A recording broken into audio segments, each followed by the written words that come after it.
Everybody, welcome here to Call of Duty Challengers Elite. It's time for European playoffs. We're done with all that round robin nonsense. It's time to get down to the final 8 teams in the battle for $50,000. My name's Infinity. Joining me on the desk, as always, to my right. I always get these directions wrong. To my left or right, wherever I'm at, it's Proper. Andy, mate, you're looking pretty good.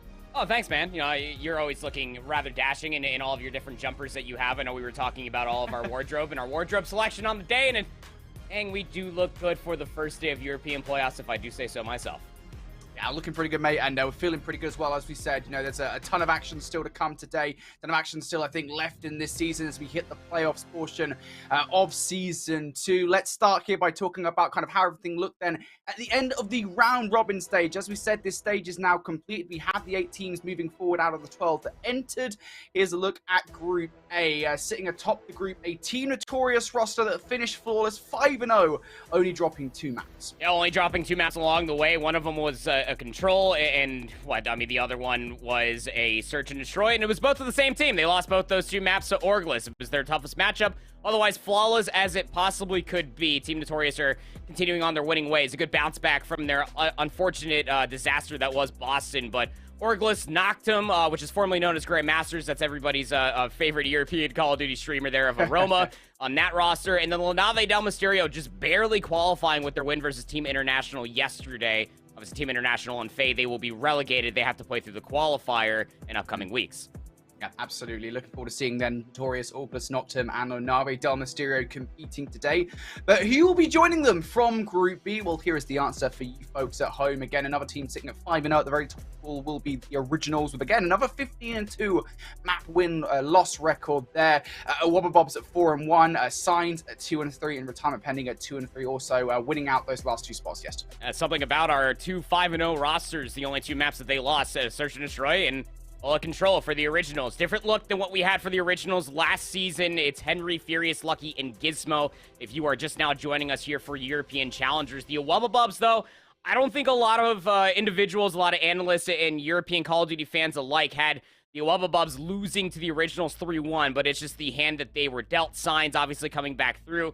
Full-on French roster looking to prove their worth in playoffs. And then Retirement Pending is definitely the one that I would probably say is most interesting nonetheless. You know, you go through at least a slight little roster swap. You bring in Mythics as this SMG now. Dave has been popping off. You know what Rafi brings to the table. But I think what is most surprising out of everything is that Falcons losing the way that they did, going 7-14 in maps overall. Yeah, big. I think that Falcons kind of differential from Season 1 to Season 2. They came out and one of us, I think, in Season 1, but not so positive here in Season 2, and therefore they do not make it alongside that clutch rain roster. So we've got our teams here entering the bracket. Let's take a look at how this bracket actually looks going into the first day of playoffs. Then obviously teams from Group A mostly playing teams from Group B. From top to bottom, we've got a couple of banger matchups here on the top side of the bracket, actually, with Team Notorious going head-to-head with the Retirement Pending roster, formerly known as Nixa, back in Season 1. Following that, we've got a Wobbabobs versus Team Noctum. That's going to be an interesting matchup. Of course, Noctum, you know they've got upset potential, especially against that Wobbabobs roster from past Challengers Cup performances. The Originals going head-to-head with a Mysterio, and then Orgless versus Signs as well. Honestly, Andy, I think there's a few clear-cut choices here for who you expect to win the matches, but there are a number of teams that definitely have that upset potential. Sure, you and many others are sitting there in the Twitch chat are probably expecting what I am immediately looking at, and that's that winners finals route, of course. I mean, you got the 2 undefeated teams as a double elimination bracket does suggest as far as seeding is concerned. Notorious and Orgless, I mean, there is a path top to bottom on this bracket where they could meet each other, maybe not once, but potentially twice in the grand finals. I'm mostly nervous about Notorious's route, of course, going up against Retirement Pending. They have had a massive resurgence when it comes down to their Season 2 comparatively to Season 1. You all remember what happened with Season 1 with this Team Notorious roster. They looked pretty darn good. They were flawless in control through Season 1. And then they lost both winners round 1 and lower round 1. Did not make a deep run as far as playoffs are concerned. So I'm all eyes on Notorious in their route and all the teams that they're going to be facing along the way. thing for me, right, as we kind of get into this first matchup with Team Notorious and Retirement Pending, of course. Team Notorious, I think as a team this season so far, they've had one of the highest potentials, the highest ceilings in European challenges, but actually delivering on that, I think, has been relatively tough. Outside of Challengers Cup performances, where, yes, I think they've won 3 of the 5 or 6 Challengers Cups that we've had so far in the season, 2 of which they couldn't even compete in. They, on land, just haven't been able to translate what we know this roster is capable of. That said, Andy, here in Season 2, Team Notorious, they've looked better than ever. Oh, absolutely. I mean, indomitable nonetheless is what we're going to be seeing from this Team Notorious roster. We'll talk more stats once we do get into the maps, but as I was saying, only dropping 2 maps along the way. They lost a Control and a Search and Destroy to that Orgless roster, but the bounce back of the Resurgence has never looked better. I was there at Boston. I was watching over the shoulders of what was Smog Alpha at the time, now picked up by Omit. They actually beat this Team Notorious roster, I believe, in 5 maps, but the way that they did it, I mean, this Team Notorious roster is not one to really get down on themselves, but they knew that that's a match that they should have won, and this is a great look for them going forward, especially with the rest of the Season 2's conclusion in here in playoffs. Coach Nolson has this team looking pretty darn spiffy, especially ahead of that Texas Open. Well, this Team Notorious roster, they've been looking pretty good here in Season 2 of Challengers Elite. They go head-to-head with a retirement pending roster that also has had their ups and downs so far this year. The big headliner coming into this one is they've replaced Henry with Mythics on the roster. Andy, have they looked better for it? It's obviously some growing pains that Retirement Pending had to kind of move away from. You know, Mythics, if you all are unfamiliar, he had his rookie season last year. Didn't exactly have the breakout Rookie of the Year performance, surely, but playing a lot of AR. Was using the Automaton then, and now he comes into Modern Warfare 2, playing a lot with the Vaznev 9K instead. He, like you were saying, is that replacement for Henry, who then goes over to the Originals roster, joining the likes of Furious, Lucky, and Gizmo, but I mean, look, this team right here just screams Search and Destroy prowess. It's just about finding that value throughout the entirety of this season of 2, but it has kind of pieced together more or less along the way. It's kind of stumbled a couple of map 5s, losing both of them the 2 times that they went versus Signs and versus Awubba Bubs, but I would definitely say that this team has the grit to be able to make a very good run here in playoffs. Yeah, absolutely they do. Well, it is going to be, I think, a mountainous journey here in the first match of their playoff bracket. They are going head-to-head with Team Notorious, and here's a look at how the season have gone down so far.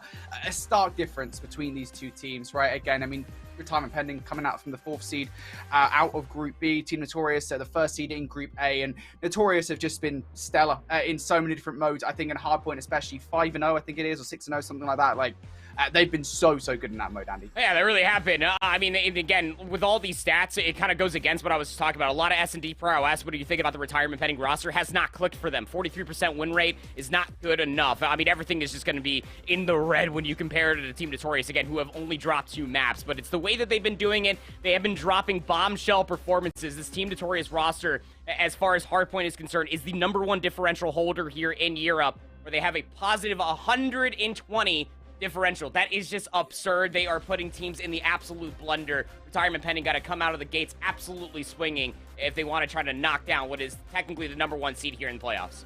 Now, let's take a little quick look at the map set then for this one, Andy. We had a look at it before we got into it, and we have a few interesting thoughts here. Of course, Hydro, Hardpoint, Fortress S&D, Fortress Control, Mikado, Hardpoint, and Embassy, Search and Destroy. Those are the 5 maps that will be played. And honestly, I don't think there is a map set that wouldn't favor Notorious, just given how much of a wide berth they have in terms of maps coming into playoffs. But still, this is a pretty advantageous one for them. I think, just as a quick little note as far as the map set is concerned, I know this is the first time that Retirement Pending are playing Hydroelectric in Season 2 of the Elite. Their best bet, I mean, it's got to be either a 3-0 or maybe try to steal away that Mercado map #4. We'll talk a little bit more about that later as we're going straight into the action here. First playoff match here on Call of Duty. Bravo, tell your friends, tell your family, it's underway. Here we go. Team Notorious starting pretty strong on Hydro. Hardpoint, of course, we already talked about it. They're 2-0 on this map with combination of the back that regular season. Retirement Pending, they have not played it, but maybe they can have some tricks up their sleeves. So far, those tricks have not come out to play, with Team Notorious doing a stellar job at keeping most of these guys at bay. And already off the start of this one, Andy, it is a full team wipe. Retirement Pending cannot get past the middle of the map for the spawns of P2. No, you are just walking into a giant yellow brick wall, essentially, through the middle of the map. These ARs are just absolutely beaming. I mean, you're on a combined 8 screen between Eric, Maple, and Wee Man. Maple is just going to continue to play his head glitch. Even gets the better. Rafu jumps out the window. One more kill, he would have had himself a cruise missile. But to say it was a successful P1 for Team Notorious would be putting it lightly, as they already have 50+ points on the board. Yeah, that is a big one. We've seen teams get a lot better at taking time away from teams on P1 with the P2 spawns as well.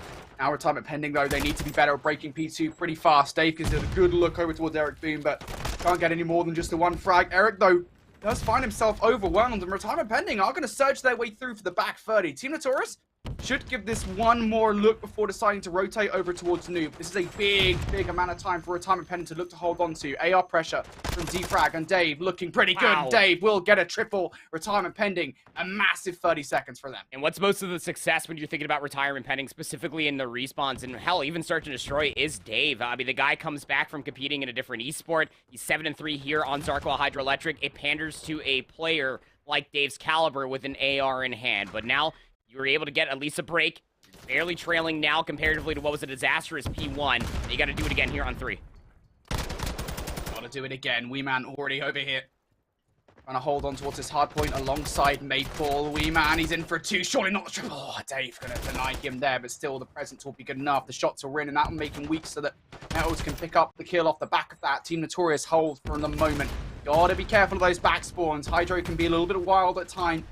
Unruly to work with. Metal's already tanked up by an Ado. Going to try and get some of these guys, zone them away from the hard point. He does the first kill against Mythics. Elsewhere, Wee Man and Eric Boom will pick up the kills versus Rafi and Dave as well. So Defrag really the last threat to deal with. But we talked about those spawns in the back line, Andy. There it is. You don't expect Mythics to be there. You don't, but I mean, you're going to be feeling pretty darn good about this if you are Team Notorious. So you hit through the old hard point.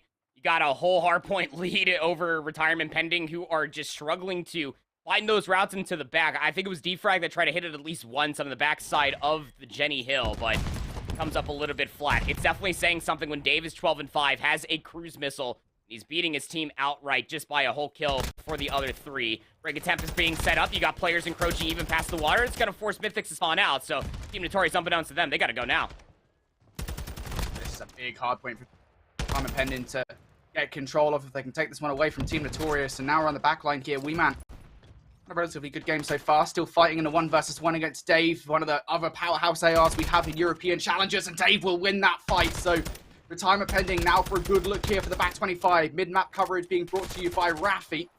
Fortunately for him, does get caught out from behind, and one player does actually get past. The call should be good here that retirement pending know that Eric Boom's knocking at the door at the front, and Eric will only be allowed to pick up 1 before the hill gets back in control for retirement pending, but that period of time does not last long whatsoever as Wee Man comes through for yet another double, and it is a back 10 seconds that should go Notorious's way, but it's the rotation they need to be concerned about. Player in the backline, Rafi, already challenging. And they know that they're not being at least tested in the middle of the map. You got player number 8, you see Metals, with an AR in hand. He's currently in a battle for his life over by the bridge, but Eric Boom trying to at least secure the spawns to the back. Unsuccessful. Rafi will take him down. So the spawns will flip. Team Notorious aware. All the arrows have turned. And there's the kills as well. Wee Man and Maple combining for 3. Notorious in such a good look here at getting a strong amount of time with the back of the generator hardpoint. Retirement pending. Again, you need to keep on hitting this. You cannot afford to give this time away. Rafi in for 1. Rafi in for the double around the back line. And now retirement pending in for a chance here. Dave going to follow up with yet another 1. This is the AR pressure that you love to see from retirement pending, but it's just not good enough.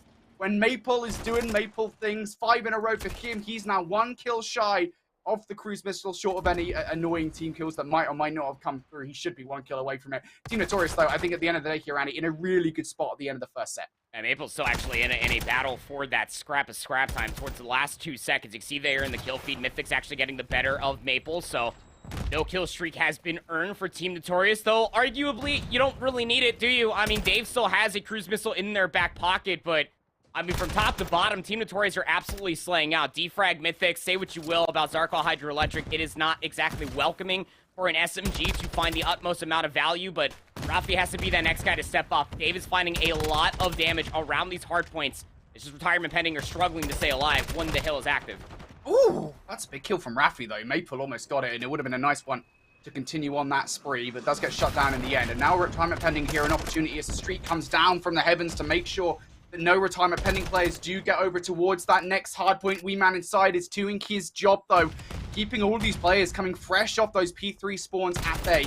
Job is far from over. Does get overwhelmed there by Dave, so Time Pending now getting past P1 again. They did manage to break on towards the back 30 here towards P2 on the first set. See if they can get it done once again. Metals, though, in and around Dome is just causing so many problems. He's already picked up 2. He's already weak going into this gunfight versus Mythix. That should be a win for him, and it will. And Mythix with a second as well, but he should really arguably just not get versus Wee Man. Players coming off the spawn should be good for the coverage through the mid. Retirement Pending now knocking at the door. Eric only able to pick up 1, and Metals comes in for the triple. It's okay. He will clean house, and Notorious now should be good for a little bit more time. Yeah, that little quadrant right there, that's exactly where an SMG can feel right at home. Metals more than aware of the task at hand. He has the, at least centering on the Mythics, but will leave him weak, so that way Wee Man can clean him up. Trying to print scrap into initial over by P2 to P3. Oh, exactly any easy feat, but the way that Team Notorious have themselves in abundance as far as the leader's advantage are concerned, they can soak up the 15 seconds over by P2. It's Retirement Pending. They got to hold on. It's either a full 60 or a bust here on P3. Big wall to face up against, isn't it? Not the best situation to be in. See whether they can get it done. First 2 shots being thrown out, though. Fix trying to zone these players away. Does a good enough job for the moment, but Eric Beam comes through for the double, and now the door is open here from Team Notorious to make the final break. Maple with 1, Maple with 2 again. It's 2 doubles in a row now for Team Notorious. They've broken the front. Retirement Pending. They will continue to spawn in that back line, but 1 more wave of kills should secure it. From the side, could be a break coming through from Defrag, though. Is it enough? Defrag only in for 1. The trades are good in favor of Team Notorious. Maple just around the back line is zoning these guys off. It's Maple once again to close out this game. Team Notorious make a statement in the first map. Statement indeed, by way of 100-point club. Team Notorious roster is different this season of the Elite, man. I mean, they were putting teams on notice throughout Season 1, but I mean, that is now their 3rd 100-point club in Season 2 of the Elite. You know, they do it to Faye, they do it versus International, sure, whatever. Well, we're in playoffs now, winners round 1, on a map like Zarkal Hydroelectric, a map mode combination that has made its name on being very handshaky as far as turning 45s, 30s for 30s. Fireman Pending just simply have no answer versus Team Notorious. Over towards our second look in, no. Now they Del Mysterio versus Original. It's quite a close one here on Embassy. Yeah, it's surprisingly close as well. We will say that much. I think our expectations for Lanave Del Mysterio here in Season 2 have been relatively low. And then they've been able to deliver on the promise that we kind of expected following their performances over at Boston. So the Originals here, though, they are getting challenged by this Lanave Del Mysterio roster, currently in control of the administration building. See whether or not they can continue that control to take a dominant lead in this hardpoint. Kills being made in and around the hardpoint from Henry, but Super and Rencor pick up a couple of kills. Furious has a bit to do here, and Rencor doubles up for a second. Lucky in the corner. He was on 5 in a row. Will be denied the 6th as Lanave Del Mysterio still in. Henry will knock at the door here for some scrap time. Able to get one. There's no way! Henry just destroys Jacko for the scrap. Yeah, we just saw Henry's old team there. They were formerly known as Nixa. Henry moves over to play with his Originals roster. He was putting teams on an absolute chalkboard yesterday, making posters out of them. 18 and 21 as it may be. This is a big P4 coming in for the Originals. A late hit is coming through. Super still trying to battle for the scrap time, and that's going to keep spawns just a little bit locky. You can see the Originals have those close spawns on the backside of Tennis Court. Mid-map coverage will be there, and the rotation over towards P5 is a little lacking for Lanave Del Mysterio. It's not that good, is it? When we look at it, generally speaking, Sukri will find himself in a 1 versus 2 for the point. It wouldn't be long before Henry came to join the fun, so the Original should be good here for a good look at this time. Rencor and Yako in for 2. Furious, though, he's got 2. I guess tapped up by a nade, cannot do anything for a 3rd. So Lanave Del Mysterio will get a good look. The Originals now 23 points shy, but again, it's the close spawns for the Originals that's so problematic for Lanave Del Mysterio. Trophy system now being taken away from the kill. Already tagged up will be Henry in the corner, so just to come to Rencor picking up double. Lanave still not giving up here. The Originals 17 points shy of victory now. Lanave, though, with those wave of gunfights, they should be good here to hold this one out, at least for the rotation. One last look coming through from Lucky. Gonna have to check that corner, and he does, but just a little bit late now. It will not be enough time, regardless of what happens here for the Originals to close things out. Lanave Del Mysterio get over 200 points, but it's just 14 that the Originals do need to be able to close it out. And look, they're also trying to win this on 2 different fronts. You got one player that's Furious off over inside of Admin. You got players up and down inside of Orange trying to hit underneath the bridge. Lanave Del Mysterio have no idea, really, early goings here into the final hardpoint on where to look. Furious also has top paper control with an AR in hand. Lanave Del Mysterio that cannot allow the Originals to even touch this hardpoint, much less need to start generating time themselves. Yeah, it's tough, isn't it? With Furious up in this power position, the Na'Vi Del Mysterio have to be really perfect and have to get him out of this if they want to get any time themselves. And well, Furious will finally activate here with his teammates getting some coverage inside the hill now. The original 8 seconds shy of victory, and Furious in this power position is decimating the opposition. Now 3 seconds away from victory here. Henry with another one. Furious continues on this spree now for 5 in a row, wants to get involved in the mix himself. That is a mistake. Sakri comes in. No. Unfortunately, whips out the trophy system at the wrong time. 1 second shy of victory, and Gizmo lines them all up and knocks them down. The Originals gonna win that map. We came into it when things were pretty close, but the Originals, they seem to kind of surge forward off the back of that admin building hold. Any one of these 4 players, right, for the Originals can go off on a whim. I mean, how good has Lucky been, even specifically in the Search and Destroy, but really all year long. Henry coming into this roster, the time when we were starting to talk at the end of P3 going into P4, we were like, wow, this is a very close hardpoint. And then Henry just finds 3 in a row, and the guy just absolutely gets gassed. Yeah, 22 and 28, not the craziest stat for sure, but then you even saw there at the end, Gizmo locks things down, just going prone, just knowing that these players have to chow because you got to get Gizmo out of the hardpoint, otherwise it was going to be game over, and that's exactly what comes through. Interesting enough that the Originals allow the Embassy hardpoint to actually come through. Whether they knew it or not, I mean, that's Na'Vi Del Mysterios. That is their best hardpoint. It is also the time where they spent most of their hardpoint games throughout the entirety of Season 2 of the Elite. That's their first loss on it in this specific season, and the first time that the Originals have played it all season long. I don't know why they were going against it, because towards the end of that second set and going in towards that P1, it looked pretty good.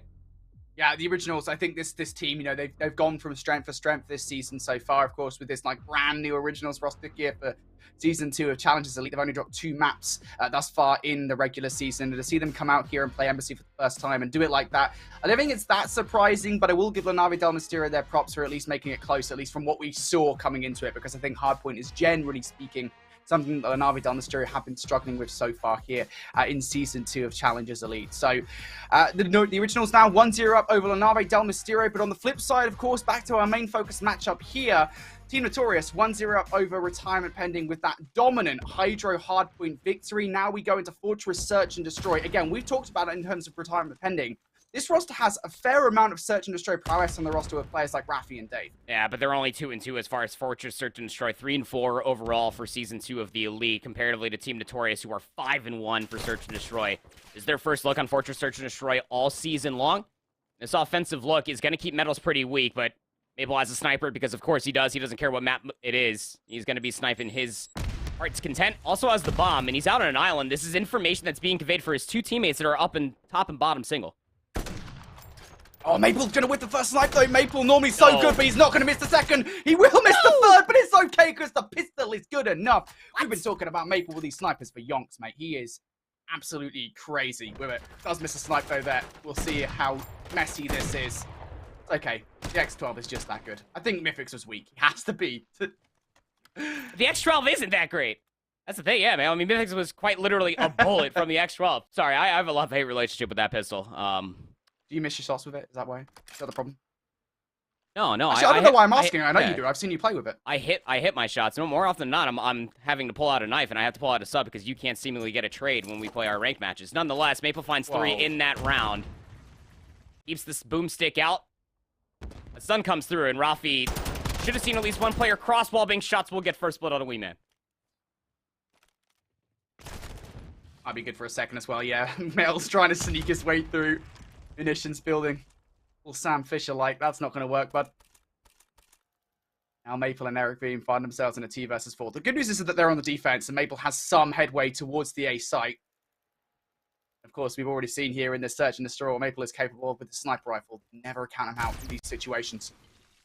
Has to take down Rafi over towards the rafters, and that's tough. Now he's away from the railings. Maple has to back away, going to whiff the second shot as well. Need to try and play his life, and that's a lovely place. Semtex from Dave to take him out of the equation. Eric Boom talked him up. He's in a 1 versus 4. It's just way too much to do there with not enough map control at all. I'd say it's not like even Retirement Pending did anything too flashy, right? You know, you get your stuns, you get your nades that come through the open archway. You make sure that you understand where at least Maple's being very, very annoying from with that boomstick. But it all just starts from that stun play up top, in top rails. You get that door open, Wee Man knows that he either has to win the gunfight or he goes down. He stays in the gunfight for too long. That entire stage, you can wallbang it. It's kind of gifting it in a little bit for Team Notorious, who were taking a very aggressive approach over towards A. Can't blame him. Oh, in towards this round number 3. It's going to be immediate arc control. Maple is going to have his work cut out for him when he comes up through those stairs, but Metals will find first. Trades in favor of Notorious here, looking pretty good here in this offensive effort. Defrag might be able to still score this play. The kill versus Eric Boom would be nice. Eric's seen him though and gets the better of him with a gunfight. Defrag has to challenge and is just put in a disadvantageous position off the back of it. And now Dave in a 1 versus 3 again. Veteranship of Dave in his position. The shots go out towards Eric Boom, but not a single one of them will connect. And this is information. This is just so much that Notorious have to work with now. Dave peppered up. Maple will finish things off there. And Notorious again.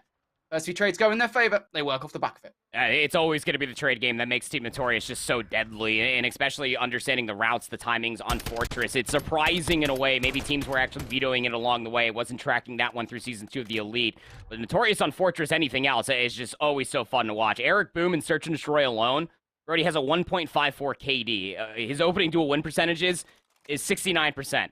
He's actually tied with Weeman in that regards. Both of them are 9-4 as far as opening duels are concerned in their Search and Destroy victories throughout Season 2 of the Elite. It's always going to be the trade game for Team Notorious. If the damage is being laid down by Maple, expect Metals and Eric Boom to try to collapse on it.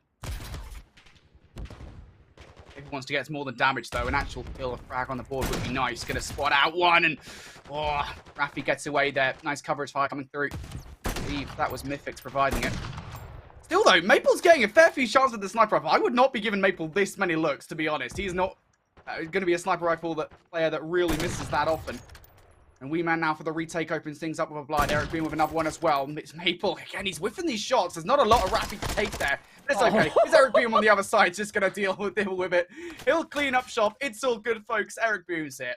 I mean, again, like, yeah, it wasn't damage. But ultimately, it's information, isn't it? Because you had 3 players more or less around the double arches. Maple's missing shots, whatever. But Eric Boom continuously, he just goes in from bottom single, he finds 2 kills, and then somehow gets top rails positioning as that bomb gets planted. The information comes through from Maple, they're back stairs. And then Eric just flies out the back dub windows and back secret and just takes them both down. Like, come on, this guy's crazy. He's coming different this season. He's on 5 in a row, 6-1 through 4 rounds of play.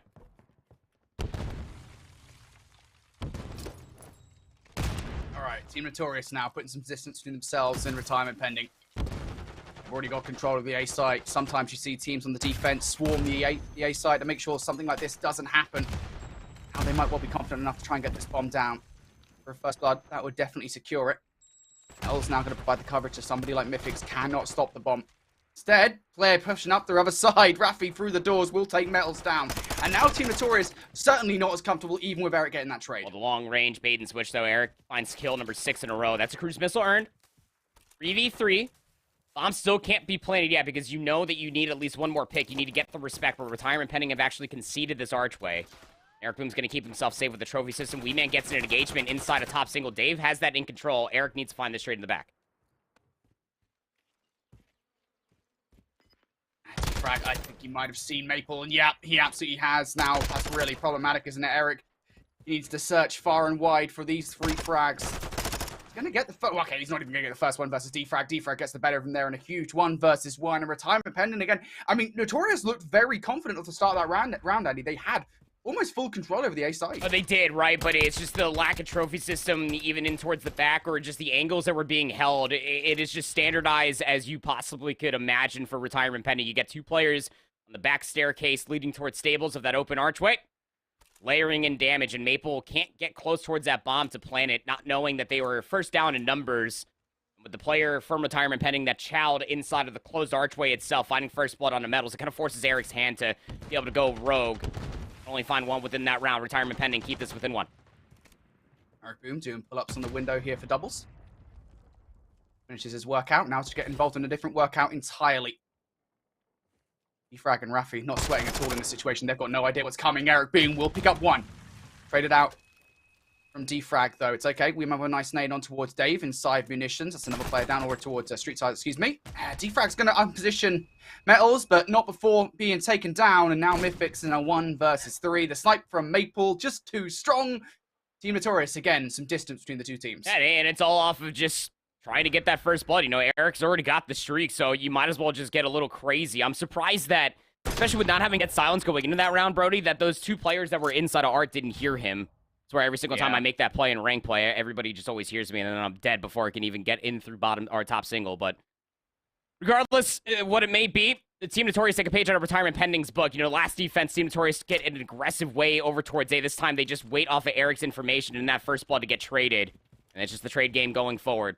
4 plays up against 2. Team Notorious, I mean, they're kind of fishing with a little bit more mid-map strategy this time around. They find the pick, but you expect a fly over to B, potentially. Yeah, I think they might be gambling on the fact that they've kind of baited Retirement Pending here into a play where they thought at least Retirement Pending might be flooding towards A. That hasn't happened just yet. Now instead they are waiting for some form of pick. Off the streak. Yeah, Streak's going to pull these guys all the way into maps, and Weeman sees exactly No! that. Oh, no! No! It's happened in CDL. It's happening here in Challengers. Weeman trades out for the second. Needed to be there, to be honest. Oh, Mythic's just take down Weeman. It's a 2 versus 3 here on the hold. At least the bomb's down. That splash damage does not care what team you're on. Oh, God. It's a full wrap around the back of Dub Steps. 1v3 in a post plant. Metal's dead silence is about to dissipate. He needs to find at least one pick. Mythix is one shot on the back forklift, but Metal's is caught in a crossfire. The retake gifted via the cruise missile. And you know, comedically enough, I'm sure they're probably having a quick little laugh about that, our Team Notorious. I've seen compilations, Twitter threads of how many times Maple has taken Eric Boom's life, whether it's in scrims, chows, or anything else in between via nades. But it'd be a frustrating one if Retirement Pending pulled themselves all the way back. You were invested into the streak. You got all the players to concede mid-map. You got the free plan. It's just that Maple, I think it was bottom single there, bro. He gets caught with the splash damage. Either top or bottom. Yeah. That splash damage is very, very big. It's a spacious one, in fact. You kind of gifted Retirement Pending a free wrap around this bottom lane. So back within 1 we go. Got the resource out of Team Notorious. Now you just got to convert an offensive round if you're Retirement Pending. That's so tough for Notorious. It's okay, they do still have the advantage here, and now they want to further it once again with an aggressive play on towards A. Metal's opening proceedings with a blood, but Rafi is good for the double. Maple the sniper will trade things out to make this a 2 versus 2 scenario. The coverage is good from Eric Boom to stop any potential wraparound towards B as well. I'm Pending stopped in their tracks for the moment.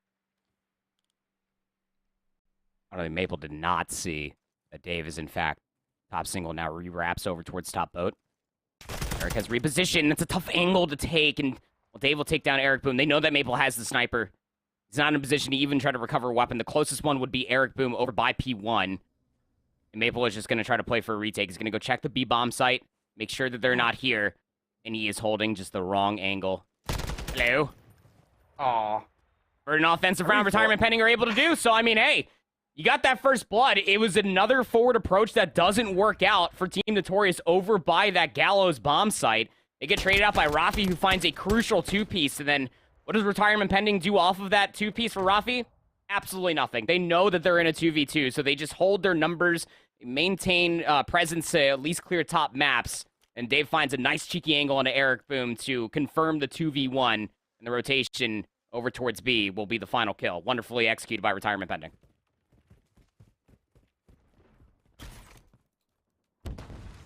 And Notorious play this now. The gap has been closed between the two teams. No streak to work with, of course. That's already betrayed them. You're in this search and destroy. First blood, though, from Metals. Mythic's now out of position, down to a nicely placed nade. Second one might be good as well to unposition Dave. They are relying on Rafi once again, but Eric Boom's having absolutely none of it. The doors are open, and just as quickly are they closed. Mythic's will fall. Now Dave's in a 1 versus 4. Nope. Metals not having any of that one. Notorious, they get themselves in such good positions there in that round to take it. No, I mean, once they hear that Mythix has a sniper, the play for Team Notorious this time around was just all munitions control. Just understanding fully that Retirement Pending have continuously tried to get players in and outside of the double archway that leads to P2. Now, if you're Team Notorious, I think that you stop playing around with the idea of taking forward approaches over by A. It has not worked out 2 times on defense. But your retakes and just holding these irons and playing against the unforced errors of Retirement Pending have worked out now a handful of rounds. Dave's just going to start this round by holding the entire angle, and well, Team Notorious, they're getting aggressive, but not over towards the A-bomb. They're trying to get inside of R very quickly. Eric Boom, he's in trouble, but it's okay because his bestie and Metals is there. As you say, the bait works. Mythic's out of position. Now the bomb right at the feet of Eric Boom as well, and really the head of Eric Boom, to be honest. Else gonna get Bill versus Defrag 2. Eric Boom does fall, so it is a 2 versus 2. Metals knows he needs to reposition around this bomb. That is ultimately the problem for Rafik here in this offense. Got to find that kill and get the bomb. And then it's the 1 versus 1 against Maple that you want to take. There's one person you want in a position.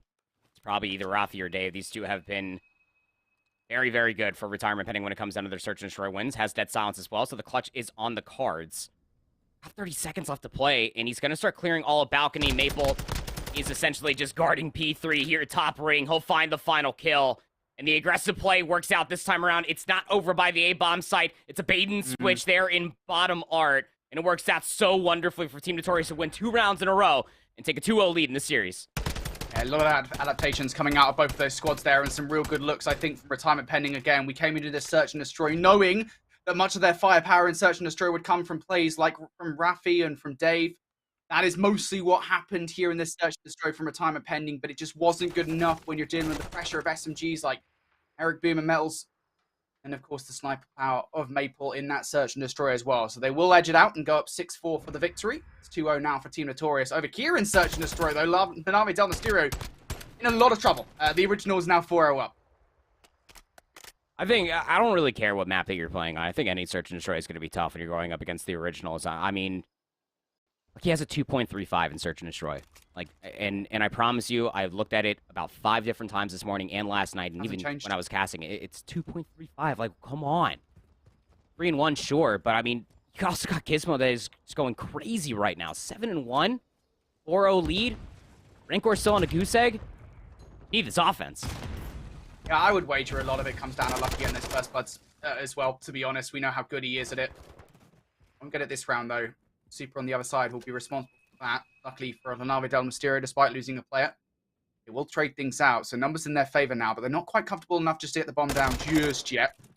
Here's why. Furious will unseat Rancor. Post plant positioning inside the site. Furious is going to take this one a little bit prematurely now. It might well be a bait and wall. The stick is through, but just too little too late. Again, it was a little delayed from those guys, but Nave do get it done. Pretty sure he stuck his teammate. I was going to say, I think Lucky caught that one as he ran across. You did? Oh, man. That's tough. Yakko almost took down his teammate as well. It's going to turn into a quick Lucky gas station real quick. The guy is 90.9% win percentage when it comes down to opening duels. That's 10-1 overall. That's crazy. Jeez. That's crazy talk, man. It's the first round, though, for Lenave Del Mysterio. Is that the step in the right direction? In offense, no less, where they just completely overwhelm the fences inside of the building. The Originals, though, pretty standardized offensive look. I mean, you got Furious that's over by the field. Lucky's just holding a pre-aim here with the boomstick, making sure that nobody goes up top tower. That's communication to Gizmo. Get in this position, good damage top Pride Rock, but can't find the kill. Yeah, this is a lot of good positions coming out from the Originals here. Making Lenave feel uncomfortable. Gizmo, though. No trophy system to speak of up top in the radio tower. So we'll be tagged up by a nade, but not one to follow. Lenave, they have limited utility. Doesn't matter. Rancor gets it done with attack in the end anyway. Now numbers down for the Originals. They're going to need a snipe ideally from Lucky, and he whiffs it against Rancor. Does he get away with his life? Yes, he does. In the middle of the map, Furious has taken out Yakko too, so enough coverage here to get the bomb down on A. Lenave Del Mysterio extremely split up. Trifecta of players coming off all sorts of angles. Super goes in first. They do not expect it, but it's okay because Henry is there. Snake in that sight. Now a 2 versus 3.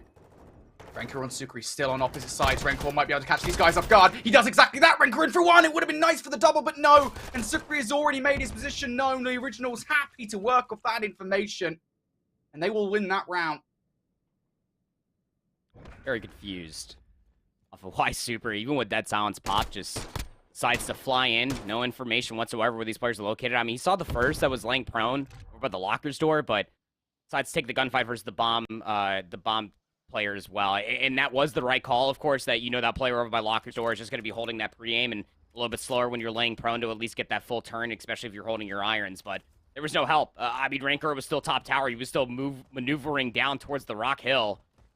And Sukri was going to the complete opposite side. So, gonna have to be 5 rounds in a row if Lenave Del Mysterio don't want to go down 0-2 in the series. I need something. That's not going to help. Furious going to win the opening duel this time. Okay, Sukri's there. He's got his teammates back. That's after they've already fallen, to be fair. This would be nice. Sukri should get that kill as long as Henry doesn't escape towards the valley, and that's exactly what's happened. And elsewhere, the sniper duel is won by Super. Is Sukri going to follow up with that kill on towards Henry? He thought he was safe. He's not. Now Gizmo here has to make the play. No patience. Does not wait for the second kill, but knows that Super is still located around here.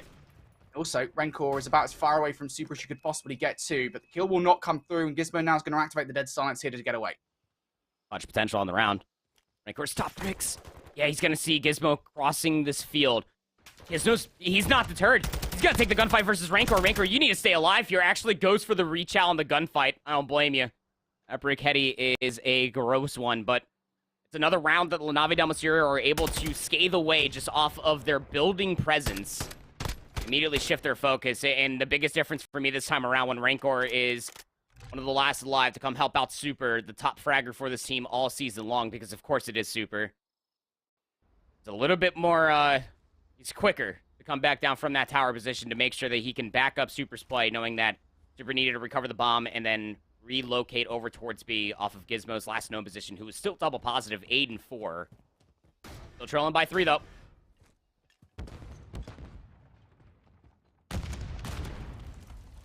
La Nave, they've got a long way to go here. Gizmo wants to bury him now. Too aggressive is Gizmo. Rancor has him for free. Looking for the double as well. It would be nice to buy one, get one free. Offer on Git. The offer is taken away. And the original's one man down. Try to get spawn down on it. Good information. Furious, even with that Semtex back inside the bomb site, and it's a very similar post plant setup. The only difference is that Lucky's now going to reach out over towards Shax. Is he aware? I mean, Rancor's trying to hit it. Yeah, Rancor's going to find that kill. Now the defense is all inside the site. Furious gets overwhelmed. Henry's going to line up too. Oh, Sukri slaps him in the face, and that is one round down yet again. The originals, 2 rounds of the bounce now that they've lost to La Nave del Mysterio here. Rancor having a huge part in that round. And it's got to be said, especially for Rancor, I'm glad that you bring him up, even for this round. Yeah, he finds 3, sure, but like, or he's on a 3 spree, excuse me. When we popped into the Surge and Destroy, Rancor was 0 and 4. And now he's 6 and 6. Like, you want to talk about a turnaround for a player in particular for Rancor, for this La Nave del Mysterio team? This is big, in a way. You can rally around this if you are La Nave del Mysterio. They are a very passionate group of individuals. I'll let you know exactly how they feel. Seen it happen in person as well. 1 round at a time, quite literally. You're shutting down Gizmo and Lucky Sniper through a lot of these rounds. And it's the old leave the bomb in spawn strategy. Seen it too many times.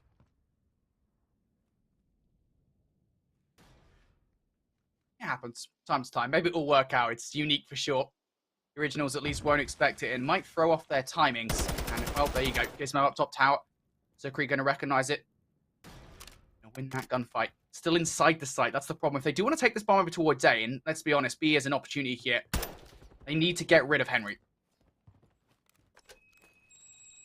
Here's that silence. All that Semtex is going to basically dissipate about half of this, but Furious still swan dives his way across. Opens up the door. Yakko's laying prone. That's a big kill to find. You shut down the dead silence play. 40 seconds remaining. And look at the rotation. The white arrows on the minimap, they are flooding over towards B. Yeah, I think they might have already chosen. And, well, Henry's given information away. Sukri gets out of position, but Rancor will fall. And Lucky just now going to get away. Move away from this position. Make La Nave feel uncomfortable. Do not give her the trade away for free. And now Henry has come and join forces with his teammate here. Lucky trying to get aggressive. He does exactly that on towards Yakko. Is the trade in from Super? It is. Now Henry just has to play all silent like, but look at this rotation coming through from the La Nave del Mysterio. Henry with shots in towards 1. Does he stop the plant? He might well stop this plant. He is going to do it. The kill versus Super. And now for Henry, just sit here inside. You don't really need to do anything. Massive 1 versus 1, and Henry gets it done. What a read there at the end. I mean, you can play any of the audio cues in the world, especially off of that last little death that came through. As Super finds that trade on the Lucky, probably saw him immediately turn around because you're down to just a handful of seconds. You have no idea where Henry was last located at. For all you know, Henry could have very much so still been over by the A bomb site. Maybe Super saw him as he jumped up from Pride Rock towards top AC, or maybe Sukri did. But that decision that comes through from the La Nave del Mysterio will be costly because it was the only play that they had left for themselves. It was starting to get a little wildly there. Na'Vi Del Mysterio was starting to piece together a few rounds, but it'll still be a 2-0 lead there for the Originals. And we should say expected. I mean, not that we ever expect a team to lose in any given circumstance, but still, like, the Originals are such a good search and destroy team that Really, that was something they needed to win, ideally, versus the Na'Vi Del Mysterio, and they do exactly that. So 2-0 up over there. As we said, Notorious now 2-0 up versus Retirement Pending, but they have started this control in expected fashion. I believe a defensive victory. I hope it was a defensive victory. it was, in yes. round number 1. Yeah, it's Fortress Control. It should be a defensive victory. But still, I mean, when it comes down for Team Notorious, they've only lost a single control all through the Elite. Season 1, undefeated. Here in Season 2, they've only lost a single one. It was on Hotel, 11-1 through 2 seasons of the Elite. These guys can get it done. And their Fortress has looked very, very good. I've seen so many offensive conversions for this team. Same could be said for Retirement Pending. They are 3-0 on this map mode. Oh, and off the spawn, Retirement Pending. I mean, they have a good look at getting out. They still do, to be fair, but Metals with the double does make them work for it. Rafi moving forward on towards the point. Eric's having absolutely none of it. These guys still haven't secured the spawn trap just yet, but with that kill from Metals and, of course, the prior one mentioned from Eric Boom, that might be it. Defrag pushed back in towards maps. Now they're in trouble. Gotta get out. But there's so much presence inside maps here, and Maple, Eric Boom, all of them contributing to it. Metals also up here as well. Dave, they have to recognize that somebody else is around here. Metals, though, just does not care. The cover fire, the team shots there, so good. And 40 seconds on the clock here, Retirement Pending. They've got 2 really good shots at getting out this spawn trap. I mean, but it has to start with this one. You gotta get Metals out from this position. He is rechalling everything. He's on a 5 spree. He has some help. He gets stunned. He does not care. 17-9 on a 6 spree. Cruise missile has been earned. Now you're down to your last chance saloon. Retirement Pending have only found 6 kills. I know it's Fortress Control, but Metals is still top maps. You can't exit through the P3 archway. Eric's watching that. You're not going through gates. It's gotta be through maps. And it's not gonna happen. It's just not gonna happen. This round's done. It's over.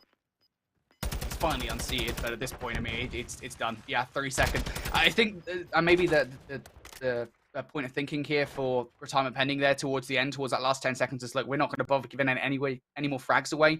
We know how close these defensive rounds can be, and sometimes if no ticks at all are captured by any offensive side going into a round of 5, it will come down to frags. So in the end, that decision is made there to not feed anymore, but Metals does so much damage in the round. And of course, I think sometimes, Andy, you forget, right, that generally speaking, it comes down to what can you get in terms of arsenal, in terms of utility moving forward into these offensive rounds. Well, now Metals has a cruise missile ready to go. And when we hopped in, it was a full A zone conversion that Team Notorious already had for themselves, so maybe that one resource could be the catalyst to getting all of Retirement Pending trapped inside of Art. We'll have to see if this opening break does come out. Eric Boom just flying. Hell hath no fear like a small man on Fortress, let me tell you, but he will be traded out, stunned up to Oblivion. Now it's up to Maple, the last player that's pushed up. He's actually able to get over towards P1. He knows that there's going to be players inside of maps, and again, it's Metals, Wee Man. They show up in a big way. Last player is going to be Defrag. He is bottom maps. He does find one, but that clock is still being stalled out, and that first segment's already here. Defense found a route that they might not expect. Progress now being made, though. That first tick will be through. Defrag finally falls. Dave able to follow up with another one, but again, they haven't fully cleared their defensive side. Metals has managed to find his way in towards munitions, and this is a crucial 1-versus-1 against Mythics. But again, the problem is here that Retirement Pending, they've spent so much time getting rid of these players that Team Notorious, they've got mid-map control. They can get themselves across the map, and they've done exactly that with a push over towards Beanout.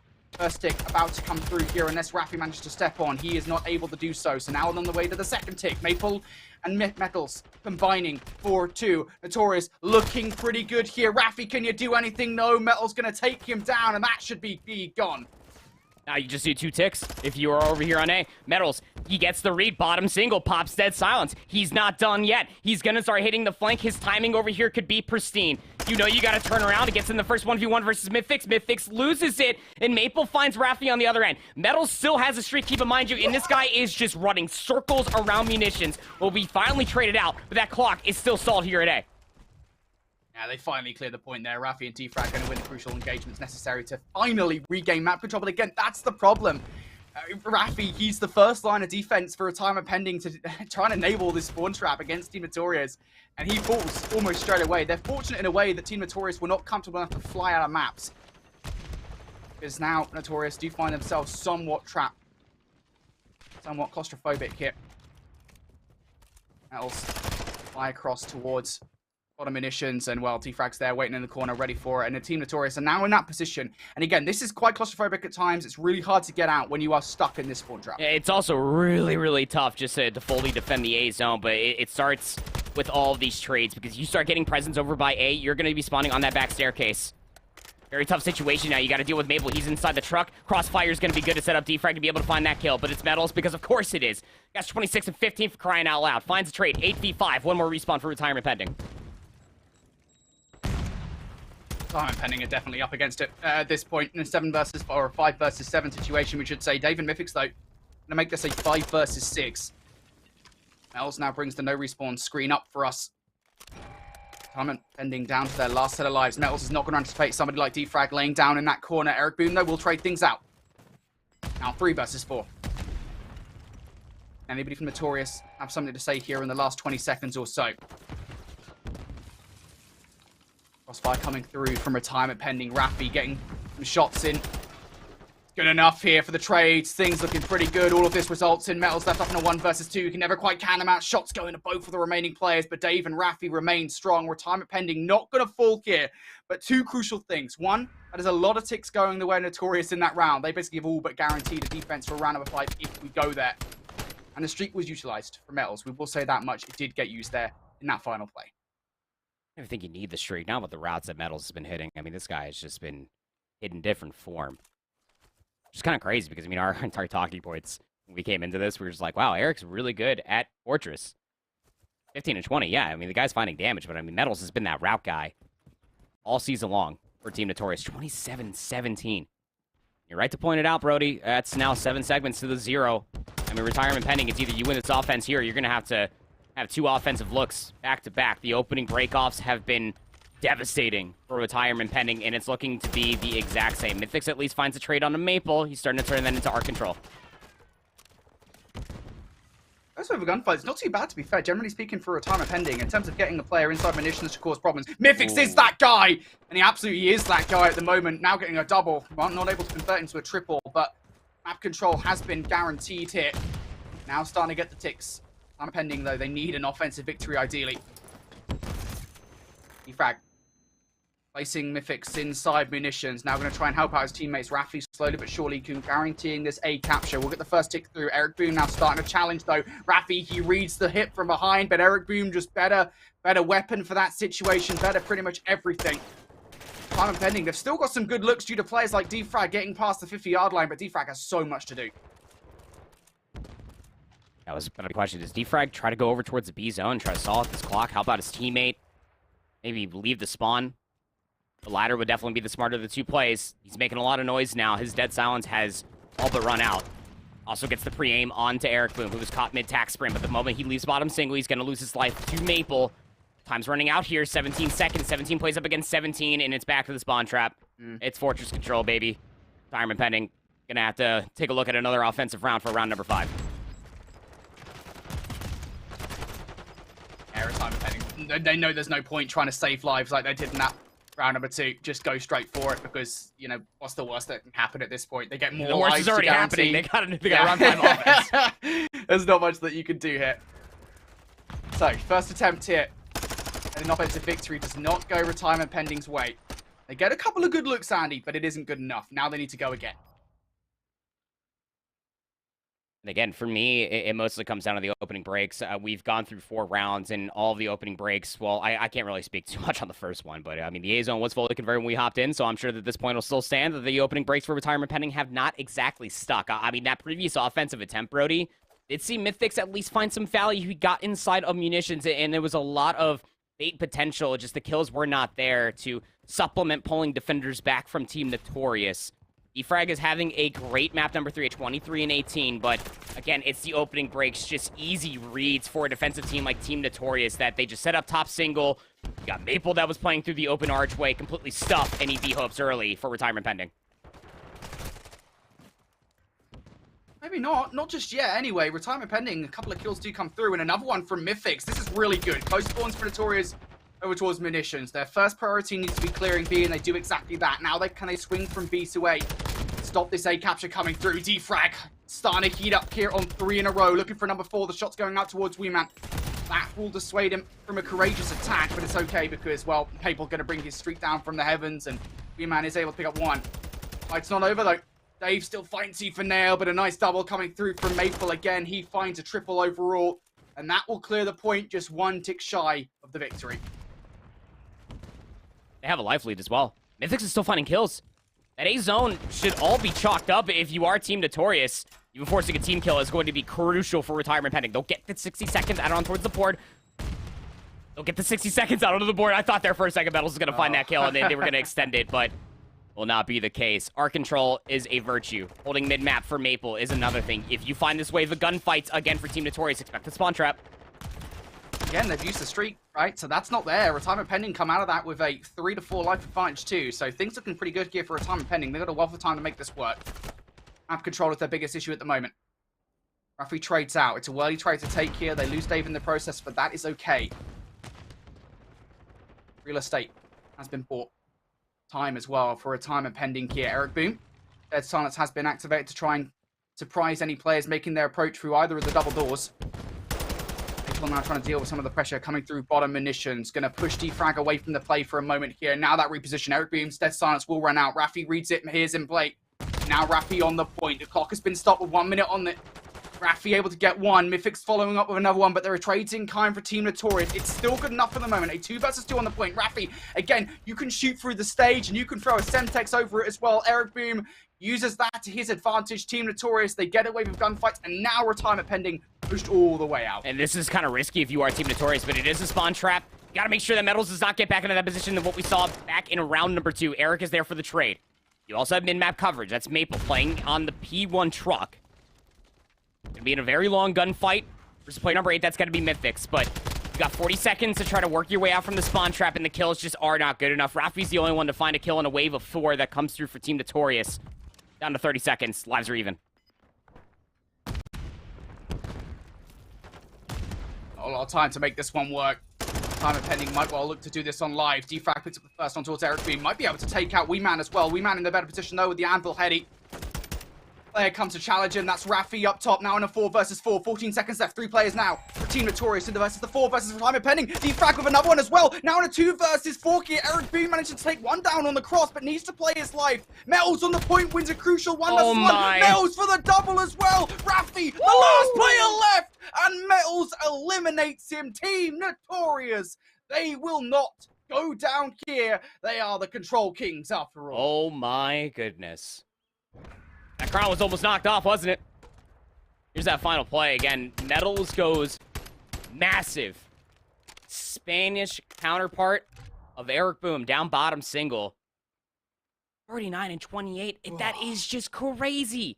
32 of 39 non-traded. That damage has to be right. I mean, 4,300 damage. Metals, have yourself a day. Team Notorious, that will now be knocked up to 12 and 1.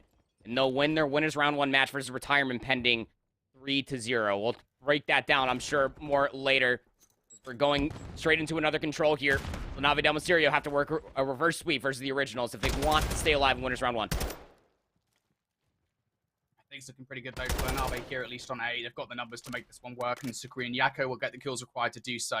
And that's an investment from the originals. We always talk about this, right, in terms of teams investing a lot into trying to defend A at the last second. It gives Lanave Del Mysterio the opportunity here to get a wealth of map control. Not enough just yet. An attempt around the flank will not work initially, and Renkov falls inside statue. So for Lanave, this transition from A to B has gone far from swimmingly. Sukri will be the last one left alive now, and he falls as well. 21 plays up against 21. You got a minute and 40 to work this. A whole lot of map positioning, though. Got bedroom control for the originals. Yako's going to be that guy who at least try to cause a little bit more distress through the middle of the map, but he needs to cut past couches. He needs to try to help get these players from the originals out from bedroom. Just one more player over here. It's going to be Henry. And Sukri takes a very interesting route trying to come back up through the luggage stairs. Yeah, Yako's able to find a trade, but there's no assistance immediately here for Lanave. Lanave just don't have anything. They need to get map control. One of those ways you can get themselves on towards B is by clearing bedroom. Super in the process of doing that. Super gets a double. One more player to take. That's Henry. Dead Silence activated here for Super. Wants to get right involved in the mixer, and is going to take Henry out. That's big. Lanave now have an opportunity to move from that bedroom side, but a flank would be nice as well. Yako actually going to get the sentence on towards Furious. Sukri following up another one towards the point as well. And are they with a good look here at this point? Can the originals hold? Henry opening proceedings with the first. Henry for the double, but not the triple. Yakko will deny, but the shots from Henry, they will be good enough to assist Furious for the frag. Originals holding for the moment. And plays up against 10. There's still an avenue to find this offensive round. Just got to be able to get your way towards the zone and stop that clock. That damage on the Gizmo is going to be big. That means that you can maintain bottom bedroom control. 24 seconds remaining now. LaNave Del Mysterio needs to try to push out Henry from this positioning. And Furious is right there for the assistance. Trades are just simply not there. Furious for 2. Comes down to Super to try to make a Herculean effort maybe towards the zone as the clock is just running out. Yeah, it's oppressive, isn't it? At this point, there's just no time. It's certainly not for Rencor to fly across the map. He knows it as well. He's just pre-aiming for anything, some kills towards the end. Furious is just not having it in 4 in a row. He will finish. Will play his life towards the end. Almost falls in the middle, but it's okay. Furious will keep that spree going into the next round. The originals, they hold strong.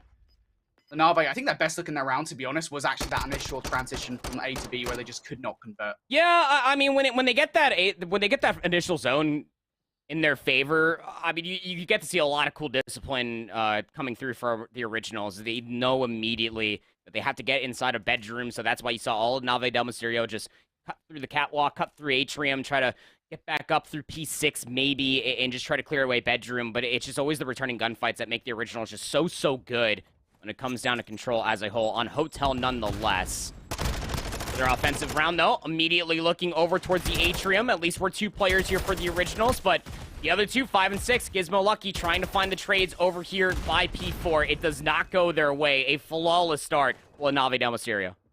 That's a big risk as well to take. When Furious is on 4 in a row, really arguably play for the cruise missile in that situation. They decide not to do that, but it's okay because now kills coming on through the originals, and more than that as well. That's a full wave of kills coming through. It sends LaNave Del Mysterio back to the respawn point, and yeah, Furious getting that kill. That's tough for Sukri. They know this point is done so, and they're just going to go and defend A. Yep. Typically, when it comes down to hotel control, you know, the opening break-off, it is what it is, but you get so much information, you kind of displace a lot of the defenders that was really only coming down to maybe like 1, if not 2 players that were playing D1, D2, maybe closer towards the statue, but Originals returning gunfights, again, is the benefactor for them getting map control. 1:45 on the board, and they have completely torn down that life lead that LaNave Del Mysterio had in their hands. Shut down the flank, though, if you are super. That's a big enough deal to know that now the hit has to come from the front. You got Yakko inside a kitchen looking to lock things down.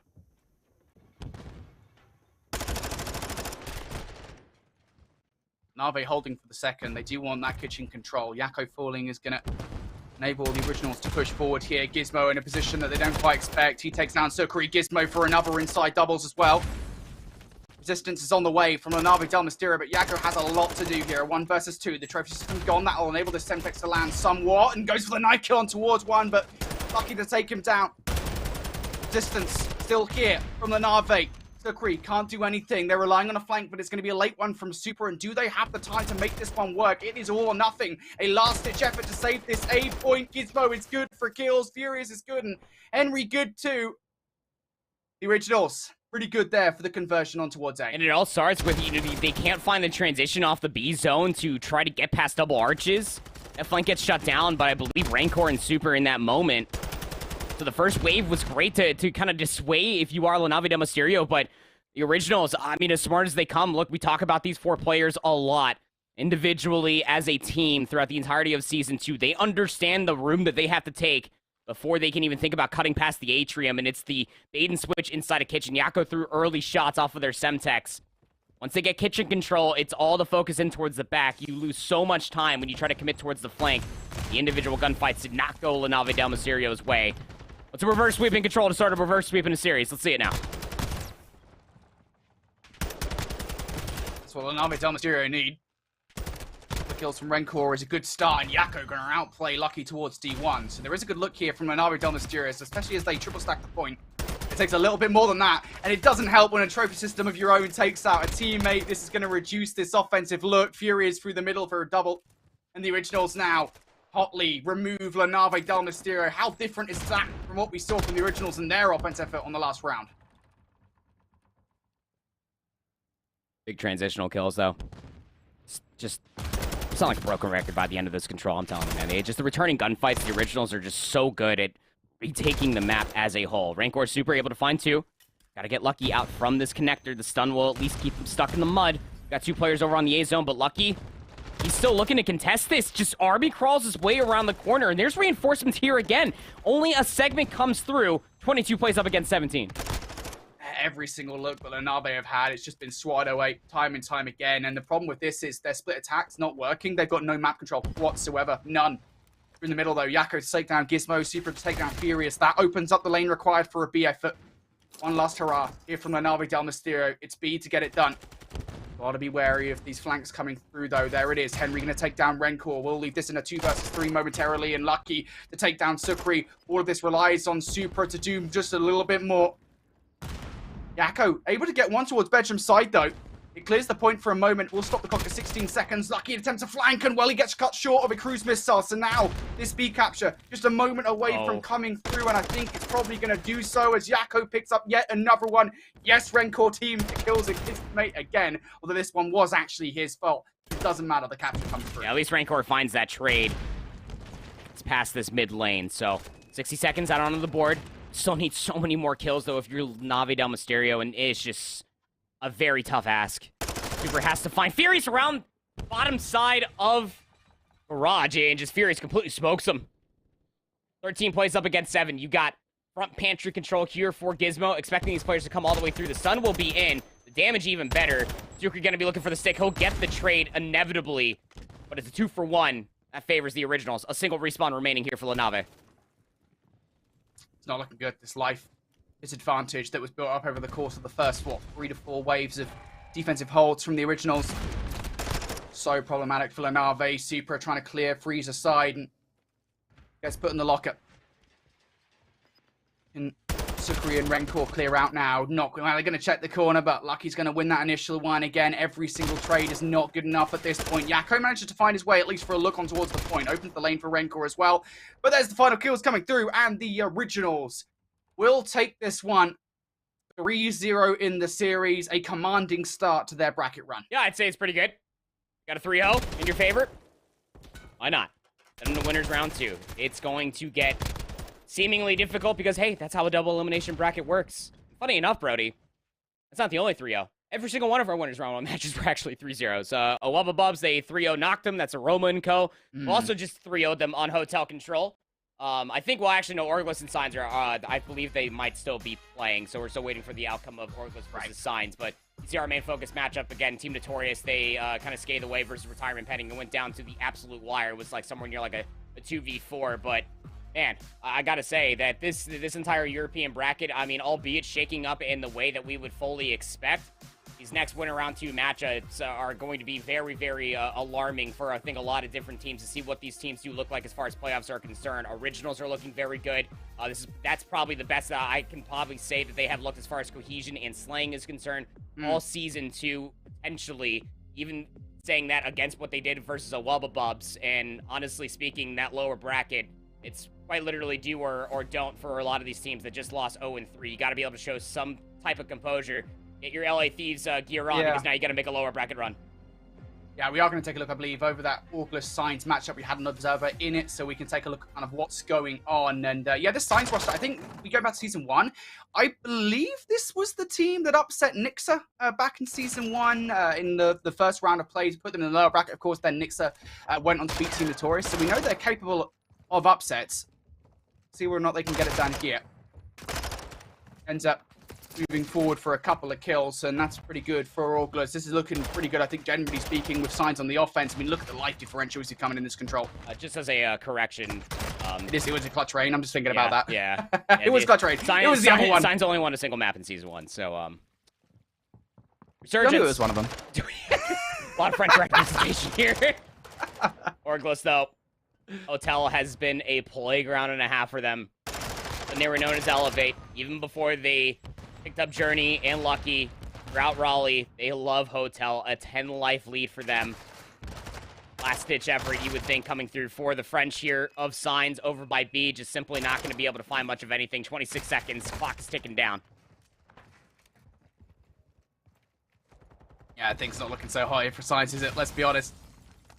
Some of the players that we expect to come out and play extremely well not able to frag out with Nadox at 2 and 7. Now make it 3 and 7. Yumiko at 3 and 6 as well. Signs now down to the final 2 lives. Can Depper pull something out of the hat here? No, absolutely not. The Orgless side here is performing so well. And it comes back to that thing again we always talk about when it comes down to hotel control. There's 2 ways to find yourselves on towards that B point. You either got to get a flank working or you've got to get bedroom control. And Signs with just getting outslayed time and time again, wave after wave. Just couldn't do either of those things. Hotel control comes through. Can't really blame Signs that if there was any veto to come through in this matchup, I mean, it was probably either going to be in a Silo or a Fortress. We know how much this Orgless roster love Fortress, but whatever one got vetoed, the other one obviously not picked. Signs forced to play a map mode combination that they are 2 and 2 on. Lost more rounds than they won, especially with that 0-3 loss versus the Wubbabubs and the 1-3 loss just yesterday versus the Originals. Orgless, as far as an offense is concerned, looking pretty darn good for themselves. They have a 3-1 win previously versus Team Notorious. That's the only control loss that Team Notorious have, and it's from this roster here. Orgless now looking pretty hot. And, well, that wave of gunfights should cause some modicum of control over B. In-map coverage being brought to Orgless by Journey. Harry over the top here, covering D2 pretty well. Vortex towards the help desk, so doing pretty good. Only Journey will fall in the middle of the map, so that should be an indicator here as to where all that pressure from Signs is coming from. Vortex with the repositioning as capture comes through, excuse me. Now it's about Signs zoning these players away, making sure that late flank does not come through, and they're doing a stellar job of it so far. This is 15 and 5, by the way. Harry only has 2 deaths. What? But that flank is what's going to be immediately looked at. Journey is on the island inside a kitchen. He has a big 1v1 versus Nadox. Nadox will win it, so kitchen control will still be here, and you also have players for Signs that are reading the flank as well. So finding these stray kills is going to be big. You are shaving away at that clock, now just under 1 minute 30. They're going to find a way in. They might well have just done so. Denza and Journey knocking at the door, and they're fed up of doing that. They're just going to knock the whole damn thing down.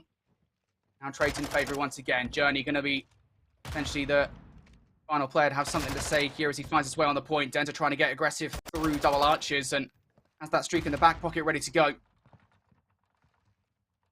Progress starting to be made now. Nadox from one side, Yumiko from the other. Could either do something? Of course, Deliver on the flank too, but Deliver gets caught by Vortex. There's Yumiko down. Depper, what can you do? Nadox through Rugs is the last hope here for Signs, and he can't stop this capture coming through. All angles being watched there by Orgless as they get the capture on both of the points in the round. It's been a while since I've heard the in-game music. It was like suspenseful. I thought like Jaws was gonna come. No, absolutely not. I feel like I'm the only one that does. Generally speaking, I love it, man. It makes me more nervous. It makes my hands sweat more. Gotta be thinking about the next round. That's exactly what Signs need to do here. Orgless, again, it really does always come down to that one hit. They get shut down by the flank. Nadox finds that kill inside a kitchen, but turning gunfights that much better for Orgless. 14 and 3 for Harry, 17 and 6 for Denza. He has stepped up in such a big way here in Season 2 for this roster. Quite the resurgence, I would say. The offense for Signs is going to be taking a look at the middle of the map. It's a 2-for-1 start. Nadox trying to push it over by D1. He will take down Journey, but the only assistance that he has was Deliver. Vortex, who gets bottom bedroom control, is making Signs work very hard. Try to get a little bit more here on B. Yeah, it's tough there from Vortex. If you're able to get one frag, something for Orgless, it would have been nice, but no, he's going to be denied. Journey able to get one as well, and Harry going to bring that streak down. The trophy system was actually on the point, but it didn't protect them from the streak. I think Harry must have placed it in such a way that the trophy system could not protect. Now Sign's going to have to default over towards A. Are they going to expect Denza on the flank, though? The answer is no. Denza for 2, looking for the triple. Oh, Denza!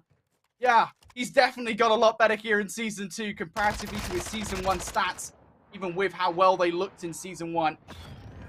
And now Denza going to bring this streak down from the heavens as well to keep Signs at bay. You might as well just bring all the utility down. Why on earth not? It's crossbar, though. Wouldn't have found a kill anyway, but 25 seconds remaining, 24 plays up against 16. It just says a lot, especially even on defense, that Orgless have only lost 6 lives. Denza will inevitably be traded out inside of Freezer, so a path has opened here inside of A, but your next line of defense for a retake is going to be Vortex inside of Secret. He will be traded out, so progress over at A is coming through very, very swiftly.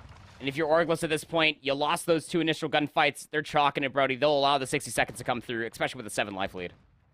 Yeah, no need to get overzealous here. I know that sometimes when you're playing this well against a squad, you might well get a kind of a wind of courage, if you will.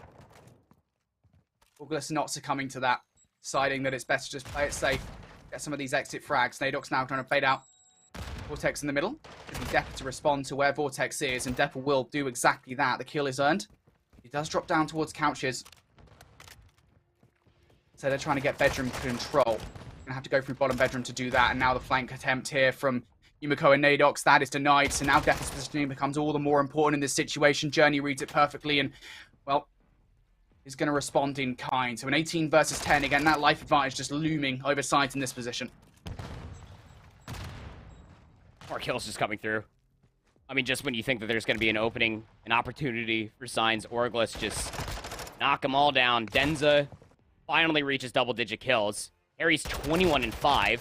AR shots are a good one, and he's playing his life to the utmost perfection. This is what you get. You get Harry on your roster. Semtex is going to clear him out, though. You don't have any bedroom control, but you're trying to bank on Yumiko's flank around the back, and Deliver finds Denza over by D1, so now Yumiko needs to go. We need to get on this B zone. The clock needs to be stalled out.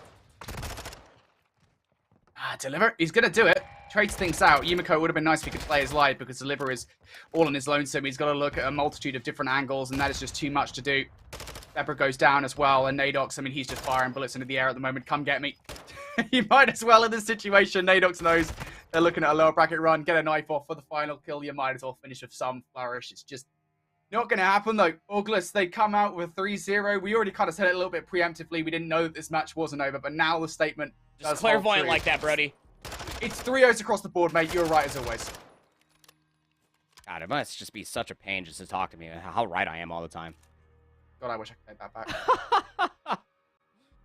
I mean, again, you know, when it comes down to the Signs roster, you know, the matchups that they lost, it's just mostly just comes down to, you know, them being outpaced. You know, the 0-3 versus the Wubbabubs, the 0-3 versus even the originals. It's the same thing here versus Orgless. You know, facing the top teams is very, very different. You know, no shade to, like, Retirement Pending and Falcons. Those 2 games that Signs were able to reverse sweep and win 3-2. It's just the very stark difference as far as pace is concerned when you are facing these very top teams, specifically when you're going up against, like, a Denza or a Lens as well. Yeah. Is that you're always having to kind of really think twice about where a lot of these SMGs are located at. You got to see that utilized to such a high degree in those rounds of play that we got on Hotel Control there from Orgless in that specific moment of time. Denza was absolutely feasting, and Harry was right there just gobbling up all of those longer lines of sights, which just piecing everybody with the AR. It just makes Journey and Vortex job so much easier, doesn't it, where they can just pick different routes because you know that Denza's going to be picking up a certain different route as far as Hotel is concerned, and you're always going to have that AR overwatch when it comes down to Harry on this roster. Yeah, Orgless are just a different gravy, really. I think that's just the way it is, right? Different type of sauce. No, yeah, we always talk about it, right? You know, I think with Europe, there is just definitely an established top 4 teams. I think that is absolutely the case. Sometimes you have, like, challenges like Nixer in Season 1, now known as Retirement Pending, or Falcons coming out to play, or, you know, Lenave Del Mysterio as well, that kind of their story has been trying to break out of top 6, but that hasn't changed. I think the story ultimately is you've got these teams, Notorious, so Wubbabubs, Originals, and a 4th team that I'm forgetting right now. The Originals? Wubbabubs, Team Notorious. Yeah, they're in the team. Notorious, Wubbabubs, Originals, and them. Orgless. I don't know why I couldn't think of those 4 teams, but they're the 4 teams that I was talking about. They're the top 4 here in European Challengers. That hasn't changed. That's been the case basically all season long. I think beyond, like, Voyadrome, now Lenave Del Mysterio challenging at the very beginning. That has just been the case. I don't think it's a surprise to see this. I will say, I think it's somewhat of a surprise to see it being 3-0s across the board in round 1. I thought there might be some maps being won by Noctum or Retirement Pending, or even perhaps Lenave Del Mysterio. But to see 3-0s across the board like here, I think this absolutely accentuates that point that these 4 teams that are now in Winners Bracket round 2, they are the best 4 teams in European Challenges, without a doubt. I mean, Noctum came close from actually taking the LSELO Search and Destroy off the Wubbabubs, right? I mean, that's a grudge match within its own self. You know, Noctum, formerly known as Grandmasters, did knock a Wubbabubs down a peg, at least in a cup where they did eliminate them. What was it, like top 32 or something, uncharacteristic as it may be. Wubbabubs completely took down this Noctum roster to qualify for Season 1 of the Elite. Now it's a 2-1 lead as far as that grudge match is concerned. But yeah, I thought for sure Noctum was at least going to see a map. And, you And even in our feature match, I thought that control, especially with the life lead that we had for Retirement Pending, it was at least going to be extended to a Mercado Hardpoint, but Metals was just coming differently. But everything else was pretty decisive indeed, especially for that Orgless versus Signs roster, and then Originals versus the Nave Del Mysterio. So those are your winter semifinals matchups. Here is how the lower bracket is starting to shake things up. Retirement Pending going up against Noctum. That'll be a very fun matchup. And then you have a good old Spanish versus French matchup going on in that second one. That's also going to be entertaining. Yeah, ignore what it says, by the way, at the top. It says winners round 1, winners round 2, winners round 3. That's not the case here. It's actually loses round 1, loses round 2, and loses round 3. But regardless, no, it's saying that winners round 1, 2, and 3 are feeding. Yeah, I've just realized that. Okay, right. I've just realized that. I just want to make sure that you know what you're looking at. Yeah, I don't know, apparently. Okay. Regardless, we do have 2 really good matchups here, of course, Retirement Pending versus Noctum. That's a really interesting one, I think, especially for Noctum Esports, who are the newcomers really for Season 2 of Challengers Elite. It was a surprise almost to not see them in Season 1 of Challengers Elite and to see them here, you know, playing in Season 2 and actually doing pretty well. You know, they managed to take some serious matches of top teams in Group A. I think it will be an interesting match to see kind of how they play up against Retirement Pending, right? Because again, this Noctum Esports roster, we expect players like PE and Aroma to come out and really play well on that team. I'm really excited for that one. I think all the lower bracket matchups are going to be a good one. I mean, there's a lot on the line. Obviously, we already shaped things up. You already lost against the top 4 teams that we have here in European Challengers Elite and just Europe in general. You lost them pretty dramatically, all 0-3s across the board. There was only really 1 or 2 maps across those 4 hot 3-0s that were at least somewhat competitive. So there's a lot going to be showcased because their day is not over yet. They have to be able to bounce back, have a very quick break for themselves, get those vetoes in because those matchups are very, very close and on their way. Yeah, we do have losers round 1, and that's going to be our next set of matches up next, I believe. Then, of course, following that, we'll be taking a look at winners round 2 to finish off the day here in European Challengers. But there is a long day of Challengers Elite playoffs ahead of us. We've got 2 more matches in Europe. We've got 3 more matches over in North America as well. But I think it's high time that we take a break here before we get into our second set of matches. Lower round 1, that's what's coming up next. We'll have another match for you on stream very, very soon, but we'll just go away, go get yourselves a cup of tea and what have you in Europe. I presume that's what people here watching the broadcast are going to be getting. And get yourself a couple of biscuits as well. We've got more Call of Duty action coming your way.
back into the music. You know how to do this.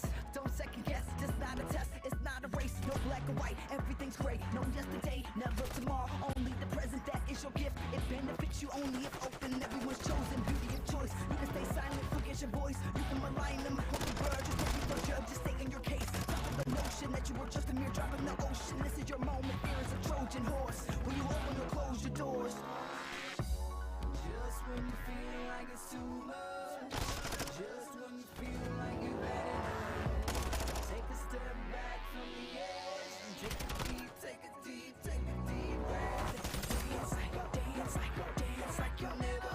Dance like you'll never. Dance like you'll never. Dance like you'll never ever gonna live with me. Sometimes you don't like where you live. Sometimes you don't really like your kids. Sometimes you grow out of your friends. Sometimes it's your fault, just admit it. Finger point in the mirror. 3 point back, that's a tearjerker. You can wallow in sorrow, reckless of the past, afraid of the unknown tomorrow. Or you can just live in the now. We all trying to figure it out. The rhythm inside of your chest that's keeping you moving. That's the solution. The ball on the floor is hard to ignore. Endorphin rush will flush your brains while you dance your pain away. Just when you feel like it's too much.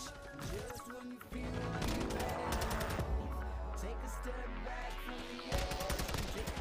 Take a deep breath. Dance like you'll never. Dance like you'll never. Dance like you'll never. Dance like you'll never. Dance like you'll never. Dance like you'll never ever gonna live again.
Everyone, welcome back here to Call of Duty Challengers Elite. It's time for losers bracket round one. I was going to say losers round one then.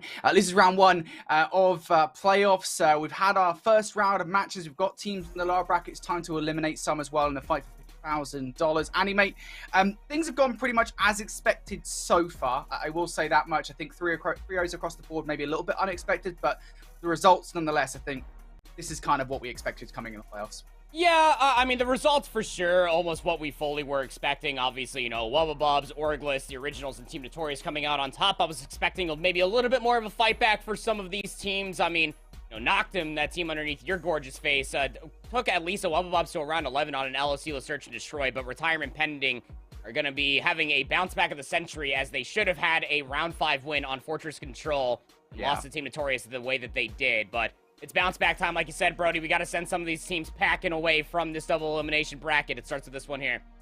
Yeah, these two teams are pretty good. Let's start the conversation, I think, with the teams on the left side. Let's go for Noctum first, because they arguably have the more interesting story of the two. Of course, Retirement Pending, you already know them. They were formerly known as Nixer in Season 1, but Noctum, they are a new team here for Season 2 of Challengers Elite, and a team that arguably, as I said before we went to break, should have been in Season 1 of Challengers. The Aroma Kids, I think he's actually known as Cruz in some cases, but he might have the in-game name Kids, I don't know.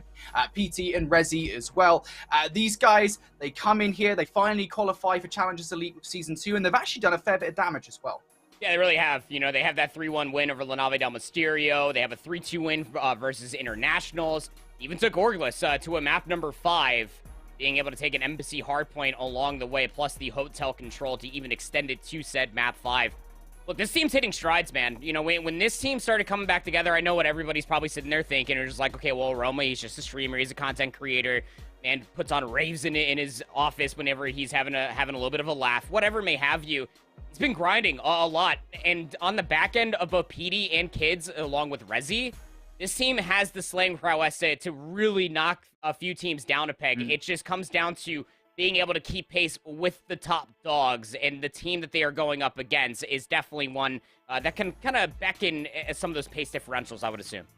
Yeah, absolutely. As we say, on the other side of the coin is this Retirement Pending roster. We've already seen them once today. They lost 3-0 to Team Notorious in that Winners Bracket round 1 matchup. Rafi, Mythics, Dave, and Defrag. And, you know, again, these guys are not bad by any stretch of the imagination. They just faced a really tough squad in Team Notorious for the first match of the day. Rafi, Dave, again, we trying to talk about AR pressure on this roster. Those guys, they have it in spades. It's just about kind of getting all 4 players firing on all cylinders and getting yourselves in the form that we know this squad is capable of. Yeah, it's just finding consistency across all 3 game modes. You know, we saw Dave, Rafi, they were popping off it in at least map number 1, albeit 250 to 89. They lost it. They were still finding some pretty good kills. Dave even went on like a massive 8 spree in map number 1. Rafi had a late resurgence.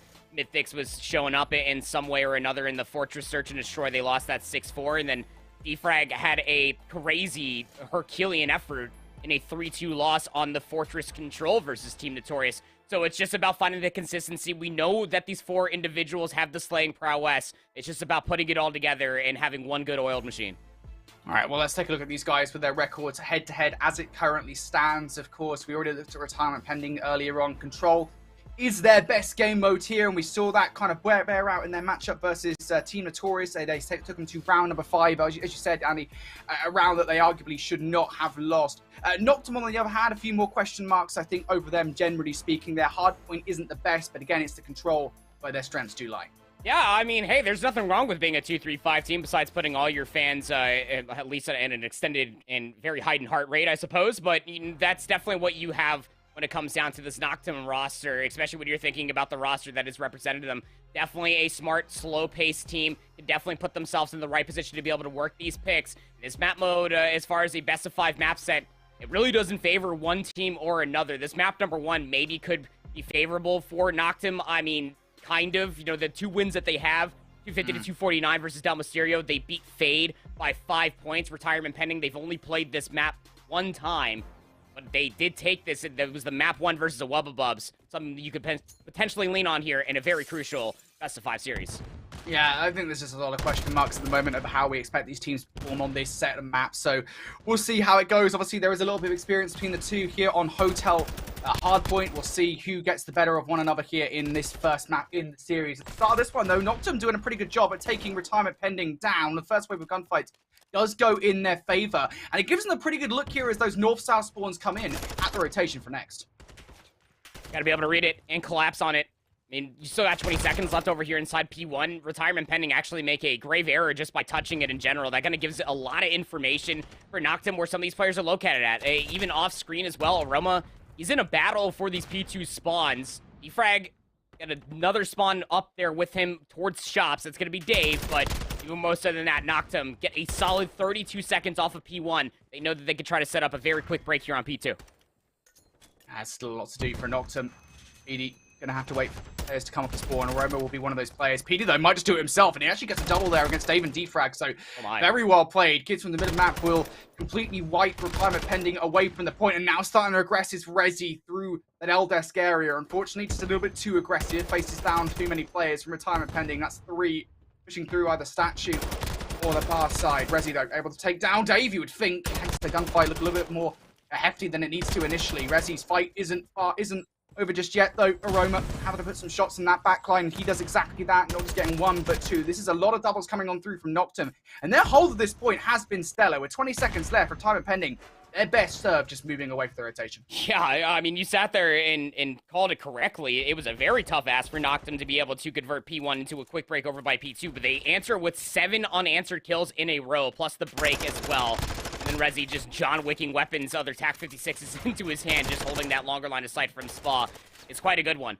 The rotation, though, from P2 to P3, not exactly a close one, so Retirement Pending, they'll have that rotation. The question is, can they hang on?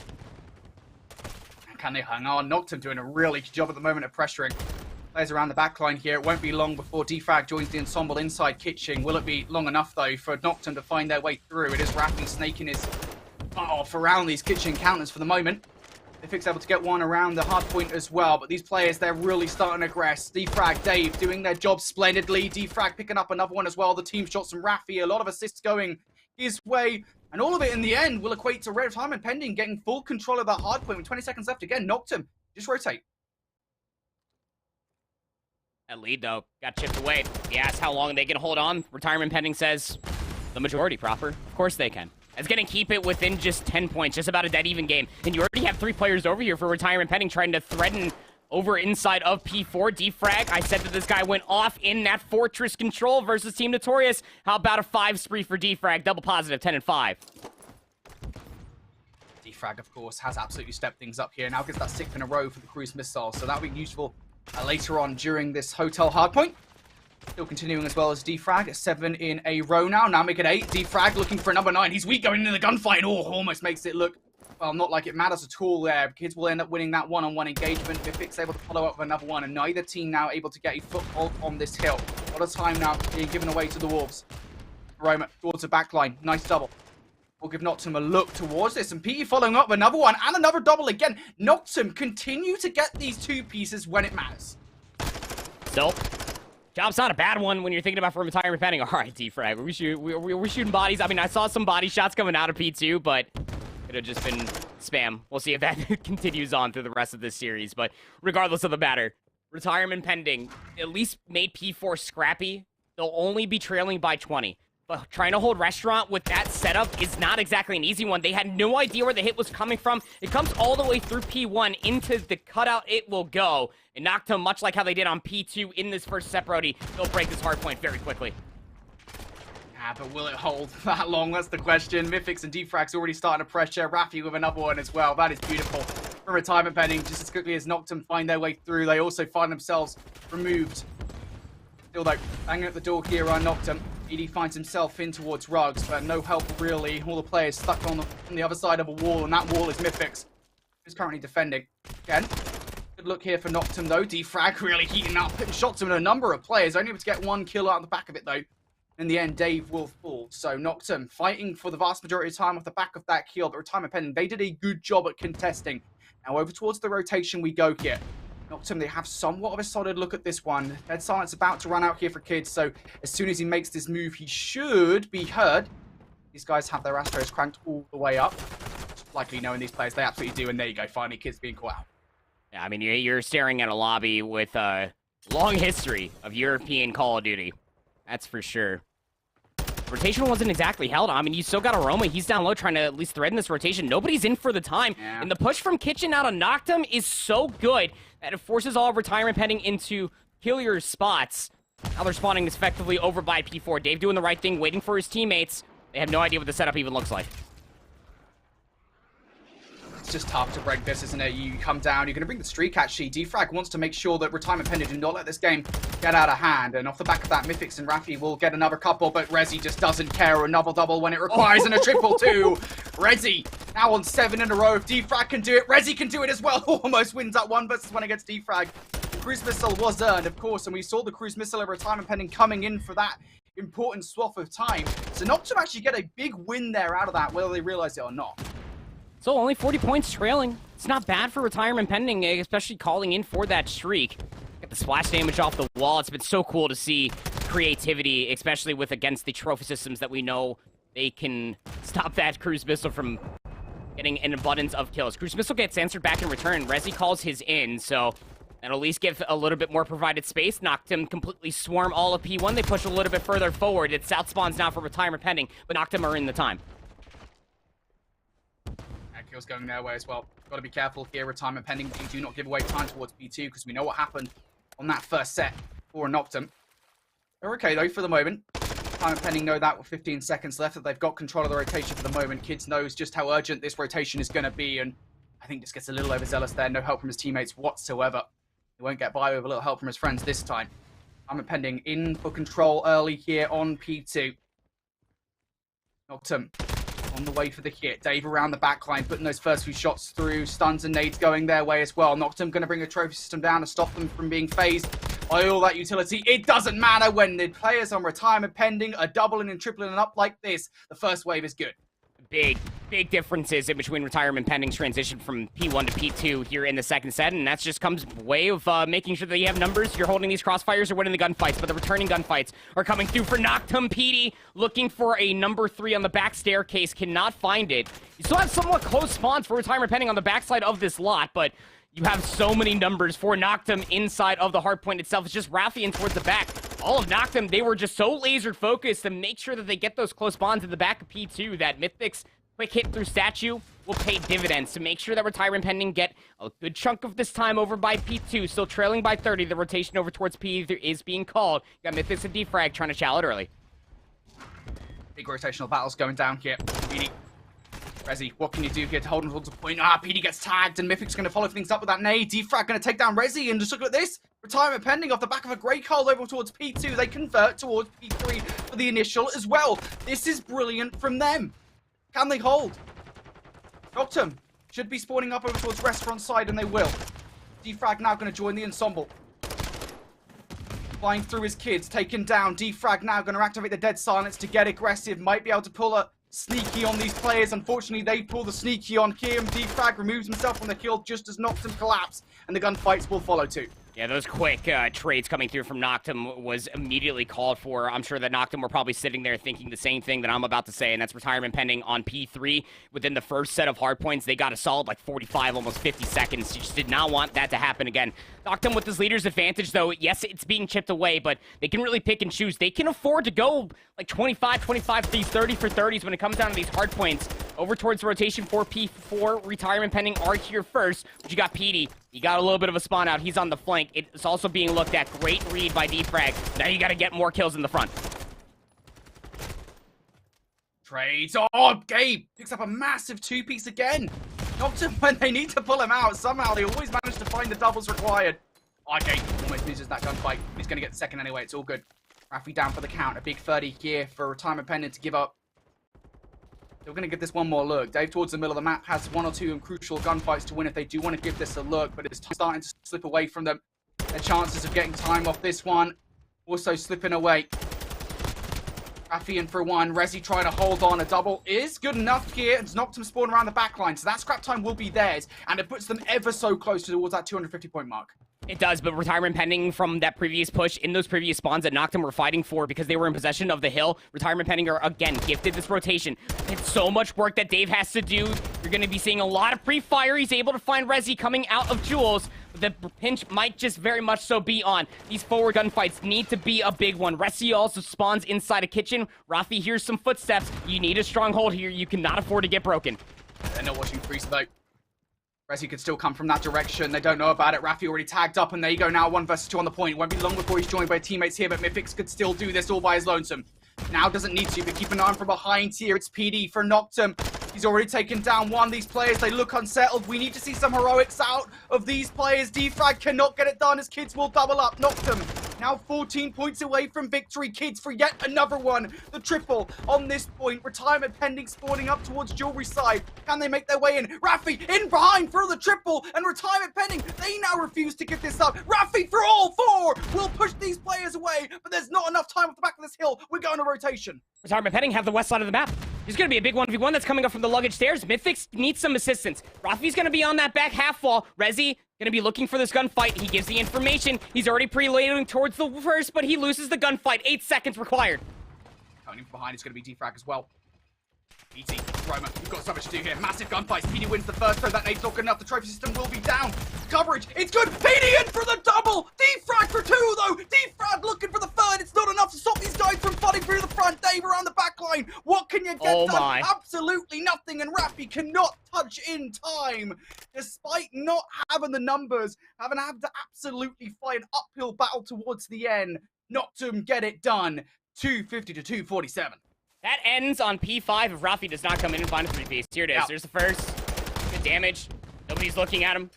Finally turns around, but that player was just absolutely one shot. Maybe headshot multiplier. I don't know. He got obliterated. But, man. What a crazy competitive map number 1 in between Noctum and retirement pending. Just so much time going back and forth. Came down to the absolute wire. Only winning it by 3. But it's not the only match that's happening. We have the Spanish versus French going down here. La Nave del Mysterio are in a very comfortable lead here on Fortress Hardpoint over Signs. Yeah, they absolutely are. And now del Mysterio seem to have found their comfort, their footing here in the bracket, considering what just happened to them in the prior series. Got 3-0. Rencor now starting to heat up at 29 and 16 as well. We know what Rencor is capable of when he is firing on all cylinders, and this is absolutely him right here. And now del Mysterio will take map number 1 as we come in towards the end of that one. Signs just look shaken there by La Nave del Mysterio, and we didn't get to see the vast majority of that hard point, but we did get to see some of those performances towards the end, and it is the usual suspects for the Nave roster. Oh, it is the usual suspects. I wish I knew how to say that in Spanish, otherwise I'd definitely do it, but I barely speak English. So, La Nave del Mysterio, again, they're looking for a very, very massive bounce back out off of their previous series. You know, losing 0-3 versus the originals, it's got to feel frustrating in the way that they did, because your quote-unquote usual suspects there, Brody, just were not having the consistent plays that we were expecting out of them continuously. Just so many different opportunities. So it's bounce back of a matchup versus Signs, who, again, find themselves in playoffs for the first time. They only had a single map win in Season 1 of the Elite. Also looking for an immediate turnaround. I mean, I haven't competed in quite some time. It was not Call of Duty, but I can tell you how much it sucks when you do make it to a double elimination bracket and you do end up losing both your matches 0-3. I'm expecting for Signs, especially in that Search and Destroy, to potentially give La Nave del Mysterio a serious run for their money. But I want to go back and I want to talk about this Noctum and retirement pending, because I know you do as well. I know you do as well, because those final few rotations, I mean, were just so crucial. I feel like that there were certain moments of time that Noctum were over-investing into a lot of these different hills. When you have such a leader's advantage, this is what sets a lot of different teams apart, especially here in European Challengers, from being a good hardpoint team and being a great hardpoint team. Even you go back towards P4 in the second set, where Aroma is battling for all of like 10 or 20 seconds. We got some replays from it. Hey. This is the final few moments, is that Noctum just continuously over-invests to where they think that they can close things out, and then they lose focus as far as these different points of interest that you got players like Rafi to find that 4 in a row, where he comes back in through Secret, finds 3, and then again, you gift these spawns in rotations, much like how it happened over by P3 off the push from the final few moments at P2. The same thing almost happened here at P6. It just came down to some crucial trades, and luckily enough, Noctum brought the gunny here in the final few moments to close it out, albeit by 3. I gotta say, you know, I'll give Noctum some credit, to be fair. I don't think they ever quite expected Rafi to pick up all 4 like that. Like, Rafi made the play to give Retirement Pending a good look. Towards the end, though, you got to give Noctum their flowers for coming out and winning a 2 versus 4, at least extending the clock long enough and flipping the map in the way that they did for those final 3 seconds required. But yeah, Rafi is just that guy, man. You know, I know we should be talking positively about Noctum, really, considering obviously they did win the map, and we will absolutely do so. But Rafi has just been such a wonderful player to watch on Retirement Pending, and I think just prior seasons as well on various different rosters like the Originals. So we'll see kind of how this moves forward here for these 2 teams. Right now, though, Noctum with that massive clutch towards the end of the game, arguably a hard point that they shouldn't have won after Rafi did what he did on that penultimate hard point, but it does go their way in the end, 250 to 247. Now, next up in this series is going to be Mercado Search and Destroy, and I'm kind of intrigued to see how this one goes. Yeah, I mean, Mercado Search and Destroy has been a pretty good one when it comes down for Noctum. Their only loss happened via Orgless, where they lost 3-6, but they have a 6-4 win versus Fade, a 6-1 win versus International, but this is where things get even more interesting. I mean, for Retirement Pending to allow Mercado Search and Destroy to continuously come through, ultimately, let me start with this.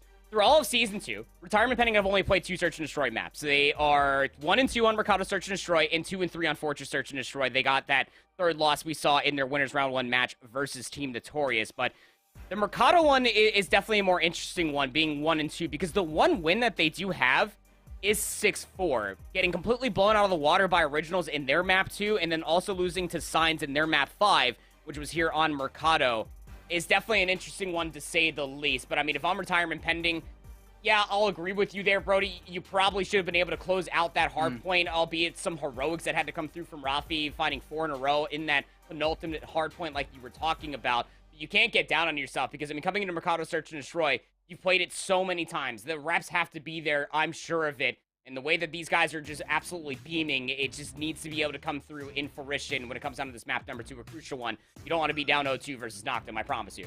Yeah, this Noctum roster, again, we've looked at this team, and they have been getting a lot better, I think, through the season. You know, we talk about kind of their early season and being a team that kind of knocked at the door of getting inside Elite. Unfortunately, we're not able to qualify during Season 1, and I think, arguably speaking, out of that Season 1 qualifier, they were probably the biggest surprise team in a negative way that didn't manage to make it. Here in European challenges, of course, over in North America, that was LAG Academy. But, you know, this Noctum roster, as I said, you know, they've been getting a lot better. I think it was top 24, I want to say, over at Boston is where they finished.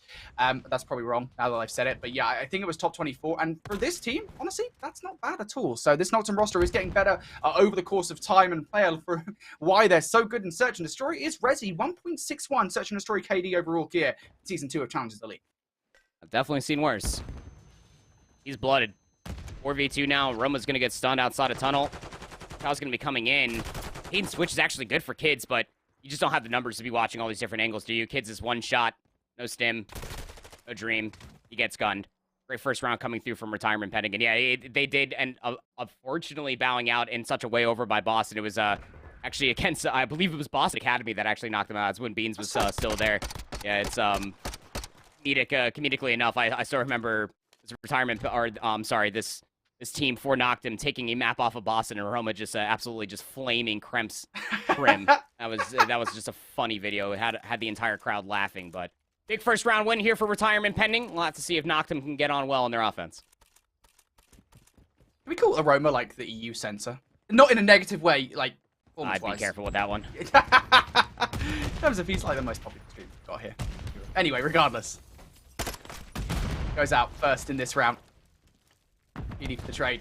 3 versus 3 now, but they're not going to quite anticipate defrag through the tunnel. Doesn't even matter in the end. It's Rafi who does a little bit more honest with the kills up front. Resi trying to impress with the snipes here. Of course, we just talked about his Search and Destroy KD. Gets the pistol kill with the X12 to kick things off, and they know he's going to be running that sniper rifle. They're not giving him anything. No reason Maybe to. they are. Ooh. Oh, maybe Drag they are. shot action just a bit outside. You know, let's say something about the hit flinch. Definitely giving out free haircuts over here for Dave. But, I mean, the stones for Dave just to take this challenge. Oh, just Neo's it to the side. I mean, like... Dave, he's in the Matrix, brother. Yeah. It was like a mistake in a way. Like, just jumping up on top like that. I think he mostly just wanted to do like a jump, but, I mean, we've all been there. We've been playing rank. That auto mantle comes through a little bit too often. Anyway, Retirement Pending starting this one very strong. 2-0. Rafi, surprise, surprise, having a big start of that. 4-0. Time pending. Changing up strategy a little bit here. A lot of utility sent towards A, but it will not be enough to dissuade Noctum from having presence over towards B. Kids will be the first player here. And here's the stat comparing these guys. Turns out he's not the EU sensor. Yeah, around 1.13 KD. I was talking about stream performance, okay? Not in terms of short in-game performance. But regardless, Rafi, 5 in a row. Looking for the cruise missile here. Wild away from it. And he will get the kill on towards Resi. That is like, he has Resi's like hair to work with in that situation. Rafi just doesn't care. Your pixels. 6 spree for Rafi. Aroma. 1v2. He's making a lot of noise, but defrag. He's up the irons. Probably didn't hear him. Aroma's got a trophy, by the way. And Rafi, off of that previous information yet, just go ahead and plant it over here at B. His dead silence ran out yesterday anyway, so go ahead and plant that sucker. Is he opting in just to play in the 1-for-1 position? This is bold, rather than going up inside top 10, because Aroma is hitting this. And it looks like he might just give him the 1v1 through the cuts. But the centering might be good, but Aroma's shot is better. In this round specifically, you shut down the 7 spree from Rafi and knocked him get on the board. Mate. Aroma just destroyed him. That is some incredible centering from Aroma to win that 1 versus 1 at the end. And yeah, to be fair, Noctum didn't need to win that round ideally, considering they got the read early on as to where the bomb was going. Rafi did open up the play though, as he always does. There is that final kill coming through from Aroma. One of the best seasons I think we've had from Aroma in quite some time, and that's not a negative thing to say. He's been getting a lot better recently too. Guy's been grinding, man. It's like I was saying, like at the beginning of the year, like Aroma knew, like he can stay on the stream grind, but how cool is it to get that stream grind on while also just grinding competitive Call of Duty? 4v4 here on the A-bomb. That's about going the way of Resi. Fix does have a response in kind, but PD getting aggressive towards the open area. It's not something you generally speaking see. Can activate their dead silence as well. Wants to follow up with some more frags, just trying to clear out both garbage and the hedge. Now wants to get involved, and oh, that gunfight versus defrag would have been nice, but now it will leave Kid stranded. And of course, Resi did have the bomb too, so Kids is going to have to go on a retrieval mission. Dead silence needs to be utilized to get it done, and well, they going to see him on the cross. Kids did not get the bomb on that first push. Now trying to get right into the mixer here. Has to recognize that someone's to his right, and actually just going to back away here. So a game of chess between these two teams. Who's got the best moves? They're just going to play a retake here. Smart call for numbers. His dead silence was utilized in that previous play. Crab walking his way over there. Davis throwing shoulders. He wants the gunfight, but they need to pinch this together. And it's looking like that might just be the case. Kids gets the first. Opts in just to spray the angle, expecting the reach out to come through. But there's just no way you were going to fully expect the pinch to come all the way through. Wouldn't even have enough time maybe to get the cover. I mean, he was quite literally, he had like all of like 20 HP. That's like what? Like 2 bullets from the Vaznev, if that, maybe a bullet and a half. Wonderful retake coming through from retirement pending. It is tough because you called it out perfectly, right, Andy? It's the dead silence usage. He's already used the dead silence to try and grab the bomb in the first instance. The fact that Resi made such a bold play with the bomb put Kids in that position in the first place. So not a lot to work with there, to be honest, for Kids, to be honest. And retirement pending doing a stellar job at working him. 3-1 up now. Our retirement pending here in this situation. Last time it was a B offensive hit. This time it's a classic old A site for these guys. Use the overhead, and Dave, well, he'll just fly straight out into the open. Again, it's really tough to expect a player to run out into that open area like that. It's such a courageous play to make. Now Kid's in a 1 versus 4. Look, Kids was in a 1 versus 2 last round. At least he's got dead silence to work with, but I think it'd be a bit foolhardy to utilize it here. Just save it for another time where it's more realistic. My John Madden comment of the day: you do need health. Pop dead silence. You need to be alive, in fact, on the map. Thanks, bud. Boom. But even more so than that, that's what I'm here for, man. Just providing all the analysis that I possibly got. It's Bricado Search and Destroy, right? I mean, like, if you don't land those stuns defensively, you just allow retirement pending to get in such a crucial positioning, specifically for Dave with an AR. I mean, his shot is the absolute truth. 5 and 3. Finds the first 2 kills. It allows the SMGs to get in such an aggressive manner. Leading by 3 now. PD got a lot to do here in this round. Noctum have full control over the A side. This is a big gamble for retirement pending. They're almost playing like they've got some kind of streak. I don't believe they do. Oh, Rafi has one. I have one in the back pocket? He went on 6 in a row. Oh, no, he Showing doesn't. that he has one. Yeah, I was going to say, I don't think they do have a streak. Yeah, I was very confused earlier when it did happen. He probably got team killed. Yeah, no streaks on board for retirement pending. This is a really peculiar play. I just think off the back of that, giving up the bomb site like this, it rarely works out. Shout out Ryan to show me that he is, in fact, on score streets. 3v4, though, as far as the retake is concerned. And, well, kids, this time around, no dead silence, but he's winning the gunfights.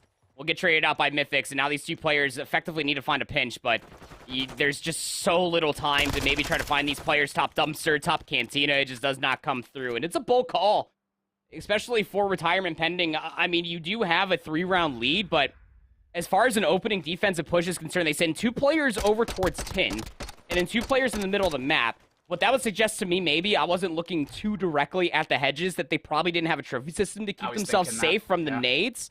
So you opt in for what potentially could be a B push, because, I mean, Noctum's previous A push just got absolutely folded. But Noctum do not back down. The nades, they confirmed that that site was theirs. They get that bomb quickly planted, plus a numbers advantage. Big round on the board for them. Yeah, you should see these trophies now coming out from retirement pending. This round, they should have at least 1 earned, and they will bring it down.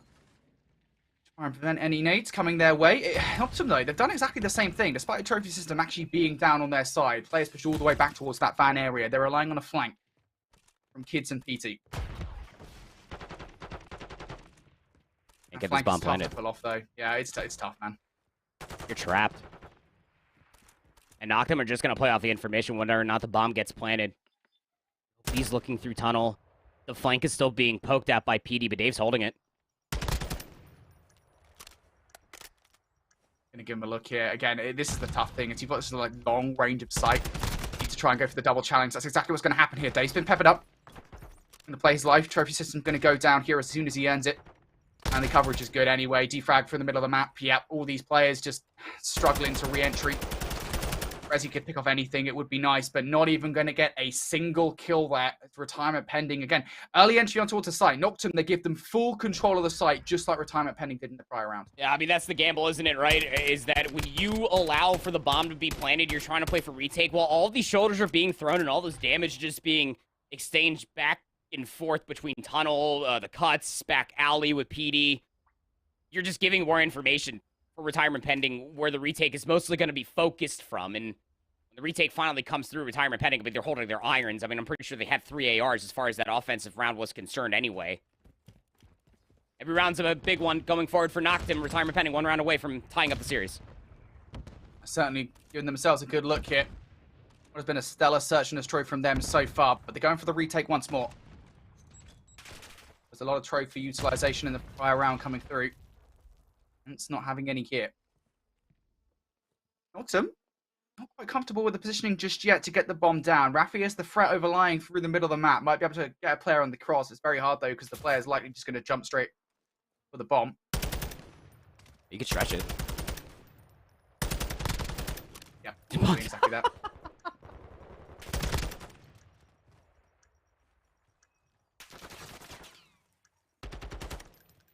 Plays through the middle here. Rafi and defrag trying to retake. Rafi not going to get anything done. Noctum again. This is 3 rounds in the bounce now, where we've seen teams on either side just give away the A site. I think I've just either back of not having trophies or just trying it as a legitimate strategy, and it hasn't worked out in a single time for either of the teams. I promise you, I have watched way too much Mercado Las Almas Search and Destroy to promise you that that is just not a called out strategy. I mean, it's a forced one for sure, because you don't have a trophy system if you're retirement pending. You're going to get bombarded with nades across that A lane on the backside of hedges for sure. You just try to keep the middle of the map. I mean, with Rafi's position, maybe hoping to stop that bomb plane from coming through, but as I was saying, you can stretch it. Trophy systems are down now. As far as an offense is concerned for retirement pending, it's a little bit delayed. Defrag opening things up with a double. Rafi with another one as well. Aroma, yep. 1 versus 4 on the cards. Now 1 versus 3. The bomb goes down and it makes him in an inversely worse situation. Those shots going out on towards Dave only make it worse as well, as Rafi just needs to finish off this kill, and he'll do exactly that. Retirement pending. Answer back after the hardpoint victory for Noctum in map number 1. A great search and destroy victory. I don't want to say dominant, Andy, but it certainly felt comfortable for them. Yeah, I mean, the first few rounds that we hopped in, this guy right here who gets the final kill, 12-4 for Rafi. I mean, the reason why we talk about him so much, even last year, what he was playing with, like, Furious, Grad, longtime duo as well, like, Search and Destroy was always so good for him.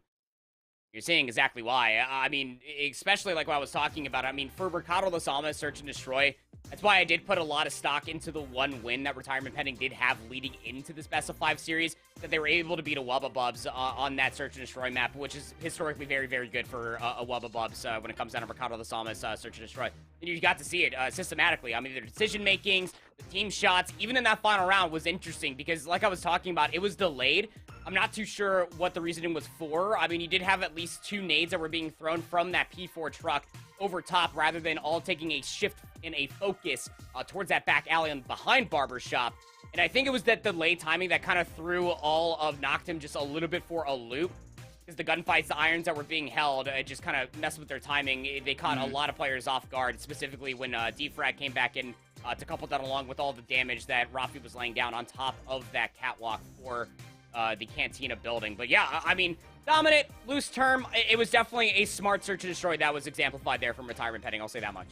Yeah, again, when we talk about it, right, just generally speaking, in terms of Search and Destroy, we already know who the big players are on that team. You know, even players like Defrag and Mythics have had great turns on Search and Destroy in the past. You know, not so much for the Vanguard season for obvious reasons for Defrag, but in the past as well, you know, being a story player, very good at Search and Destroy. So it's not that much of a surprise to see this team win against Noctum here in this game mode, but Control is where things get interesting here, especially over on Fortress. This is one of the better map mode combinations in Control for both of these two teams, Andy. And just generally speaking, I believe Control is the best mode for both of these rosters as well.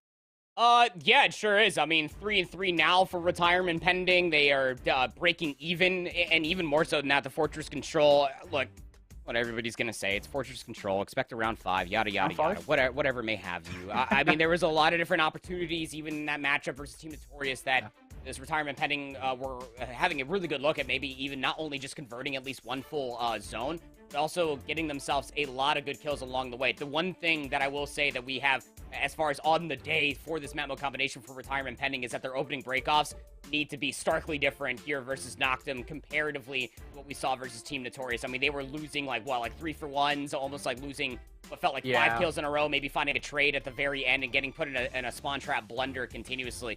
On the other side, though, Noctum have only played Fortress Control twice. They have a 3-0 win versus Fade. They also have a 3-2 win versus La Nave del Mysterio. So, a lot of questions. Need immediate answers here if you are Noctum or Retirement Pending. Big swing map mode combination here on Albagra Fortress.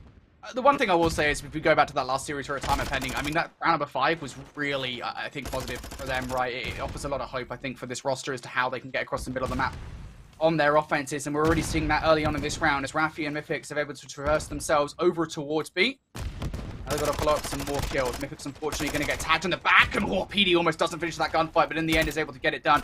Defrag now at the spawn. Last one left alive, and as Gabe picks up 2, Noctum going to be able to find their way across the map, and now Retirement Pending. They were in that position they were in before, stuck in the spawns, but they do have 2 ticks of pressure made off that first hit. Just about starting at square one, and square one is getting the heck out of the spawn trap. It's trying to do what Metals did in that previous Albagra Fortress that we saw with Retirement Pending and just trying to get maps control, but I love this discretion. From Retirement Pending, they find first few kills, but they don't come flying out. They're trying to find where the rest of these players are located at. Rafi's centering is so good. Dave is there to get Aroma off of the horse statue. And now they can start maybe moving across the map. Got to get the trade on the kids. Mid-map pressure is everything, but the trades just simply are not there. Nope, again. Still presence around the middle of the map, but Retirement Pending do want to unearth before they move forward. Rafi going to be the last player left alive here for the moment. Again, no mid-map pressure from Noctum as they come off the spawn. Will enable Retirement Pending to escape. They're too cautious of it though. Take too long. Now they do still have to fight these gunfights in the middle of the map. Defrag from the double doors, able to take down 1. They still need to escape. There's a lot of players through. Nobody's stopping the clock just yet. And finally, it is the gambit towards B. That's where they want to go. They only need 1 tick of aggression. Noctum, you've got to go fast. You've got to get on the point right about now. Not able to get it done, so the extra 60 seconds does come through. And now you can go back to that proverbial drawing board, is just trying to make sure that the spawn trap does not occur. Defrag has so much to do. Has a lot of angles that he has to be looking at. That is a nerdy angle and a half that PD just found versus Defrag. Very annoying. I've been there too many times, but Kills do come through. It's a 3-life lead in favor of the defense. 40 seconds left on the board here, and this is a great call from Mythics. Just lay prone. Wait for the inevitable push. You know that everybody in their mother wants maps control when it comes down to the spawn trap. Now Retirement Pending have numbers, middle of the map. It's just one player on the A zone. Yeah, Aroma goes big though. Manages to pick up at least one. Still though, presence behind here for Retirement Pending and presence up front as well as Dave picks up another. It's going to be a double hit from Munitions for Retirement Pending. Defrag, a massive 1v1. PT on the other side of the door. Shots going out, but PT gets the better of him. Dave now up towards the point, can only pick up one. It's all on Mythics with 14 seconds left. He goes down. Noctum should be able to advance now off the back of those kills. 8 seconds remain. Kid's going to activate the dead silence to try and be silent and sneaky around these double doors. And that's a nice double coming through from Kids. One player gets past the 50-yard line, but it is not enough here. So Noctum do get the victory on the defense as expected. But that is not a bad round at all from Retirement Pending. They get those 3 ticks and the capture over toward the feet. Yeah, it really does need to be exclaimed that it is not easy finding any segments of regression on Fortress. Not when you do find continuous traits in the middle of the map, much less a full zone conversion, much less the B zone first. More often than not, when you see a single zone being converted, it's the A zone, but I mean, Retirement Pending just simply were not relenting when it came down to focusing, getting out of maps, when it came down to pushing past Blacksmith and getting over towards that final segment of progression. Take a note of that if it comes down to a round 5, because, I mean, it's Fortress, baby. It just might be the case. 1-for-1 trade as we start here on Noctum's offense. They got players already pushed past Seeker. That's PD. He's on a route. PD doing PD things. Actually managed to deliver on that as well by taking down Mythic. So, pressure really good at the moment from Noctum. They're going to get that first stick on towards A. Retirement Pending need to draw up a plan pretty quickly to regain control of the point. They don't check over towards the corner here as Aroma will capitalize the deep frag. Trade's now on the point, and, well, it won't be in favor of Noctum. They are now going to have to rely on push over towards B. That second tick of progression did go through. Now what can Aroma do over here towards B? Have to wait here for support through the middle of the map. Now needs to get at least one frag and just cannot get it done. Doesn't exactly help his teammate dies to a team kill towards the middle as well. So Noctum, they've got 2 ticks on A. That is a good start to this round. It was a veteran move, though, by Aroma to at least keep that clock stalled out. So just under a minute now, 22 plays up against 21. Trying to pull more defenders back over towards B is a good one. But like you said, that team kill only kind of benefits more of Retirement Pending to try to set themselves up in the proverbial spawn trap. Aroma bouncing out like a pogo stick is on sale. They're able to at least find 1 kill, but it's Mythics that answers back with 2 of their own. Now 40 seconds remaining in the round. Looking for something here. Noctum on their offense. They need to try and match what Retirement Pending did on their last effort if they can. Those 2 kills might get it done now. Some space in the middle of the map here. They should be able to at least touch on A. Aroma will be that player. Trophy system down to protect him from any incoming nades and utility. Now PT will be the player on the point. Retirement Pending going to try and challenge this one through the street side. PD bounces the stun off the wall to try and catch Raffi off guard before he can touch the point, but here comes the double chow. Is the cover good enough provided by Resi in the backline? No, it's not. Resi falls now. PD needs to chow and just cannot get it done. Defrag going to take him down. And Kids towards Munitions goes down as well. That is not good. Noctum, they're wiped away. Back to the respawn point for the final 15 seconds. But hang on a second. Oh, for a second there, I thought Aroma was about to escape. PD could still make the play on the point, but only able to find 1. So in the end, Retirement Pending, it is only 2 ticks they give away.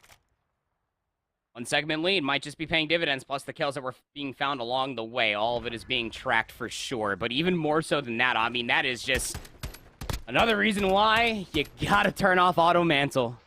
Oh, man, everybody thinks it's cool to be Spider-Man on the backside of that P1 truck until they get caught in Auto Mantle when they need to jump chow out to find the kill and to get that A zone. I don't even remember who it was. I don't think it really matters, but man, that 1 kill was so crucial for Noctum's potential success of adding 60 seconds out on towards the board and picking up the tick progression that is this Albagra Fortress Map 3 Grueler. Again, a big swing map mode combination between these 2 teams being tied up 1 apiece.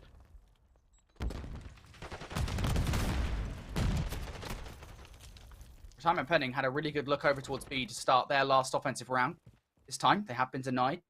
Good adaptations coming out of the Noctum squad, but doing so, Noctum have given up a little bit of pressure over towards A. They've opened things up for Retirement Pending to start to make some progress. For the moment, they're not comfortable enough to jump on the point just yet. And again, it's a team kill that comes through. This time, it's a team Semtex from Defrag to take down Mythics. Raffi follows up with another one, but Trades in kind for Noctum, and in the end, it's favorable for the Noctum squad. They regain control of the middle of the map.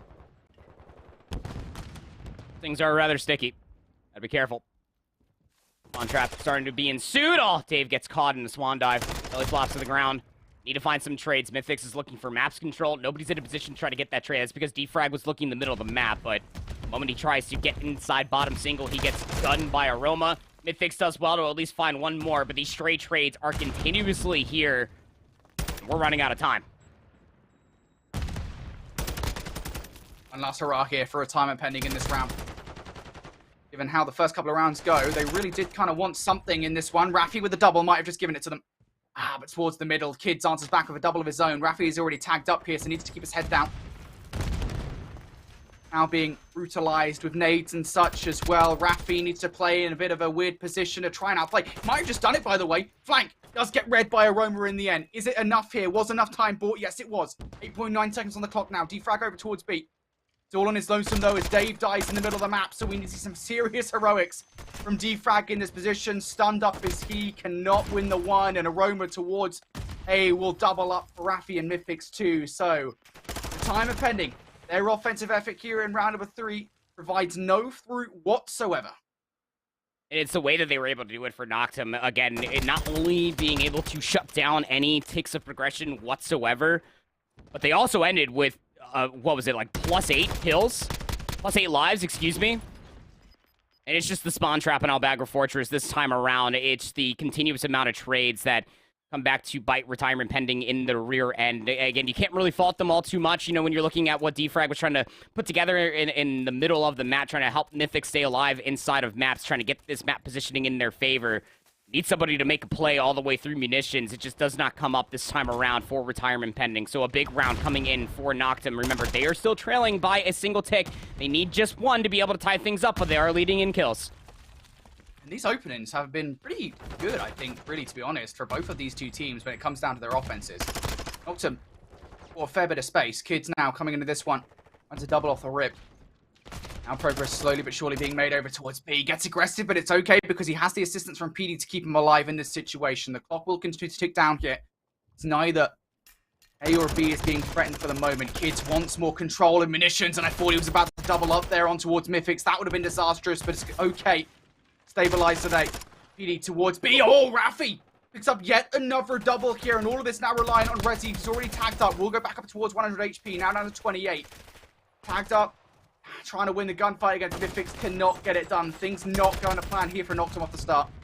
Take a breath here, Noctum. You just need a single tick. Trades are still coming through from retirement pending. They have barely cut past the middle of the map, Kids.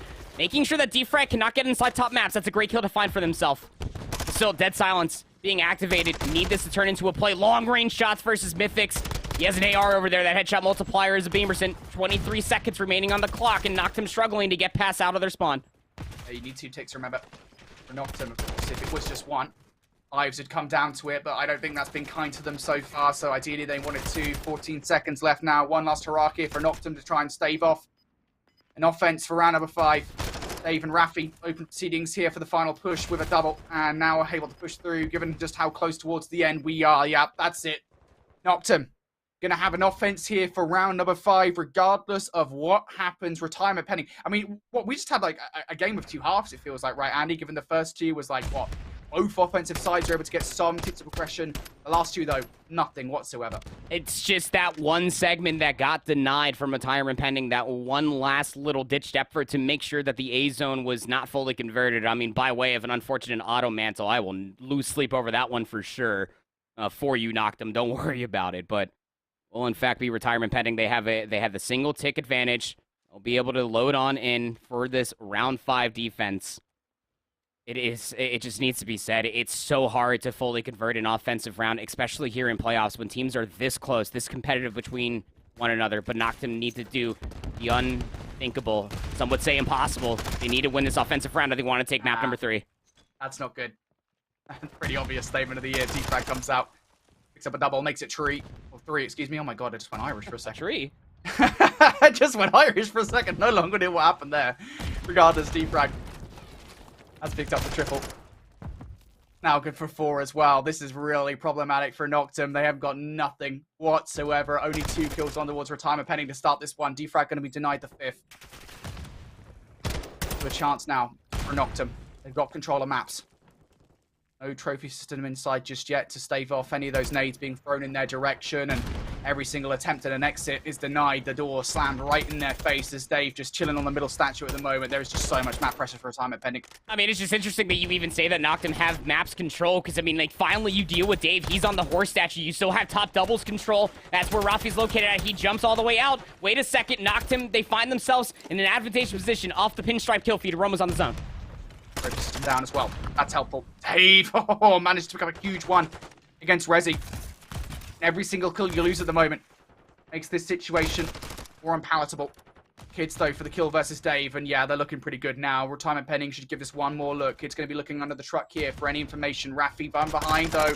You got to be careful. Defrag also from that angle. And on the point now, it's Aroma who has to go big. He cannot get it done. 1 tick is all they shall get for the moment. Trophy system down. Will catch that Semtex throne. But PD doesn't care. PD does it with his Fastnev. The support also here from Resi. Noctum, they're still in with a chance here. They'll stop the clock once more. Kids needs to stay alive. Reinforcements need to come through. Resi's actually going over towards the open head glitch. Over by the open archway. He's going to try to sneak on a B. I mean... The way that retirement pending are actually setting themselves up, I think they might end up chalking over by A. An off-screen gunfight, Defrag, thinking maybe he can get over towards A, but Aroma's playing bench to perfection. 13 plays up against 11, 60 seconds added on towards the board, but retirement pending. Nice Semtex from Mythics. We'll find 2 exits along the way. Now Noctum need to get out of their spawn once again. I absolutely respect the timing of that last play. They went just a little bit late enough that Noctum didn't quite expect it. Retirement pending off the back of it, able to clear point and able to get control once more. Noctum, despite getting control of A in an extra 60 seconds on the board, no map control to speak of. Mythic's now really heating up 5 in a row. One more and it will be a cruise missile as long as he doesn't have score streaks on. Let's get shut down, mate. Big kill for Aroma to make. They're probably leaving over their head. You guys can see it at highlights right now. A 3 versus 9 situation as Defrag is done. Resi's done, excuse me, for this control. Noctum have to be careful. They have to be surgical. They've got to pick them off one by one. That's just not going to help now. 1 versus 8 situation for Aroma. But Aroma's a pretty good guy. Pretty good at Call of Duty as well. A 1 versus 8, though, that is damn near impossible, and it will be proven so as the extra bullets come in the body there. Retirement pending. Feeling themselves here as they take this control in a very crucial moment in the series. It's just unfortunate. Again, it is... Like, I hate to continue to beat this into submission, but it is just one auto mantle away in the first offense for Noctum. That was the difference maker in between them getting round 5 defense and getting a round 5 offense. They were outslaying them, all of Noctum, until those final 2 rounds. Fortunate as it may be, Signs also staring down the barrel of an unfortunate, unmitigated disaster it may seem. A-Zone has been fully tacked on over. 20 plays up against 12, sure, but Lenave Del Mysterio, they have a 2-1 lead, not only in the control, but a 2-0 lead in the series. Yeah, this one should be Lenave's. Absolutely. There's no real chance here, I think, for Signs in this particular situation. You are on defense, that's what you got, but still a 16 versus 7 with 1 minute 26 left on the clock. I mean, that's just a wealth of time to make this one happen for Lenave. Still, in map pressure here for Signs, maybe there is a chance. The Nadox just runs right into the Hornet's nest, and would you Adam and Eva, he gets stung. Bullying here for a deliver. That's him down. Yumiko, Nadox, Stepper. Now the last one's left alive, and it will just be up to Yumiko and Nadox. What can they get done? Players starting to get overwhelmed. Yep, Yumiko's out. We'll see you not on their stats. Get your own 30s out. Easy Mac, mate, as Nadox, well, he's about to get bullied. Ooh, he gets a double. If you can slash up the third, would be good. But yeah. He runs out with that knife, and I think we all know it's done at that point. To be honest, we probably know it's done a little bit further beyond that, but still. But now Del Mysterio, they win 3-0. Oh, man. That's just so unfortunate for Signs. I mean, we'll sit here and talk more about Lenave here in a few. But, I mean, Signs, you definitely got to be feeling a lot better about yourself through Season 2 of the Elite. Obviously, you don't have to go back through qualifiers. You made it through playoffs. I mean, shoot. you did better than just winning a single map comparatively to Season 1. I'm just out here just trying to pick and choose these small little W's coming through from signs. But better about it. You know, that you lose Mercado Search and Destroy 06 in that map number 2. You almost lose the Hardpoint map number 1 on Fortress almost by 100 points, and then get 3-1 in the Fortress control. We knew that it was going to be an uphill battle. We knew that signs are, in fact, I want to say, definitely a dark horse team when it came down to a playoff run, but much better outcome here in Season 2 comparatively to Season 1. On the other side, though, you needed that if you're La Nave del Mysterio. I feel like we talked about this the same way when we were going back through Season 1 for playoffs for La Nave del Mysterio, is that you need to be able to showcase some semblance of dominance. If you're down in the lower bracket, you need to showcase why you're making the argument to be a top 4, top 5 team here coming out of Europe. I mean, that's the story. You're right. That is the story for La Nave del Mysterio.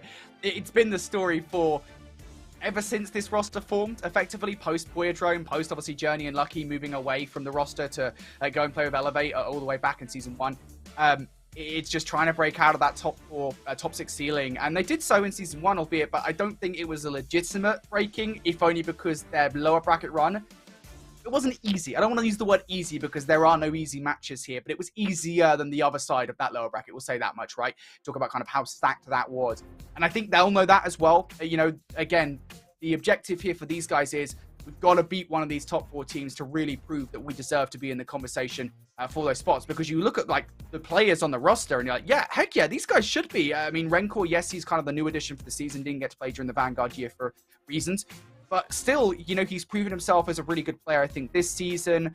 And obviously, we know that we always kind of give Super the gas that he deserves as well. These players, like, they're good enough. It's just putting something together that actually equates to the victory here against those big boy teams. And that match will be coming up next. We don't know who they'll be playing just yet in lower round 2. But still, that's going to be the big one for me. Can Olave get that victory, not versus Signs? Yeah, I mean, this was like the first few words in the sentence of an argument for La Nave del Mysterio. The continuation of that argument obviously will be coming through in lower round 2. Whoever ends up losing up top is going to be a top 4 team. I mean, that much is the argument for sure. So, I mean, La Nave del Mysterio now have an opportunity again to maybe try to put themselves in a position. But we're not done yet. As far as our lower round 1 matchups are concerned, Noctum looking for a big bounce back here in the Embassy Hardpoint. And to be fair, they are 1-1. They did beat Orgless on this map, Brody, 250 to 198. Retirement pending on the other side. Did 100-point club Falcons on this map, 250 to 90. One thing I will say, you know, coming into this one for retirement pending specifically, is you look kind of where the power lies, and it almost reminds me in a way of Boston Academy with Beans and Shawnee, right? You've got Rafi and Dave coming into this. They should be the power for this roster on Embassy Hardpoint. We'll see, though, how it goes moving forward. This Noctum roster full of surprises. Can they get it done? Can they force a game number 5 in an all-important series for them? What's the start? Time going their way on P1. They should have control of the scrap. The back 10 should be theirs. Retirement pending, though. They know how much time they can get off P2. Deciding to just give up that scrap on P1 and move it towards rotation. Our call. I want to just go all willy-nilly through the middle of the map, not knowing what the full setup is. So you're going to be pushing pots now if you are Noctum, trying to get this back parking lot area. Mythics almost looked like he stopped shooting there for a second. Thought he got enough damage into Kids, but Kids will get that kill. Now, Rafi, you would think would need some assistance. Defrag is that guy inside of P4, but Rafi gets overwhelmed on that back truck, and now the pinch is coming through the front. Here we go. Pinch coming through the front now. Timer pending. Gonna have to defend this point, and while Mythics gets a double. Beautifully done. Kids will be all left on his lonesome here in this situation. Gonna have to back away in towards the administration building. Mythics more than happy to just continue piecing up these players. Spots out that last one. We'll make the call that, hey, somebody's gone back towards Laundry, and Dave should be the player if anybody to capitalize on it. For retirement pending, this is not a bad position. Still looking for the back 15 seconds, and I think Kids at this point in time, you're better served just trying to get some exit frags. Would have been a big collapse if Noctum were able to fully break inside P2, but you got to get a couple exits. To your point there, Brody. Dave's still yet to find a kill on this map. I'm sure he's finding damage.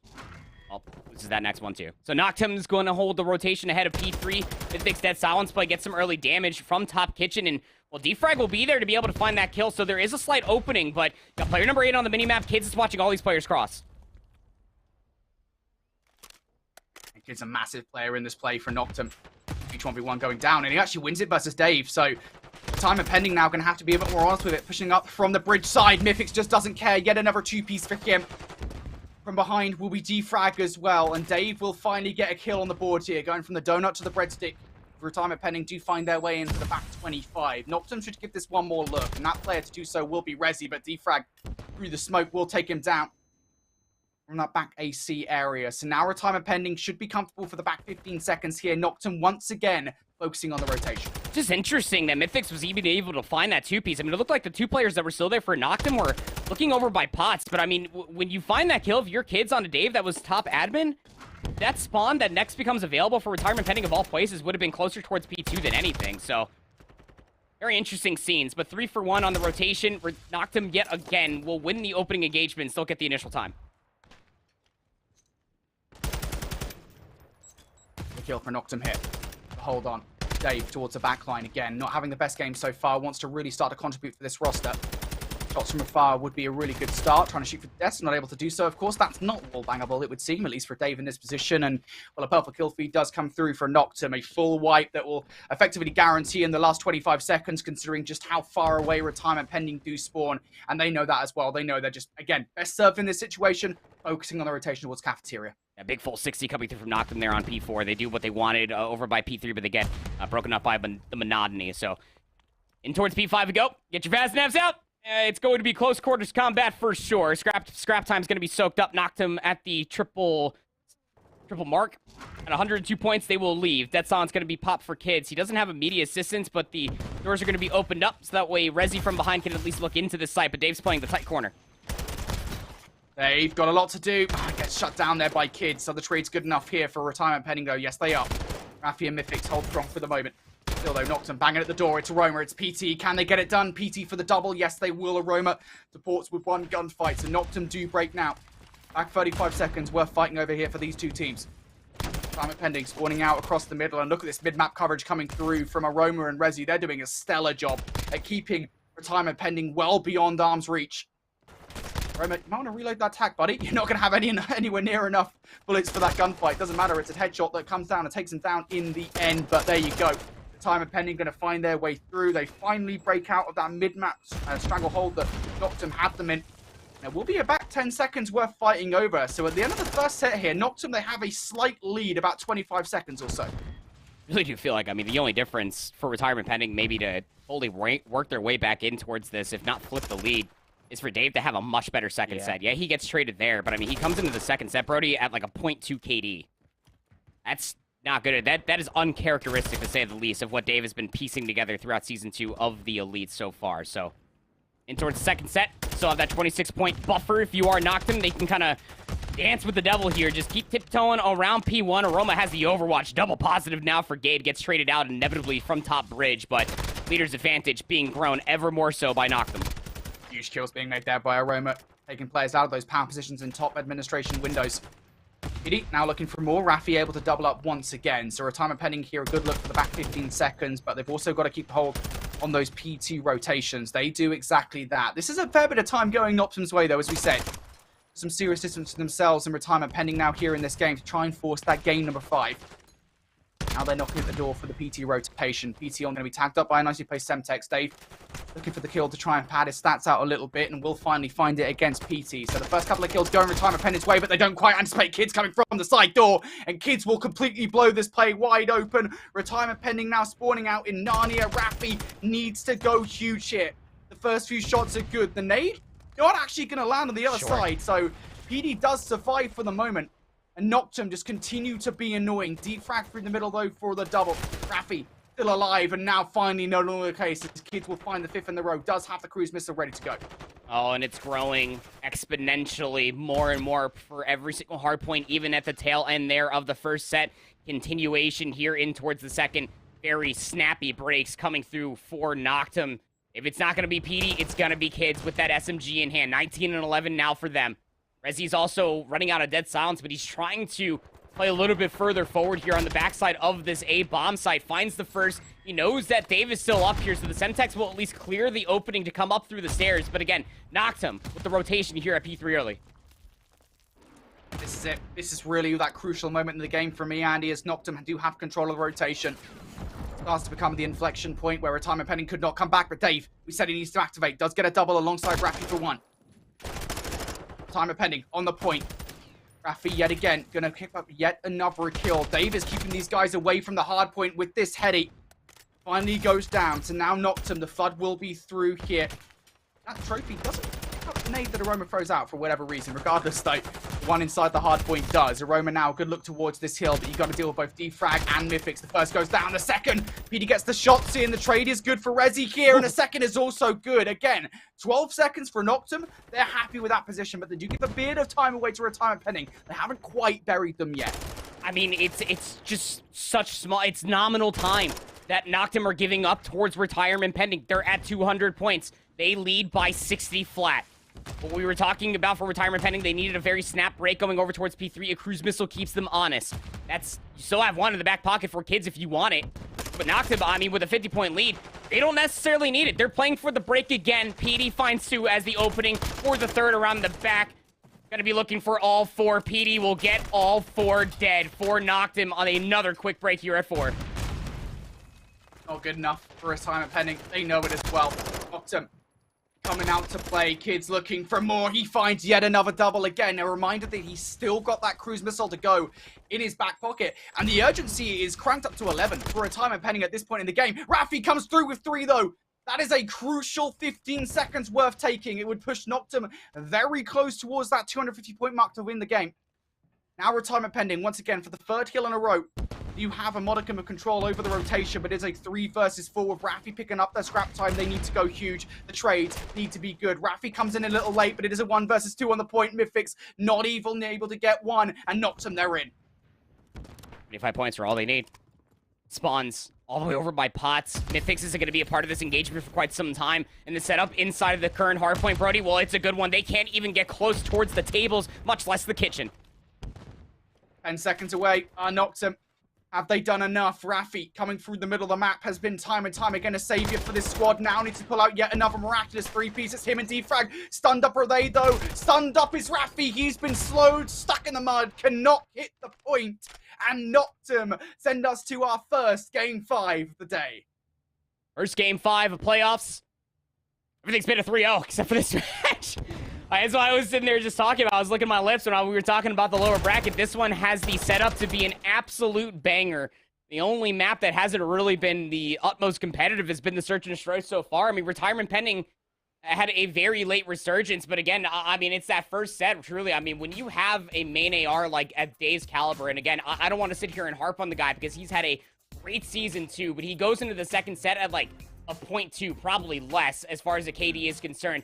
That's not good on a map like Embassy. Not when you need to be setting up these crossfires with Rafi in the middle of the map, longer lines of sight. I mean, you even saw what it meant for Mythics at certain points in time, who, even for this team, again, we kept on talking about Mythics coming into this roster for what used to be Henry's role as far as the 3rd AR, 2nd SMG. Mythics, more often than not, was picking up an AR because it felt like that this entire team, specifically for Defrag, couldn't move through the map because these longer lines of sight were not being looked at. When Aroma was piecing the way that he was, when these longer lines of sight were being held for so long, I mean, PD and kids, they could just go absolutely AWOL. 24 and 18 for kids with 2,500 damage.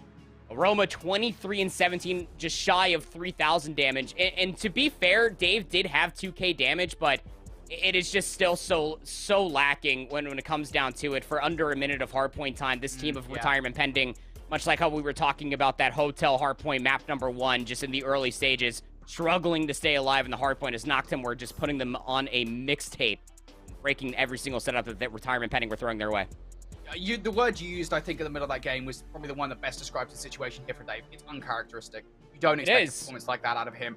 And I kind of laid it up, I think, coming into it. We did Rafi and Dave as the AR squad, the AR duo for the squad, excuse me, that have had, I think, at least statistically speaking, the best performances on this roster, bar none, to come out and play well on Embassy Hardpoint. We've seen that be kind of a recipe for success for any given team on Embassy Hardpoint time and time again. That just did not happen. Rafi did his part, Dave did not in game number 4. And Noctum, of course, on the other side, they absolutely did deliver. So, game number 4 does go their way. It's looking like, and I hate to say it, a Neslo situation here, potential for retirement pending. They're going to win the 2-3-5s, and we're going to El Asilo for the final map of this affair. First time El Asilo Search and Destroy for retirement pending. When they were playing underneath the Nixa banner, they were 1-1 in Season 1 of the Elite. They did beat the old Originals roster 6-2 in that affair. On the other side for Noctum, LSD Search and Destroy has been a playground for them, though I can't necessarily say that they were building sandcastles there. Last time that they played it was, in fact, in their Winners Round 1 matchup versus Awubabubs. I was saying that was going to be their best look to be able to take a map off of the Awubabubs roster. It went round 11, and they also have a 6-1 win versus La Nave del Mysterio, which we have seen what that Spanish roster looks like on this map mode combination. That's respectable, to say the least, but there's a lot of work that has to be done here for retirement pending, specifically for Dave. I mean, this guy has a lot of time spent in competitive Call of Duty, in competitive esports in general. You just need to come away from that map number 4 like it never happened. I mean, obviously, yeah, it did in fact happen. You're going to a map 5 when you probably don't want to, but you need to come in with a clean slate and know what needs to be done. You need to work in tandem with your ARs because your SMGs need that overwatch in that protection to make some plays happen on LSD Search. Yeah, and we do have a little bit to go off here between these two teams. Of course, Mikado Search and Destroy plays a little bit differently, but we know how that one went down. And just a little bit, because there's... I always say, like, jokingly, there's one bomb site on Mikado Search and Destroy. Obviously, we know that's not true because teams are getting a little bit more comfortable with taking themselves towards B, but A is definitively the more dominant one on that map mode combination. Regardless, I think the point I want to make here, Andy, is that ultimately, Retirement Pending did look really comfortable in that Search and Destroy in map number 2, and you look at players where the firepower lies there in that one. I mean, Rafi was just going absolutely nuts at the start of the Search and Destroy. It's not a surprise. Like, this is not a surprising storyline for us. Like, Rafi has continued to being one of the best players in Search and Destroy in European challenges over the last few years. Again, there are reasons for that. Rafi comes from a Search and Destroy background before he ended Respawn all the way back in Black Ops 4. So, you know, that skill just doesn't disappear overnight, and Rafi still has it. Retirement Pending, they're going to be relying on plays from Rafi here in this game number 5, but if the whole squad can come out and play well, it should be a good one for this roster. Forward positioning, top catwalk there. You can see Mythics both on the mini-map and his X-Ray. All high ground control, actually, for Retirement Pending. Noctum are getting absolutely zero information, but Retirement Pending collecting off the sound cues. First blood going the way of Rafi here. We said it again. Player that will activate first for Retirement Pending. Noctum could still get that bomb down in towards A. There's nobody actually in the site to prevent that from happening. Curious as to where Mythics goes here post-plant. How much noise does he make? Because no dead silence to speak of just yet. He's a few moments away from getting it. And I suspect when this dead silence comes through, that is when the play shall follow. Roma on the other side also relying on such a thing. Trying to crouch around before the dead silence comes through. And here we go, in from behind. Aroma wants to make the play. He has an opportunity to do so. And as his teammates fall around him, that opportunity is closing. Gets the kill. Does he get away? Oh, no, he doesn't. If Aroma gets away there, that is absolutely a viable situation to win. Yeah, I mean, he throws a Semtex. Obviously, I mean, a lot of players can eat a Semtex for dinner, but even more so than that, you'd want to maintain at least your presence, even with dead silence, and maybe go for a wrap. If not, go for a reach out, knowing that that middle of lane was at least going to be looked at, but it's all off Retirement Pending. Again, as you were saying, there was nobody inside the A-bomb. They were all playing around high ground, and they're playing off of what Rafi brings to the table. He's the only player for this Retirement Pending roster that is positive throughout Season 2 of the Elite in Search and Destroy at a 1.11, and it's all off of his opening duel percentage win rate. He's sitting at 86% win rate as far as opening duels are concerned, something you can rally behind if you are Retirement Pending.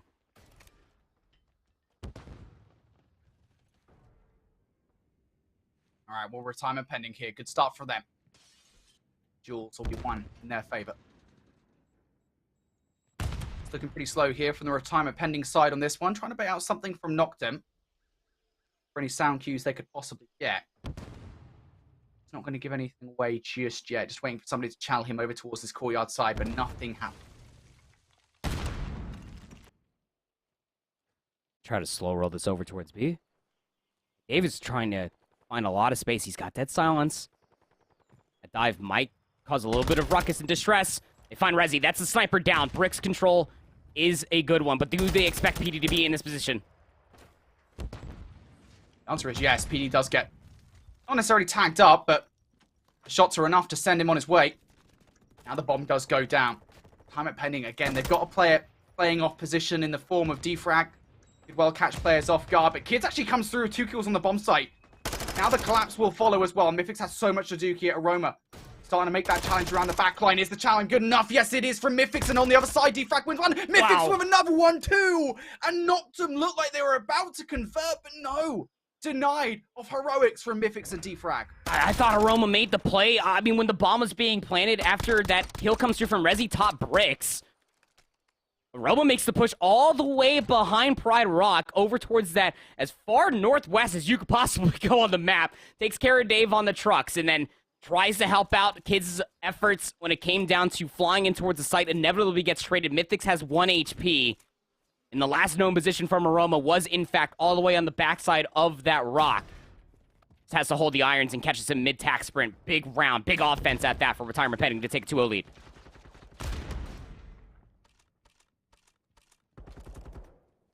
All right, well, Noctum hit. Start getting their wheels spinning. The search and destroy. Currently 2-0 down. We know how the start of Hardo went as well. This is a pretty good round so far. Pino knows that somebody sat in this corner. Gonna go for the chow, and Mythics has his better in with the pre-aim. And a pretty good situation from Noctum has now turned a bit sour.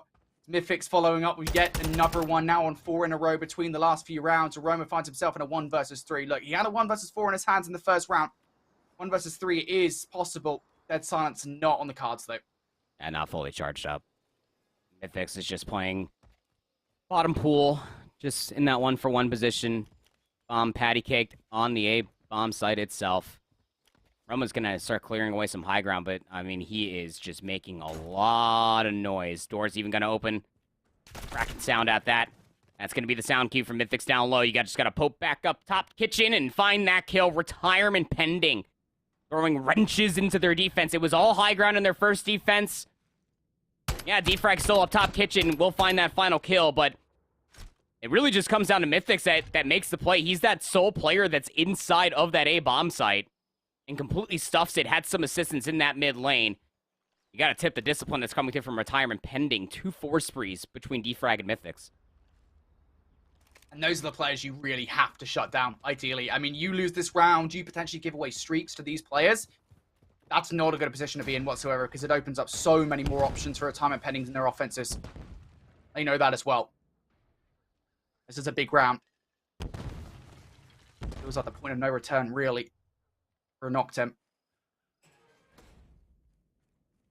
Retirement Pending, once again, this is not an unfamiliar strategy from them. They're waiting for Noctum to make the first move. Sun doesn't find anything close. You saw there from Mythic's POV.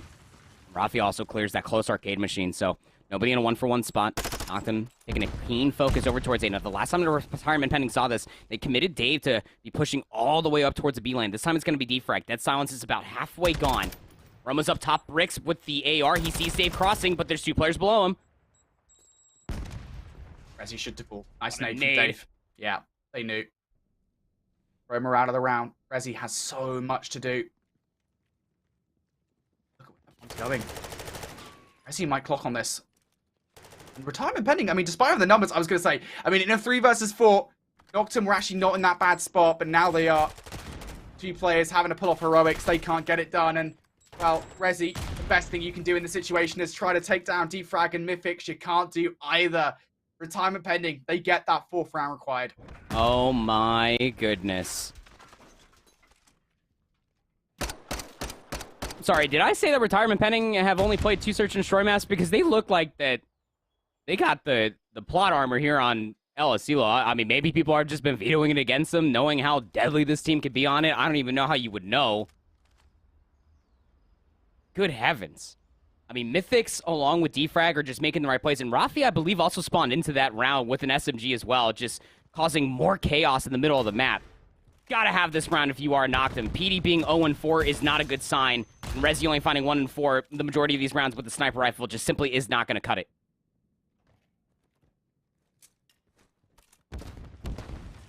There's still a chance here for Noctum. I have to say it. Just gotta make sure you stop these streaks from coming through. Noctum giving control of the A-bomb site, keeping on that flank coming through there. Mythics again. Doing it. To get shut down, he gets the kill. There's the 6th required. Traded out, though, is Mythics. So Aroma for all that kill. Bomb is down. Dave again. A billion miles away from having Dead Silence to work with here. So going to have to do this in full-on crouch, solid snake mode. Rafi falls, so Dave now just going to have to get his sprint on, to be honest, in this situation. Time really not on their side, but Defrag's going to shoot through the couch, and it is PD on the other side, but no! The pistol shot's not good enough. Noctum get themselves on the board. Oh my.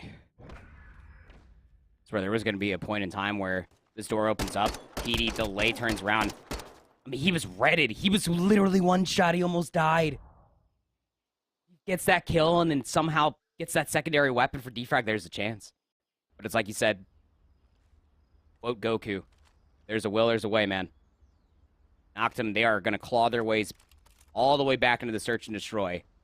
Mythics, as you say, though, he was able to at least get that cruise missile. I'm pretty confident he's not playing with score streaks.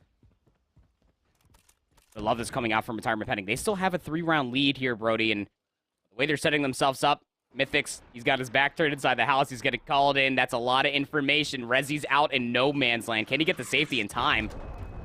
Does, but it's information nonetheless. That's the call. Yep. There's the action as well. Dave survives. PD, that is a massive 1 versus 1 to not take, and you're going to be shot at the back as soon as you run out that door. Nice trade from Kids. Bomb's going to go down regardless of what Kids and Aroma want in this situation, and now it is just Kids left up looking for the ace in this round, not going to find it. Yep.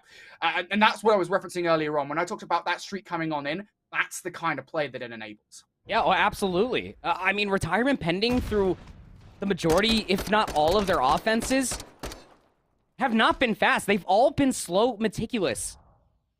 And the cruise missile just panders to what they want to do on LSClo, where they're just holding irons, playing off the information.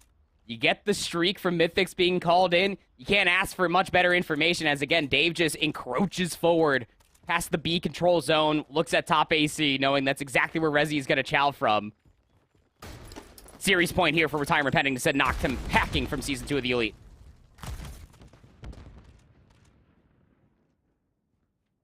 Noctum, gotta dig deep now. At least you don't have to worry about the cruise missile anymore. But there's a lot more to worry about. 5 rounds on the bounce is required here. Not quite a full sale, but sentiments are still the same. Mythics looming as ever. Had a stellar game 5 here at 7-2, but those early shots in. Just going to scare Noctum off for the second, and well, a lot is building up here, and now finding it will release as Mythics combines for the double alongside Raffi for the third. It's Aroma, a 1 versus 4, an ace is denied, and Retirement Pending send Noctum home, or while they're playing from home, but they're going to be out. That's the point. They send them packing, Brody. It's done. It's dusted. Noctum. Look, hey, they made it to playoffs. They didn't get to qualify for Season 1 of the Elite, but they lose the 2-3-5 versus Retirement Pending. And again, I hate to call it like it is, but it is one auto mantle away from Noctum getting defense on a fortress control, and then they potentially could have closed it out in 4. You don't want to go against Retirement Pending on Search and Destroy. They look so good. Their executions, their decision-making, understanding what each round might offer, even on the Mercado Search and Destroy. Bring that in over towards LSClo, and it is just so systematic. I don't think that there was a single round where you saw more than just maybe one player for Retirement Pending just aggressively and egregiously trying to deny so much space inside of the building of LSClo. Like maybe Mythics and Defrag, maybe one round defensively. They're actually playing inside of the A zone itself. But, man, Mythics, have yourself a Search and Destroy 9-2. Gets that 6 spree. Cruise Missile gets them back on track after they lost that round to Noctum. And Defrag was also right there, too. I mean, the SMGs, how many times are we going to cast LSClo Search and Destroy, Brody? We're going to highlight how emphatic an SMG's presence can be felt throughout the entirety of the map. PD was a non-benefactor. Kids was trying his best. Rezi with a sniper rifle couldn't find much of anything at all. It was shut down on all 7 rounds, it felt like. Well, maybe -1. Shut down at least for 6 for this Retirement Pending roster. I mean, you talk about kind of that round which Noctum won, but you got to remember as well, like, Noctum in that round, again, they were kind of playing for those streaks, right? It's like, there's an asterisk on it in a way, and I don't want to take anything away from Noctum in that Search and Destroy. If anything, I want to strengthen the argument here that Retirement Pending, that was sublime Search and Destroy from them. It was just incredibly well played, and I loved watching it. Yeah, I'll say it. I'll use the term only once because you know how much I despise it. It's a Neslo from Retirement Pending here with a 2-3-5 victory. Only the hard points going the way of Noctum Esports. Honestly, especially looking over towards the Embassy hardpoint victory, I think it does show there's quite a lot of potential in this Noctum roster, and we already knew that coming into this series. We already knew that coming into Season 2 generally. We were very happy to see them qualify because there was a lot of potential missed after they failed to qualify in Season 1. It's nice to see them deliver on that in Season 2. Ways to go still, but I'm loving this roster at the moment. And I think top 8, albeit not necessarily the placement they would have wanted, I think for this roster with a Challengers Elite debut, it's a good one. Yeah, no, it's a great one, in fact. You know, it's kind of the same testament that we were talking about for Signs. You know, albeit Signs were in Season 1 of the Elite, they bounced back from even having just a single map win. Same could be said here about this Noctum roster. Look, these guys are slayers. They're absolute grinders. Clearly, you know, control was really good for them throughout the entirety of the group stage. Hardpoint have been relatively close. I mean, their differential wasn't too far gone, minus maybe a few blowouts against some top teams. But, I mean, nonetheless here, Brody, you're looking at a team that has a really good backbone, something to build off of. I hope that this team is honestly in Boston because they can continue to make a lot of waves as far as an open bracket is concerned. Not to mention how they were also showing a lot of bright spots. It's just about transitioning all of these kills, all these different timings that they're finding in both Control and Hardpoint, and turning that into Search and Destroy prowess.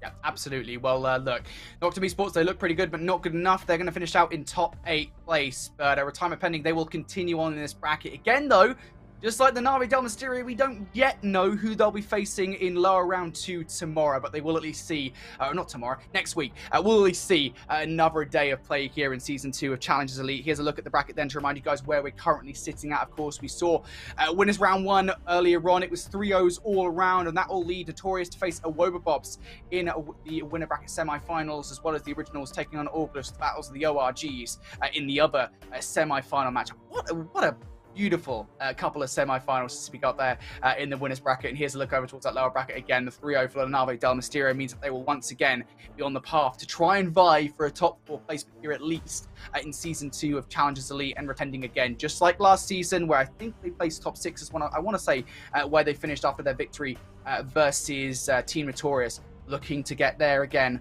or better. For the first time since Cup number 12 in Cold War, Harry is facing off against Gizmo. Bro, they've made 14 out of 15 finals, and both even played for the Ravens last year too. Shout out CDC Intel for that cool little tidbit on Twitter. Man, I'm a kid on Christmas. I'm so excited to watch these winter semifinals match up. Man, Notorious and Wubba is going to deliver. Originals versus Orgless is going to deliver as well. Oh man, get me in those games. Oh, mate, we are so lucky here to be casting European challengers. Of course, we talked about that fabled top 4. Well, they're about to go head-to-head here in the winner bracket semi-finals. Don't go far, folks, because we've got a beautiful set of matches after this break.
Hey, welcome back here to Call of Duty Challengers Elite for the final time today. We've got our final round of matchups here in Europe to get through on day number 1 of playoffs. It's winners round 2, otherwise known as the winners bracket semi-finals. We've got the 4 best teams in Europe going head-to-head. Right now, Orgless taking on the Originals and Team Notorious taking on Awobabobs. This is going to be an interesting set of matches, Andy. Yeah, I mean, you got to see there while we were getting some water and a snack ourselves as casters is that, well, Orgless just put Originals in the absolute blender, winning that Zarqwa Hydroelectric 250-45. No easy feat, especially with the roster that is the Originals, but hey, nonetheless, that is a map 1 win on your first winter semifinals match. Our main focus, you see below us, is Team Notorious versus Awobabobs. And funnily enough, the last time these two teams played up against each other was actually all the way back in Season 1 of the Elite. It was an Awobabobs win. They took it 3-1. Yeah, it's a big one, isn't it? I think for these two teams, interesting kind of setup I think we have here again. We described them as 2 of the top 4 teams here in European Challenges, although they've had very different paths to get to this point. I think we should start the conversation, therefore, on Team Notorious, of course, the team that we actually started with today. We're already seeing what they're capable of, but this is not how it's been all season long. We'll say that much. Yes, they've seen success in Challengers Cups, but ultimately, for Team Notorious, I think where it's mattered in Season 1 of Challengers Elite and both Raleigh and Boston, granted, Raleigh, there was a kind of an asterisk on that for what happened with Furious at the time. They haven't seen that success that they wanted, but this is, again, we'll say it, the best they have looked all season long. They are now starting to hit a real stride. Yeah, you know, it definitely says something about the Team Notorious roster. Last time that we casted over top of them, I talked about this little tidbit, especially for Eric Boom, Weeman, and Maple. This has been a long-lasting trio all year long. You know, they were playing with Furious, some complications over at Raleigh. They pick up Parasite, they go top 12, and even kind of bow out at an unexpected time over in Boston, but they stick together, and I gotta really tip my hat to this team for sticking together with Coach Nolson behind the scenes. Got this team looking really, really good throughout Season 2, excuse me, of Challengers Elite as they continue on with their winning ways, Brody. Again, only dropping 2 maps along the way. Yeah, this has been a Team Notorious roster that's just looked flawless in Hardpoint. As we say, their controllers look stellar as well. They are a threat and a half. But on the other side of the board, Awobabobs, they have been a threat and a half to pretty much everybody in North America, in Europe, and even the APAC and LATAM teams that managed to make their way towards Raleigh and Boston. Awobabobs have been a constant in European challenges over the last few months. At Raleigh, they placed incredibly well. I think it was a top 4 finish for them, top 6 over at Boston as well. These guys, they've been able to do it online and on LAN. And you look at the powerhouse names on this team, Brezzy, Abuser, and you know what? Linz and Cobra can also come into play when required as well. This is a very, very talented roster. Yeah, to give you a quick history, at the end of the Vanguard year, Linz was not 18. They were playing with Chaxter instead. Did not end up getting the finishing that they wanted. Brezzy all throughout the Vanguard year was winning every single Elite that he ever took part in. Even came over to North America, competed with Texas Nation over in North America, then continue on with their winning ways as far as Elite is concerned when this roster did form. So Awobabobs, even going through a little bit of a role change, do not act surprised when you do end up seeing Mr. Paul Brezzy, who says that he feels like he's 18 and cracked again with the Vaznev in hand. This map set is going to be an interesting one. It doesn't really favor one direction or the other. All I can tell you is it's going to be a good one. All right, it is absolutely going to be a good one. We didn't get to take a chance at the map set really there, but we can say that we are kicking things off on Embassy Hardpoint for this, and we haven't seen Notorious play this at all so far, at least from my initial looks here at my map mode combinations. Could be correct now that I've looked at it, but yeah, this is going to be interesting for sure to see what these guys are like on Embassy Hardpoint off the start of this one. It will be Team Notorious that are looking to get a swap of time away from this Awobabobs roster, but again, this player in the power position up top, it's Abuser that's already starting to throw him towards the hill. Just trying to be that anchor top paper, sets up Cobra wonderfully to be able to clean up those 2 players down low, but there's still an avenue for Team Notorious all the way through side admin to where they could potentially overwhelm Brezzy, who thinks that the push is coming through from pots. He is going to get a rude awakening, especially over by the P2 lane. So P2 is about to pop here in about 2 seconds, and Team Notorious do a very, very tough tactic, and they immediately flip out the spawns. Yeah, keep an eye on number 7 for Awobabobs, though. Definitely the player to be concerned about if you're Notorious. We man trying to deal with the threats around the front line. It won't be long before Abuser does activate around the back line, and there we go. Abuser going to do exactly that. So nice kill for Kieran. Trophy System still not dealt with on the point, so that nade is not going to go anywhere. Trophy System will stop it, touching the other side of the hill. But Abuser still in his back line. It's a threat that Notorious really need to deal with. He now looking for number 4, and Abuser will find it. Nicely done from Abuser. It's actually going to be 3, but it doesn't matter either way. The result is the same. Abuser and Awobabobs now for a really good look at this back 25 seconds. Notorious still going to give this a last little hit. Nettles and Maple, all the players to do so. Well, those players are not the ones to actually grab those frags. Both of them here looking pretty threatened as Abuser now finds himself on 5 in a row. 1 kill away from the cruise missile. A massive stop from Maple there for the last 10 seconds too. I'm not too sure what caused it. I'm pretty sure Abuser actually did spawn back parking lot for that inevitable break that did come through for Awobabobs, and it was required, obviously, with Team Notorious. As soon as P1 went to a close, they broke on in towards P2 very, very quickly, but they hold that rotation over towards New here at top AC. Metals is going to spawn all the way over by Pots, but the main focus for Awobabobs is actually coming across that A lane. You're going to get a squad spawn coming through on that A bomb site itself. Eric is going to have a lot to do when he comes up these stairs.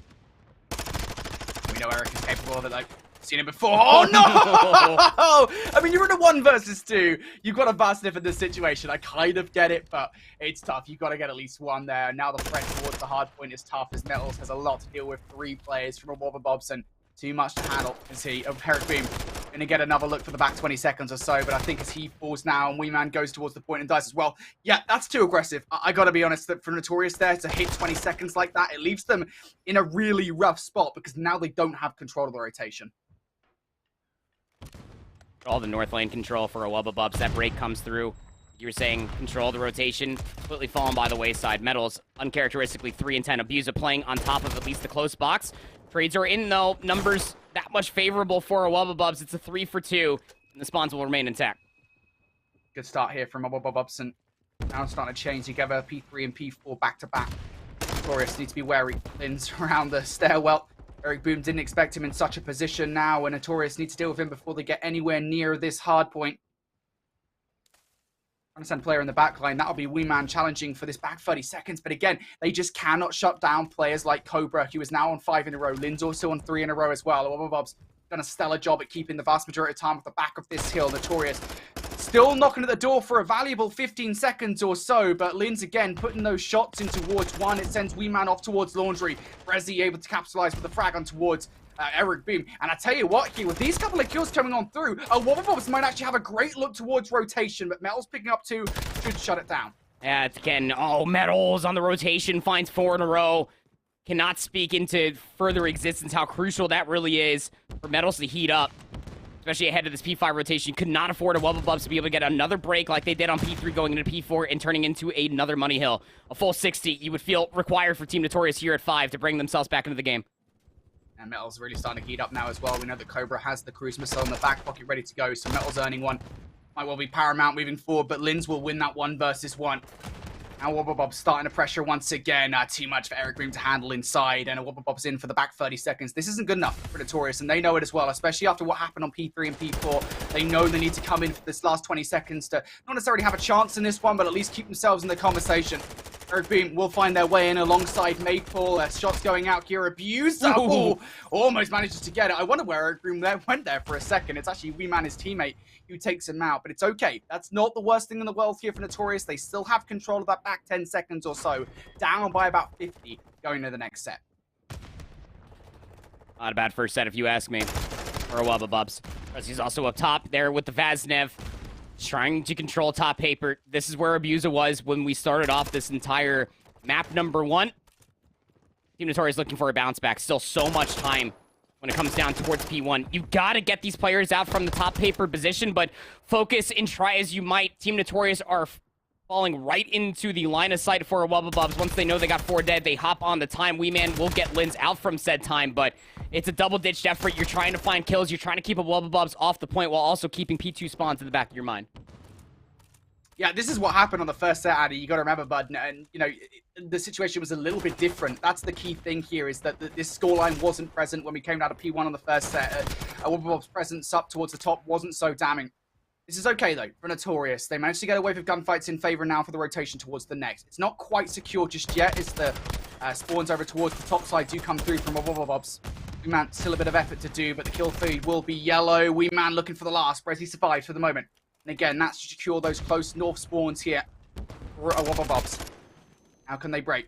Lynn's able to draw first blood here towards this push. inside administration building. Metal's going to check himself out of the kill for a second, and now Cobra bringing this streak down. Opens the door for Wubba. They did not want to give this kill away to Notorious and get them back in towards the game. And now as the kills start to come through, Brezzy getting a third in a row. Wubba, they will be in. And it's another one of those late breaks. You can afford to do this if you are Wubba continuously, all off of that very, very big lead they were able to get for themselves at the end of the first set. Still leading by 60, soon to be closer towards 70, and Linz is trying to win rotational battles even for the future. This is where Team Notorious started slipping on banana peels when it came down to the first set of Hardpoints itself. Turning scrap into initial off of these very quick breaks from Wubba has been their bread and butter this map one. Wubba, again, not in control of this rotation. It's not good. It's not good enough here for Team Notorious, really. So Wubba now getting a good look at this hill. Brezzy gets a double. Almost makes it a triple. That would have been disastrous for Maple. It's okay, though. He's able to answer back with a double of his own. And, well, there's a double inside for Cobra. What is going on at the moment? It's two-piece after two-piece after two-piece. And in the end, Wubba come out on top of the pile. Uses still a fight on his hands, though. And as Wee Man and Eric being repositioned around the hard point, we're able to get some crucial time. Cobra coming through for yet another double, but it's okay because sitting in the corner as Wee Man playing safe for this back 20 seconds or so. So this is the 20 seconds now guaranteed for Team Notorious. We move our attention over towards the rotation for new. Wubba win one of those crucial gunfights, but Notorious, they are knocking at the door. Oh, Maple, he's trying to clear away this close stairwell. Metals is right there to come flying on in. Still more to do inside the hill. It is a hunkered down turtle setup for Wubba and Team Notorious. They are more than aware of this cause. Are they going to be aware that Brezzy's actually spawning effectively inside of Electrical? The answer is absolutely not for Metals, and the gunfight's in towards the back. That much cleaner. Wubba's about to be over 200 points. This is a big rotation for Notorious. They really needed to break it early. Still with a chance, though. Still a massive amount of time to be had here on this hill, but players sitting in all sorts of corners for Wubba. Notorious need to recognize that and find their way through. Cobra on the help desk, though, more than happy to put these guys away where they desire it. Cobra around, looking for the third Eric Boom. Out of position in this situation. Cobra now on 5 in a row. The crew's still sitting in his back pocket, ready to go. Notorious need to hit this. 20 seconds, they just can't get it done. That's a nice nade coming out from Linz. It'll put Wubba dangerously close to the win. Yeah, it's looking like that they might just be able to close it out, especially on this rotation. You got Brezzy still putting people on skates. Got a close spawn coming in from Cobra with an AR. Takes down Eric Boom, who was weak from that previous engagement. And now you need to start clearing out these players, but Linz also spawns in. Worst case scenario, turning disastrous. Team Notorious, they need to go. 12 seconds. It's all that a Wubba require, but nicely done here from Maple and Metals. They managed to get the double required, but again, perfect hardpoint here and out from Team Notorious. I'll have to read on the spawns. They'll know exactly where Wubba will be coming from. Can they deal with the pressure? Wee Man in that top admin position does get taken out. Now a 4 versus 3 and around this hard point. Now making a 4 versus 2. Maple, what can you do? Eric Boom, what can you do? Apparently nothing. They get a couple of kills, but that is all. Now Wee Man, huge for 1v1, and he gets it! Wee Man, not giving up just yet. 7 seconds away from victory over Wubba, and they will be denied it for the moment. Go back towards square one, quite literally. P1, square one. Wubba, they're actually looking like they want to try to hit this one more time, because, I mean, they can still technically close it out, so Wee Man needs to stay alive. Requires some assistance to speak of as well. Player number 8 is Cobra around the back of S&D, now hitting this back AC lane. So he's going to be looking for a little bit of a pinch effect, potentially. Get these players out of kitchen, and Wubba can still close it on P1. Yeah, they absolutely can. They don't have anybody in those power positions. Top administration building. They've got to do it on the ground floor. Eric Beam and Wee Man going to open proceedings with a couple of kills. We have another one as well. To Notorious, they're not done. Wait a Still second. having something to say in this conversation. Yeah, wait a second, because Eric Beam and Wee Man now on 9 kills between them. Wee Man taking off his spree. There they go. Wow. There they go down. Maple taken away from the kill. Can Wee Man touch? No, he cannot. That should be it. Wubba's going to close things out here in map number 1 on P1. Oof, Wubba's there. I think early on, they just got that leader's advantage that we always talk about here on Hardpoint, Andy, and it never felt like Team Notorious. I mean, maybe towards that final cafeteria rotation was probably the best look they had at closing it. I mean, you know, the coin phrase is better late than never, but sometimes it is just too far gone for a Wubba. When you're looking at the end of that first set of the Hardpoints, right, is that they had, what, somewhere near about like a 50, 60-point lead, and we constantly were sitting there asking ourselves that, look, Team Notorious, you need to be able to turn this upcoming hardpoint into a full 45. You need to be able to negate the 30 for 30s that have been coming through continuously, because the Wubba with that leader's advantage, they can afford to start playing like that to where they can just go for these very quick breaks, very meticulous setups as well, to be able to read where all of Team Notorious are not only just spawning in for, but where the breaks are coming from as well to be able to recontest these hard points. Yeah. Once you have yourself about a 60, 70-point lead, you can afford just to play for the rotation, go over towards New, send Cobra, Linz towards the end of a couple hard points, make things rather expensive for Team Notorious to fully bring themselves back into the game. And it all starts, especially when it came down to that recontest for P2. Abuses somehow spawned over there. Not to mention how that snap break came through over by P3, really put Team Notorious on blast early. I gotta say, at this point, again, when we're talking about kind of the top 4 teams, there's very little to separate these guys. Well, apparently not on the other match that happened between the Originals and the Orgless over on Hydro. But for these guys specifically, again, there's very little to separate the two. And it does come down to some really crucial moments. For me, it was that rotation from P3 to P4 on the very first set where the leader's advantage was first built for a Wobbabobs. Just letting that go in the way that Notorious did, I think they regret that. But here's a look over towards the stat lines at the end of the game, really, for both of these two teams. Again, we use this phrase quite a lot, usual suspects for a Wobbabobs. Although I will say Cobra coming out and having a hell of a game at 33 and 23. Just casual stuff, isn't it? I mean, you see 33 and 23, I see 4,200 damage with about a minute and 20 of hardpoint time.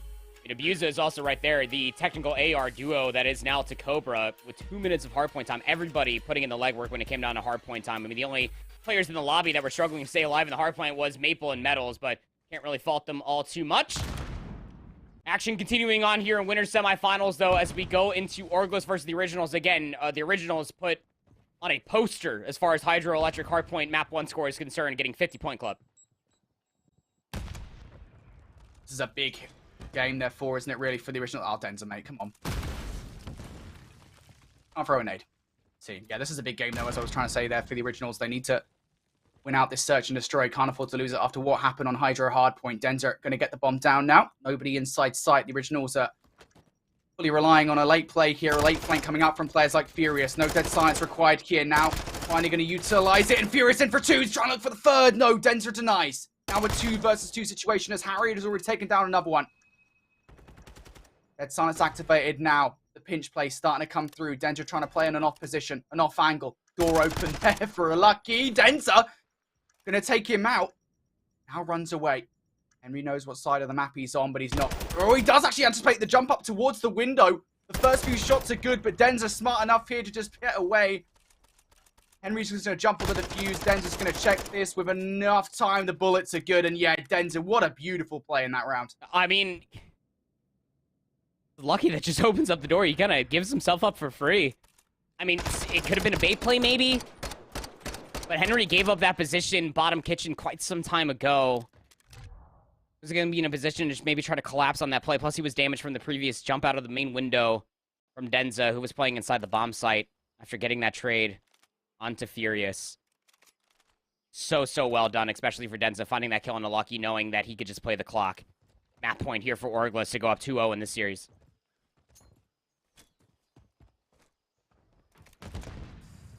Looking for more plays like that out of Denza. Had a phenomenal time break. Now Journey getting aggressive. Yep, Furious down for the count. Posthumous nade though will take Journey down. So trades galore here. And trades in favor ultimately of the Originals as Gizmo moves Vortex from Checkers. Now the Originals, they've got some autonomy in this round. Harry loses the engagement over towards that red tower side.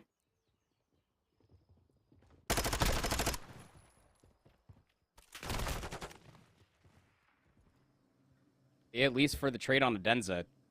2v1, Harry has the sniper, though, and at least he has dead silence. Can he find a weapon to make this a little bit easier for himself? I like the answer is a resounding, unfortunately, no. That's tough. You know what? Harry could still do this as a sniper. Gotta find the angles, though.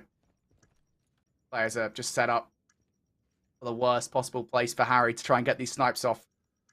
Slowly find these angles. The stun will be out. That check should be good for the player on the other side of the door. Nade over towards Couch as well. Harry could snipe through it if he wanted to, but has to switch over towards the X12. The Originals, they're not done yet here. Those early trades work in their favor. Yeah, it's legitimately those early trades. You know, Journey, that first original trade that comes through is just about everything.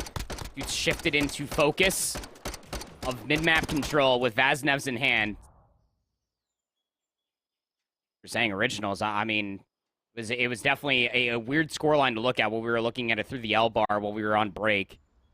Lose the Zarqwa Hydroelectric the way that they did, but even for an El Silo Search and Destroy, you got a player like Lucky on your team. Surely look for the bounce back at 6-5. Orgless on their offense the last time around looked very good, Denza specifically.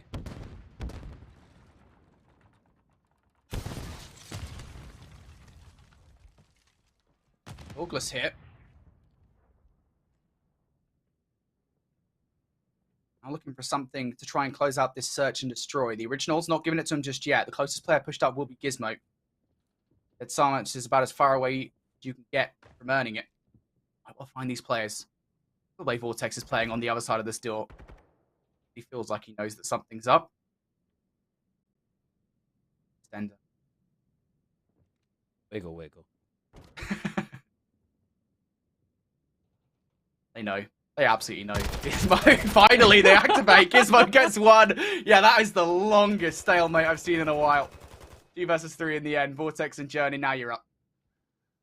That sounds popped here for Steep. You heard the boomstick. Crackle in the back. Oh, it gets better to Lucky. Forces up to 2v2. Back underneath Barbecue. These two players are stacked together. You got one player of Henry. He is inside the site. He is going to be the guardian, the defender of this A-bomb execute. He looked away. He's looking the other way. Ah, and there's the kill. Henry goes down. That's so unfortunate. Now Furious has to just run straight. His Dead Silence runs out a little bit late. Journey going to close things out. And that's all she wrote here for the search and destroy. Ah, that was a good look for the originals. And again, they really needed that bounce back after what happened in map number 1. Orgless, they denied. Starting to be a certain resurgence that was coming through for the originals. But Orgless, look, I mean, even when they were known as Elevate, even when both Vortex and Denza were playing with both Harry and Gizmo, Search and Destroy was their bread and butter, where they were just putting people on notice. Even when Lucky was a part of this team, all the way throughout Boston, Search and Destroy was something you could always really rely on because you have that wrench in the system of a player where it's Journey. Is it a third SMG? Is it an AR? Is Lucky sniping? Harry comes in. I mean, say what you will about Harry not maybe being as electric as a sniper as Lucky. Definitely isn't putting up the same similar stats when it comes to Search and Destroy as Lucky through the group stage nonetheless. But man, that team just has so many intangibles when it comes down to their Search and Destroy, their executes, understanding where they need to be at the right place at the right time in a 2v3, knowing that last bit of information, where Lucky was with the sniper, just getting him isolated, finding the kill, and then rewrapping, clearing all of tower along the way is just so smart and so fun to watch as this Orgless roster now have a 2-0 lead over the originals. I think it's just fun to watch this matchup as well. It's almost unfortunate in a way that it's going so heavily in favor of Orgless, and I don't say that in any way as like bias caster situation, but if only because of the fact that we do have kind of this roster change at the beginning of the season with Harry rejoining the Elevate squad, obviously from the originals, and Lucky switching over towards the originals as well. There's a lot of storylines I think to run through here. You talked about the fact that obviously was it Harry and Gizmo haven't played against one another since like Cold War or something like that, or whatever. It's just an insane stat line as well. There's just so many kind of intervening stats and intervening stories that we have here between these guys. It's a wonderful story to see. Here is a look at the map set then for that particular series as it currently stands. There isn't a logo for Orgless because they're Orgless, so they've got the Modern Warfare 2 logo. That's why they are going to be the champions of maps number 1 and 2. That Hydro hardpoint though is just so accentuated, Andy. It's like 45? 45? It just almost feels like it's like we're missing a 1 there or something. I don't know. Yeah. It's just like when you think about like the originals roster, it's just like on a map mode combination like Zarqwa Hydroelectric, you just would never really expect for that to even be a potential scoreline, especially after beating a Wubbabubs on that map mode combination, 250 to 127. I think that this is more or less saying a whole lot more about Orgless than it is anything. Coach Roper in the back line for this roster got these boys looking pretty darn good off of their top 3 finish there at Boston. Keeping their heads in the clouds. They are just cruising, it may seem. The Search and Destroy obviously a lot closer as far as around 10 is concerned, but over towards the LOCLO control, this is where things get a little bit more interesting. Obviously, for the originals perspective, you haven't played LOCLO control all season 2 of the Elite. This is a new formed roster for the originals, not the same team that we saw back in season 1 when you had both Harry and F-Dot on this team. So we don't know what they ultimately look like, but for Orgless, on the other hand, They have played LSULO, and it's been played twice on over. They have a 3-2 win specifically versus La Nave del Mysterio that you can lean on, but 2 wins nonetheless, and some repetitions to speak of. Yeah, it's kind of funny, right? We talk about Elevate just generally speaking, and it feels like, I know it might be a little bit premature to say this, because I think we've still got the remainder of this series, and then obviously the upper bracket final if they make it there. It feels like they're doing the exact same thing they did in Season 1, where like the regular season, they weren't the dominant squad that we've kind of come to know and love. They had to go to many Game 5s in that, and they've had to do the same thing here in Season 2 regular season. And then, obviously, now we're coming in the playoffs, and it's just like they're doing the exact same thing they did in Season 1, where they're just playing on another level. They seem to have found their 6th, their 7th gear required. Yeah, the depth from that Elevate squad, or I keep calling them Elevate, Orgless squad, excuse me, is something else. So, excited to see the remainder of that matchup then between Orgless and the Originals to see which one will be facing either Team Notorious or a Webberbobs in the upper bracket final. We still got this Notorious and Webberbobs matchup to kind of bear out. At the moment, a Webberbobs here, they've come up pretty strong, I think it's fair to say, in this series. Yeah, they're going to a Fortress Search and Destroy, by the way, and for a Wubba I mean, that's a map mode combination that a lot of individuals and a lot of teams historically since the start of the season have been trying to avoid versus that Wubba roster. The one time that we did see them play it, it was against Retirement Pending, and you can definitely put some stonks into this one because we saw Retirement Pending when it comes down to their Search and Destroy. They are very, very good at the game mode itself. It just seems to be that Wubba are that much better as they 6-1 them in their final group play matchup. Nonetheless, when you're looking at it from Team Notorious, their first time actually playing Fortress Search and Destroy was also against Retirement Pending. They won in 10 rounds. Things got a little dicey. It got a little weird. Most of those rounds that Team Notorious were losing were because they were taking a very egregious route defensively, trying to swarm around the A bomb site. This Wubba roster, as smart as they are, especially for the backbone of Search and Destroy that they do provide, they're not going to be that team that is just going to try to meet you at the face when it comes down to upfront gunfights. They're very, very good at trying to pry information out when it comes down to a Search and Destroy game mode. You know, the funny thing is here, and especially on Fortress, you know, we got to see it earlier on for Team Notorious. They've got a little bit of both situations, right? You know, you've got kind of Maple providing that mid-map coverage and B-Man as well, you know, with the AAR. But Maple Sniper Rifle really, I think, is the accentuating point on trying to play a little bit more passively here on Fortress Search and Destroy and relying on those sniper plays, which, by the way, Maple can absolutely deliver on that. We know that. We've had those discussions about kind of where Maple lies in the power rank of snipers in challenges, generally speaking. But on the flip side of that conversation as well, I mean, Eric Boom, I think he's a lot more comfortable here in Season 2. Metals as well, I think we've seen him come out to play today, for sure, in that first round matchup. They can get hyper-aggressive, and that's really, I think, for Orgless, what they have to be careful of. Do not allow Eric Boom and the Metals to enact those flanks through the street sides, through munitions, because they're capable of it, and I think they will absolutely try to do it as well. What I will say, though, you know, in regards to kind of the earlier Search and Destroy that we saw from Team Notorious, Andy, they had a wealth of different strategies that they tried to employ. They weren't just kind of doing the same thing every single round on both offense and defense. They were trying a variety of things. Sometimes they were playing a little bit more passively, again, relying on those snipes from Maple. Sometimes they were like, right, we're just going to try and rush straight in towards the A side to try and bait out our opposition. So, again, that is a really good thing to have against this Wubba roster that are extremely talented and extremely veteranized. I don't know what the word is here. They've got a lot of experience. They're extremely experienced in Search and Destroy. We know what these guys are capable of. Yeah, sometimes they just take a while to get to the word I'm looking for, and it happens. Couple consistencies as far as life is concerned. Death taxes and Maple sniping and Search and Destroy. I don't think Jack really cares what map it is for Search and Destroy. He will find some angles. That guy loves the boomstick. Something also to keep in mind is when the last time these two teams did face in Season 1 of the Elite, this was their map number 2 as far as a group play match is concerned. And it went the distance. It went round 11. Wubba were able to eke out that Search and Destroy. But I think that if you're you know, looking at this from Notorious's perspective, obviously it's a night and day difference. There's been a lot of time and even a land that's happened in between Season 1 of the Elite and right now as well for this Team Notorious roster to really get their stuff together when it comes down to Search and Destroy. Again, they've only lost a single Search and Destroy all Season 2 of the Elite, and it was a 1-6 loss on Hotel of all things. That is not going to be a consideration until if we even get to a map number 5, but I think for Team Notorious, especially with what just happened and what transpired off of that unfortunate Embassy Hardpoint, yeah, you're right to shout out Metals. We need that guy to have a really good Search and Destroy here. He was popping off in that Retirement Pending Search and Destroy match. Same thing could be said about Eric Boom. Need your SMGs to be online. If ARs like Weeman are going to be overwatching these plays continuously, you're going to expecting for Maple to be in that proverbial duel versus what could potentially be Cobra and the sniper rifle on the upper side. Yeah. Need the SMGs to deliver. Yeah, it's kind of funny because we've been kind of hyping up Notorious over the last couple of minutes here, but on the flip side of the conversation, You've got this Wobberbob squad, right, that are also very capable, and we've been hyping up players like Abuser and Brezzy for just how much experience they have, how good they've looked over the last months, especially here in Modern Warfare 2, where, you know, they've absolutely hit the ground running, especially in Search and Destroy. And albeit, you know, I believe that Search and Destroy is the Wobberbob's worst game mode out of the 3 across the board. They're still not bad at it by any means, but if you are looking at players to really come out and play here, I'm especially looking at, again, those two, Abuser and Brezzy. And their stock, I think, just generally speaking, has utterly skyrocketed. Like, this season, there's been discussions around Abuser, you know, again, he has a chance at the league in the future. I mean, that's ultimately what Challenges is for, right? It's kind of, you know, helping the league nurture and grow new talent and acquiring that talent and bring it into the league.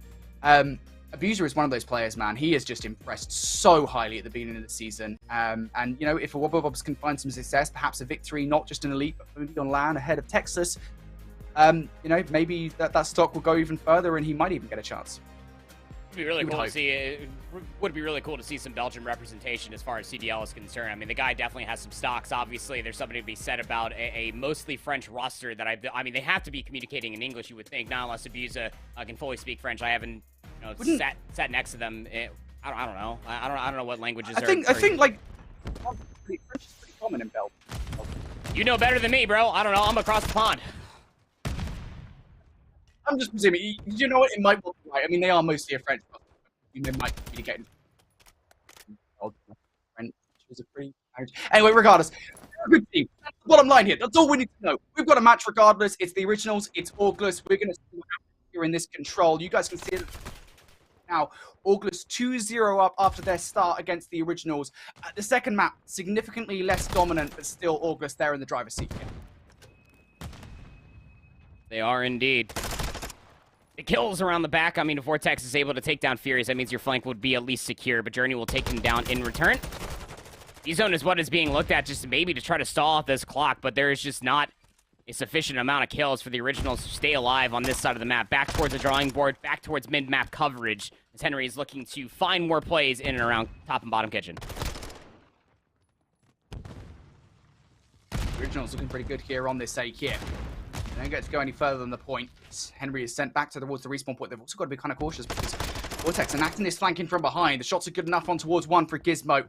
Trying to enact from the other side will be Journey, but Vortex has more problems than just the players up front on the point as he gets taken down by Henry coming off spawn. That should be good enough for the capture here. And Orgless, not amateurs by far, even though they are here in challenges. They're not going to give up any more space on the map. Originals were able to at least bring themselves back as far as the life deficit is concerned. He got lucky in a great position, top barbecue, but inevitably traded out. A lot of focus actually in and around this B garage, and all that focus, it's gone. Now it's just Gizmo that's pushed up. He's still trying to play in this position, but he has literally no assistance whatsoever over here. Furious is trying to sprint across the field to try to give him some. Still a good look here for the originals. Been battered away time and time again, and well, no longer the case now as Lucky, the last player close by. Henry's still actually around the point. Good opportunity here to do something, but Orgless just looking so strong, and now really starting to heat up. Harry on 4 in a row. Journey moving up the map as well. Got to be careful. Do the originals, the Orgless do not manage to penetrate the defensive line. Only putting those shots out, looking for the 1v1. Furious going to take him down. Now the originals with 35 seconds left here, looking for some way to get behind enemy lines. It's mostly going to come down to Furious. He gets the opening shots versus Harry. Oh, no! Furious! Oh, man. That sucks. Now the next player up is going to be Henry. Journey is at least rewrapping this to make sure Barbecue stays within air possession for Orgless. It's looking like this one might just be absolutely chalked off of this flank. Oh, what a read. What a read. Yeah, he just got hurt. Furious absolutely hurt that. Harry's going to bring this streak down. Is there a trophy? Is there a trophy on the point? Yeah, no, there's not. Nope, there's not. Harry gets the 2-piece now. 4 seconds left on the clock here. Vortex, the only player that could do something. He gets a kill out the window. Whoa! No, never mind. There you go. Players off the point. They're denied. Well done. Vortex do close out the point in the end. August will win out. Well done from them on round number 1. Good hits coming through from the originals, but August, they weather the storm time and time again. Again, a reminder, folks, it is Orgless who are 2-0 up in that series. They win the control. They 3-0 their way in towards the upper bracket finals. But back to our main focus matchup here between the Wobbabobs and Team Notorious. And towards the Search and Destroy we go. Again, this was a round 11 affair the last time these two teams faced off on this map mode combo. Yes, it was. And it's tied up 1 apiece now. We missed the first round. Team Notorious were able to win, or Wobbabobs were able to win this next one by way of kills. Normality, it feels like, when it comes down to Fortress Search and Destroy. Very difficult to be able to fully tell when it's okay to get that bomb planted. 6-2 between Linz and Brezzy through 2 rounds. Another normality, you would think. How about this? I love this call coming from Wobbabobs. Early push over towards the middle of the map. They get first blood traded, though. A lot of trades being made at the moment. Now 2 versus 2. Team Notorious. Fair bit of map control. That bomb being down in the middle. It's like a lot of it. Very reliant on Maple's coverage. He's got the sniper. Yeah, Cobra's just seen that glint. He's like, yeah, I'm going to have to very sneakily try and get this bomb. The heist is made and Cobra gets away. Now this is actually a pretty advantageous spot because I don't know if Team Notorious are aware of it. Maple keeps on taking a look over towards Staple. A lot of noise being made over here. You have so much time. You should know that Maple's going to be in this position, you would think. The scope. He's not going to get the chow now from Abuser. Pomp's going to go down here today. Flank from Metals, though. This is what we were talking about. He's got the tack in hand. There's the first. Cobra down. Now Abuser. Got to live up to his name here. I believe this would be ace in the round. Because Metals from behind. He's going to activate the dead silence. I think they just heard that activation. Yep, they heard it. You can see the turn from Maple. Metal's now going off the back of that. Take this to Fuse. It's a really good call from Notorious in general. A gutsy one at that with a certain lack of information. Not to mention how Metals has a TAC 56 rather than a Vaznev within that round. You're just so relying on Maple just to hold his ground through open and close arches. For Metals to clear all of that back forklift area. Push up through double stairs. Find at least the first post planner that was on that back gallows staircase. Then, as you were saying, I mean, the sound cue comes through. Able to get that kill on the Cobra. Big round for Team Notorious as we keep going back and forth in the search so far. Bomb? Bomb, guys? Notorious. Don't need it. Don't need it? Alright, never mind. They're doing this without the bomb. Gonna do this on kills, it would seem. They know. I don't know if they know, honestly. Sun's going out here. Eric Beam's going to tag one. He himself has been tagged, though. They go now. Just short there. Now Linz for the flank. There you go. Linz going to draw first blood. And now this is especially problematic because those guys have to get right in towards Linz. He was still allowed to venture. He's going to get a free kill on towards WeMap, you would hope. Oh, a little bit of time there to finish off that gunfight. But yeah, Metal's going to trade things out. Again, Team Notorious, they left the bomb at the start. They're still going to go get it. It's recovered. Dead silence pop. Linz takes down Metals. Now it's all up to Maple. I've seen some crazy Maple clips with the sniper and the pistol, but I've also seen a Linz ace in a round, and it just happened. I'm just trying to figure out whether that bomb being left behind was intentional. No, Brody, it's not. I'm just trying to make sense you know of it, it's Andy. not. It never is. I mean... This is high-level challenges gameplay, Andy. I just want to make sense of it. Yeah, you also got high tensions as well. Mistakes were definitely going to be made. Oh, dear. And that's one of them. That was a weird one. 8 and Anyway. 2. What the Yeah, heck? Linz is having an absolute storm. We're here. Ace in that prior round. 8 and 2, as you say. Now look at this from the Wobbabobs. There is a read coming on through. Not an entire one. They're relying quite a lot on the heroics of Eric Beam to put a stop to this one, but Eric Beam goes down and Maple goes down as well. And oh my goodness me, this is the shiniest Pokemon you could ever get. It's a B-plant. You gonna full wrap this? Are they gonna re-wrap? No, commit, come on. Oh, Break the mold. Bob's going down. 2v4 retake. It's like a 2v4 retake to break P3. Good luck, guys. Yeah, this is, you know what? I don't want to count it out.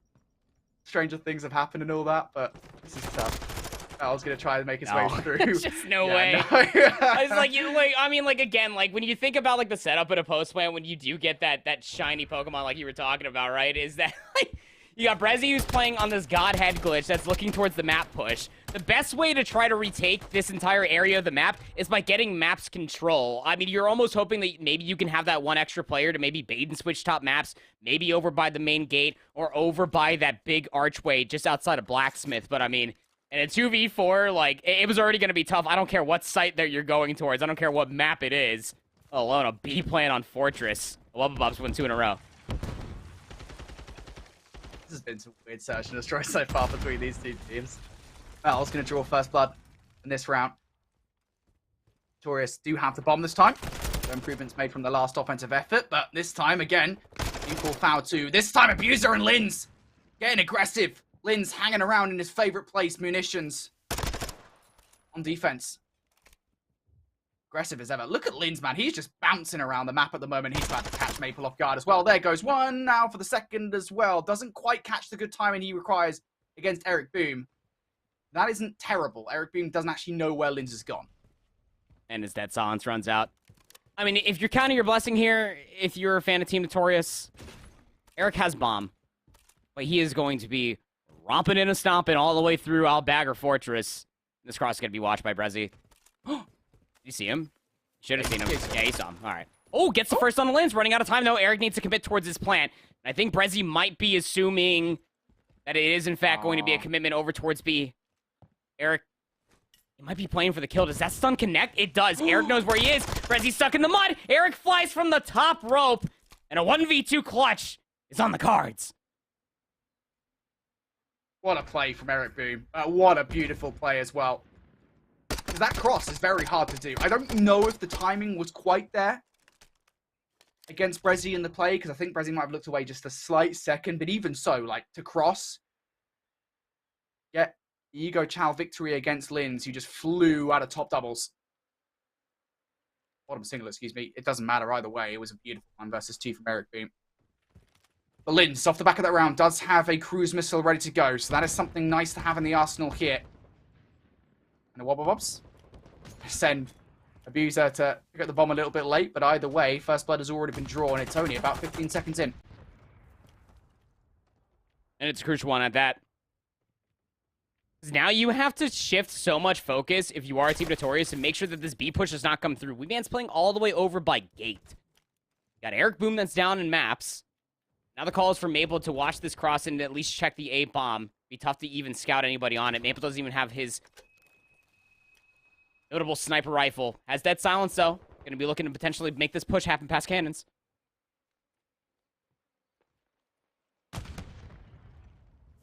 Maple? Buddy. He just cannot get that jump up going, and in doing so, that silence isn't going to go through in the end. He'll have that go down and depleted. So Wobbabobs now with the numbers and map control in their favor are going to get this bomb down. Again, you can shoot through this stage, so hiding behind it. It's only a matter of just trying to outplay the opposition in terms of them not knowing where you are. And Eric Boom enters in the site, and Cobra swiftly removes him. There goes the last few players as well. It's surgical. And so Wobbabobs take the advantage once again. And again, even on offense, they find that first blood. They pulled the string on the Magic Conch Shell, told them to do nothing. They literally just sat there and waited, expecting for another aggressive push to come all the way through. It just didn't. There was going to be one player to do it. It was going to be Maple. Just apparently, he's not wearing his jumpers on, so like he didn't get the jump up. Apparently, I don't know. He was stuck in quicksand for a little bit, if I'm being candid. But even more so than that, that was going to be a big bounce back round for Team Notorious. If they could have won 2 in a row, obviously would have flipped the lead, but momentum could have very much so been on their side. 0-6 for Weeman, things you don't want to see. The stun comes through to open up the door. SMGs are running through. I was going to go down now for Notorious. Oh, a barrage of utility coming their way. We'll survive it at the moment. Linz, the first blood. Weeman is dead. There's no way Weeman survives this, surely. Getting challenged from both sides. He's going to be able to regen up towards the full 100 HP here into the next gunfight. Elsewhere, Juice has been traded out. Now Weeman finally gets it. They know they need to remove Weeman from this position for the retake. Time quickly running down as well. They've only got 19 seconds left to make something happen. The Wobbabobs have to make a choice, and that choice has finally been made. Now Linz for a 1 versus 1. Going to run straight past the positioning of Eric Boom. He's reliant on Eric coming to him. It's just not going to happen. All Eric needs to do in this situation is just check the defuse. And there it is. Team Notorious, they will win the round. But Linz, once again, is starting to streak out. starting to streak out. He still has that cruise missile they earned some time ago. I mean, you gotta talk about the elephant in the room, is that is a trap card on the floor that very much so could be activated whenever a Wubba are feeling the utmost pressure. It could be this round that they start to call it in, especially for an offensive round. We'll have to see. But defensively, Wubba gave a lot of space, a lot of respect for Team Notorious to try to fly through top single, bottom single, maybe around to make a B push happen. It didn't come through. As far as the retake is concerned, they just couldn't get Wee Men out. And trades are already early on this one going down. Notorious come out unfavorable. Maple now left up quickly in a 1 versus 3. At least he's not got a sniper rifle in this situation, right? Like, at least he's got the Vaznev in hand. I catch these players off guard, to be honest. Needed that first kill versus Prezi. It would have been actually plausible if he got it, but failing to do so. It's a Wobbabobs once again who put their noses out in front. It's a very, very scary situation now. Because, I mean, you could just look at the scoreline. I mean, like, Lens is 17-3. If you're not expecting this guy to still have a cruise missile in his back pocket, something's wrong. He's going to call it this round. You can close it out here, surely. Although, to be fair, Wubba haven't needed it for the 5 rounds that they have won. Let's see what the play call is going to be. Yeah, Lens is going all the way back towards the B side. He's going to call in the cruise missile for sure, and I can expect a collapse to come through potentially. Very standardized defensive setup. Team Notorious are also playing for it. They're all effectively inside of Art, minus Maple with the bomb. It's a big round from Team Notorious. That's a big trophy system as well. Protects Maple. Trophy system. Not required. Notorious finds shelter from Linz's cruise. Side. Abuser, though, drawing that first blood. That makes this round now tough to pull off Notorious. You need some heroics from Eric Boom, and he's just trying to throw some shoulders to get something working. Metal's going down. Yep. This is a bad situation. Gone even worse now in a 2 versus 4. See it, Maple. Gets the first. Shots coming through. Trade. You can wallbang the stage. Can't get the shots, though. A Wubba just putting Team Notorious on absolute notice. They win the Embassy Hardpoint comfortably. They take this search and destroy. It went back and forth a lot. But just as we were talking about the creativity, the flexibility, or adjectives for Wubba or for Team Notorious, excuse me, you can never count out the strategy that is 17-4. What? Honestly, I kind of wanted to see around 11 just so we could see if we get the 20. I'm not going to lie. Highest caster over here. Just wanted to see it. Regardless, over towards Originals and Orgless right now. The Wubba find themselves 2-0 up versus Team Notorious. 2-0 up also are Orgless, and now 1 control round away. Just got to win this defense. Harry and Vortex trying to hold strong over towards B as the Originals have got a couple of players through. Now just 1. That's going to be Gizmo. Harry well aware of his former teammate, where he's located. Gizmo is the player, if anything, with 15 seconds left that will be able to make the play. In from behind he goes. What route does he choose? Be careful of the play around towards the back rock and just didn't anticipate Journey in that position. 5 seconds left now. Vortex going to bring his streak down off the back of a 6-3. Going to lose control of B here, and the trophy system recognizes there's 1 on the point, so that is not going to stop the capture on B for 3.7 seconds left. Kills now need to be made on both sides. Harry has one as well. Harry's calling in his cruise missile to boot as well. It's coming crashing on down. The reinforcements will not get here in time. Wait a second, Gizmo. He finds the kill. 0.8 seconds. Reinforcements are in exactly around the corner here for Joey. He's got to go big. He's got so many different places to watch. He's been stunned up. Maybe on the other side, Lucky can get on the point in time. Does he? Yes, he does. But no, Lucky loses the 1v1 on the other side. Orgless, they get it done. 3-0. They have to fight much harder in the search and destroy and the control than they did in map number 1. That much is for sure. But the fight is worth it in the end. A 3-0. That is a statement victory against a squad so heavily intertwined with their own in terms of all those storylines. It's just absolutely absurd. It is so absurd. This Orgless roster. Harry went 40-23. Like, it's crazy because it's just like you look at the 2 rosters just side by side, the tail of the tape, and you're like, yeah, this looks pretty even. But then you look at the map site, they get a 50-point clubbed on Zarqwa Hydroelectric, and just when we came in towards the tail end of that round number 5 on LSELO control, again, a map mode combination that No, albeit not played all too much by the originals. I'm sure just outside of scrims, they haven't played it at all through Season 2 of the Elite, but you should have at least some scrim time on it, I would assume. They were already down by like 12 lives, and they had like no map positioning. It was down to like 30 seconds, and every single kill was just coming through so quickly. All the trades soon to follow as well for Orgless' perspective, that it came down to what felt like 2 back-to-back potential Herculean efforts and potential heroics for Gizmo. There was top barbecue, didn't see the play over by the rock, touches the zone at 0.8 seconds, but I mean, at that point, you just have 2 streaks in your back pocket if you are Orgless. You just call them both down, you cut down the reinforcements. See you in Winners Finals. That's crazy. That is just nuts to me. This playoffs Orgless just hits diffy. That's the only real explanation that we could have here, right? I mean, this is just incredible from them. Here's a look at the final stat lines again.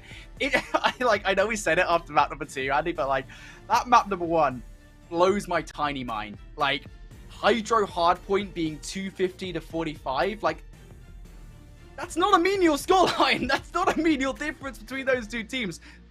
That's putting the foot down. In game number 1, look, there was a much bigger fight coming out from the originals in maps number 2 and 3, but they will be disappointed with that. That is a series they know they could win, and they just are not able to get it done in crucial moments. And on the flip side of the conversation, again, I mean, I already talked about it. The fates of these 2 teams have been intertwined. The storylines have been intertwined. Again, you talk about kind of players like Gizmo and Lucky, and even Furious to a certain extent when we look back towards last season. All of these players have so much history with one another, and I think the originals will just be so disappointed with the fact that we're unable to take down almost their rivals in a way. I would argue they are the rival squad for this team. 100%. Bad blood or not. I mean, there is a little bit of bad blood. You got to remember, again, we go back to kind of that conversation point about like Furious and Denza. Yeah, like, I'm pretty sure there's still 1, beef on the grill that needs to be reseasoned. I'm sure it's still beef, there. Mate. Yeah. Prime cut beef is what we've got on the table here.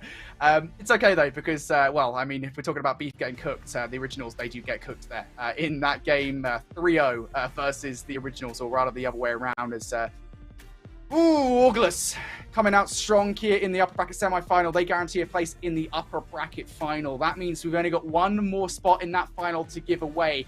And the Wobbabobs, I mean, just like the original Orgless in a way, I mean, they're coming out different here in playoffs because they've looked a little bit unstable in certain moments. I will say that much, even though they've arguably been the most consistent European squad this season. They haven't made a single change to the roster from the very beginning. They've performed well on land. They've consistently performed well online across cups and across elite season as well. But they have had a couple of moments, especially over towards the Hardpoint game, where they've looked a little shaky, Andy, right?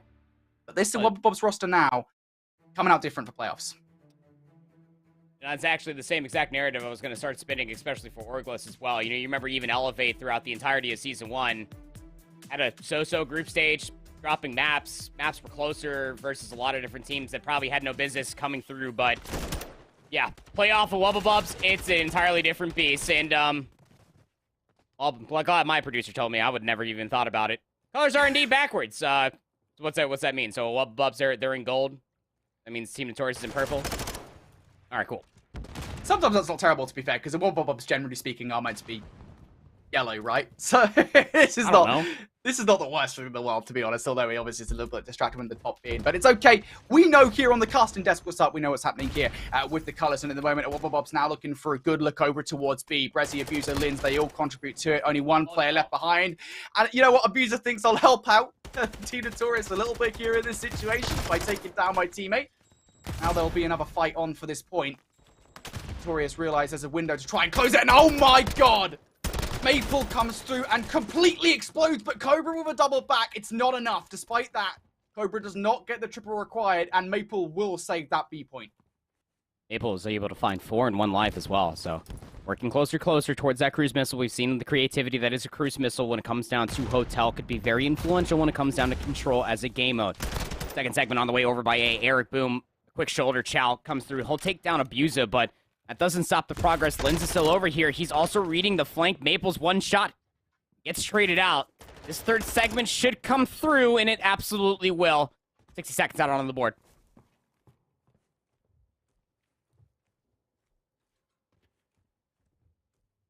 Bob's looking for something here, away and towards that backline. It's an effective 3 versus 2 over here, unless somebody from Team Notorious comes and joins the fun. I would be metals if anybody. Over towards Chandelier side though. Linz able to pick up 1. Now going to try and regroup Abuser towards Statue side. Maple taking off the spawn. This is pretty good here from a Wobbabobs. They only need one ticket progression from those earlier pushes. Lins to take down Eric Boom off the spawn, and now should have forced the issue as well around the backline. It's a good read from Metals, but it's not good enough. Or rather, Maples, excuse me. Lins looking for more on the point. Metals goes huge with 3. Massive triple from him again as Team Notorious, they hold for the moment. 50 seconds left.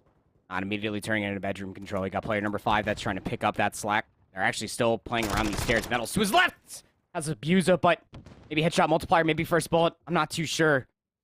Look at the way that Wobbabobs are setting themselves up. They're mostly trying to play through the atrium.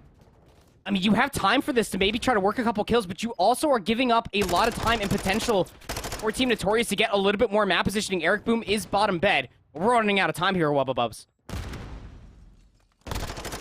Running out of time, running out of options. Rezi trying to create one. Has the help of Abuser here. Stunned up is he, though. 13.9 seconds. Now jumping on the point will be Abuser. Rezi trying to provide that coverage, but he hadn't regen from the earlier gunfights, so now Abuser needs to do it himself alongside Cobra. Slowly about to get this ticket progression required now. The aggression coming through. Cobra providing the cover fire. Abuser over the top, looking for the final kill versus Weeman. Rezi gets this done. And the Wobbabobs start things strong here on Hotel Control. We know that it's a little bit more offensively favored. That was a big round from them.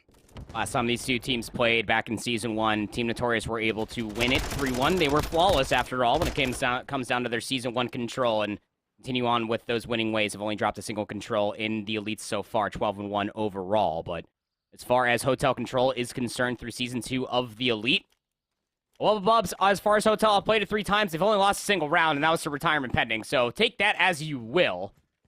Team Notorious on the other side, they do have that 1-3 loss versus Orgless, and the reason why they lost it just came down to very lucrative flanks and timings that were coming through. You saw that come through time and time again for Abuser. Comes into this round 10-4.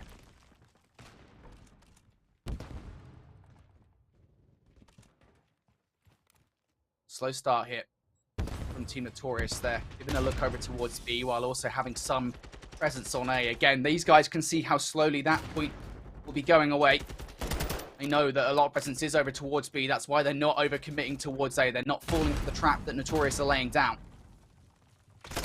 Notorious comfortable in this position, and now Lins again, too aggressive, way too aggressive there. Lins does run into the trap despite his teammates holding back. Abuser goes down as well. Cobra now starting to be pressured on the point, and now double pressure coming from both sides on both A and B. Brezzy, what can he do over here? Absolutely nothing. Eric Boom for the double, and now Notorious starting to get this progress on B.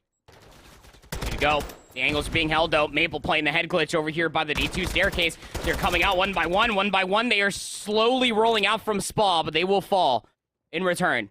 It's just one player that's over here that's stacking up over by the zone. It's going to be Eric. And Team Notorious, they're going to get this for sure. Wobbabobs are going to chalk it. But look at the forward positioning, especially through double arches that are trying to be taken by Team Notorious as they get 60 seconds. But it's even more so than that. They already have a segment over at A, Brody, and just look at that life deficit. Oh, me. Oh, my. I was about to say, man, like, I don't even care about the ticks, the time at this point. Look at the lives, man. Goodness me. Wobbabobs, they need to put some kind of stamp on this round right now. Notorious having their way with them. See if Brezzy can do anything towards the middle of the map. Does get shut down by Eric Boom. Opening now being made here, potentially for Eric to get in towards the point. Cobra towards kitchen side is forcing these guys to spawn far away. Cobra's positioning is paramount to holding on towards A. He will fall. Here we go. Notorious. The wave is on. There we go. Maple in for 2 over towards Jewelry side. Abuser, he's the only one pushed through. Cobra off the spawn. Can't get anything done. The read is good for Eric Boom. Knows exactly where Abuser is positioned. Must have heard him somehow. And now there we go. Notorious will capture A. 6 ticks for 6 ticks. Tongue twister. I don't want to try to say that 3 times fast. But nonetheless, I mean, just as good as the Wobbabobs looked on their offensive attempt, I mean, Team Notorious do it even better. I mean, they end with so many more kills, and that'll be quite paramount when it comes down to a potential round 5. As we know here on Hotel Control, more often than not, you will see a lot more offensive conversions more than anything. Weeman may be 4-10, but everybody else is popping off in a massive way. Just where you thought Abuser was the talking point of 14-9, Ape's looking to one-up him, 17-9.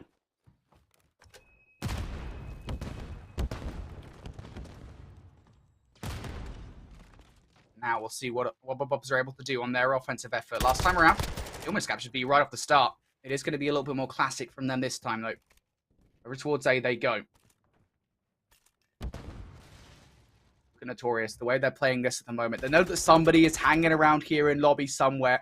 They're probably going to check this corner. That would be wise.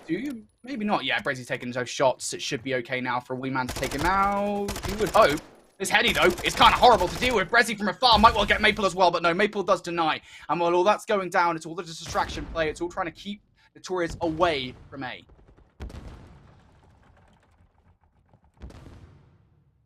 Setting through the middle of the map.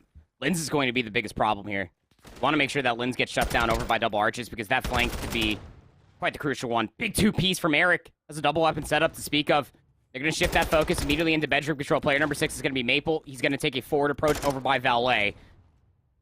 But the way that the Wobbabobs are actually setting themselves up, Metals has a lot to do. He has the head glitch. Sees one jumps through the hole. Cobra will now join him on the back line. Metals needs to shut down this flank. He does have some assistance. It's going to be Eric from behind. Eric shut down, though. That's why Metals taking this kill on towards Abuser. Metals in for another one. This is pretty good from Notorious. They're knocking at the door. Brezi down low inside bedroom. What can he get done? To clear some space here. Maple is the real threat they haven't quite dealt with just yet. Players around the back line. Maple is going to be the guy to activate. And well, there we go. Kills now being made here by Wobbabobs. This is the first push, but leans with the team kill. And Maple finally activates. Is nowhere near as secure as they wanted it to be. Live's just about even. Cobra, though, he is playing the L desk. He finds 2. And he gives up the positioning as well. That causes so much doubt for Team Notorious on where they need to be looking at. Min-map control is all here. You also have Abuser. He's trying to clear away bedroom, but it's a 2-for-1 trade. A minute left on the clock. These guys, they're just making so many individual efforts. And I've got to say, I think that's another one out of Linz. This is not the first time we've seen it so far in this game. I think he's feeling himself a little bit after the search and destroy and is making some plays that wouldn't really be that normal for him. But now 14 versus 14. Wobbabobs putting a lot of stock in towards this push, towards this flank from behind. And actually the player through statue side might be the one that makes this play happen. As Abuser and Linz distract, it will have to be Brezi that does something. Abuser to pick up 1. Brezi still to activate. Maple towards the back line. Not able to get 1. So now a 2 versus 2. Players inside bedroom to deal with. Brezi trying to snake around this D1 area. Not able to get anything done. And while unfortunately for him, it will be Eric Boom to take down Linz towards the back line. Brezi's still alive somehow, and as Abuser picks up another one, there is still a chance here. A last-ditch effort from a Wobbabobs. It's 3 down, but look at Maple. Maple on the flank. Do they know about this once again? Dead silence isn't there, but Stack is going to come through. Maple, all he needs to do is just try and get some shots off. He cannot get it done. He's going to be peppered up on the other side. Notorious, can they get anything done here? The Stack is through. The trade's through as well. That will slow down this capture down to just 1 player on the point, but Brezi gets the head of Eric Boom. And despite how much they have to fight for it, Wobbabobs, they do get it done in the end. It really does always take just one good push, doesn't it, Brody? It really does when it comes down to control, and Hotel explicitly living up to it. As Brezi, like you were calling, he was the last player that was alive all the way on the flank. I'm pretty sure he pushes all the way through statue, and the majority of these players, again, off of Cobra's last known position, and where a lot of these players were putting a keen focus was through the middle of the map. That somehow the flank through statue just completely gets overlooked, and Brezi finds at least 1 player on the backside of the desk, and that just opens up the floodgates. It was really Maple. He had to go so big top bedroom. The angles were being looked at. Trophy system kept them safe. Team Notorious needed to answer back with another offense here. You can do it via segments. You can do it via kills. That's going to be the difference maker, whether or not they get round 5 defense or offense. Not the greatest start here for Team Notorious. Not at all. If Metals wins 1 against Brezi over there, it at least gives them some quarter to move over towards A. They don't have that anymore. Wee Man needs this 1 in the middle of the map. This is going really badly. Notorious off the start. It's not the end of the world. It only takes 1 good kit. We always know that with these points, but Eric Boom has a lot to do. His teammates are falling left, right, and center. Eric Boom now looking for the double, cannot get it done. And this is not good at all. Look at the power positions that Wobbabobs hold here. Oh, Linz playing down Valet desk. Had a good look that maybe at least some information will be there for Abuser. 25 and 14 just gets put on the mental skates as Maple combines for 2 more. Now the B zone. It's a little bit of a focus. 2 players on for Team Notorious. Brezi's inside of luggage. Looks like Maple's watching this as far as an exit is going to go. He was turned towards back spa. Brezi has the easiest cleanup this side of the Mississippi. 23 versus 18. 40 seconds. Clock is ticking all the way down. And a Wubba starting to feel themselves. They have some good map positioning through the middle. They thought it was going to be another B push. But even if Team Notorious get over towards the Z zone, they need so many more kills to fully bring themselves back into this round. Yeah, the problem, though, of course, with Brezzy coming to help out his teammates is he did lose control of Kitchen. That's the big thing, right? So the close spawns do now come through for Team Notorious. They're able to get control over towards A. The capture should follow. And to be fair, I got to give Notorious or, excuse me, props for not just over-investing. You know, I know that you love that, Andy, and that is not what's happening here from You just know me so well. I do. 2 ticks are all they need, though. Got a minute 30. Down by 6 kills. This flank is also being looked at. Cobra is snappy. Saw one player cross, and he's going to be able to take down Wee Man, expecting the Chow to come through. The trade will inevitably follow from Eric Boom onto Cobra. Abusing knows that he needs to pick up this flank. He's got 2 teammates that are in and around bedroom, and he might have just gotten some really good timing. We'll take down Metals, but there's still one more player back here.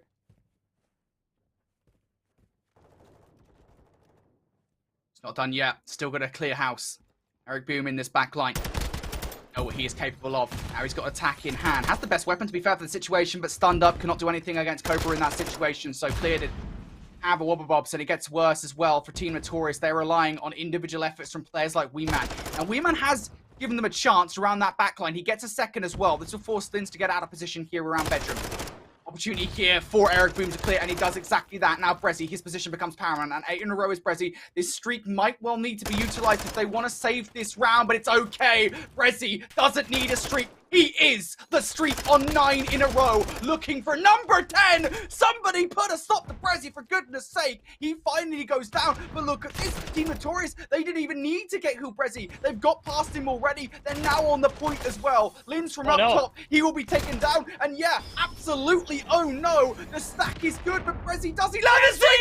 Brezzy lands the streak! What is that? Brezzy has just saved it all with a streak.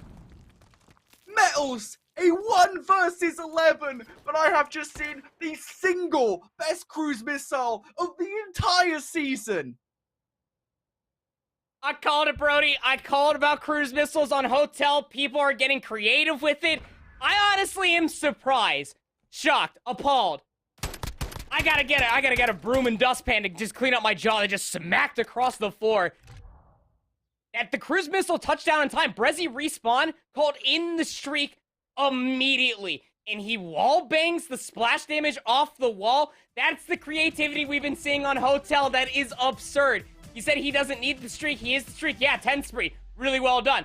Kills came through the middle of the map, through bedroom as well. People got past Brezzy's line of sight while he was piecing people up bottom valet. The stack was in. 4 players strong. Team Notorious, I thought it. You thought it. The entire organization thought it. People that are walking across the moon right now, they thought it. It's not going to come through at all. The streak finds all 4. No trophy system is going to keep yourself safe from the splash damage. It has to eat all of the missile when it touches down to the ground. Here it is one more time. 4 players strong. They're like, oh my don't worry, guys. We got a trophy system, right? Right? Oh my god. I can't believe it. What a play. I get Brezzy in the league. Get him in the league, man. I just can't believe it. What an insane play to follow up a 10 spree with that.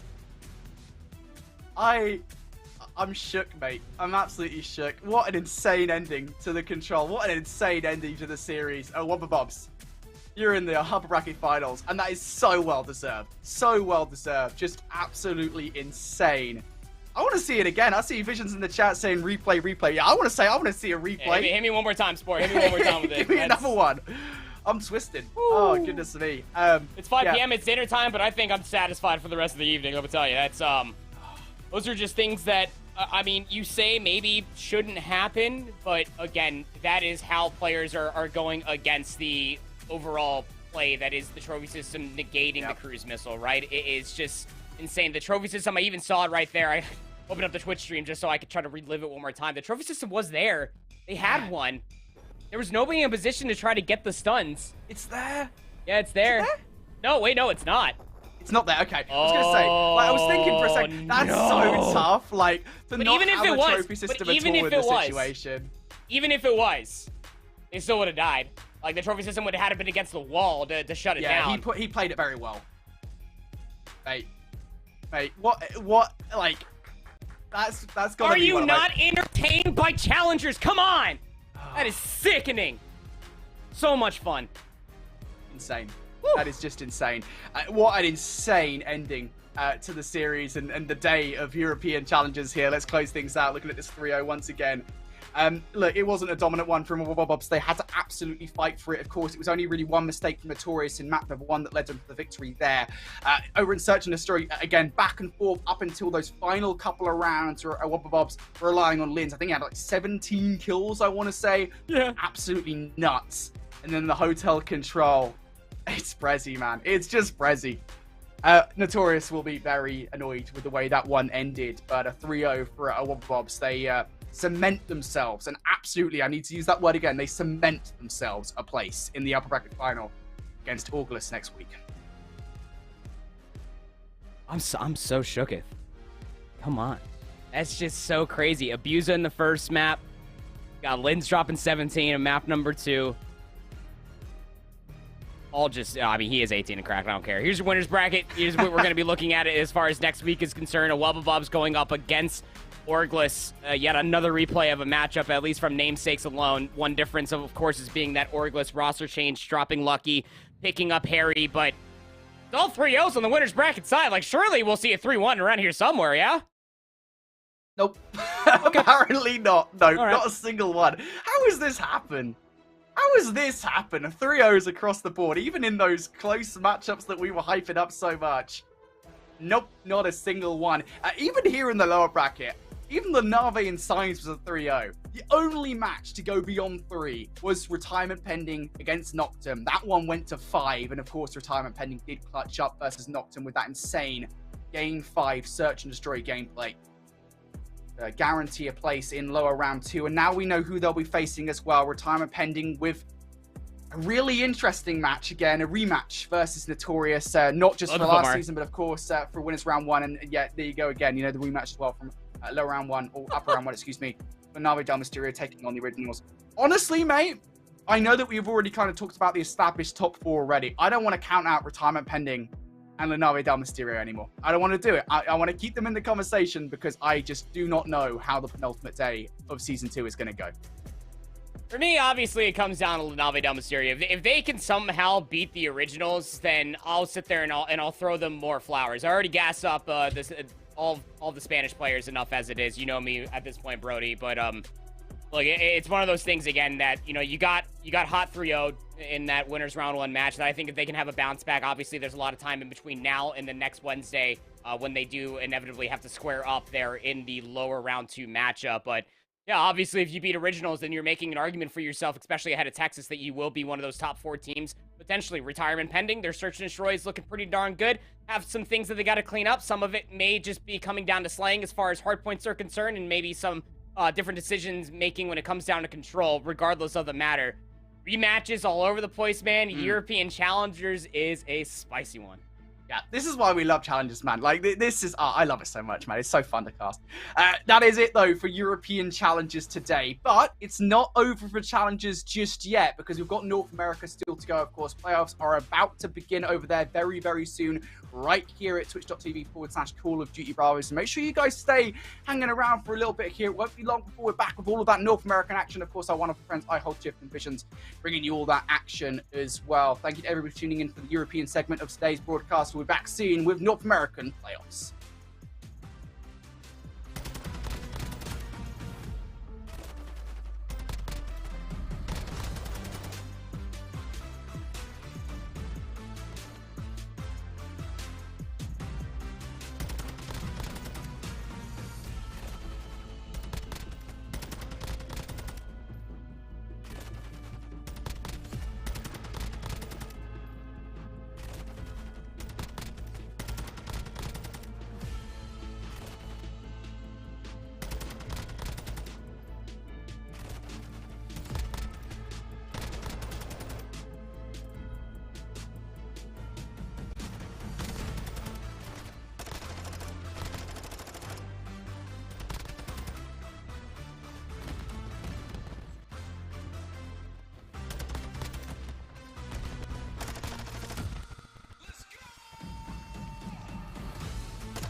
rocking to the music. You know how to do this. Don't second guess, this not a test, it's not a race. No black or white, everything's great. No yesterday, never tomorrow, only the present. That is your gift. It benefits you only if open. Everyone's chosen, beauty of choice. You can stay silent, forget your voice. You can malign them, hold a grudge, or stand before judge, just stay in your case. Top of the notion that you were just a mere drop in the ocean. This is your moment, fear is a Trojan horse. Will you open or close your doors?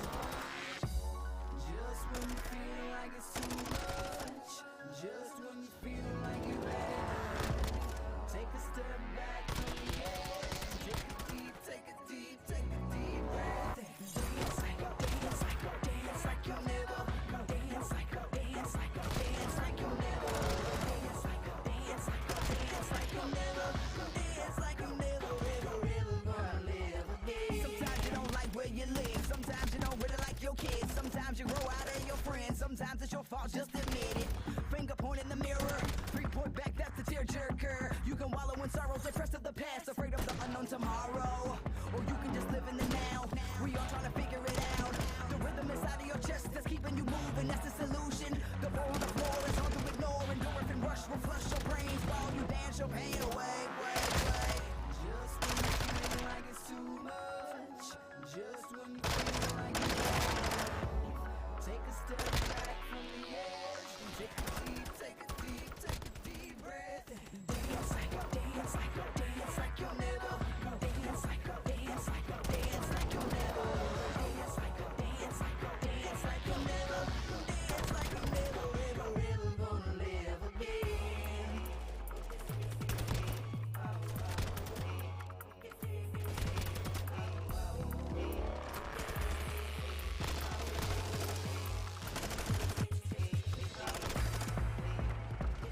everyone, welcome back to Challengers Elite Playoffs. Woo!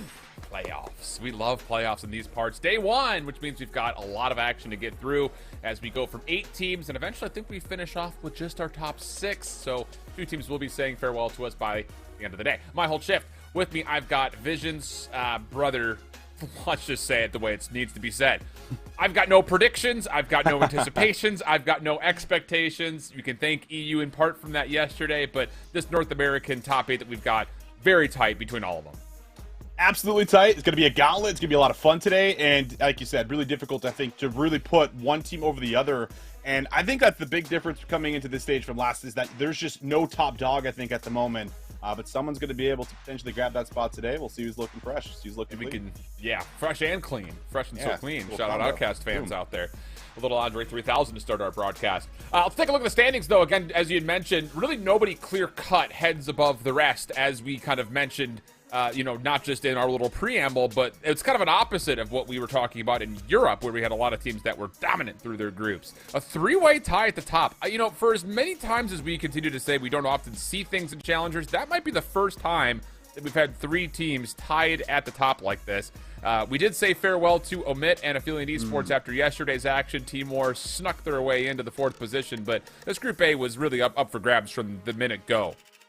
Absolutely. I think it felt like that also coming in. I mean, as much as Affiliate Esports, don't find themselves on the board, like even at the beginning, they had a couple like 2-0 leads, versus a Twisted Theory that had to pull off a lot of reverse sweeps. So there was a lot of potential, I think, for even some of these bottom teams to find some wins. And you look at the maps, right? Like Omid played so many of their series so close as well. Yeah. The 11 map wins just, choking out in some of those game 5s certainly hurts them. But these top 4, we'll see what ends up happening, man. Everyone just looks to be neck and neck right now in this group. And over at Group B, kind of the same situation. Really no one a clear-cut favorite, although LAG Academy obviously sits at the top by themselves. But look how tight it is right below them. Convoy Gaming, Decimate, Smog, all at 3 and 2. I know there was a lot of conversations in the group chats and on the team channels and stuff yesterday, like, wait a second, we're all 3 and 2. Who gets the 2nd seed? Because that 2nd seed is so important, dude. And maybe more so just not being the 4th seed. Sure. So Smog Alpha finds themselves there. But overall, again, this was a very competitive top 4. Not a doubt. I mean, I think the biggest surprise, throughout both groups here in North America is Boston Academy, right? Like, I mean, as much as they have some changes, we have Pentagram coming in, Sensors swapping over to an AR, don't live up to the expectations. Certainly going to hurt for those guys. They got to requalify and try to come back in looking stronger. But they're the top, man. Decimate Gaming, they're a lot of fun to watch. This Convoy Gaming, I think a lot of people are sleeping on. Yeah, the Academy have really stepped it up here so far in stage number 2. Exciting things. So after all the standings were said and done in the round robin phase, which was the first 3 days of action, we get our playoff bracket. Ooh. I don't even know. I'm not gonna lie. So I'm the one who kind of sets the schedule up, and when I saw all 4 of these matches, I was like, I don't know where to put who, because all 4 of these games have potentials of being very, very tight. I think just based on the fact that it's the namesake of Rocker playing the namesake of Decimate, that's an interesting kind of third matchup, so to speak, between those 2 squads. We saw that at the grand finals in season 1. That's when they were called TFL Enterprises. We saw that the grand finals at Boston, and they square up against each other early here in winners round 1. Any other kind of anticipations or maybe some highlights for you?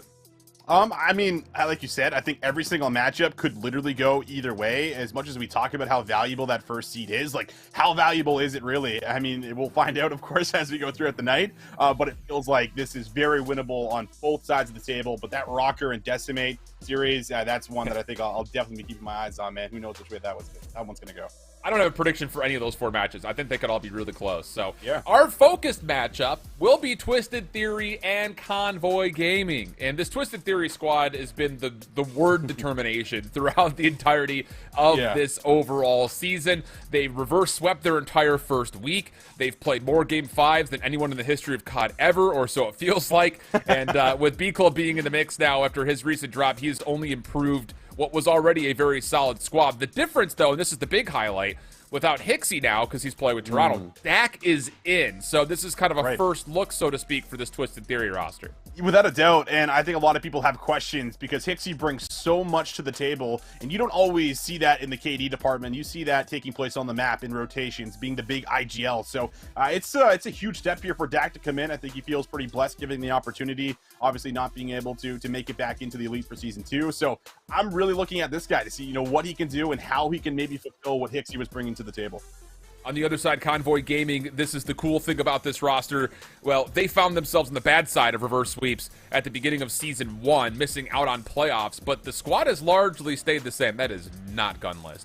He's not changed his personality, don't worry. But the roster by name is correct, and here's the thing, is like, these guys have been looking good, and I've been really impressed by not just how Rex has stepped up this season, but Pristini's looked really good back in the mix again. Yeah, Pristini starting to find that form, it feels like, looking like old Pristini, maybe even from like those Black Ops 4 days. He has looked a lot better, I agree. But it is really difficult to kind of not talk about the main slayers on this team. Rex, Gunless, these two have also just been lights out. And I think that's, maybe enabled players like Pristini to be able to get up close and be a little bit more aggressive, I think, with that sub as well. Absolutely. Now, again, that's your rosters. Make sure in the chat right now you throw all of your channel points and get your predictions in. If you're watching on mobile, scramble back to your PC or open up the functionality, get those points and get those predictions in. And, well, that leads us to now kind of the next thing up for this matchup is to talk about where exactly we're going and how exactly these teams have been faring. And the cool thing about this is it's going to be really easy for us to say. Twisted Theory have been great in Map 5s. That's been very simple. I think they've won every single Map 5 they've been in, if I'm not mistaken. Yeah, or not. Which means that, of course, if them having to reverse sweep, their control has been really good. So that's always kind of good news, as you would expect. 50-50 in the hard points and the searches, and then the big win condition is what they've been able to put together in control. But the cool thing about this series is the same could be said about Convoy, who've also really good in Map 3s. And that's what makes the series a little bit interesting, is that they do match up, I think, decently well for the most part. I mean, you take a look, of course, at the numbers. They're not too far off from one another, outside of maybe the hard points being pretty strong, I think, coming on through for Convoy. But other than that, the controls, neck and neck. And that makes, the first two maps, so much more influential. Chance to be able to maybe potentially close out some close couple maps and then put it away in 3, whatever it might be. But yeah, I cannot wait to see how these two square up going into the third one for sure. Let's see what exact map and mode combinations we have for this best of 5 winners round 1 matchup. Fortress, Hotel, Fortress, Mercado, Fortress, lots of Fortress. I don't know why I said Fortress the same way every single time, but such is the way life goes. And the thing about this that's really kind of curious is you kind of look over the course of where our teams have been good. No Hydro, interestingly enough, even though it was not vetoed out. Both teams had played the majority of their hard points on Hydro, but have opted to not see it in the map pool this time. It's always interesting when things like that happen in the vetoes, right? When you see just a team kind of not opt in, for a square-up matchup potentially, or, one of their better map picks. That's going to tell you that either maybe they know something that we don't, maybe they figured something out, how we could potentially punish them, break down their setups, whatever it might be. But we talked about the controls being a big factor here. 2-0 on Fortress coming on through there for the Convoy guys. So that could be really good news for them going into that third map as well. But you got to get through the first two. Twisted Theory up against Convoy Gaming. Well, these two might just go the distance. But let's see what happens here in map 1 on Fortress. Twisted Theory in the purple, Convoy in the white and red. First Bloods not really amounting to too much favor for either squad, although Convoy will have the opportunity to get into the hill first, just based off the spawns. And a nice shutdown. Dak, the new guy, up. Not able to do too much to contest. This is going to result in some significant time here for Convoy, as Classic has sliced his way to a 3-piece. Slice his way to a 3-piece early and put them in the spawn trap early as well. Gonna have to battle your way out. Eco's gonna start to do that down low in maps here, but this P1 time was going over 23 seconds. Classic wants to continue to put on pressure through mid, almost there to find 5. Chance for early streaks will be shut down, but still in the blender a little bit here, as you have to start to rotate if you're Twisted Theory. Yeah, this Convoy team is one of those, we said this about a lot of squads out there, if X player starts hot, this team becomes super dangerous, and that is the case with Classic starts hot and respawn. Careful, this team can get out of hand quick.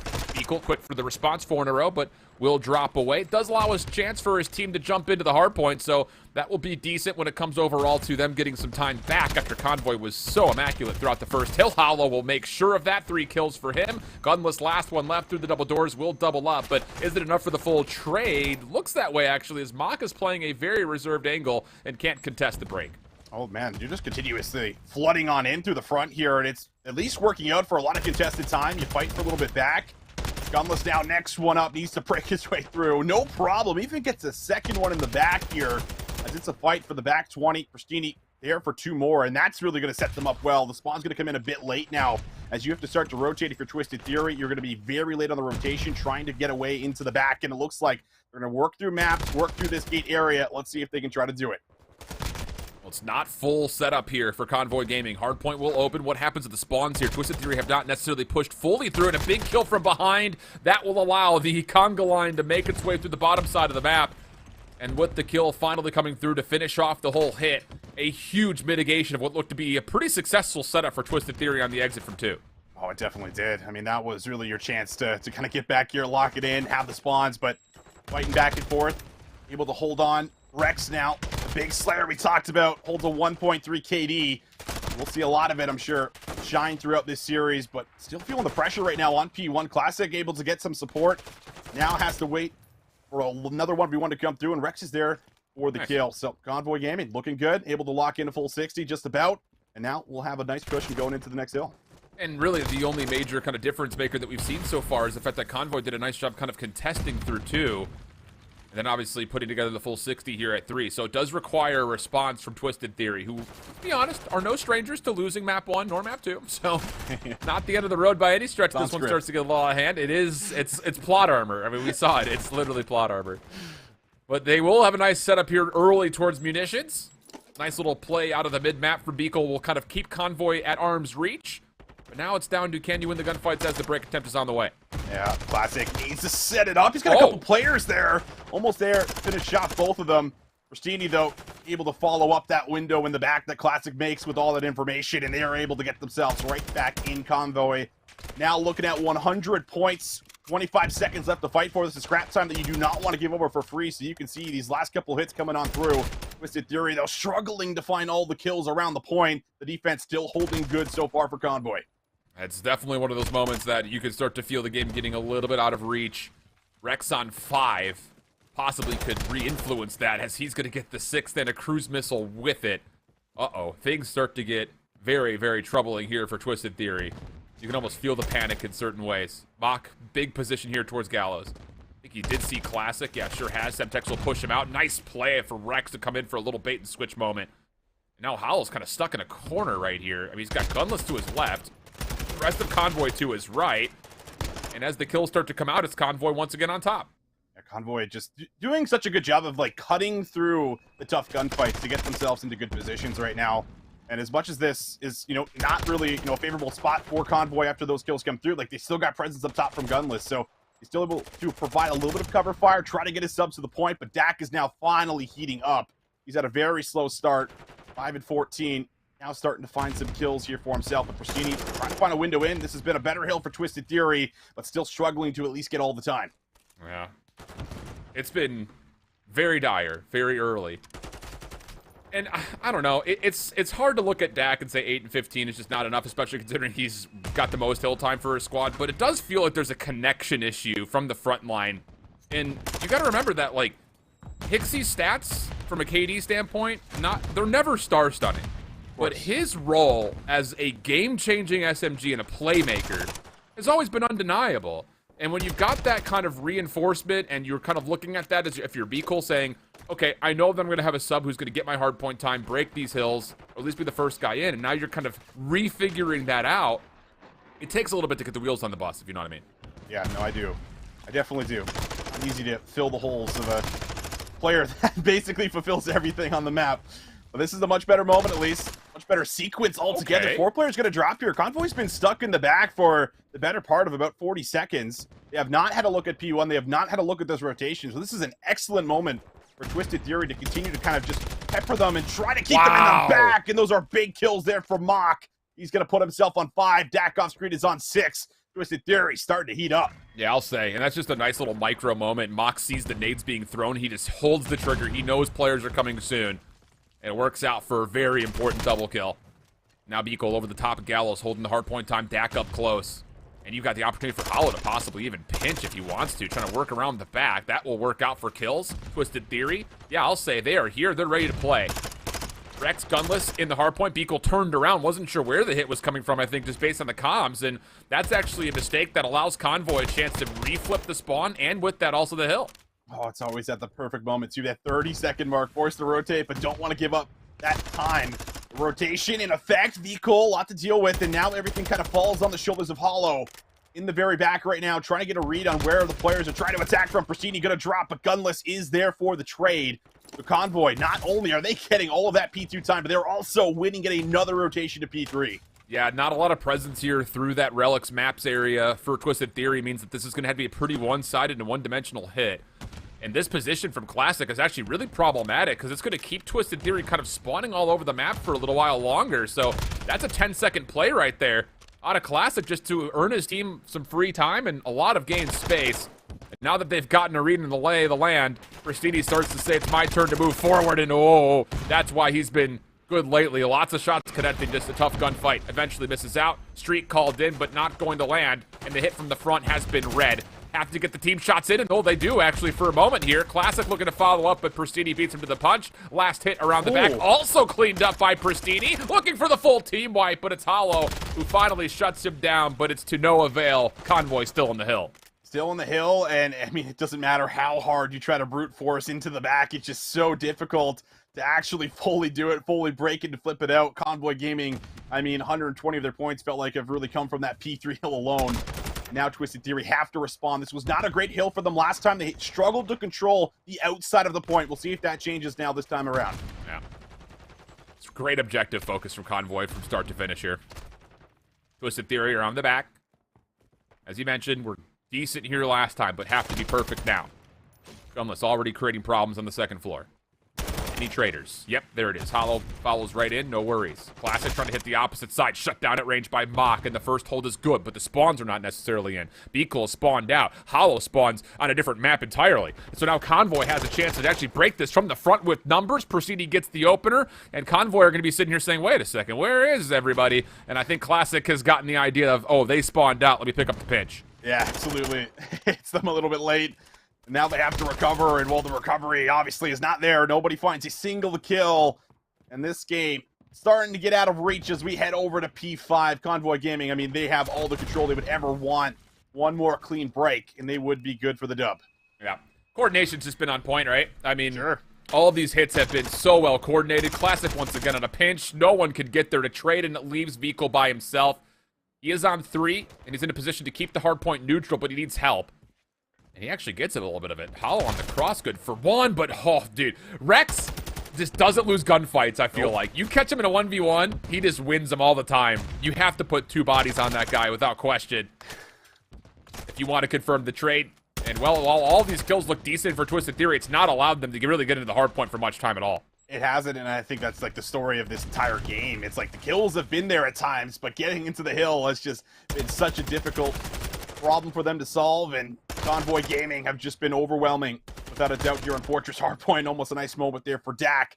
Try to turn and burn. Twisted Theory able to at least keep Convoy off of the tide here at P5. The setup, of course, here again for Convoy Gaming at P1. Yeah. Okay. Wow. You know, coming out and losing map 1 is not going to, I think, tilt our expectations one way or the other early, but I will say Convoy Gaming and coming out and beating down Twisted Theory on a map where, again, like, no one is underperforming for Twisted Theory. Like, those are not terrible numbers comparing the scoreboards to one another, but you're going to see it. It's the hard point time that comes by way of those kills, and I think that's a lot of credit to how the subs are moving around the map in comparison to what Twisted Theory we're still trying to... It feels like they're trying to figure it out still a little bit. Absolutely. I just think, like, Classic and Pristini, I mean, like, they have a lot of synergy with one another as we see that crazy almost 4K come through there for Pristini in the final kill cam. But these two just, you know, kind of just trade off, like, these little pinch plays, like, back and forth beautifully, it feels like, throughout the map. And there were so many times where, you know, you felt like you had a setup there for Twisted Theory, and then Classic's there from behind to find 2, and then boom, little 3v2 on the point, work the trades, break it. Like, that happened so many different times throughout that map, and the subs were just so comfortable. I felt like they weren't really pressured, and that helps when Rex is just not losing battles either. I mean, he is one of the toughest kills on the map, it looks like, yeah, without a doubt, and especially this entire season with his stats, too. Top KD in North America right now overall, 1.38, just slightly behind Eric Boom, Maple, and Weeman in that order. But looking over the scoreboard, I think you're absolutely right. Like, if you can't get trades on Rex, the life just becomes so much easier for Classic and Pristini. And, you know, for Classic to come out the gate and get an opening 4-piece, that also kind of sets the tone just a touch as well, right? Like, you know, when Classic's doing that in Respawn, you know you're in for a different look here from Convoy Gaming. Yeah, that's always the thing. It's even something we always talked about last year with Classic. It's like, oh, Classic's off to a good start. Like, look out. This is problemsome. Because when he gets off to just that kind of a fiery start, he just has that ability to at least take over, find the big impactful kills, and we get a lot of it. But Rex drops 31, and he has 16 assists too, mind you. Like, that is absurd. Like, this guy is shooting at everything, and he's able to shoot at everything because he's living for a long time, just about every life. And, I mean, that is just so difficult to deal with. It feels like on the other side, man. It's like, oh, Rex is there again. Oh, you got a double. It's so hard to shut this man down. You're going to have to this series if you want a shot at taking down Convoy. Absolutely the case. So Search and Destroy coming up next. Hotel Search. And I think the questions, just generally speaking, as we continue to look through this, is one of those, you know, the map set does not necessarily hit us the way maybe we expected it to. I think mostly you get that out of things like the Fortress Search and Destroy, which has not really been a priority for Convoy in particular. They haven't played any embassies, so it gives kind of Twisted Theory a chance to see it. But hey, the thing about this is your Search and Destroy pick, if I'm not mistaken. So you start off by taking away your opponent's hardpoint. Now you've got a Hotel Search. You feel really good, I think, about your opportunities to take this series quickly if you're Convoy Gaming. And let's be honest, you gotta have to, because Twisted Theory doesn't know how to go away. Yeah, you can't put him away. I mean, that's the thing. I think when you look at a team that has pulled off, you know, as many reverse sweeps as this Twisted Theory team, it's always difficult. You go into that map 3 and you're like, okay, like, we want to get it done here. And the good news is that is one of their better map modes. So if they do win this Hotel Search, it could bode really well for them going forward. And I feel like this is, as a whole, is also not a great map mode here for Twisted Theory. I think they've put it a few times, but I think it's just like a 1-2 record, an 0-1, somewhere around there. So they haven't really found too much success, but also not a ton of playtime either. But, you know, take from that what you will. You need something to try to bounce back here. As much as, like, you're the team that's always come back, you know, down 0-2, like, you just don't want to have to do it again in round number 1, I feel like. It's got to relieve some of that pressure, you know? Yeah, absolutely. Taking a look at some of the other matches that are going on right now, here is the scoreboard from Map 1 between Smog Alpha and Hyped Esports. Wow. Not a great start from Darkside Dinestrial, but on the opposite point, dude, Velux and Glowfrosty have been so damn good this season. Yeah. And they are by far the biggest breadwinners here. 29-14 from Velux. Holy. 24 non-traded, like... And like, for anyone that doesn't know Velux, like, he's the sub player. So if he's doing that on an embassy, like, the ARs are just never getting off of the spawn and being able to post up anywhere, it feels like, right? Like, he is just constantly there in your face, forcing gun battle after gun battle. So 29 kills, that's absolutely insane there for him. He has really looked just different, it feels like, in Modern Warfare 2. And a lot of people slept on that team, I feel like, coming into playoffs as well.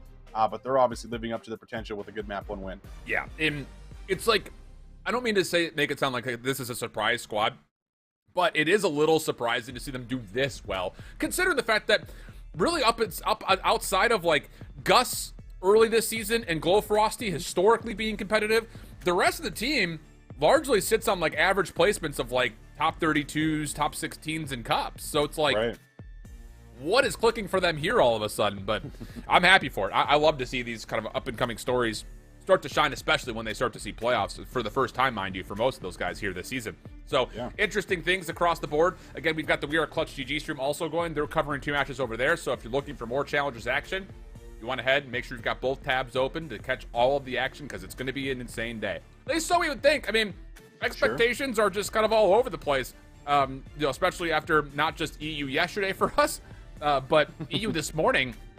It was like 3-0s everywhere. It's just like, what is happening?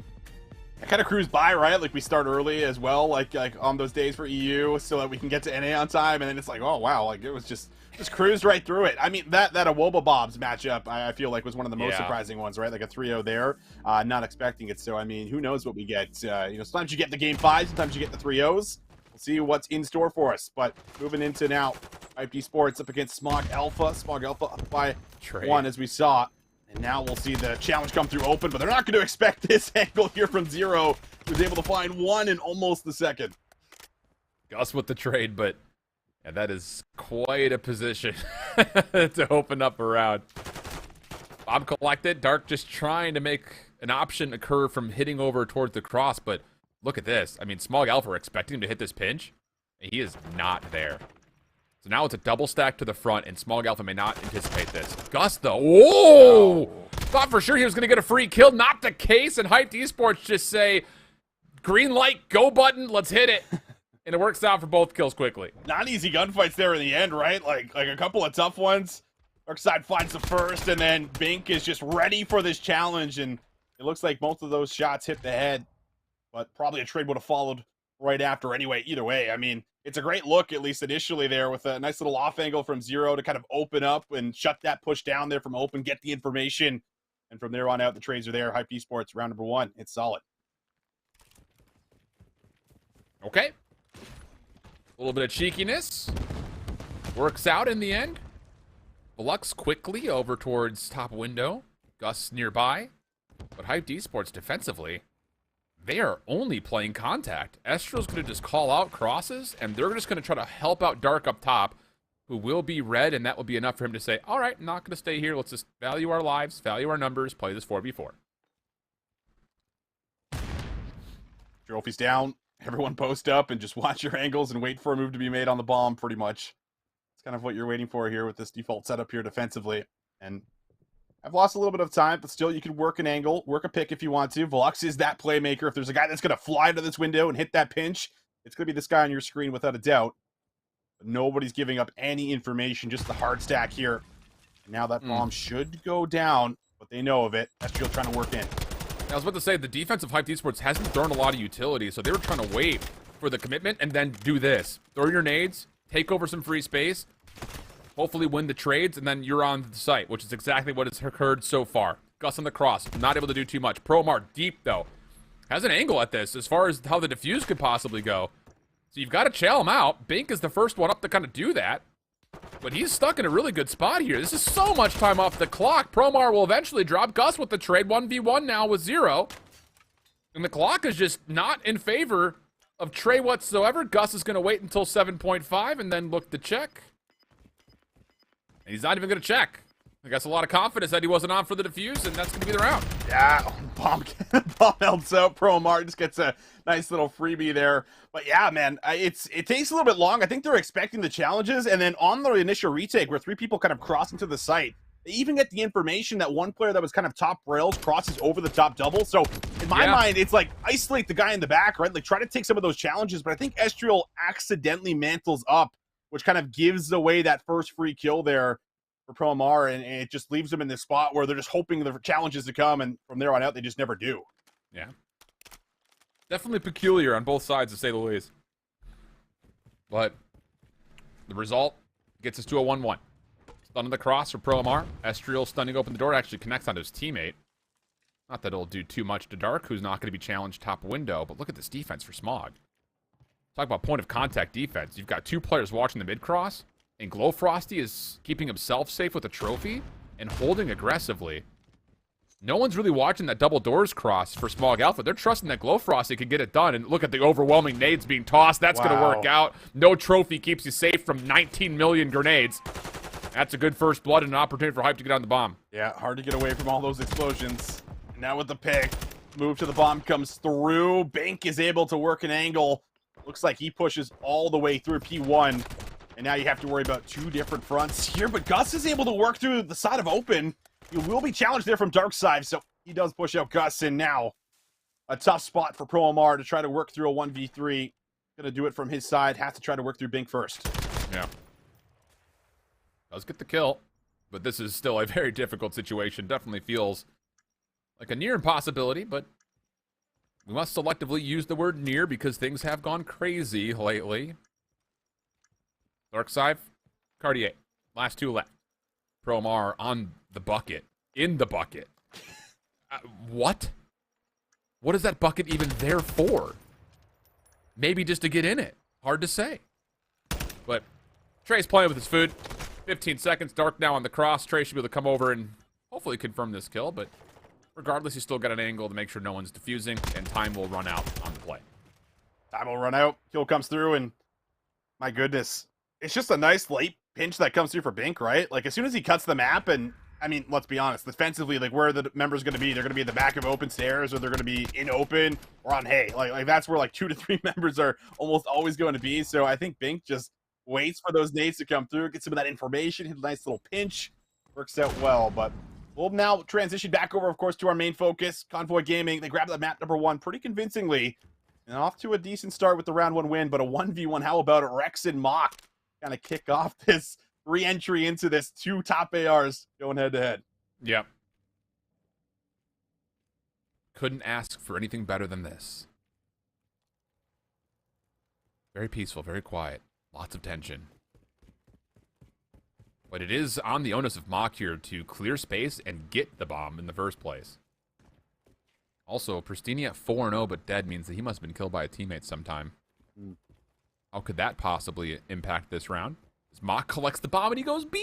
Oh, he's gone right into the web that Rex is currently spinning. I don't know how you make this prediction, but Rex makes it. There's the timing. Stops hearing footsteps over the top of the bomb. Oh, it gets delayed. The follow-up, though, no worries. Lots of damage confirmed on the first attempt, and Convoy Gaming will go up 2-0. Well, that's why Rex is so good. I'm absolutely one of those players who once I get snaked like this on the bomb and I peek back like this, like I'm holding a pre-aim and I'm waiting for him to come to me. So Rex plays it like I got nothing to lose. I am that guy, and just re-chows him there with a nice little strafe jump. Very nicely done. Big 1v1 win. It's a round you would have loved to have here for Twisted Theory. Even us up early, but Convoy still seem to be in firm control. Yeah. Okay. Again, this is not, unusual. In fact, it's more so par for the course for Twisted Theory to go down 0-2 in a series and still win. So do not tune out just because this is looking good right now for Convoy. Anything can still happen. Rex doing some damage to some glass work. And that allows Pristini now to get right up in what could be an AR challenge up top. Bomb planted behind this, and Twisted Theory are in no place to contend against any of this. They have so much work they have to do here, Visions. It's very reserved. Like, it's waiting for a push to come through to you, but why do they have to move? Convoy Gaming, they just get the bomb down, they get a forward position on stairs. Pristini could get a kill and pinch a little bit later, but all right, they work through Pristini. That's the player on their side. Got to now find a trade on the Classic. Was eating up some damage, but hasn't gone down just yet. Push should come through, and it does, but the trades are still there. Now Gunless so finds good. 2. It goes horribly wrong. Looked great out the first kill, but Vehicle doesn't have the time to work with here. Gunless just needs to play the clock. Yeah, that's so heads up. I mean, again, it's one of those things, and you mentioned it. It's a very reserved setup for Twisted Theory, and that means that, they obviously knew that Pristini was somewhere up close. They were all watching it. But when you make that call to start the retake, that player that's kind of lurking over towards bricks, that rugs area, kind of over towards the kitchen defense, he has to rotate over to help, and Gunless is lurking behind that play. So it establishes a free crossing angle for Gunless, which he finds 2 of his 3 kills at. It's like those little things like that. When you opt to play reserved and you don't clear out any space, you often find yourself in this predicament of, we're open for attack from anywhere. And that time through, it's just good patience from Gunless. Wait for the retake to get out, and then make your move. Ends up getting 3 of the 4. Now Twisted Theory looking to get proactive over towards B, but there is a lot of defense here. It's a double stack with Pristini and Classic, and nearby is Gunless. It's a blind counter. This is just straight up a blind counter, but the kills are there. Twisted Theory are in. Have to get through Gunless. Wow. Stack has no problem with it. And wow, the stack does not work out defensively. And Rex, as much as he has done some incredible stuff this season, having to break into kitchen with an AR. Oh, a sniper rather. Sniper. Maybe even more difficult, but does work for the first shot. Able to at least take out Mock. And he will invest the dead silence. He wants to try to make it happen.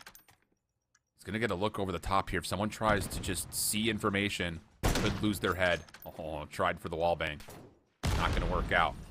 Second shot. Not pulled. Pistol out. Oh, didn't see him. Thought he was still holding a little bit deeper on the line. Not the case, though. And Twisted Theory get on the board. And a good response. I mean, how about that from Dak? We didn't see, from his perspective, but that's an impressive double chow into a second kill to immediately plant. That's a nice moment from him. It definitely is. I mean, especially because you're almost never going to anticipate, more than 2 players that A, right? Like maybe there'll be 2, but, sometimes when there's 3, there's almost no way to kind of predict that. But, yeah, it's just a quick snap, quick reaction, great mechanics, and a huge round to get on the board here for Twisted Theory. to shut down that blind counter. A great read at a Convoy, certainly on point with the play calls, just can't execute fully. Yeah.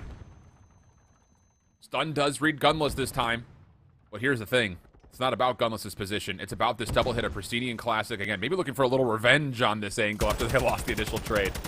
And this is free information on Debico. Pristini gets the first kill. Does he step away from the second? Oh, he actually steps into the second. Okay, Preston. Big gunfight win. And now it's just on to Hollow, who can do nothing besides hope and pray. Bomb's going to get planted and doesn't even need to. Across the map, Convoy get the kills. Flawless roundup, 4-1 now. 4-1, not losing gunfights, making just good decisions, good plays. You know, enabling Pristini, right? Like, I mean, I feel like that has been a huge part of this season with this Convoy roster. You know, find ways to put Pristini in spots where he can make plays. That is a great example of it right there. Push through rugs, get into catwalk, and just blow the middle of the map completely open. And as soon as you lose those players mid, well, you're just kind of hoping for gunfights to come your way after that. 4-1, it's been all Convoy. Twisted Theory really struggling to put rounds together. Yeah. Really struggling to find anything to work with. I mean, honestly, the game plan here for Convoy has been awesome. This is going to be more of a default setup for them, with Pristini kind of being the sole defender at B. But you can already see Classic is already kind of looking over that direction, saying, maybe we need to come this direction. And, oh, Twisted Theory has completely bamboozled him. It's a quick rotation forced out from Convoy. Those shots from Vehicle will reinforce the defense. They need to be here at B, and the bomb is not a part of this play. This is going to be an A hit. Yeah, it should be an A hit, but you still have presence by A. Gunless should have that cross. So he'll still be able to at least notify them. They'll just be a little bit late to get here. So that means that Gunless is going to have a lot to do. At least maybe one would be great. As he's just going to sit up here patiently. Still a wide spread. No full commitment, but the bomb is starting to inch up. You take a look at player 5 right now, Dak. He's kind of the big playmaker, clearing out couches. The middle of the map is good. They know that they could go for this bomb, but Gunless is still in a spot to stop it. Twisted Theory missed their timing. This is taking too long. I mean, they kill enough time and enough sound to create doubt, but okay. A late wrap to B. And maybe I need to eat my words here. Pristini will drop. That's going to be the open door, quite literally, to get into B. Plant will be successful. And even through mid-map, that's going to work out for another kill, leaving Classic by himself after something exploded onto Rex. And this would be a very impressive 1v4. Not that many aren't, but this one in particular would be something crazy. It would be. Have to now just read and predict, but Vehicle's going to drop. Classic on 4. He doesn't check the corner to his right. Oh, I mean, it feels so good as the last player left alive just to have him running by, right? You just see your players start dropping one by one, the skulls across the map, and you're thinking, oh no. Oh yeah, Howl's got an AR too. You know he's sweating bullets there. Like if Classic just charges at me out of the corner and predicts it, that's likely not a gunfight you're going to feel all that great about. And he was 0-4. Yeah, for real. I'm just surprised that play call from Twisted Theory. I thought by design, everything initially was like, okay, let's get the defense to rotate B, kill off a little bit of time, and then full flood to A. But they create a second level of doubt, pull the defense back, and maybe Mock just reads the cross. I'll have to go back and relook at that one, but a very interesting play call, and I wonder what information may have swayed their decisions one way or the other, as now Convoy's on for their next offense. Looks like they're going to go for a quick plant here, especially with Pristini taking space away for Beekle. Mock is deep in luggage, but he doesn't seem to have an angle, and he has to also be very worried, maybe not, about Pristini nearby. But with the bomb carrier being taken off the map, this does create an opportunity for Twisted Theory to fight back. Sure does, and good data to Mock. Able to make sure that there is a trade that comes through there onto Pristini. He does a good job of at least finding 2, but Mock is a weapon to work with, but Gunless puts the pressure on right away. He's got assistance here, too. He's going to hit this in the back, but the challenge is there for Mock. He's now found 3. That is ridiculous stuff out of him. Another 1 versus 1. A chance to see if you can shut down Rex. He wins the first one. Trophy system down. Post it up. Oh, he's got the angle. First couple of shots will tag. Mock survives. They're on the back. What a prediction! Oh, but again, Dylan Rex doesn't lose 1v1s. Nope. Oh my, I mean, he's got to be late to this angle, I would assume. Semtex out. I mean, he doesn't get the first bullet, and I'll tell you that much. But gets the angle, goes to the drop shot, and Rex puts it on match point. Wow. I mean, that's 2 rounds that have just single-handedly come from Rex. Wow. And that's also, you know, a chance for a 1v2. And I feel like that's kind of been the story we've been telling for Twisted Theory. It's like, can they clutch this round? You know, can they pull the rabbit out of the hat? It's just never really a round that they're kind of in control of with numbers. It certainly hurts, but 5-2 up. Convoy, just one more to put this one away. It's just been all them so far. Pristini, he's been great, 10-4. Watching this read, trying to watch this cross here into B. Yeah. This is another one of those rounds, though. It kind of feels familiar, doesn't it? Like, it's almost the exact same setup that Twisted Theory had last offense. This time, though, no damage to be found. Nice trade. And that, of course, means that for Convoy Gaming, you know that at least 2 members have committed to B. You don't know if there's a 3rd or a 4th. So, again, there's a little bit of lingering doubt, but that pick on the deck completely confirms the defense is in a fine enough position. 3v2, Twisted Theory, have to have it. Have to have it, and it never feels good just having to drop this bomb on sheer hope. You don't have control of the bedroom or top. Class is going to get info on Mock at the back, and that's going to signal that they are certainly trying to hit this. Dead Sound's going to be popped. We'll see if they try to make a move, maybe to cut to B. The bomb is already positioned mid, and Mock is clearing it out. It would have to happen very quickly. I mean, they got 20 seconds on the clock, and yeah, they're going to commit to it. They're going to call to go to B. They got to get through Rex. Oh, but he gets the bomb carrier. Oh, no. Just talk about trust here, right? I mean, it's Rex with a scope, and he does it all. Just stop it. Where did this come from? Like, no disrespect. Rex has always been a very consistent and solid player. But this season, this guy is coming with his Wheaties 8 and new sponsorship deals in his inbox because he's a star in every form of the word. He's been frying, man. This is the best I think Rex has looked, period, in Challengers, right? Like, I can't think of a better time.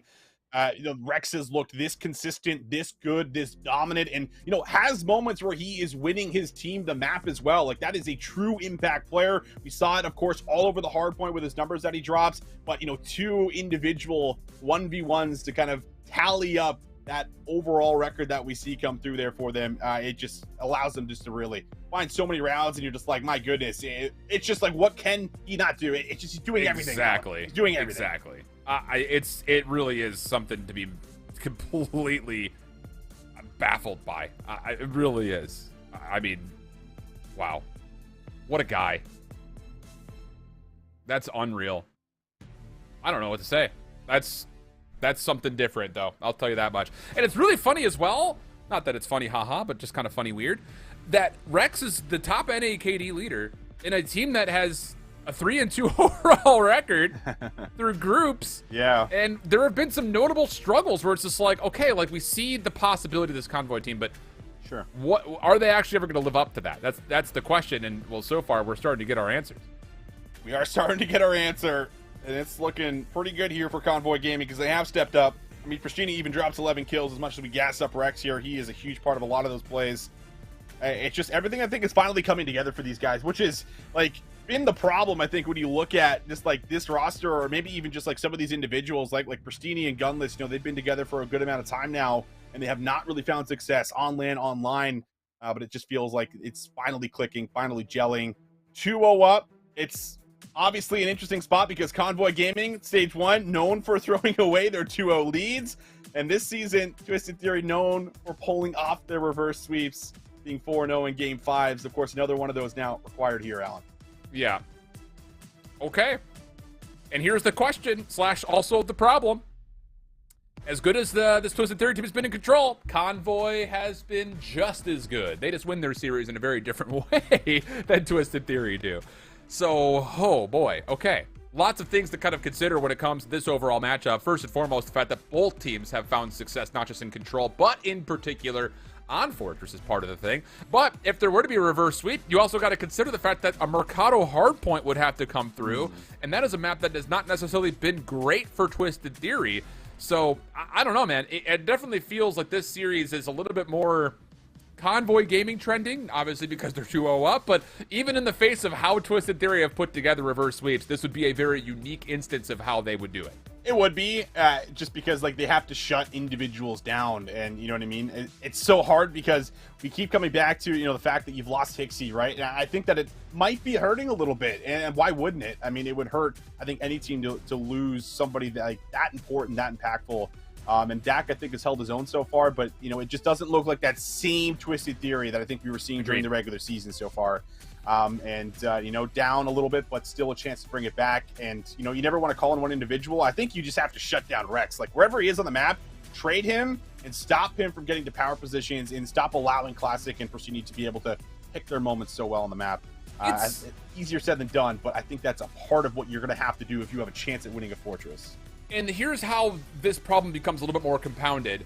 Not only are you dealing with the top KD leader in North America in Rex, who's looking very good, but to shut him down, you are also looking at a new player in the mix that is still learning your system, trying to get his feet underneath him. Not to sit there and say that Dak, you know, needs that much time to kind of figure things out. He's been great this year, but the duality that we saw with Hixie, like, Dak is not a 1-for-1 with Hixie, just based on role, based on how they play. They're just not the same. So the identity of this Twisted Theory team becomes very different simply because of that roster move, you know, as forced by the Toronto Ultra. So, you know, that's another perplexing situation to get on top of. Is not only you need to shut down Rex, but it almost roots back to the STEM issue, which is the question of how do you go about that? Like, do you just simply trust that you take AR battles with him when you know that Rex is not losing 1v1? So it's tough, I think, to get into his face and make him feel uncomfortable when you're dealing with a sub-duo that is no longer looking at, you know, Hixie kind of leading the way. Yeah, I think that comes by way of, like, coming out spawn and asking, like, a specific player to follow you up, right? Like, I think that's the way you have to do it. When you're not winning battles on the map and you're being shut down, like, that's when you have to really start holding hands, so to speak, to be able to actually confirm and do something like that. And even then, he's probably still going to find some two pieces because he's got just great awareness and great predictions. But I think that's how you have to do it, because it just feels like this guy's completely unlocked right now. And he gets into a rhythm again on this map mode, right? Like a Fortress defense for Rex's top double, top single. Like, that is not fun. Like, I do not want to play up against that. I'm sorry. Me neither. No. Other updates around how things are going. We take a look at the Bravo scoreboard from the Search and Destroy. This is the Smog Alpha and Hyped Esports game. And with Hyped Esports taking the Search 6-4 after we were seeing part of that Fortress Search, that now means that series is tied 1 apiece. They were going into a hotel control. Other updates, Team War LAG Academy. Team War, you got to remember, is in that group where, you know, it was 3 teams at 4-1 above them, and they were sitting at 2-3. They are 2-0 up against LAG Academy. So how impressive is that, considering how close these maps have been? I mean, if they're extremely close, 250, 223, like 6-4, like, you're just losing out there in the final moments of both of the maps. But that's certainly a big shocker, man. Like, I was looking at LAG Academy thinking, oh, okay, like now it's starting to come together, especially after, you know, failing to qualify for stage number 1. They still stick things out, but maybe not as consistent. And, well, obviously not expecting maybe a Team War to come out as hot as they have. Keep it rolling, rather. Convoy Gaming 2-0 up, chance to put it away. Not easy to do against Twisted Theory. No, definitely not, especially considering it is Fortress, but from the defensive side, not a lot of success early. Clock being stopped and progress being made at B, and apparently, I was going to say, there's got to be something going on here. No one's even looking over towards B. Yeah. So it looks like they're going to get a little bit of a restart there, maybe a connection issue, maybe the ranked class bug being a thing, hard to say. But regardless of it, you know, it's going to be one of those maps that we expect it to be pretty much all defense. And if Twisted Theory are coming out of spawn and finding success to get on to be like that, maybe not. That's my dance right there. A little dance, maybe not. Look out for that one. Yeah, man. I mean, it's funny because it just feels like they get a buff, right? Like, I mean, you see that opening, it's like something about like 0-2 down. Like, okay, like now it's time to play. Like that's like the vibe that you get out of a squad like that. And I think that, you know, with the history, at least between the core 3, with that coming in, you know, that there's definitely a lot of resilience there. It's just like so interesting, I think, to see how some of these playoff matches kind of go round one, where it's like a team just comes in maybe sometimes really prepared against like the team they're going up against, and it shows early when they go 2-0 up, and it's like they just have everything figured out almost, or they're at least able to kind of shut you down for maybe like your original game plan maybe you had kind of come in with. That's how it's feeling, at least right now, looking at some of the matchups that are up 2-0 that maybe we didn't expect. Yeah, I think that's a fair shout. You know, now that we've seen it, I was kind of curious on it. The Decimate Rocker Academy game just got reported, their second map. Decimate Gaming is up 2-0 as well versus Rocker Academy. So that's an interesting kind of predicament, considering that Decimate got essentially full squad wipe. save Yuli because of the CDL pickups, and now they find themselves up in this very tough series with some more revenge, so to speak, against their, I won't say rivals, that would be a false narrative, but against a team that usually competes against them. How about that? Into this matchup, though, Control Hotel, Gus Velux, first 2 kills for Smog Alpha as the defense is looking good across both zones early. It really is. I mean, it's just been all one-sided so far. Only 1 death on the side of Smog Alpha. Posted up around B and A. You have to make a decision, and it looks like that decision is going to be to maybe push through to B. The spawns, of course, are still at the back of luggage, so you're almost forced to try to push through. But Gus is in a perfect spot, 3-0 already. Will give away his position, won't finish off that kill. I think Zero might be able to find the kill, and he does. So, sub in hand. Now a chance to be able to maybe push out, but they'll get on A. It will stop the clock, and we'll see if maybe just kind of make some noise maybe around this B point. And if you're Smog, I think you feel good about where you are right now if there were to be a minute and a half left, especially considering how good your life count currently is. So you could technically just give this up and play for exits, but or you could just have Gus do stuff like that. Gus bus is rolling, wheels are on, round and round they go. Gus still getting a little bit of assistance from Velux nearby, but does he need it? 6-1, 3 in a row. Estriel will clear off both defenders, but Glowfrosty's got a piece of timing here. There is one player snaking the heady, and well, I mean, what do you do against that? Apparently Glowfrosty says, nothing, let him have it, we're up big. Yeah, it's tough. Glowfrosty's still looking to get on the board, wants to be a part of that play, and the retake, it doesn't happen. But only a minute here on the clock. A lot of it eliminated off the start, but it's a nice little transition through mid. Able to get right onto the point. And Gus is the guy that has to stop it. He's got to find kills, and he's good for that first one. Estriel trying to find the desperation trade. He is there for it. Fink now has to play his life, but he is feeling the pressure as Zero watches over him. Yeah, but Velux dropping is actually key because now you've got 2 members on. Second ticket progress is looking good, and what I thought was going to be for sure a Smog defense now all of a sudden is a little bit more up in question. The defense will get here to stop any further progress from happening, but that second tick on B is locked already. And a 12v14 with 50 seconds, all of a sudden, things become very plausible. You really have to get some participation here out of Pro MR with Velux if they want to try to stop some of this inevitable hit from the front. Doing some good work right now, though. There you go. Good switching, good stuns and nades come out in the back. So they clear out bedroom, they force the kitchen spawns, and now you're looking at maybe one more really good hit, and you have to worry about the players that could be on your side of the map still. So Promar is going to tuck himself away in a corner, wait for this hit, try to find some freebies. He'll let 1 go by, he'll let 2 go by, just smart. Tucked away in the cupboard. So thank you very much. And that really should seal it, but there's still a chance for Zero maybe to make a play in touch. Yep. Would be hard-pressed to do so safely. Huh? A little reflex. Yeah, so we can just touch.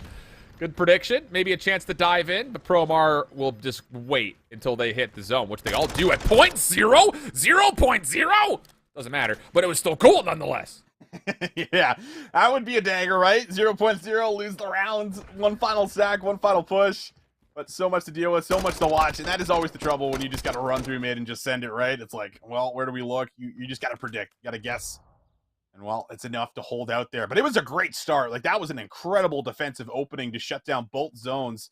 And it comes by just kind of way of individual plays, just finding multi-kills there to really take away a lot of the lives early. Yeah. Good stuff. Gus gets 11 in the first round. Promar on 4 in a row after a slow start. Key reason why the defense was as resound as we just previously saw. Where did that stun land? Where are these stuns landed if they're connecting on Promar? It looked like they're stunning from mid-couch, front couch. Yeah. Promar has been completely stuck here now as he thinks that everyone knows where he's at, but I don't think that's actually the case at all. Here comes the hit. Smog Alpha looking to overwhelm Estrudo, which they do pretty cleanly on the initial attempt, but more defenders to get through. Yeah, they also make sure they shut down the spree. The streak gonna come through just yet. Zero just trying to pepper through the wall, through the doors, trying to find anything he can. Buffalux is still very troublesome, difficult to shut down. And, well, A likely gonna go over here. Just gonna set up play for exits to start the zone around the point. I don't think Estriel is gonna give it a look.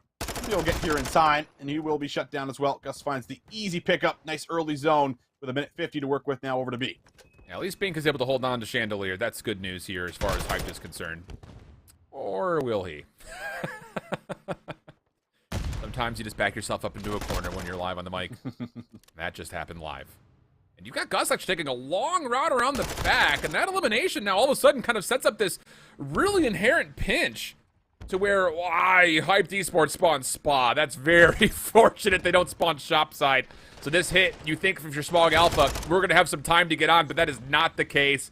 And Darkside will reaffirm that with his double, making sure no one will get any progress at B. Oh, Glow Frosty in the back, though. Might be able to block this back spawn here in spot. So, yeah, 2 players going to spawn at least a little bit further away. And he's going to be able to maybe continuously kind of farm these guys, as they're actually not going to take the back route. They're going to cut through mid, but it's red here from Smog Alpha. Kills are still coming on through. Glow Frosty makes his way to the back. Still players to worry about, though, on the opposite side of the map. So you feel like you're clearing out a lot of space. You're blocking the spawns, but you got to find the players right now inside a bedroom. Tough hunt. Oh my goodness, Flux! What? Again, sometimes you back yourself up into a corner. That time, Flux makes me eat my words again. And nearly gets a full team wipe, but Gus right there with them. Gus gets 3. And Cartier, aka Zero, will at least make this into a 1v1, but gets caught in the cross. Good timing from Gus. It's just Big Bluff into defend, and he does get the 2 last defensive members, giving Hyped Esports a chance defensively to try to negate, if not deplete, some of the progress that's been done here at B. Oh, but the good news is you could watch the cross here for Glow Frosty. Just make sure they do not get back to your side. And that's just one step you do not have to worry about, and that's an important step. Estriel off angle, down low on the desk. Easy clean up there into Glow Frosty. And that's going to slow things down for a quick moment. But Velux is also able to get that eventual trade. So Estriel going to drop 20 seconds on the board. Pro Amar tries to send it. Wow. He's not going to be able to get there in time. Defense holding out here so far. Heroic for Hyped Esports to even be in this defense, let alone the fact that they've been able to set themselves up into some prime positions. And Smog Alpha have to just 3-man stack this from the front. They're not even clearing top. Not exactly what you would expect. Ink down low. Somehow doesn't get a single kill. 2 seconds on the clock. The stack is now all of a sudden in. Dark has to come to the play, but it's Estriel from around the back that gets it done. Oh boy, that got a little tight there for a moment with that 3-stack, but Estriel saves the day. Yeah, it does. It always does. It's just how Hotel Control works. Just like that one final push we always talk about. It comes in and it gets dangerous. It gets scary. It gets mixy, but Estriel 1-2 snaps the 3. Very clean stuff there to secure the round. Make sure things do not get out of hand. But we'll keep it going. Twisted Theory, Convoy Gaming, both 1 apiece right now going into round number 3. Attacking will be Twisted Theory. Update from the production side of things. We've been watching into this one. Twisted Theory have 1 tick of progress. Convoy has 0 through the first 2 rounds. And Twisted Theory are looking to improve on that as the A zone is gone. I mean, you've got Dak trying to zone, although he gets shut down. So the second tick gets locked, but the nades, the play, ends up clearing it overall, but still a very punishing opening kind of surge from Twisted Theory. Yeah, it's the best you could really ever ask for. A couple of ticks on A. A chance to be able to maybe even set up and find some kills through the middle of the map here, but Mach not going to be able to predict that. Pristini almost there for a second. Gunless and a lot to deal with, and Dak's able to get through, so he gets a touch on B. He's going to try to drag some players over, but it's very cleanly done from the back, so Dak is shut down. Right back into the blender here. Will be Twisted Theory. They have to fight out of their spawn. Yeah, it's tough without question. Especially since Gunless can keep himself safe with the trophy system. Equal will eventually get in towards the bottom level of maps here. Which I've always found a peculiar call. There's not a single map in there, I don't think. I don't know why it's called maps, but me neither. Everyone calls it maps. Yeah. I like relics, personally, which I think is actually what the... Because that's what it is. Like, up top is like a bunch of like old... like antique vases and relics is what they are.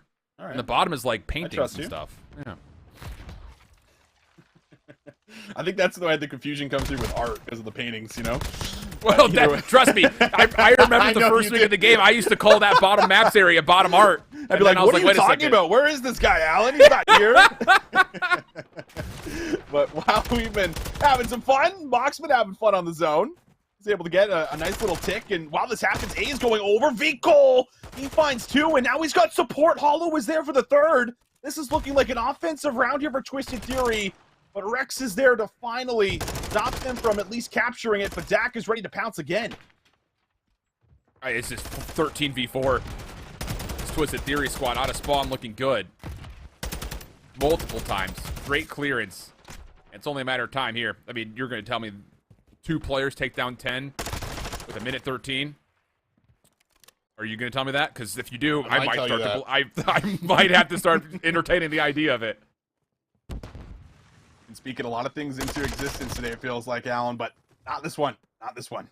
Twisted Theory able to get it done, and that is incredible stuff, man. It's all on the opening, you feel like, right? Like, you have, like, that kind of break-off. Like, that's what we ask for when we say you need to have a good start. But it's obviously so difficult to actually accomplish and to pull off. As soon as you get that stack in, you find those 3 or 4 down, you push it onto the map, you force some earlier engagements, and you get those 2 ticks. You just need one good push then to start attacking that A zone. And you can also then, you know, afford to send members over to B to kind of draw the defensive pressure over to that zone too. Yep. Man. Okay. This, and again, like we keep talking about, this is how it happens for Twisted Theory. It just, they're so darn convincing. In map 3, it's Pristini. Nice way to kind of keep his life. He actually forces a couple of Twisted Theory members out into the open, trying to confirm the kill, and Rex will feast. That allows not just the play towards A, but Pristini's got an opportunity to keep wrecking havoc around the back. Classic now to join him, and hold on a second here, Austin. We're starting to get some offense here on Fortress Control. Oh, we certainly were. It was looking great. One more player at least is still through to maybe at least loosen things up just a tad bit to allow the reinforcements to come in, but Pristini can't find anything. However, it's another one of those great moments that we just talked about. 2 ticks on A.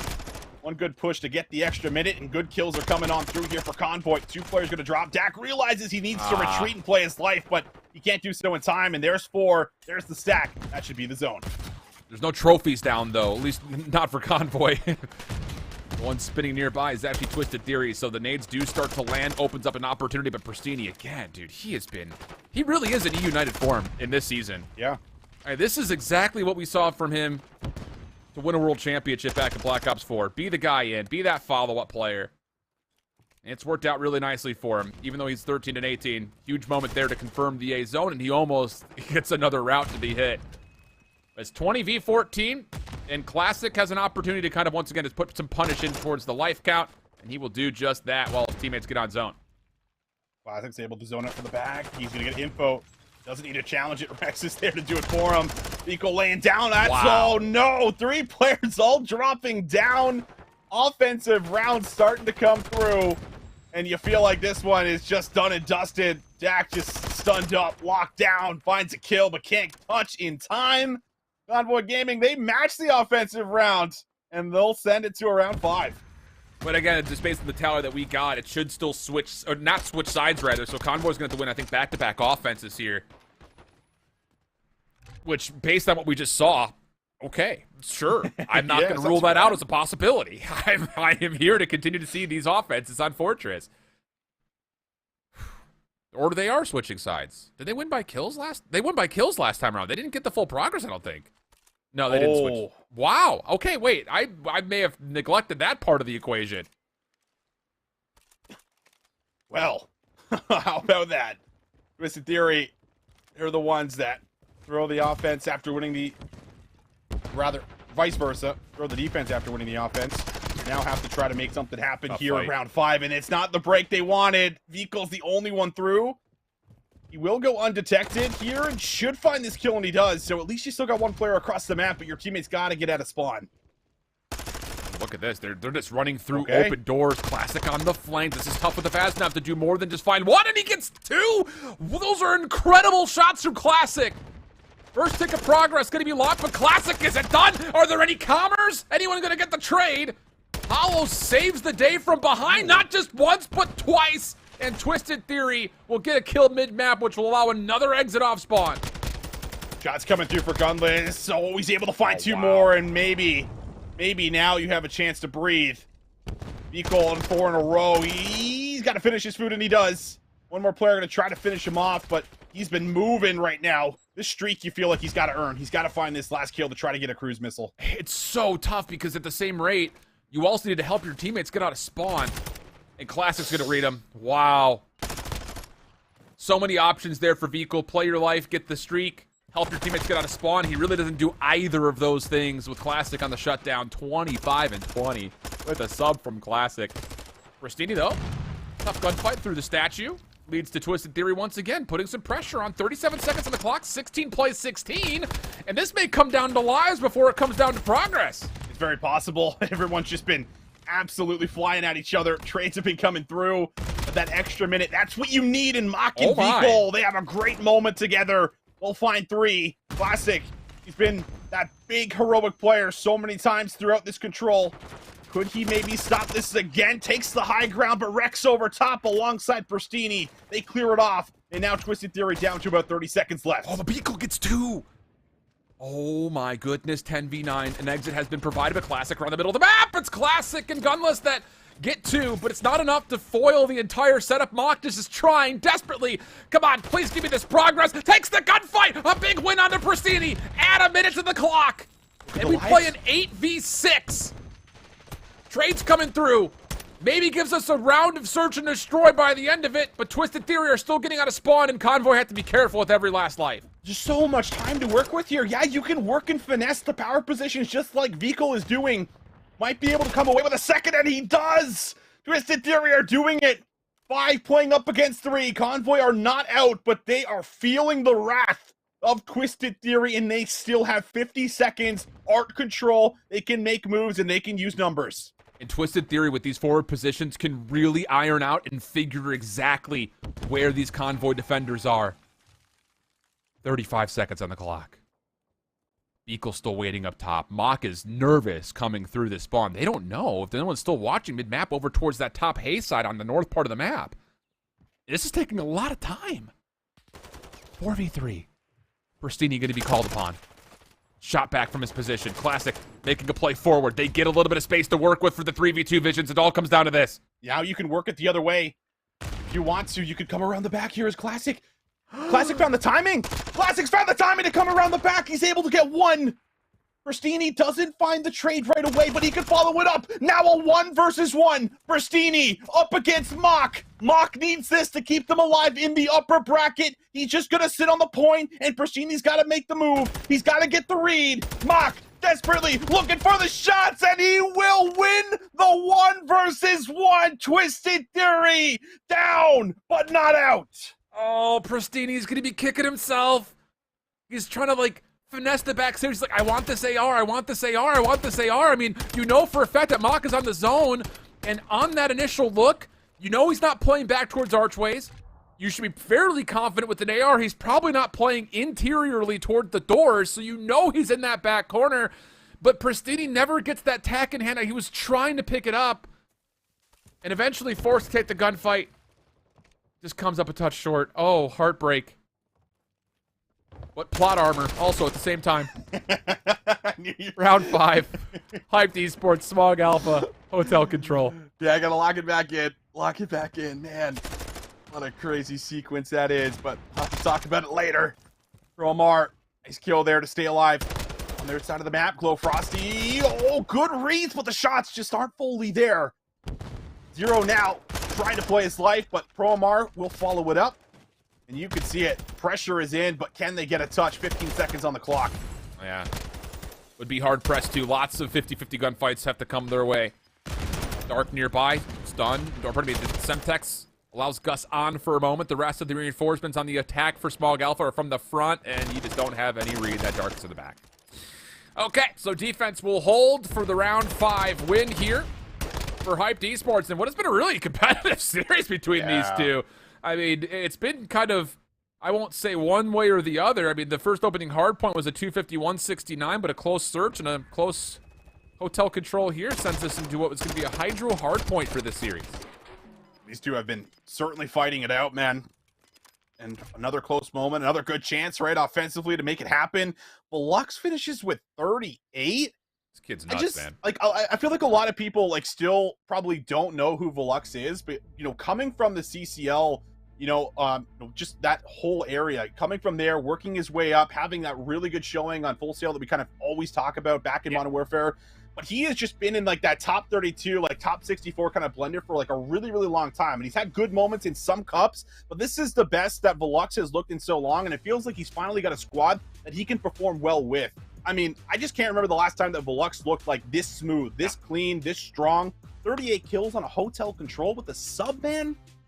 My goodness. Dude, well, the crazy thing about it is, and maybe where some of our knee-jerk reaction comes from, is like, he hasn't been in a position to be on stream until this season since he was in College COD. Yeah. So, I mean, that was 3 years ago. Like, we just haven't, he hasn't been in a position to ever be on broadcasts. So, yeah, outside of just kind of tracking his results and seeing him again just kind of in that blender, so to speak, who knows? Maybe he's been doing this all along. I don't know. 'Cause he hasn't been on stream.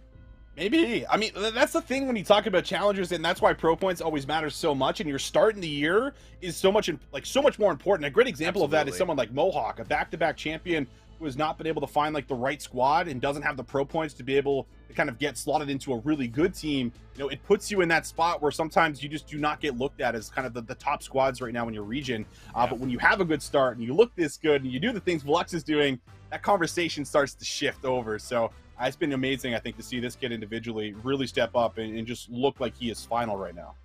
It's impressive, to say the least. Results, because we have some.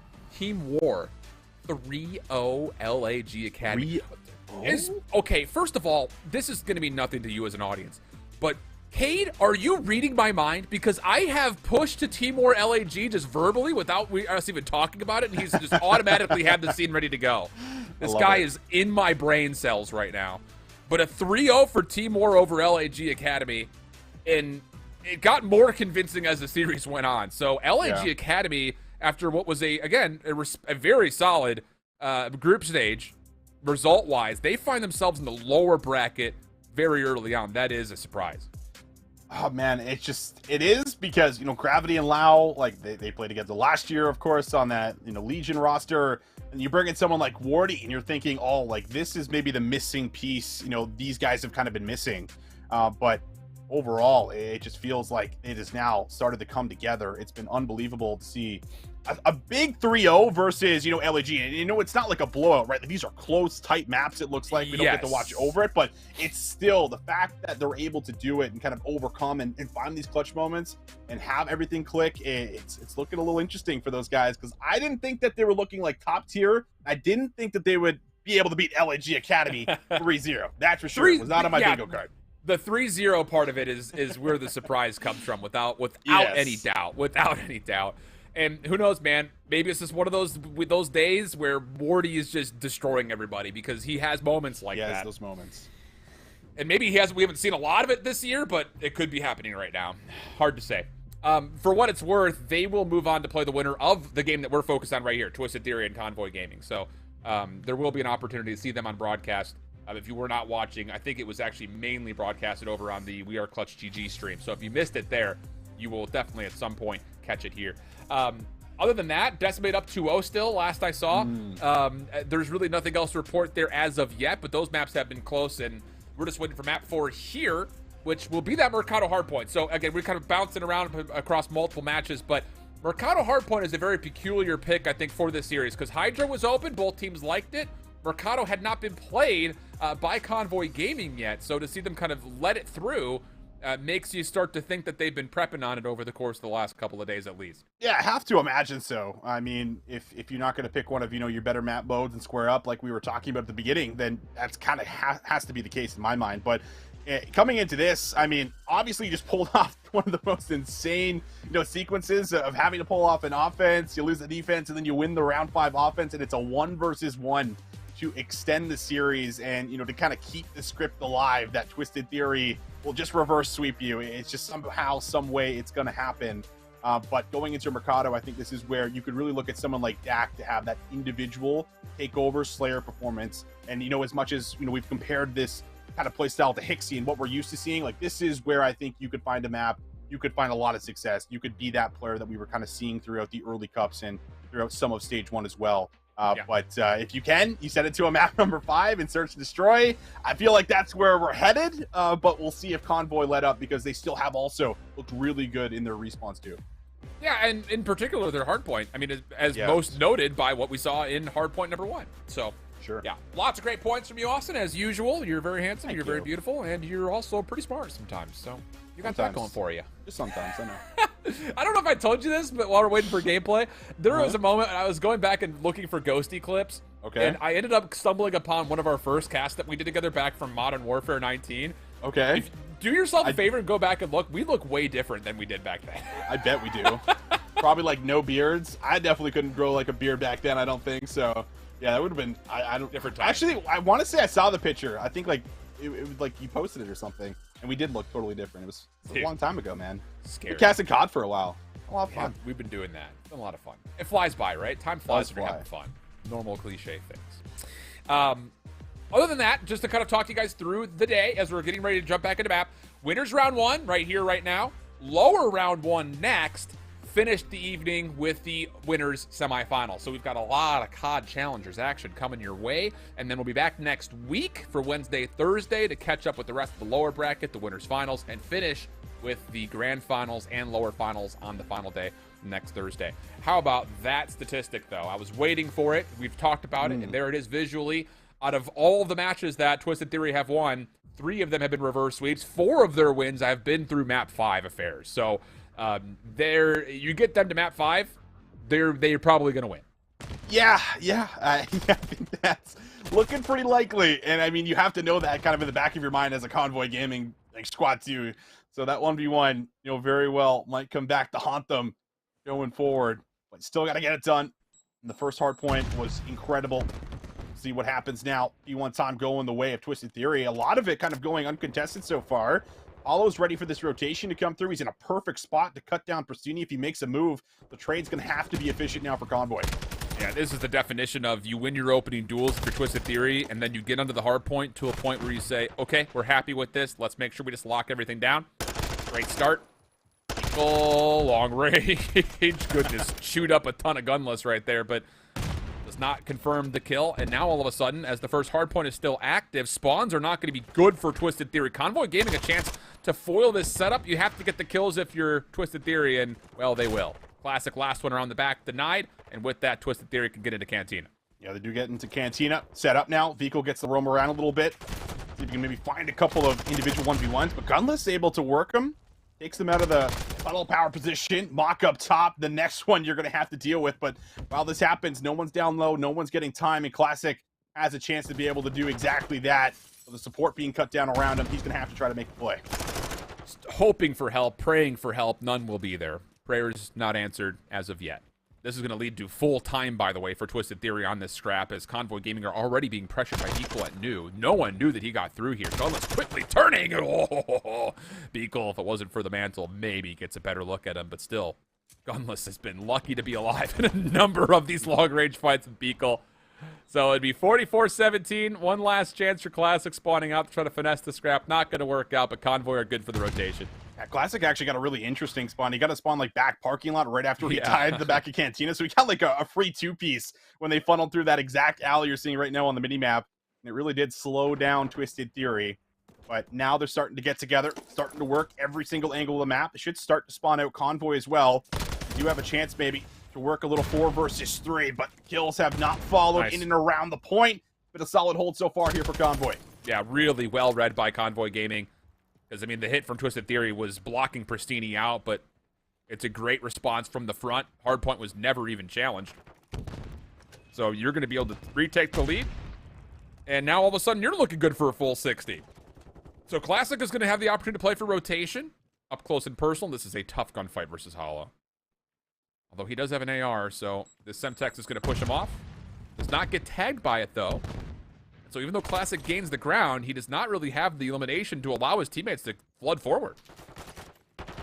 Hollow is still kind of not spotted whatsoever. He's able to find shots. I was thinking that was going to be a quick trade, but Hollow again just gets out of dodge, backs up, gets a trophy down, tries to reinforce the middle of the map, but it's going to be another hit through the back alley. Good nades to tag up Mock.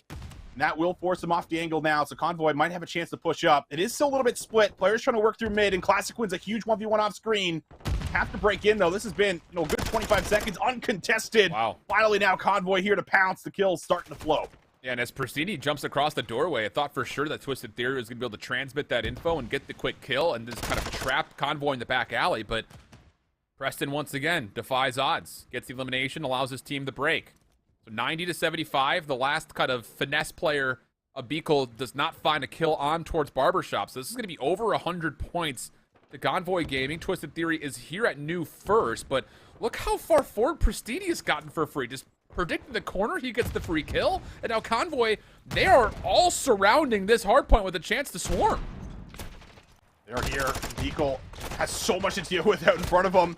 We'll see what happens as he's going to be taken down from Hollow, but look at the pinch from Pristini. Comes around the back, able to find one. Apparently the comms don't come through. Mock not ready for the secondary challenge. Pristini is still going. 4 in a row. Twisted Theory have not really been able to find a trade, have not really been able to shut him down. And now finally maybe a moment to get in, but you still got to deal with Rex up top. I am here to see this type of Pristini form. It's just one of those things that, you know, it's sad to see him leave after the, you know, Modern Warfare 19 year. Didn't really see him at all in Cold War. Comes back kind of last minute in Vanguard with no practice. Does well then. And now it looks to be some very, very, very historic Pristini form at the moment. Twisted Theory do get the scrap time. Gives them a chance to keep this game tight. But as we rotate to Cantina again, Convoy have the setup and the zone around you. You've got Classic watching one side, Pristini on the other. This is going to be a lot of information to Convoy's setup as far as where this Twisted Theory hit's going to come from. Oh, but you got to try to recover here. You lost one of your key players kind of watching the middle of the tunnel, and yet your subs on either side of the lane need to make up for it, and they do so. Goes good for Classic and Pristini. The first 20 seconds will come on through. As Rex picks up the back alley, he has a chance to shut it down, but big kill comes through for Dak yet again. And it feels like Twisted Theory, this has been one of their first looks at this hill, but it's still only just one player right now. Dak's going to have to make a big play himself, and he has also cut down Gunless finds 2. It just feels like a rinse, wash, repeat of Fortress, right? Like, sure. Again, the kills are not terrible. In fact, Hollow's shredding at the moment.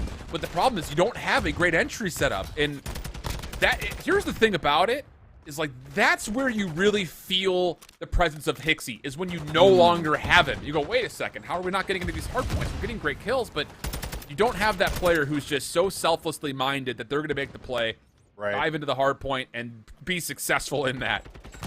So Twisted Theory still on the back foot without question, even though, again, the kills look decent.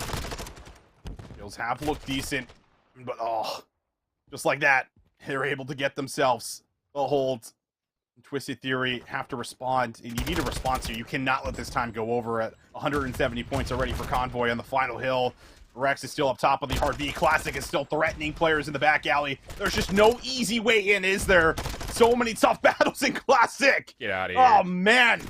5 in a row. Won't earn the streak. Hollow, sure, there to get him, but it is just all time going the way of Convoy.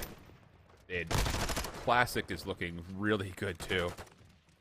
That's always been kind of the conversation of question, right? Like, since Classic was, you know, in the league and has been in challengers, it's always felt like, is he going to be able to perform in Respawn? And after last year's final run, plus what we're seeing right here, I think we could definitively say that Classic has gotten way better at Respawn in the last, we'll say, last calendar 12 months. So 191, 122, we get back to Market Center. Twisted Theory once more in a good position to get some time here, but they're going to have to really improve on multiple fronts if they want to see Hollow's 21 and 13 end up with a W next to it. It's been a problem, I think, holding hills once they're in control and also holding the spawns. I mean, you're in a spot now where you can transition from P1 to P2, hold those spawns, but, I mean, it's been so overwhelming from the side of Convoy. It's a matter of, will that even happen? 6 in a row end up coming through there for Mock. Another streak going to be earned. Dak, huge 1v1 at least on the point, so maybe you got some tools to work with, a little bit of insurance maybe to win you some rotations to new, but this is still great P1 time. Convoy Gaming know it. There was one player for Twisted Theory to spawn at new, though, so this is going to be a 3-man setup, trying to bunker up and hold this hit. Once again, the trades keep going in favor of Convoy. Gaming Pristini on 1 HP. Denies any trades. Beekle now pressured. He needs to step up right here, right now. He's got 2 Convoy Gaming members nearby. Goes for the high ground. Both members are here, doesn't find a single kill. And on the backside of this Classic, makes safe the middle of the map, and Convoy Gaming will get past the double sentry mark. And like I said, it's just holding. Like defensively, we just have not seen the setups be good enough so far. And it's a 50-point lead because of it. You have to now break this Convoy setup. You have to get into the hill. They're just getting too much time, and it is just all white in the feed. Not good news for Twisted Theory. 4 players going to drop down. Back parking lot spawns come in. Tough gunfights from here on out. Twisted Theory looking decent. on this final break attempt as we take a look over and what is happening with Smog Alpha. They are getting absolutely blown out on Hydro. We've seen a lot of that today, dude. Hydro has not been merciful to our squads that are down. So Hyped Esports looking good in that. That would be 3 straight maps for them in that series, whereas for Convoy Gaming, a tally over the streaks, a couple earned on either side. But the problem here is it's 239 to 144, or Twisted Theory. We've been talking about it. You have to put together a hold here. And with the early call of the cruise missile, you can tell they're feeling very nervy about their setup. Absolutely. And more than one hold now is required. Streak's going to start to come through all over the place. Classic finds a great entry. Gunless now just going to throw out the information, glide it in. Won't do any damage inside of the point, but it allows the break to probably come through. And Convoy Gaming are there for it. No trades to follow. Twisted Theory just cannot hold. They don't have it here in the hard points, and that will do it. No one can get a touch. Man. No one can move in. All Convoy Gaming hard points looking clean. Whew-wee. So Dylan's really good. That's what we've learned. And Classic and Pristini as a double sub setup are looking... They're flying right now. Final moments for Hyped Esports. They will put Smog Alpha in the 100-point club to secure their 3 straight maps. Got to remember that this Hyped Esports team went through the qualification process to get here in Season 2. Not that that's... I mean, I put that a lot of emphasis on the surprise factor of that. I mean, hey, a lot of teams had to qualify because everyone made roster changes, as is normal for North American challengers. We qualified 7 teams. And Hyped Esports will ride... A lot of Trey Zero in that last map, 21 and 13, to a very convincing map 4 win, pardon me, and a 3-win streak. So that now puts us to a point where I believe all of our winners run matchups have finished. And no, not the case. Rocker Academy have taken map 3 versus Decimate. They are going to be heading to a hotel hardpoint. So that is still essentially on the docket to finish off winners round 1, that series in particular. Otherwise, hey, next up, lower round 1 matches, and I'm not going to tell you that they're not going to be any less interesting, because I think they might be more interesting than what we just got. Yeah, it very well could be, right, Alan? Some of those matchups, I think, are going to be great, especially for some of those bounce backs. I mean, a lot of unexpected, I think, results coming through, like for example, LG Academy now being, like, down there in the lower bracket. That's pretty scary for some of these teams that are going to potentially match up against them at some point in time if they can win, you know, their round 1 matchups as well. So yeah, it gets a little interesting down there in that lower bracket, man, and there'll be some gruelers to see who can even make it, you know, to that week number 3. It's always so tough when you're in a position to, you know, not see the majority of the playoffs, right? Like, you get out the first day, especially considering the fact that, again, the group action had been so tight. All 8 of these teams very evenly matched as far as what records they put together. So yeah, it's definitely going to feel bad if you drop out of that next up series, which is that lower round 1, and not even see tomorrow. Definitely difficult without question. But with that in mind, we will be stopping everything to a break. We're going to get everything ready to go for our lower round 1 matchups, which are coming up next. So don't go too far. We've got a full night of North American Challengers Elite. Believe me, you don't want to miss it, okay? I know it's get said a lot. You don't want to miss it. We'll see you right back here. Don't go far.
know how to do this. Don't second guess, just not a test. It's not a race, no black or white. Everything's great, no yesterday, never tomorrow. Only the present, that is your gift. It benefits you only if open. Everyone's chosen, beauty of choice. You can stay silent, forget your voice. You can remind them, hold a grudge. You can't be for judge, just stay in your case. Stop the notion that you were just a mere drop in the ocean. This is your moment, here is a Trojan horse. Will you open or close your doors? Just when you feel like it's too much, just when you feel like you've had enough, take a step back from the edge, take a deep breath, and dance like you'll never, dance like you'll never, dance like you'll never,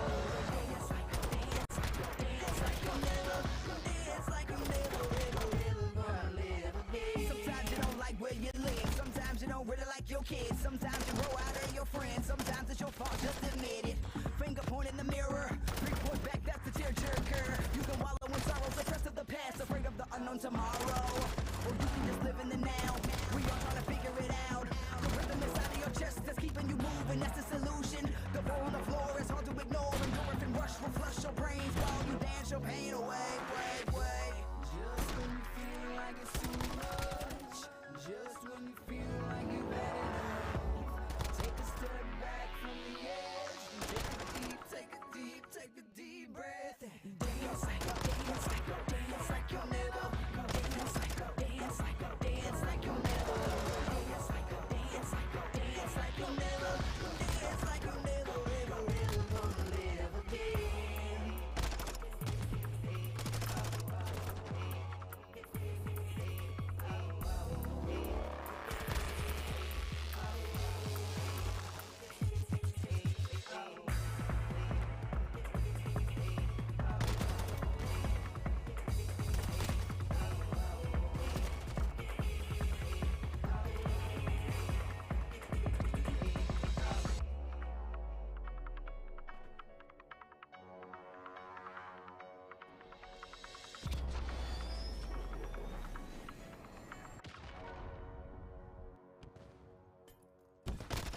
Welcome back, everybody. Sorry for the delay, but that's what happens when some series are fast and some series are long. But we're ready to go. Lower round 1 action. I don't know if you knew this, Austin, but that's how time works. Is that how that works? Yeah. I'm with you. A weird concept, I know. All right. Well, that's my throw to you. I have nothing else. That's it. I don't know how to build on that, but you're right. That is how time works. And now we've got the vetoes through. We got matches ready. And, well, some bad news is that we got to let go of some of these challenger teams as well down here in that lower bracket out. We sure do. Not great news, obviously, but that's the way that the cookie crumbles. Steal a line from Bruce Almighty. Here's the winner's bracket, though, after the opening rounds of action. 3-1, Decimate Gaming over Rocker, as well as the series that we were focused on at the bottom, which was Convoy versus Twisted Theory. And then in the middle, how about this? LAG Academy also getting beat 3-0, and Smog Alpha losing 3 straight maps will also drop. So, really interesting winners round semifinals that we've got up. Decimate and Hyped, and then you've got War and Convoy. That will be what comes up after what is next, though, which is down in the lower bracket, as you were alluding to. You've got to go 2 of these teams, Rocker, Smog, playing up against each other, LAG and Twisted Theory. Wait, LAG Academy and Twisted Theory is a lower round 1 matchup? What is happening? That, I mean, first off, I thought we'd see Twisted Theory kind of in the upper bracket alongside LAG, maybe a little bit longer. But the fact that we got 2 Academy teams and these 2 squads down here, man, obviously has to happen. Some squads gotta lose. Some gotta be down here. But without a doubt, I think certainly surprising to see 2 Academy teams, losing their round 1s and still have a chance to maybe even play up against each other if they continue to win.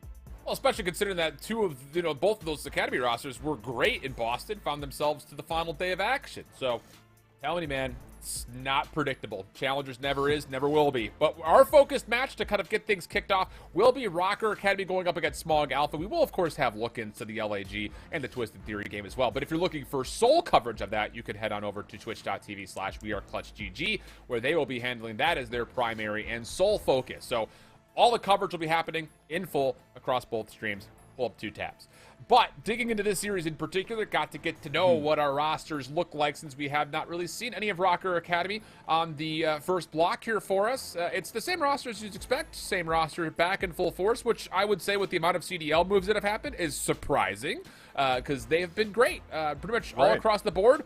And more peculiarly, going into this season, I thought Real was looking like he was in top form, which is, again, part of the surprise of them being down here in the lower bracket.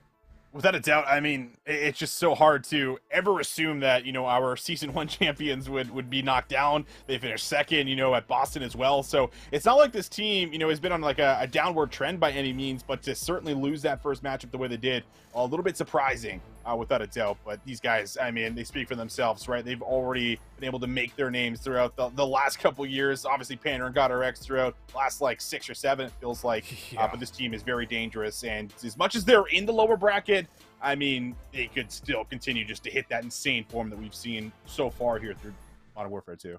Need to find a bit of a recovery, though, because it was a pretty convincing result in some affair in their first matchup today. On the other side of the field, though, Smog Alpha. Again, if you're following from Season 1 and maybe you missed some of Season 2, not the same Smog Alpha team as what we had from before. And we take a look across the board. How about the roster? Glow Frosty, Gus, Promart, and Velux. The thing is, again, we talked about this team in brief when we were watching on their final moments of their last match. But Glow Frosty and Velux have been really solid. And when you put together a Gus who's been just as good as he's ever been, I guess, in the past, that core 3 is nuts. And Promar, actually, he has got a ton of experience, competing in the challenger scene, just hasn't found a ton of success until now. Yeah, that's the thing, and I think that's, a story that ends up coming through at some point in time through challengers throughout the year is, we get these grinders that have been in the scene for a very long time, but we don't see a lot of them just because they haven't really been able to break into the top. But we've seen a lot of Pro MR so far this year, and he has not disappointed alongside Gus, who has been right there with them. But this team, very well-rounded. Glow Frosty there to lead the charge here and just let these guys fly and do what they do, and, well, that is typically Slay. Truly is typically Slay, exactly. Here's the head-to-head, though, how these two teams have fared across Season 2 thus far in each of the modes. Again, the convincing group stage for a lot of regards for Rocker Academy. After, I won't lie, I said this day one when we were on the broadcast, I was like, I would not be surprised if this Rocker Academy team, tested throughout the group, and they surely were. but their respawn has looked just as good as ever. Hardpoint and Control has definitely been the shining stars of what they put together, whereas Search and Destroy has not been poor, but they are missing out on it a little bit, especially considering their first matchup today. Yeah, Smog Alpha, at least across the board, haven't really, been there through all the modes, but Hardpoint and Control will just about always be here, I think, for Rocker. Even if they were to swap a member out and bring someone else in, you always feel like that is something they can rely on, and it's something that they have relied on for a lot of their success throughout the year. And on the other side, Hardpoints have actually been pretty good, right, for Smog Alpha. They lose that Hydro a little bit, but I think that this is at least something that they could match up against a Rocker with, especially if their ARs are firing. Yeah, I'm curious to see what maps they elect to go to, because leaving Hydro in the pool, I think even if you're not vetoing it, or pardon me, if you're not picking it, opting to leave it in the pool, it comes with a certain level of confidence that we know how to play this map, and getting 100 point club is not going to reinforce those feelings. So let's see if they allowed it through this time. Nope, not the case. Smog Alpha says, never mind, let's ban down Hydro. So we'll get a Mercado to start, followed up by a double dose of Fortress and a stack up of Embassy to finish off the best of 5. Yeah, how about it, right? 3-0, I think, on Mercado Hardpoint for Rocker. Not a whole lot of games, I think, played on the other side for Smog Alpha. So, an interesting, first match here. I certainly would favor Rocker, I feel like, just based off of their history and based off of what they're capable of doing. This is also somehow like Real's map. Whenever we get to Mercado, I feel like we get 1 or 2 insane moments out of Real specifically that just wins a rotation for you single-handedly, or just does something absolutely massive to have a massive impact on the game. But either way, good news for Rocker, at least for the very first one, to maybe bounce back after that tough series loss. And here's the fun fact is these two teams did play at Boston against one another, 3-1 favoring, though, Rocker Academy. Again, the majority of this Smog Alpha team staying together from that event. I believe it's just Gus that had the move, if I'm not mistaken. But 3/4 of them, sticking together. So let's jump on into the action. Mercado Hardpoint kicking us off. It's Glowfrosty for first blood. Real playing through back alley. And wait a second, I thought first he may have stuck Pro Omar, and he's about to suicide bomber his way back into Real, but regardless, it's Rocker Academy on top of the Hardpoint with only 10 seconds worth of time, but still good control around Cantina as well. I like this break-off, right? Velux actually has an AR in hand. He takes out Pro Omar and Port 2 with a nade, but it allows them to at least contest some of this back parking lot control. Maybe try to get the Cantina early. Good win here from Gus on the point. A lot of pressure on Godorex to try to respond, and Glowfrosty cuts them down. Rocker no longer interested on the P1 time. They just got to rotate to new, and they lose the rotation. Great break-off here from Smog Alpha. Glowfrosty, a quick 5-0 start, and had a really good look at Fame, but was already kind of on the cross, and the second instance of the gunfight goes Fame's way. Not that it makes too much of a consequence. We've got a 50-50 battle here at new. And Pinstripe goes the kill feed, leaving just one left for Rocker. That was Real, who unfortunately gets flat out overwhelmed. Spawn's still close here for Smog Alpha as well. Over towards the Barber side. Gus trying to lock things up top while the rest of his teammates fly on in. One elimination good to start things off, but more to come. And, well, it's Velux at 4-1, who helps try to cement this hold. And with the numbers, it looks like Smog Alpha will do just that. Absolutely will. Able to defend, able to hold back Rocker Academy.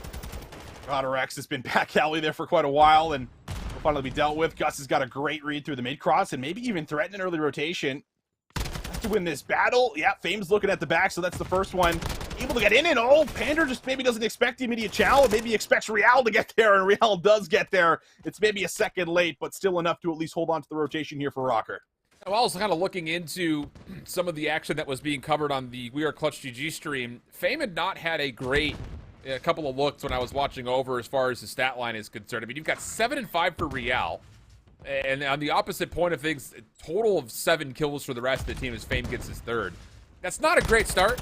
It's a great start for Real, but not for the squad. And that is something that has been, I think, plaguing them when they are at their most vulnerable, including that last series based on the brief looks that we had. So something definitely needs to start to kick this Rocker team back into gear, and they're in a good spot to get the better part of the first 30 seconds here at 10, but the hits on the way at Smog Alpha have numbers.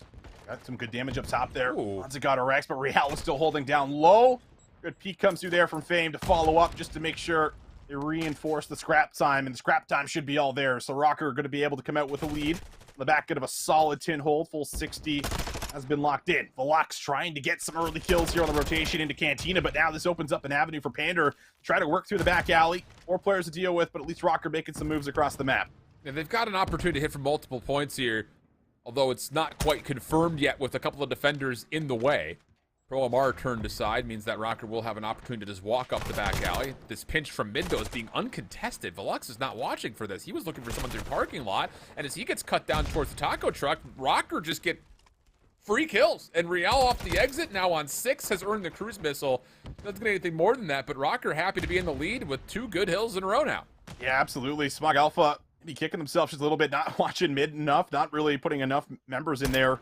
Stop the Rocker push. Spawns are deep right now for Rocker, so the gunfights do have to be convincing. And so far, they're not. 3 players actually going to drop. Goddard X would have to find the remaining 2.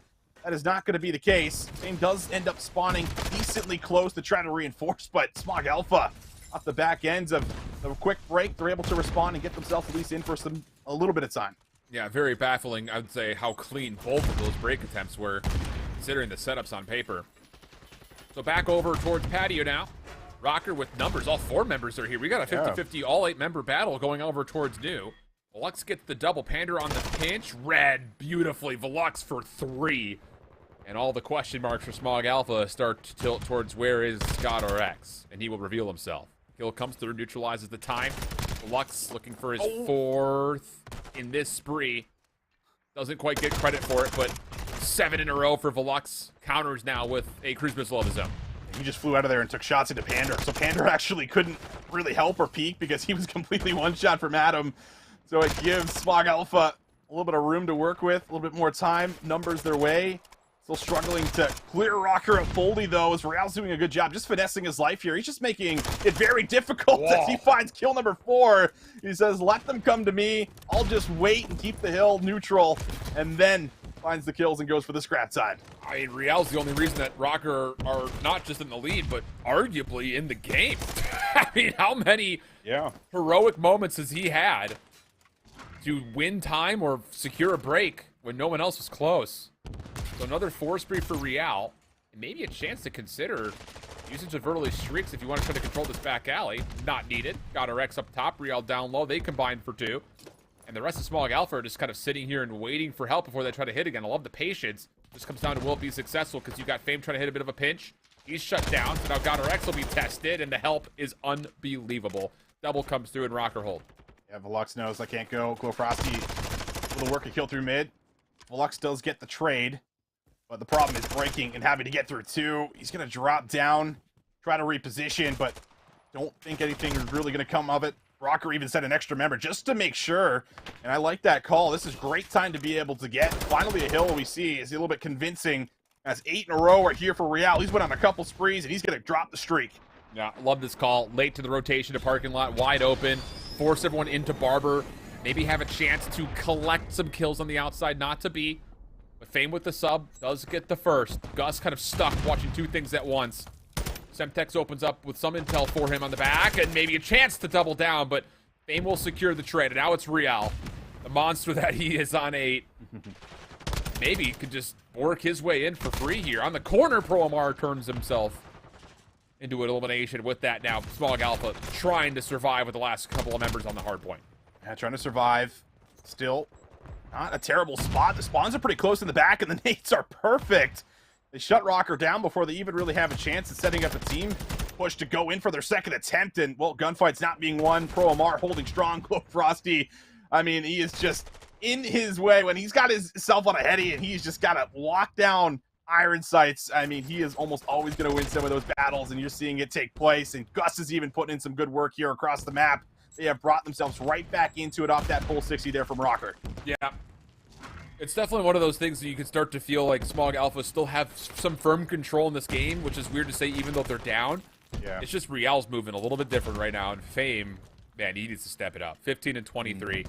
Another poor hard point from him so far.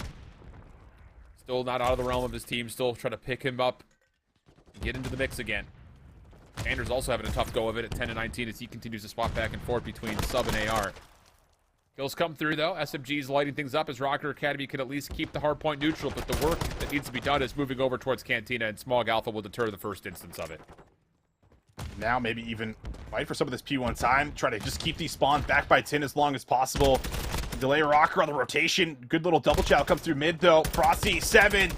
That will be 8. Might be able to find 9, but Real's nade will put a stop to the spree. However, the damage is done. Rocker's going to have to take a full route all the way around the back in P7 and work through back alley to see if they can break into Cantina while Real pinches it up through mid. It's never fun when you're looking at the scoreboard and you see Glowfrosty with a minute 30 of hill time and double positive. He's just getting so much free space to work with. Good commitment out of him without question. Rocker Academy now trying to set up for hit to get into Cantina early, and actually they bait Velux into an engagement that does not look all that great. Down low, Glowfrosty is the last one standing. Pro Amar quickly trying to assist, and they get into the hardpoint for now. How about that from Glowfrosty? Good prediction. Help now on the way. Got her X in trouble in the corner. Gus will get the double, and in this little tug of war, a moment of reprieve as Smog Alpha have a little bit of time to collect. Still a lot of time, but I think more importantly, what happens on this rotation, right? Like last time it was a full 60 that came through for Rocker. It's a big 18 to be able to get, so you're going to dedicate one member to it, but oh my gosh. Oh, goes to the knife, has a chance at a second. Not going to happen, but how about Velux? Able to find two. Waiting up top, maybe. Pounces from above, and that will be a huge double up. Early control now here in Tin for Smog Alpha. But they don't have the ability to zone, so they're not going to know where exactly this Rocker hit's going to come from. They do have Gus kind of watching the back alley, so the only hit that could come through in the back is from elbow, which Real has now been seen. And with that little pushback, all the focus for Smog Alpha goes towards the front, which is where the majority of this hit is on the way from. One more read into Panda in the back. Trying to set up a pinch, and oh, how does he just... He very politely opens the door, finds the kill, forces Glowfrosty to relinquish his high ground position. Velux tagged, but feeling frosty, wants to make his way in. Little turn and burner, no! How about the snapper from Fame? At least able to neutralize for a time, but now Pro Mars into the hard point with a sub, and nearly for a moment gets the transfer, but it's not to be. 15 seconds of scrap time go the way of Rocker over the 200-point mark.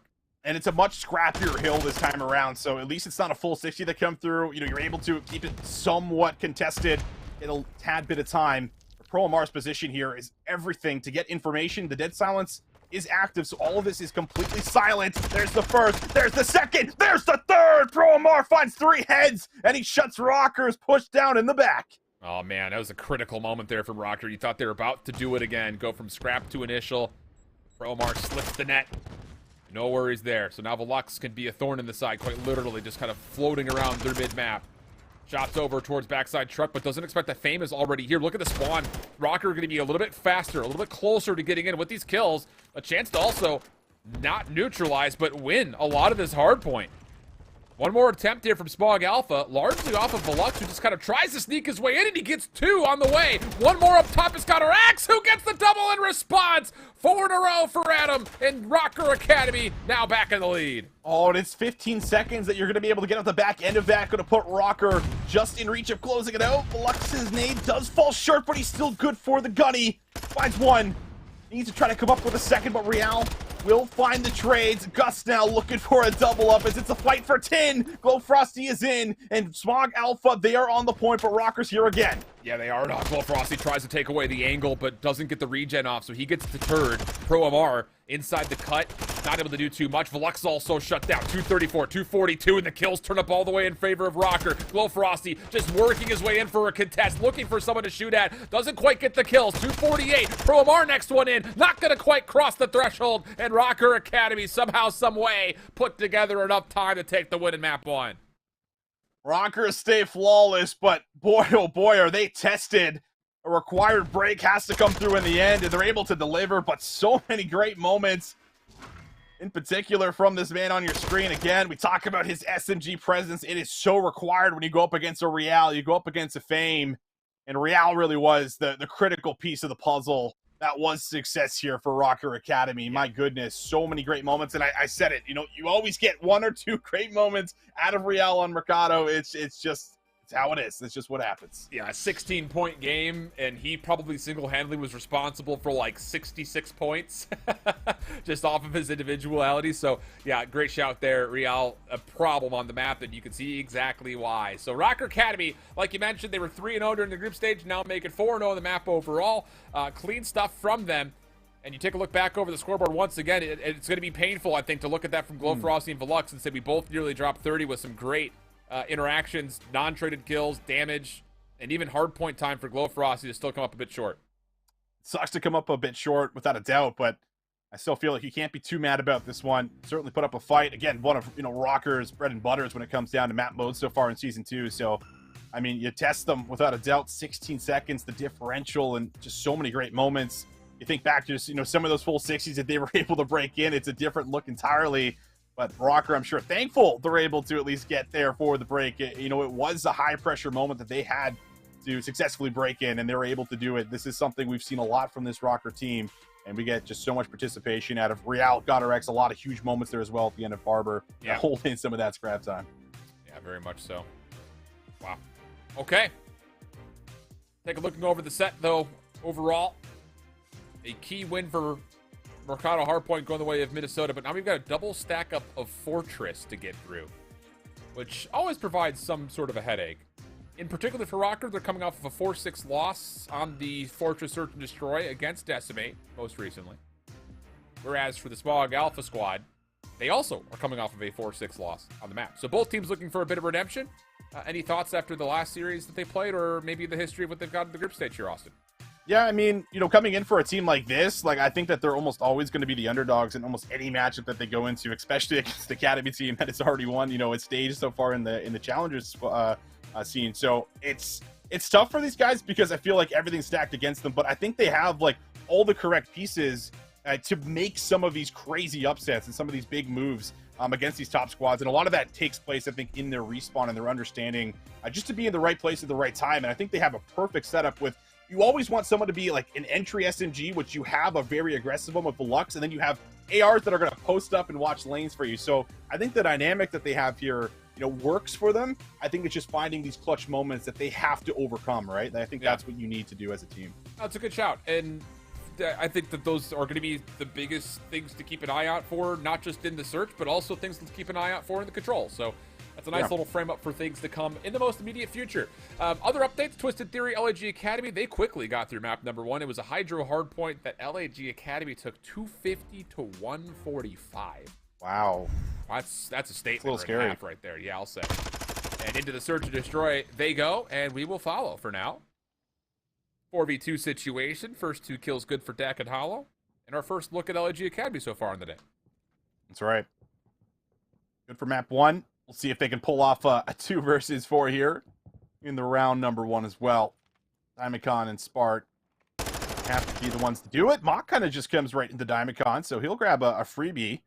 But there are so many white arrows in and around this area. Getting one and exiting safely, I don't think it's going to happen.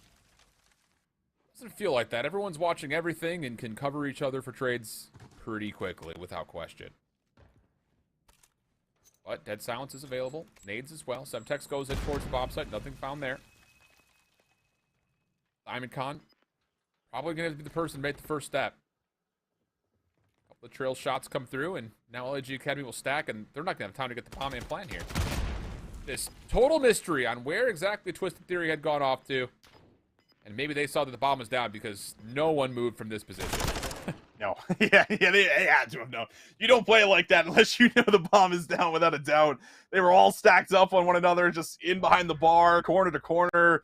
As soon as someone comes down here and gets a kill, it just feels like a guaranteed trade to follow. So don't see the beginning of the round, but obviously someone opened up with a nice couple of early kills off the break-off. Took control of pool, held on to it, and just waited for LAG to have to make their move. Yeah. Okay. By all assumptions and anticipations, that was about as subtle as you could expect for defense. Can LAG respond? Diamondcon looking to get aggressive. Pops open the double doors. Doesn't see anything. He is in a little bit of trouble, and I think he starts to realize that I'm not in a good spot here with not a lot of players here to help me. Oh, Nade just bounces in front of his face. Takes a lot of damage, and that actually gains full patio control here for Twisted Theory, who also collect first blood in the meantime. And now you have to worry about Dak up top. I mean, he could attack you from above, pinch up A, can rotate to B here. Spart's got an awkward gunfight. He is able to at least win it. But still, the trade is there from Mock. There should be information, of course, over to LAG Academy in this B site. I mean, it looks to be the target. Yeah. Hollow's been able to clear this out right through Junkyard. We're going to try to get this cross, and they'll have the freedom to do so. Just now need to try to lay it. Now should be a free plant here. Noisy's in a long-range stare-off with Mock. Nade nearly connects, but it does push Mach kind of out of the play for now. Neptune would be the next one to go. Dead silences are activated. And now the play. Bomb planted. Neptune's going to have to absolutely smoke Dak in this, or pardon me, Hollow in this corner. Dak's nearby. He should be able to get the trade.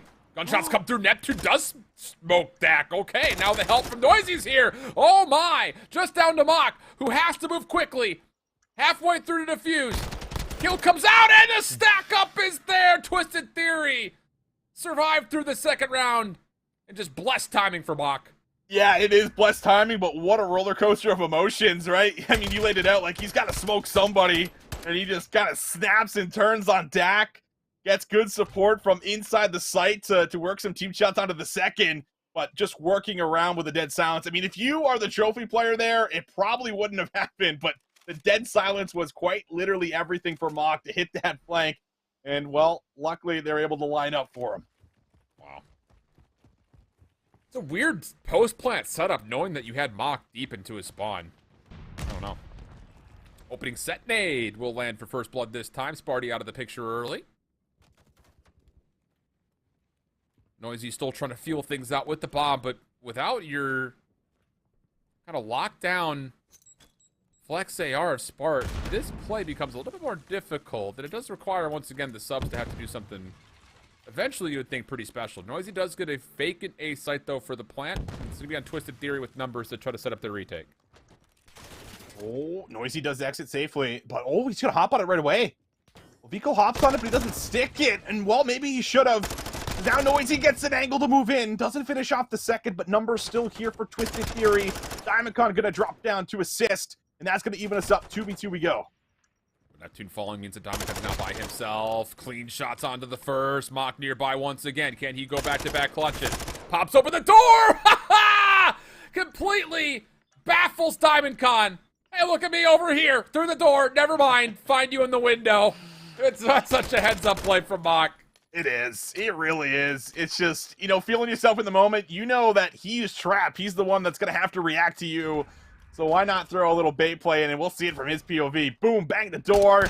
Quick little strafe jump to the left. Surprise, surprise. DiamondCon just not able to predict that. Even trying to, you know, use the sound cues to his advantage as much as possible, but they almost play against him.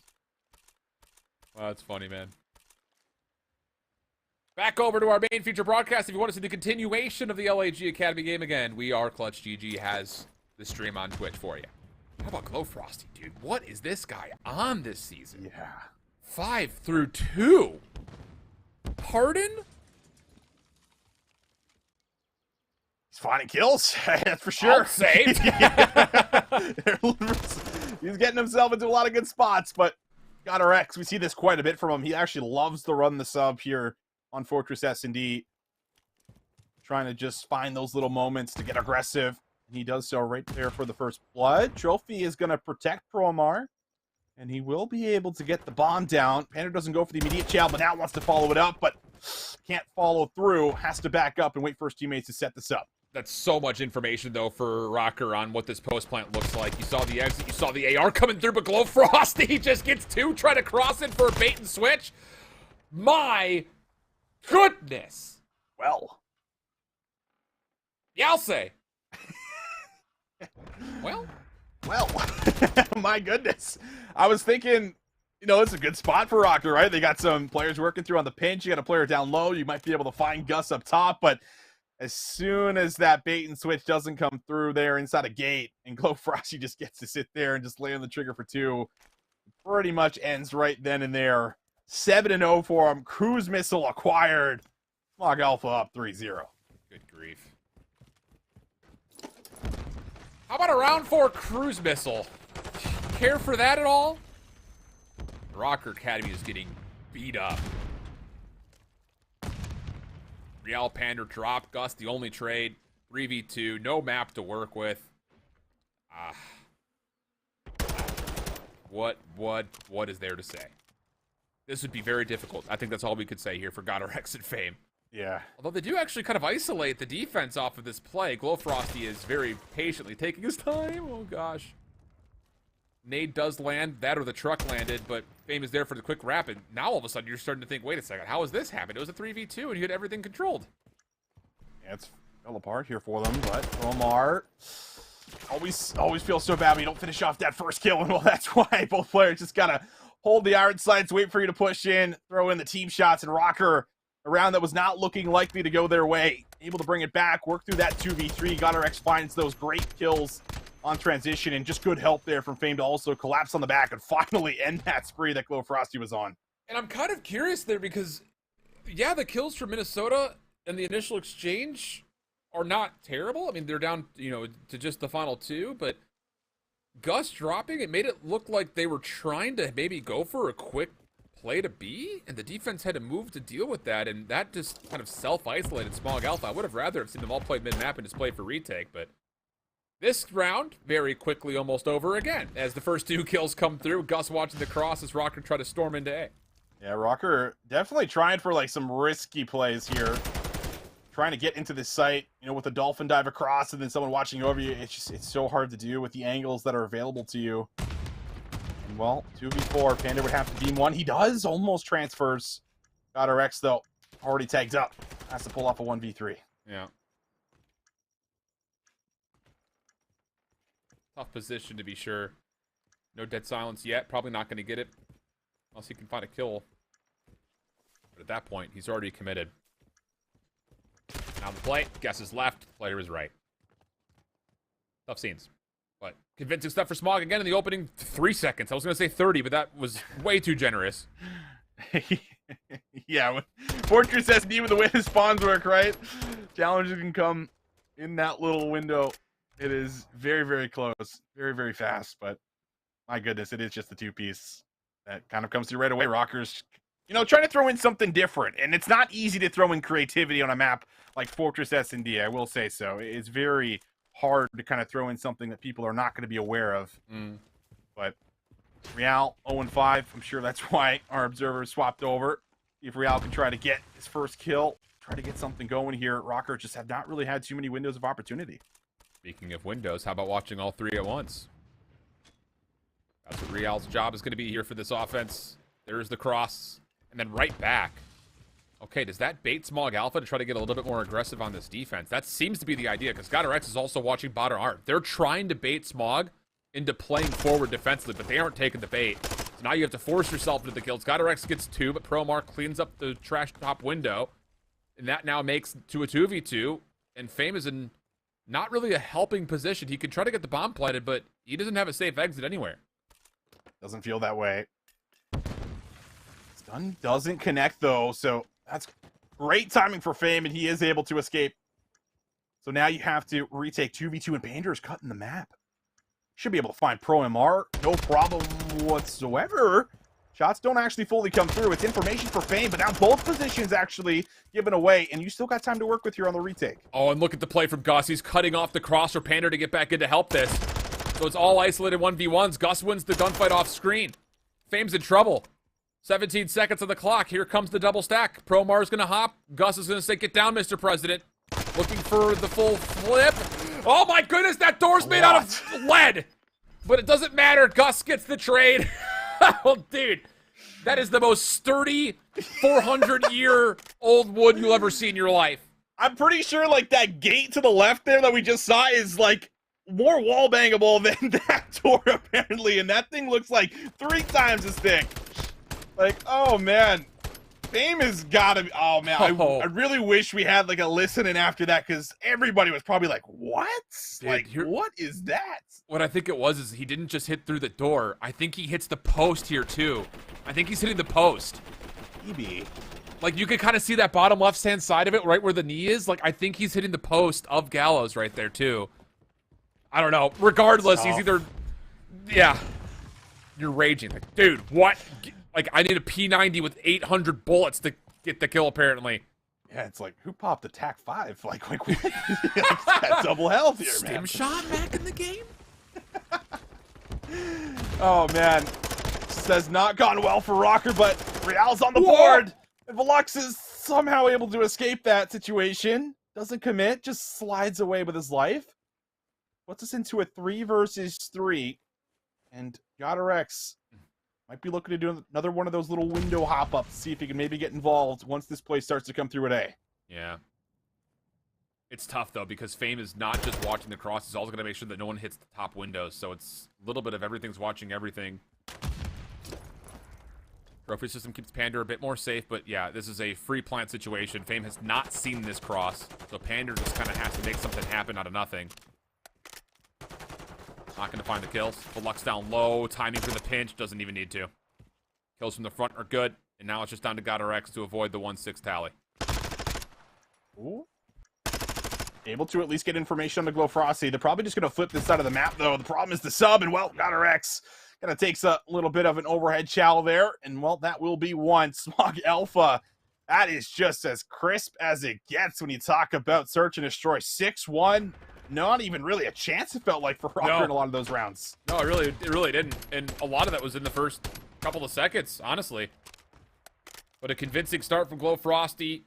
Gus 10-2. I mean, you could have thrown those two guys out of spawn by themselves, and they may have gotten it done. Wowie wooey. Here we go. We got ourselves a series now, tied 1-1 between these two squads. That means that, of course, we go into the Fortress for the control, but we guarantee ourselves one of the back-to-back embassies as well. So Embassy Hardpoint will be map number 4 in this series. Looking over, Twisted Theory's up 5-1 against LAG Academy right now, and they're El Asilo Search and Destroy. So they're looking primed to win map number 2 there, which means both of our lower round games would be 1-1. There it is. There it is. 6-1 victory. Twisted Theory.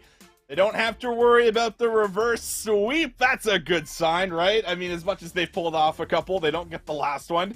And it's just got to feel a little bit better, I think, to get the map win and then maybe go into this map number 3 and have a chance to pull ahead. So a much better look for them. Biko looks like he has a pretty solid game alongside Mock, which we saw a couple of his big plays when we were tuning in there early. Nice little clutch with the 1v2 and was continuing to keep that going. So much better for Twisted Theory to at least get on the board, but the respawns have still been very troublesome, I think, watching over them so far in the day. Yeah, it feels like we're kind of getting a mixed bag right now, where our Search and Destroys have been well fought, or one-sided, I would say, sometimes. But the hardpoints have been a little bit all over the place. So here's a look into what this series looks like after LIG took a convincing Hydro hardpoint.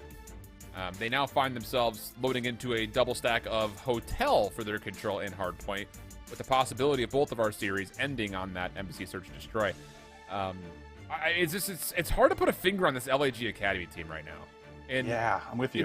It's weird to say that out loud because they looked good in Boston. I've had high expectations for them coming into the Elite, but you know, even with a 4-1 series record throughout the group stage, there were moments in their hard points where it's just like, what is happening? Same thing with their control. It's just like, how has this happened? You kind of expect this team on paper to be, I would say, dominant, but it really has not necessarily been the case, even though, like we mentioned, they did, top their group at 4-1. Right, and I mean, they've had a lot more time to mesh now, right? Like, I think the point that I was making, not being able to qualify throughout stage 1, like, they had just put that team together. Players got dropped from the main roster. You have to imagine mentals were kind of all over the place.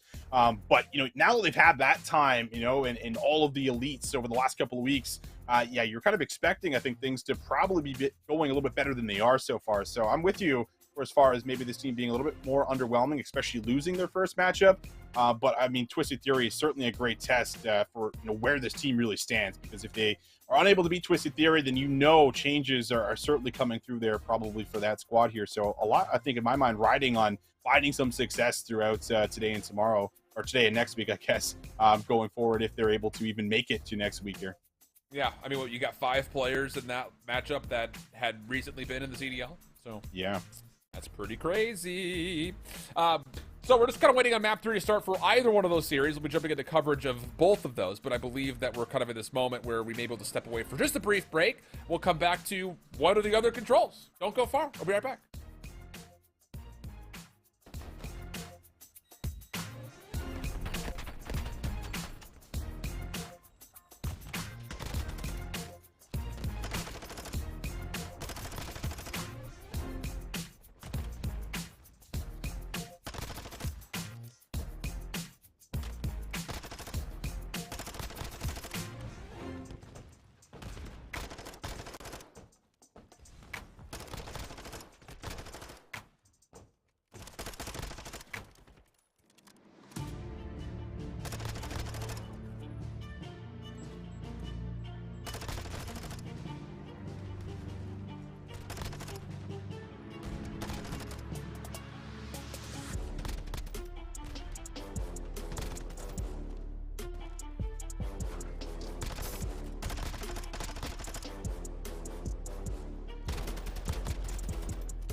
Welcome back, everybody. Loading into map number 3. First and foremost with the Rocker Academy and Smog Alpha matchup. Fortress still the locale. And how about the start for Rocker? 1 kill is all it takes, apparently, to get on to B. Real already stopping the clock, has so much in front of him, though. And, well, it was a valiant effort, young lad, but ultimately, it's Smog Alpha who set up their defense. Able to recover, and, well, it's always a good sign when you do it. And now coming right back out for kind of the secondary push, and so far so good as well. So, nice start, good break off, but having to get through maps. What Real is currently working on. First little map number 2, trying to keep the respawn flow going, just like we saw in map number 1. And now the kills are coming. Panda and GodRx opening up some space, trying to give an avenue for Real to maybe cut through mid. But instead, GodRx is the one that has to take it to try to move over to A. I'm pretty sure Glowfrosty has started each one of these 3 maps 5-0 to start. You might be Just right. for what it's worth. Because the Hardpoint, he had nearly a streak in his first life. He started off like 7-0 in the search, and then 5-0 here in his first life. Is there a better AR off the break than Glowfrosty right now? That is now the question that we have to ask ourselves. The answer very well may be no. Smog Alpha looked good for this defense. Really no exit anywhere on the map for Rocker Academy. Maybe a chance to get out of mid, but Velux on 4. Just perfect timing. He does get stuck, unfortunately, so no chance for the streak, but 5 in a row. And this combination of Velux and Glowfrosty, I could watch all day long. Without a doubt. I mean, they have been the stars of this lineup. Both have so much takeover potential, and you're seeing it. Wow. Outside of the, initial break-off, it was basically just all shut down for Rocker, never really having a chance to kind of get onto his zone, stop the clock, never really get out.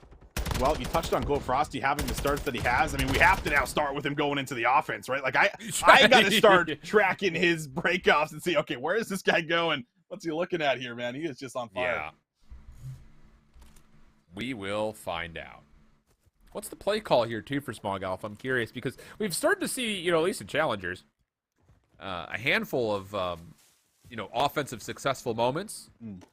And some of it has been off of the break towards B. This time, though, it's trophy system down, nades up top to windows, watch for early crosses defensively, which Glowfrosty takes. Okay, so that's how you do that, apparently. Lots of nades still plaguing the zone.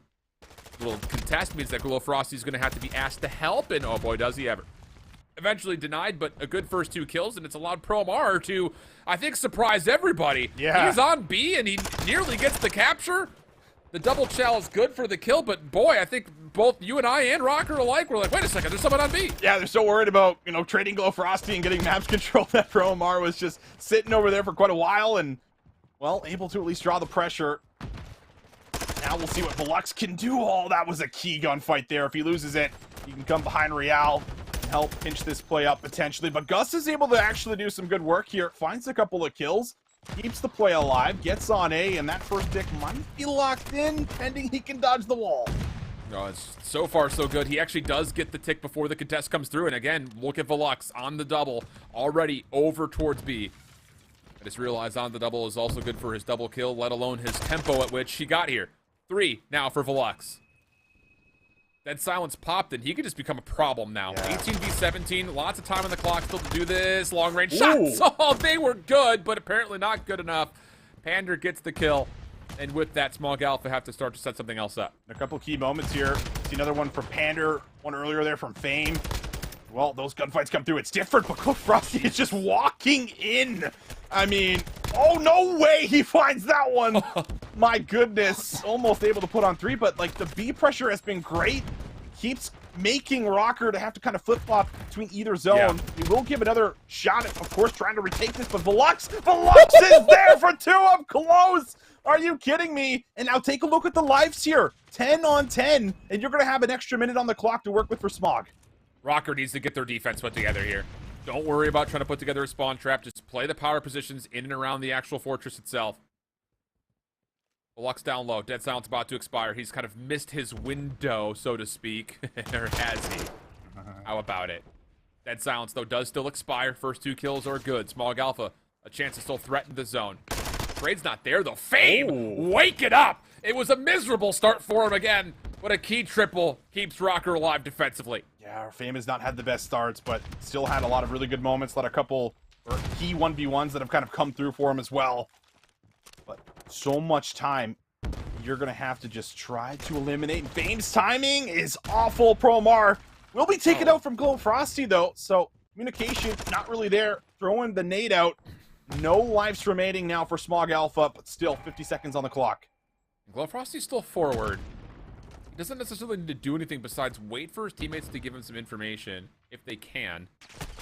He is the trophy player, and he's being watched. It's long-range shots from Faint. GodRX follows up, leaving ProMR by himself. It would have to be from a 2-8 start to an 8-8 start. If he can find all 3 kills. Quick challenge. I think he saw this. Oh, and he has. Shots are good. Kill comes through. Plenty of time here. But the problem is, you're in a 1v4 and you're stuck on the wrong side of the map, and he may just wait for streaks, honestly. Yeah, I think that's the call. I think that's the right call. We'll see if they continue to funnel into him. Definitely going to have some more looks here, potentially a top double. But 4 might be the spree that we go into round number 3 with. Not going to be able to find anything else, but I mean, all things considered, I think Rocker should be thankful that that was not worse than it was. You know, they're able to at least keep the ticks off of B. So it is just the A zone that goes over. Of course, going to still be happy with that, but this was a very winnable round for Smog Alpha. Okay. Lots of offensive success. Now immediately needs to be responded to here for Rocker Academy. ProMar still will carry the 4 streak into the next round, of course. Glow Frosty and Velux, 15-9 each. No one else is close. Gonna be Rocker with a 3-1 split. Looking to go B. Gus will get the read on it. Subs will come through. Semtex and stuns will not actually land here, so now Gus is in trouble. He doesn't have a trophy down to keep him safe. How is he not throwing that off the rip? And now Rocker are on the zone. And more so, through it. They can clear off the top windows here with this position if they so choose to. And ProMar, who's looking for those streaks still, is on the wrong side of the map defensively from this. Does get his 5th, but the first tick is in. The second's on the way. But the help is good, and Smog Alpha will deplete the second tick of progress. ProMar, though, does fall. So, critical kill coming in. Velux trying to track down Pander, but he's not an easy trade. Especially when we talk about Fortress, where he gets to hold the iron, just like Glow Frosty and match it. Now he's got a big 1v1 versus Glow Frosty. We'll get the best of him, but while this happens, A, currently under attack. It is just GodRX here at the moment, trying to shoot toes, legs, anything that moves underneath the truck. He is able to at least find himself 1, or if Velux gets 2. It feels like almost every life Velux is able to find 2 kills. He's 19-10 right now. I'm saying, this may be one of the most surprising come-ups this year in Challengers. First tick still locked in, though, at B. Gus trying to lock down what looks to be the next approach here for Minnesota, which is coming his direction. And the kills are good. That's going to get someone on. And how about this? It's the SMGs through mid-map that kind of make the problem double-folded here. Well, Frosty denies Fame from staying on the zone. GodRX for the trade, but flat out overwhelmed.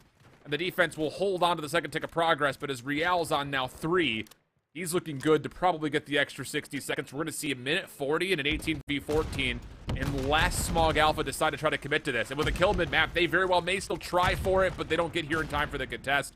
And Velux will drop as we go to now a 5-life lead for Rocker on their move to B. Oh no, oh no. This is going to be a little bit scary. ProMar has to try to come behind the play. He's going to be able to take up the second.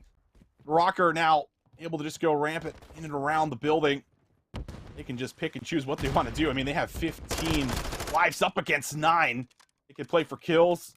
They can play for 1 good stack. They have so many options, and ProMar's got to go searching for some more. Yeah. That's actually a really heads-up play, though, for ProMar. It doesn't really make much of a difference how many kills he gets. He stops Rocker from getting onto the zone with numbers. They have to deal with that pinch. So it allows the defense to get their AR set up. You got Glow Frosty working over top kind of ProMar. GodRX still holding onto the side staircase position.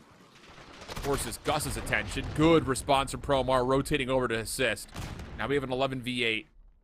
And this is just all Rocker Academy just trying to sneak someone around the back. Lots of damage from Real. Trade, though, still good. Over towards the zone. Pander's on. Deletes the trophy system.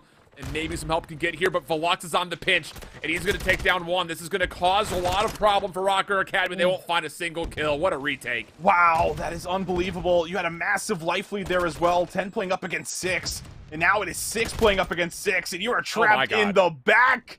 Wow, Smog Alpha. Pedal to the metal. just take full control of the map after that wipe, and Rocker Academy now looking dire. Starting to fall one by one here with 15 seconds left. Yeah. Doesn't feel all that plausible. And no. Man, what is going on with Fame today? Poor Hardpoint wasn't really allowed to do much of the search, but 13 and 23 from Fame. Yeah. It's just not often you see this, but man, I'll say, over the course of this year, it's not been the same as Vanguard in any form for Fame, it feels like. It's been hit or miss. It's funny, right? Because I think that we always talk about Fame when he gets on LAN. He is a bit of a different player, and I would still very much say that is true. But online this year compared to last year, it has been very inconsistent. I mean, we even brought up Fame and talked about him throughout stage 1 during the regular season about, how Rocker was still doing well, but, he was still putting up stat lines like this.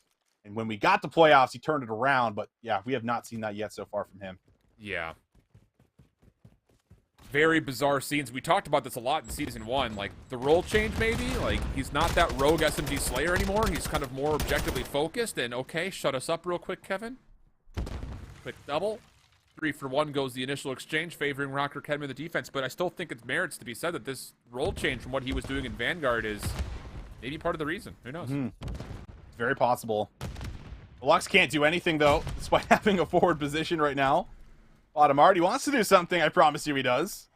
But his teammates, unfortunately, just have not really been able to work out of the map or maybe even find him a kill. Maybe not even information to kind of work off of.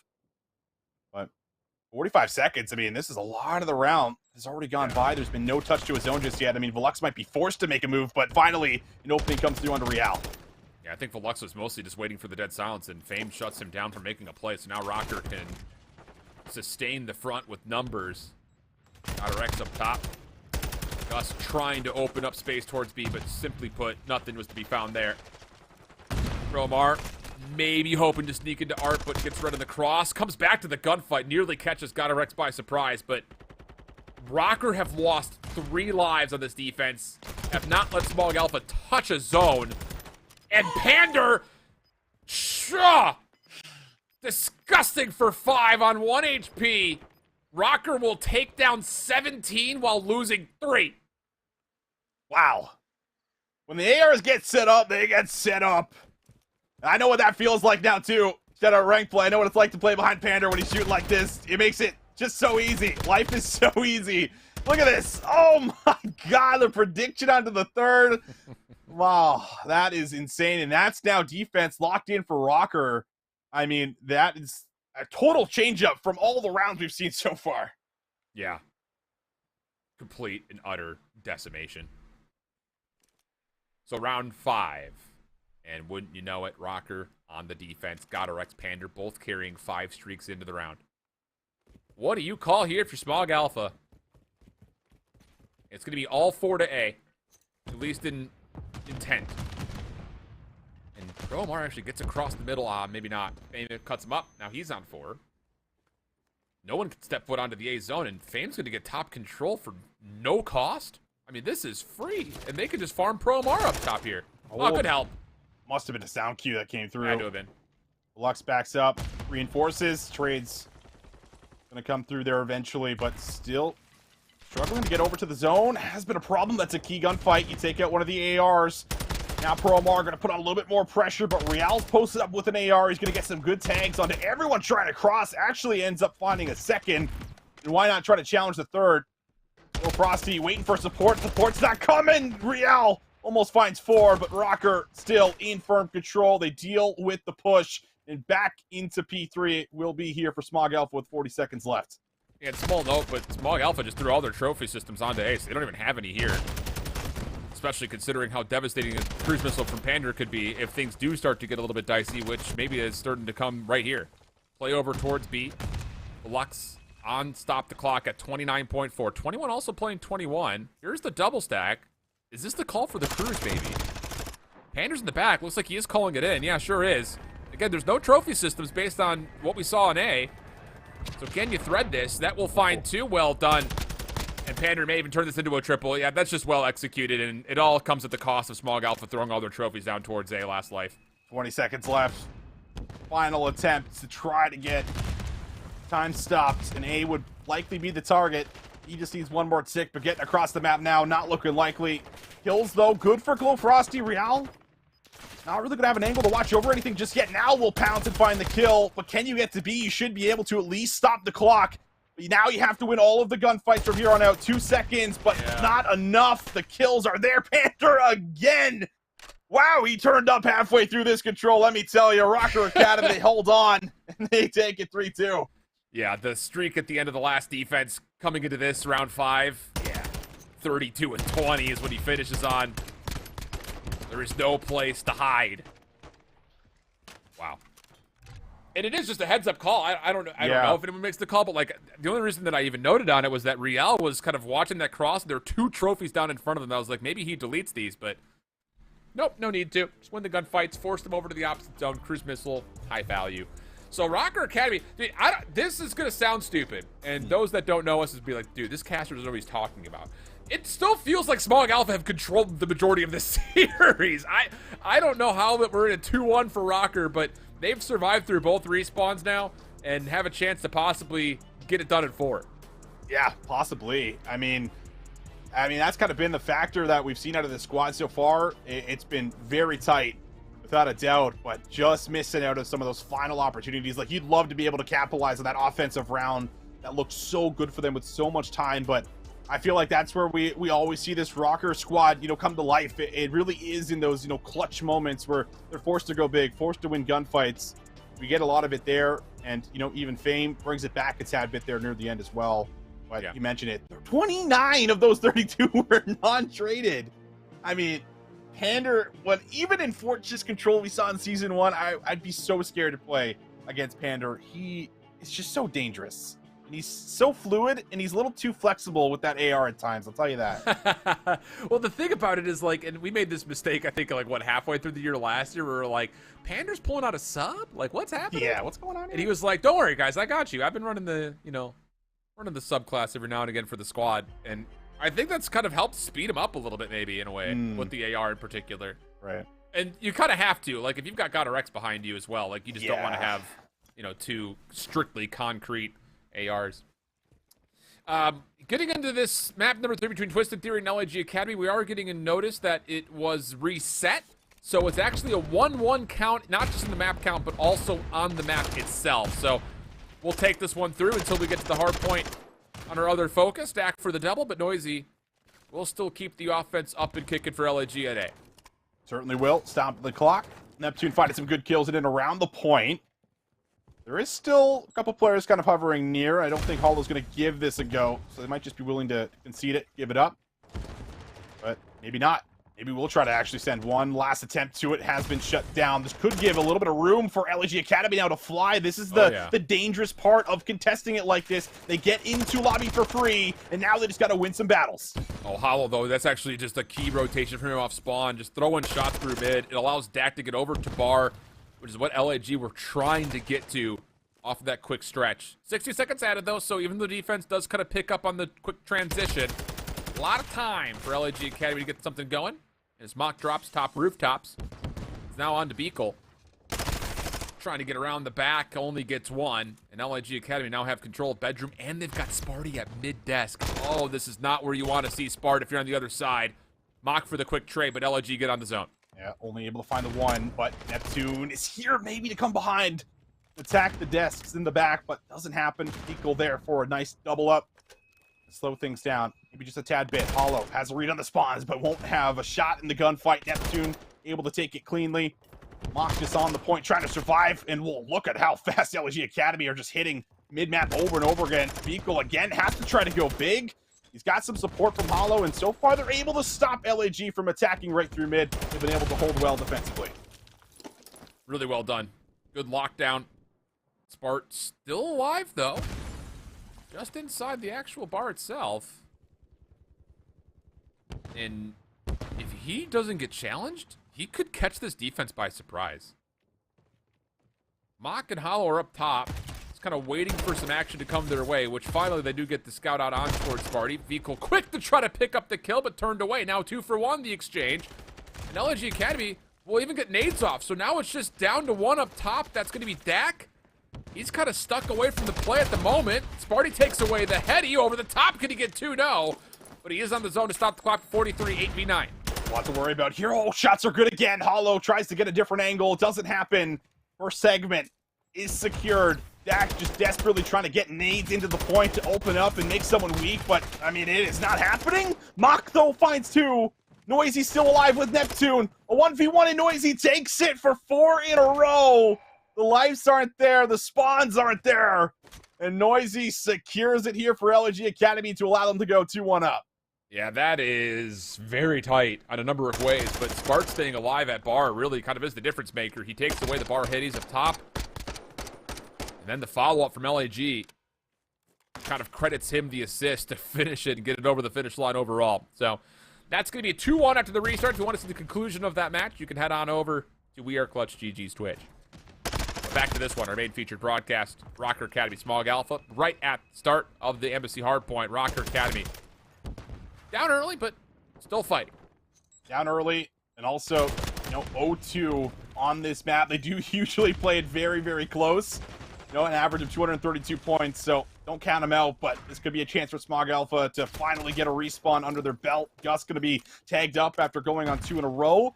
Trying to maybe shut this push down right through mid, but no, Rocker able to at least get themselves control around Xbox. Now just got to find the kills.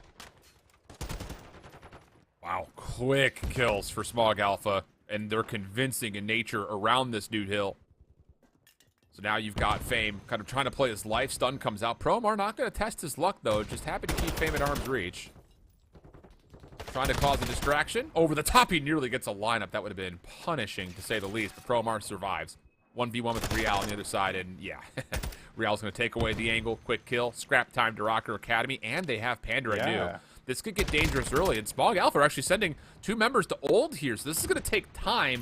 Whether they get the scrap or not is kind of negligible. This is just all about how do you get you over to even contest new. Yeah, I think they have to worry about this Xbox cross first before they can even, try to cross, right through Orange. So, Dedicates and players kind of split across the map a little bit. This is going to give a lot of time, like you said, over to Rocker. A lot of it uncontested, but Glow Frosty from up top able to work that first. Velux gets some atrocious timing, but doesn't end up dropping. However, probably will now. The reinforcements, they come in, and Rocker, they are just absolutely reading the map perfectly. Oh, yeah, absolutely. They're controlling everything at their will.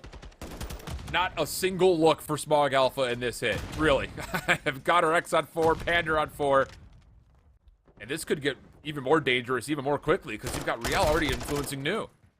Big shutdown for Velux, trying to get something going over towards Orange, but the players on streets are still here. Nice spam from Velux, kind of countering Pander's idea.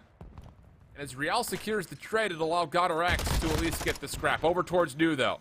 Fame, tested. 2 players right on top of them, and Gus will finish off the kill. So a moment here for Smog Alpha to get some players in towards the new hardpoint, but look at the play coming out of Rocker Academy. They're going to deny spawns here. Once again, look at this. Pander's able to find a pinch, but oh, what a reaction from Velux. Doors bang open. He turns with him. You're thinking it's good there for Rocker, but you can see it. Everything else now is slowed down. They're all just going to hit through the alley. Pro Amar's going to get some good damage off the nade. I think also tags them up.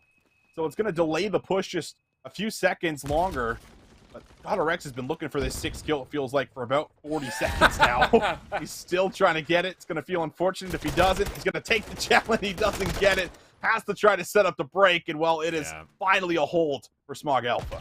Yeah, I think that was intended to be the subs at the top hallway were supposed to go first, but there may have been a bit of miscommunication, or maybe a stun held them off regardless. Smog Alpha good here at admin. You even take the lead. 10 seconds to fight for, and Rocker Academy will concede. Play for new. And a lot of this is actually just GodRX trying to maybe try to help out through mid. Real's nearby, but he's a little bit stuck up. And we'll have to move over towards Laundry, and GodRX does actually assist on this cross. Gets 2. Promar waiting for the dead silence to get his ADS. Make sure he doesn't want to miss out on that kill. And now numbers for Smog Alphas to set up their break attempt. Oh, does he read the corner? He does, but shots there for Panda with 1 HP. In a dream.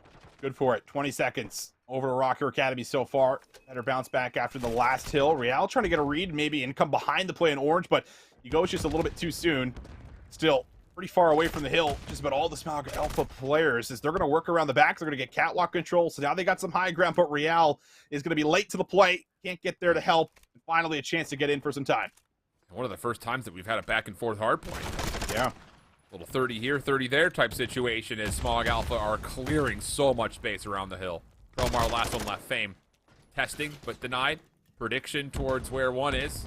Stunned from the front, though. And this is just Promar by himself. Oh, goes the drop shot and takes down Real. That was a hell of an effort, considering he was essentially the 1v3. Gus trying to control top paper. Denies GodRx, who wanted the same thing. And Smog Alpha will see themselves with the favorable kill feed as we exit the first rotation at essentially a tie game. Gus going to have another player coming behind him to try to fight for the spot. And all the timing works out quite well. Maybe? Oh, there it is. Nice little prediction on the reach out. Another player comes up, and Gus, he is just picking them off. I mean, nobody's been able to even take a look at the time for Rocker because they're so worried about getting this top control that Gus has just been reading and holding on to. Yeah, and they're just keep giving him kills. The stuns are out. Now Glowfrost is here to help. Okay. This is a lot of time. 20-plus seconds already on P1. We still have 15 to fight for. Fame with the kill down low. You kind of thought for a moment he was looking towards the hill saying, man, I'd love to get on that, but instead wants to help his teammates over here at New. Gus on 5. Long-range shots. Getting some hit markers. Can't quite finish the kill, but his teammates will credit him the assist. And with that, a chance for some population of the hill to go the way of Smog Alpha, but that's being pressured, contested, and eventually swayed the opposite direction. Pander, long-range shots good for the double, and Rocker Academy in for the early time.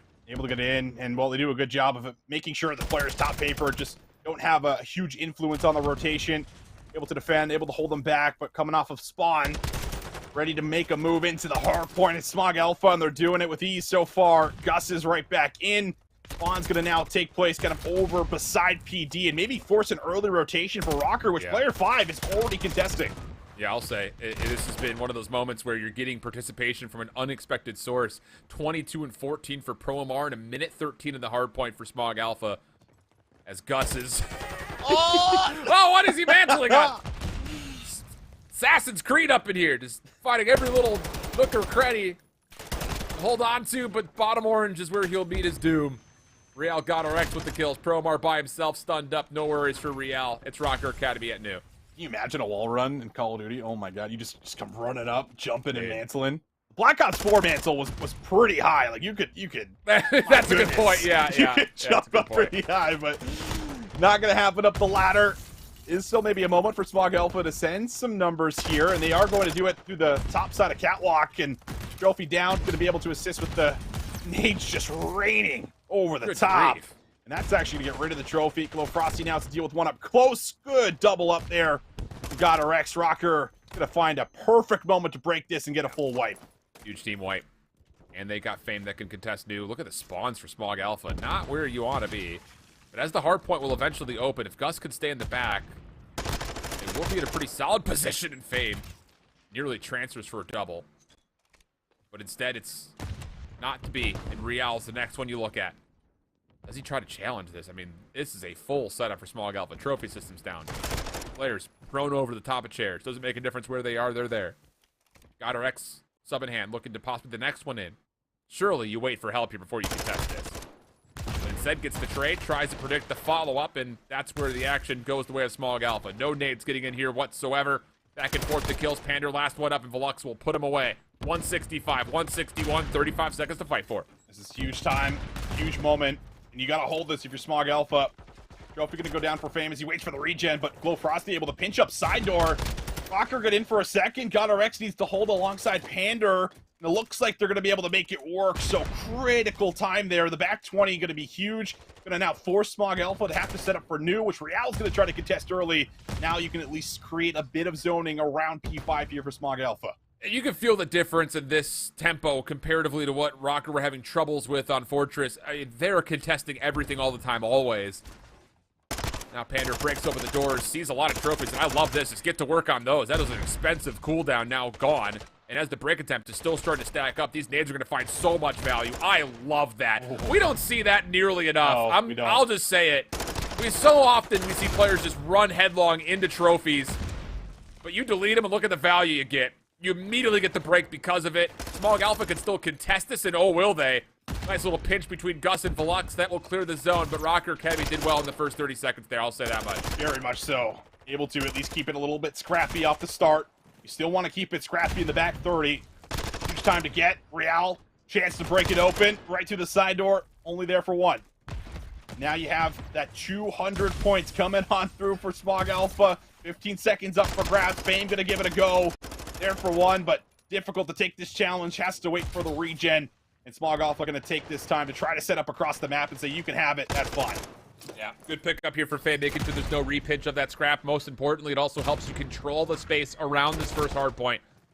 For Omar, though, at paper, goodness, how good have Smog Alpha been? He's so good. Top paper, dude. It's been unbelievable. Great focus from them. It allows them a chance to just have Glow Frosty on the point. I mean, there's really not a lot of help around him besides the players that are up top. Real gets one kill, but Pro Omar off the stun just once again. In a position to try to neutralize. Fame hoping, praying that he can connect shots up top, but it's Velux from behind that once again allows Smog Alpha in. We've got ourselves a moment where Smog Alpha could possibly win right here. Certainly look for a lot of P1 time. Gotter still fighting for paper. I tell you, paper was a hard point on the map. Walker, they'd be done right now. Yeah. They have not really been able to contest it, and it's so big because that's where Pander and that's where Gotter need to be, and they still cannot get the players out of paper. I mean, it has just been like 0 for like 10, it feels like up there. And Smog Alpha, I mean, they are reaping the rewards. 215 to 222, but they have the row. Yeah, they sure do. No one able to hit a route. Pro Amar's taking away so much space. Over through 5, and then Gus and Velux are just kind of watching the back, watching the side hallway. 232, 217, and Rocker have to go. They have to make a play. Someone's going to hit shots to take down Gus or something. I don't know what, but at the moment, not a lot to speak of for Rocker. Velux with a double on the backside of this play. Gets Smog Alpha back into the hard point. It's got to be Gotter. Velux off the regen. Locks him up. No problems there. How about a little map 5 situation here between these two squads? Smog Alpha put it over the 250 mark. That's where we're heading. That's where we're headed. And man, they finally get a respawn. And I think like that really is like the key to cracking this Rocker roster is if you, I'm not sure what we're looking at, but I mean, either way, like if you can shut down the ARs and stop Pander and Gotter, it's totally made me lose my train of thought. But like if you can shut down Gotter and shut down Pander and you can just stop them from getting up top PD, you can stop them from being set up first. Like I think that's how you really shut that team down, especially in Hardpoint. That was like a live look of M. Night Shyamalan's The Mist creeping across Embassy right there. Oh, man. Into the other stream as we go, though. LNG Academy up 2-1. Nice moment here from Smart as we jump into the look-in towards Kitchen. Twisted Theory, just, I don't know what it's been today. Yeah. But have not had the same magic, and it just leads me to believe that this is one of those moments that you just kind of, you feel the pain of not having a Charlie Hixie on your squad. It's hard to fill his shoes. Absolutely. It's just a lot of pressure on Dak as well to try to make up for that. And, you know, and to try to perform just being slotted in. And he hasn't been too consistent on the day, but not easy to do it when no one else has really been there either. 96 to 42. Bar opens up. Fighting for top bedroom. Vico wins a nice 1v1, but Noisy does fine. Nice swift trade to now try to influence the back here that Hollow is very much holding on to. Locking down the iron, trying to win some battles. Kills are coming through after the slow start for him. 2-9. Won't be able to get anything else, though. Now Twisted Theory have a chance to break this. See if they can maybe hold this. Yeah, LNG Academy just trying to get forward, though, through this. I love the idea. You know, if you can get spot control, you could walk away with the best 30 part in 30 seconds, but Dak Mock combined for 3. That will win back the hard point. Key time here for Twisted Theory to get back into the game early. One more finesse play from Neptune, but it's smart on rotation. That has a lot in front with the 1v1. And allows LNG Academy not just space on restaurant here. They've got a good look at mid-glass. They've got rug control. They've got rotation to help out at shops. This is a awesome setup for LNG Academy. Yeah, it really is. They got a read on just about where every single player would be coming from.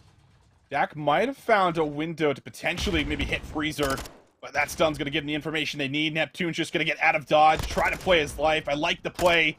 Just get as much time burned off as you can, but that's a clean break. Twisted Theory finally get their window in.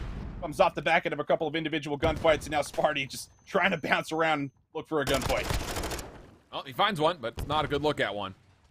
Equal Mock reasserting the defense of this zone. 2-2 split here with LG Academy having some mixed spawns. This pinch could be very determining of what happens on this defense, because Dak is just, oh my goodness. He's just trying to stay alive, just trying to catch a little bit of breath above water, come back down, hop back up, go back down. Not going to happen. The natural pinch allows for the break for Scrap, and more importantly, it also allows LG Academy to control the left side of the map as we look over towards the roofs. Diamondcon can stop the push through if he wants to, but actually no one's going to try to flood through kitchen. Everyone's going to try to maybe hit through mid and then kind of look to the back of that kitchen area, but Diamondcon is behind it all. But oh, it's a team nade! Oh, Neptune, that's going to really put just a tough, I don't know, puts you in a tough spot, it feels like, overall, man. I mean, you had everything you wanted to be able to control the back, and now Dak can contest it. It stops you from getting on the time, and Noisy just doesn't know what to do with the back now. Yeah, that's it. It really is. It's just one of those moments that, like, you lose that teammate, and that is 20 seconds they just give away, essentially, and not even a chance to maybe even fight for the scrap time as Smog, or pardon me, Smog, Twisted Theory are making the move quickly across the map here. Art trying to assist, and he's here with Diamondcon, so maybe a chance to still fight for the scrap 15, but no. Twisted Theory get back in. Yeah, that's the difference of like a 180 to 80 game and what we have right here, right? I mean, just because of that one team nade. Literally, and I mean, it's just tough because Diamondcon, you know, it's probably not calling when he's going to drop down and hit it, right? He's just waiting to find the timing and wait for the footsteps to come through. Gonna hurt you, but at least it's still a lead. LSG Academy still up by about a hard point as they're doing some good work in and around couches. Neptune playing his life very well. DC also providing great coverage just right through rugs. He's going to win a huge battle to make sure they still have the favorite side of the map. But while this happens, P1 time now going the way of LG. Yeah. Multifaceted approach, though, for Twisted Theory. Coming from all directions all at once, and that will work out cleanly for 3 straight kills. Noisy just desperately trying to find a kill, and he does get one, but it's pretty moot. Quite negligible, in fact, and now you've got Beagle on 4. Trying to play for the hard point, not going to be able to do too much. Hollow, which this is why we're still on his POV, he's 5 and 17. And you want to talk about someone who could step up and immediately turn the tide of this game, it's him. It has to be him. It's very uncharacteristic. I feel like Hollow's almost always consistent, but gonna have to call for him. It's a good shout. Now the rotation. It's gonna have to be clean. You feel like it. Again, Diamondcon is the one that's trying to attack it from behind, but he gets information for everybody here. So you should be able to reinforce this if you're Neptune. He is now gonna back up. It's a quick contest, but oh, it's the heady over the top and then the nade. This one better from Neptune. Won't find any teammates with it. Instead, it's a double on a Twisted Theory. Makes it a third with his gun. LG Academy, they hold off the first push. And this could get to well over 200 points here for LAG if they hold this setup. Neptune on 4, 20 and 13 for him. Next test would be at range. It's Hollow and Dak, the combination of the two. Oh, and oh my goodness, Neptune is beaming up close. Okay. Go away. Get out of my face. Okay. Get out of his face. Neptune on 7. And LAG Academy blow the lid off the map. Oh, I love that. Love that out of Neptune. Patience, good timings on the challenges. 7 in a row for him. And yeah, let's call the streak and let's get a read on where they're actually positioned at. Might be able to even work for a kill. A couple isolated players in and around restaurant and in the back. He's going to drop it on Dak. Dak will drop. That now opens up the back. And LG, they can start to flood through. My goodness. What happened to Twisted Theory today? Do or die time. Have to hold it. Have to rotate through it as well. No better time for Hollow to step up than right here on this hold time. But Noisy just single-handedly gets 2 from the front. Now spawns are likely going to be out. Sure are. Here comes the rest of the hit around the back. Have to respond to this in the blink of an eye. Neptune in. Vehicle not able to do too much. Last attempt here for Twisted Theory coming from the side of Freezer. Diamondcon trying to lock down one angle, but dies to a Semtex. Neptune still hold. Here comes the rest of Twisted Theory. Very rapidly in the mix, but no one's going to find kills but Dak. And 13 seconds of scrap, unfortunately, has to be forfeited. Look at the rotation. Yeah, has to be forfeited, and you don't even have a clean rotation anew. Diamondcon might be able to even tag Apollo with that nade, able to escape, but Art might be able to find the eventual trade. No, Mock is there, so maybe still a decent sequence here. Twisted Theory to at least contest the rotation and get in first, but the kills, they have not followed here so far. And LG, they're ready to overwhelm, but Dak able to shut down 2. Yeah, there seems to be a very steep amount of confusion on who's going to be the first one in. And a lot of this map, not to, throw a lot of shame towards Hollow, but he's been the one trying to get in first. He's got an AR.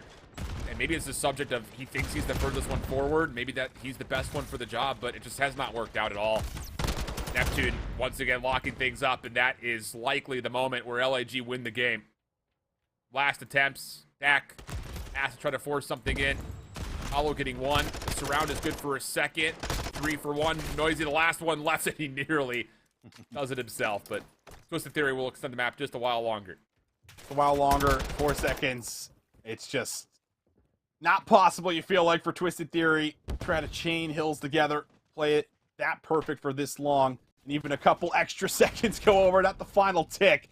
The final tick will come through here in Restaurant, and we'll say goodbye to Twisted Theory after an incredible season, of course, alongside Hixie, but just not able to get it done here with the new roster. It falls short. Yeah, it's just, I don't know. It's always tough when you go through a change like this, but even more so when it is like your key entry man, your tip of the spear that falls. Because, I mean, when you go back and you watch this Twisted Theory squad, you know, Beagle's allowed to just run around the map, do crazy things because he knows that Hixie's hitting a route or is the guy, you know, making the play for the team. You know, it allows Beagle just to go around and slay. When you don't have that person anymore that you know for a fact is always making the right play that's coming up next, it changes your whole mentality around how you're approaching the game. And that felt like that was kind of the core issue for Twisted Theory here today.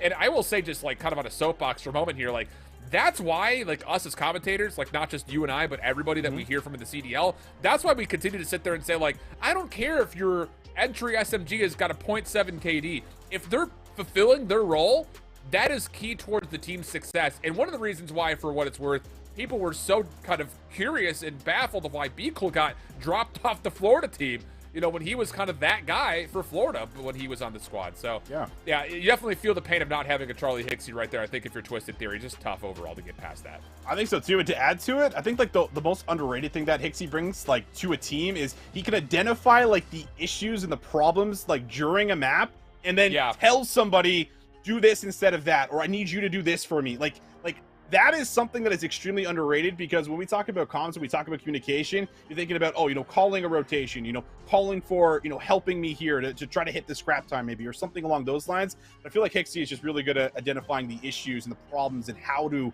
make adjustments. And so, I mean, that's why he got brought up, you know, to that Ultra squad. Obviously his value is there and they recognize it. So it's tough for those guys, because I think we expected a lot out of Twisted Theory, but when you got to play LG Academy round 1 and lower bracket, I mean, it's going to be a tough one no matter how you put it. Yeah, I don't think anyone really saw that coming for sure. No. There's a look back at the series. Really, it's just the lopsided search and destroy that's kind of the sore thumb sticking out in this problem, because for everything else, it was pretty much LAG Academy in very firm control. No need for the NBC search and destroy, but don't worry, if you wanted to see that, you will.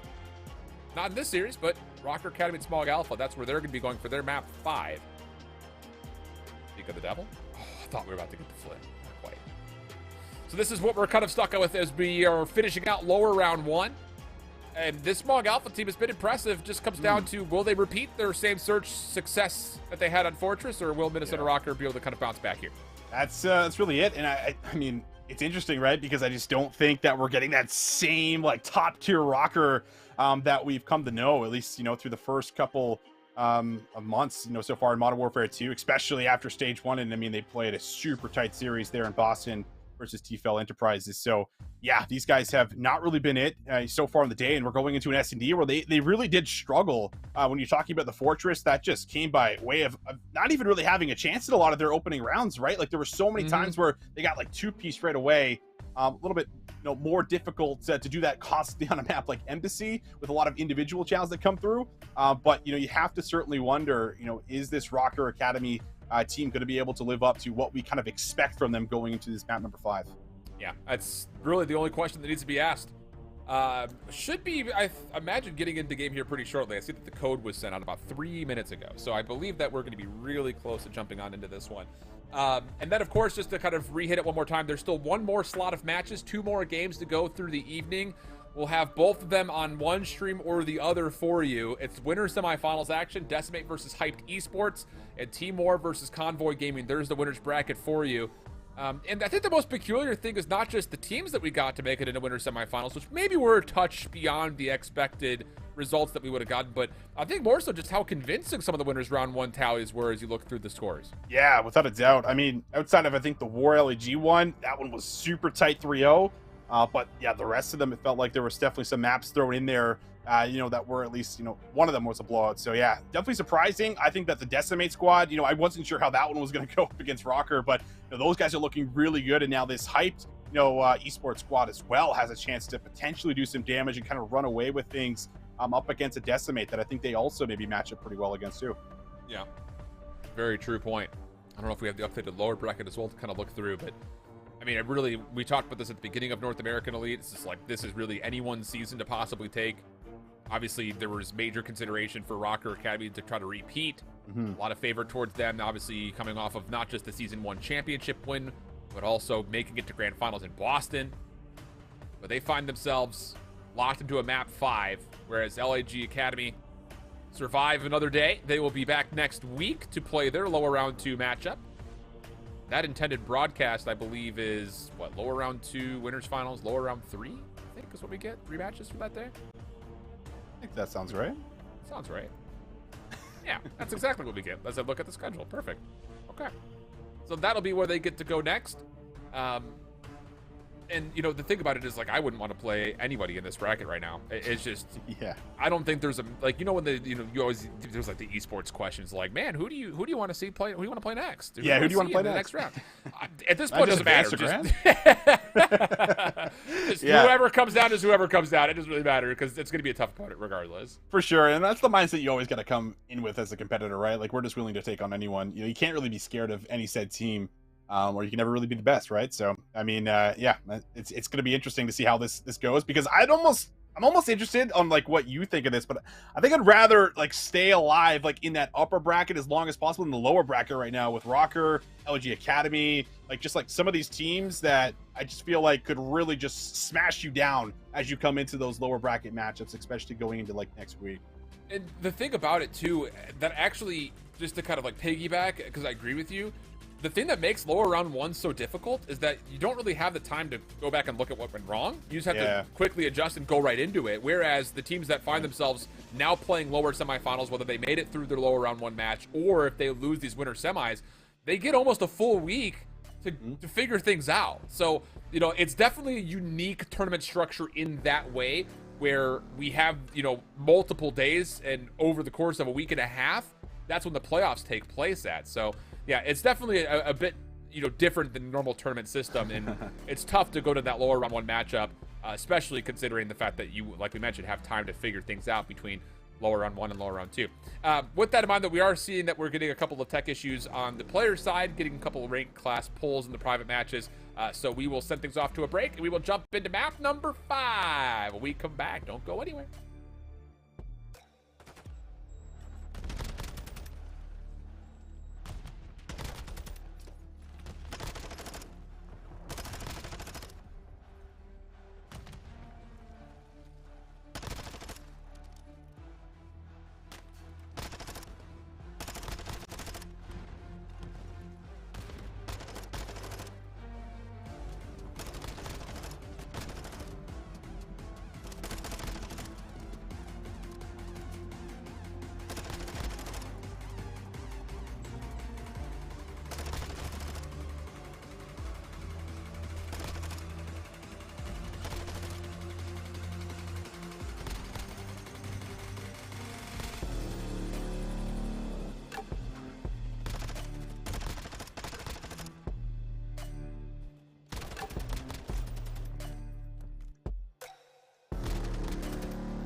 Welcome back, all you lovely people. Okay, we're right on into the mix. I was expecting a run out, but ProMR gets the opening gunny, follow-up trade, and now GodderX is all of a sudden stressed out at A. Yeah, I mean, he certainly is. He's like, they're going to push through. He's even calling maybe for Panda to retake this with him. But retaking from this back angle can be tough. Nade does connect, so information's still going to be here for Rocker Boys. Let them know there's a member nearby. Velux pushed up. He's got the bomb, and well, this could be a chance to try to drop it. Is that Panda sniping? Have my eyes deceived me? Thought I saw a sniper glint. We'll find out. Well, Frosty watching mid-map, I believe he did see both members on this cross, but Velux still not feeling confident enough to plant. Yeah. And, I mean, are you waiting for an RSVP on stationary? Like, there's not much more you could ask for. After the initial push-off, Glowfrosty drops, so the bomb gets planted, but, man, I'm not gonna lie, this took way too long to get planted. Yeah, I mean, when I said it, I thought that's when he was going to plant it, but just decides to take a little bit more time. Maybe he expects a secondary chow, and, well, they also spot him, so he's going to try to cut through mid, and Real gives it up. And, well, there's a chance maybe to fake this kill cam out, but GodderX not going to bite.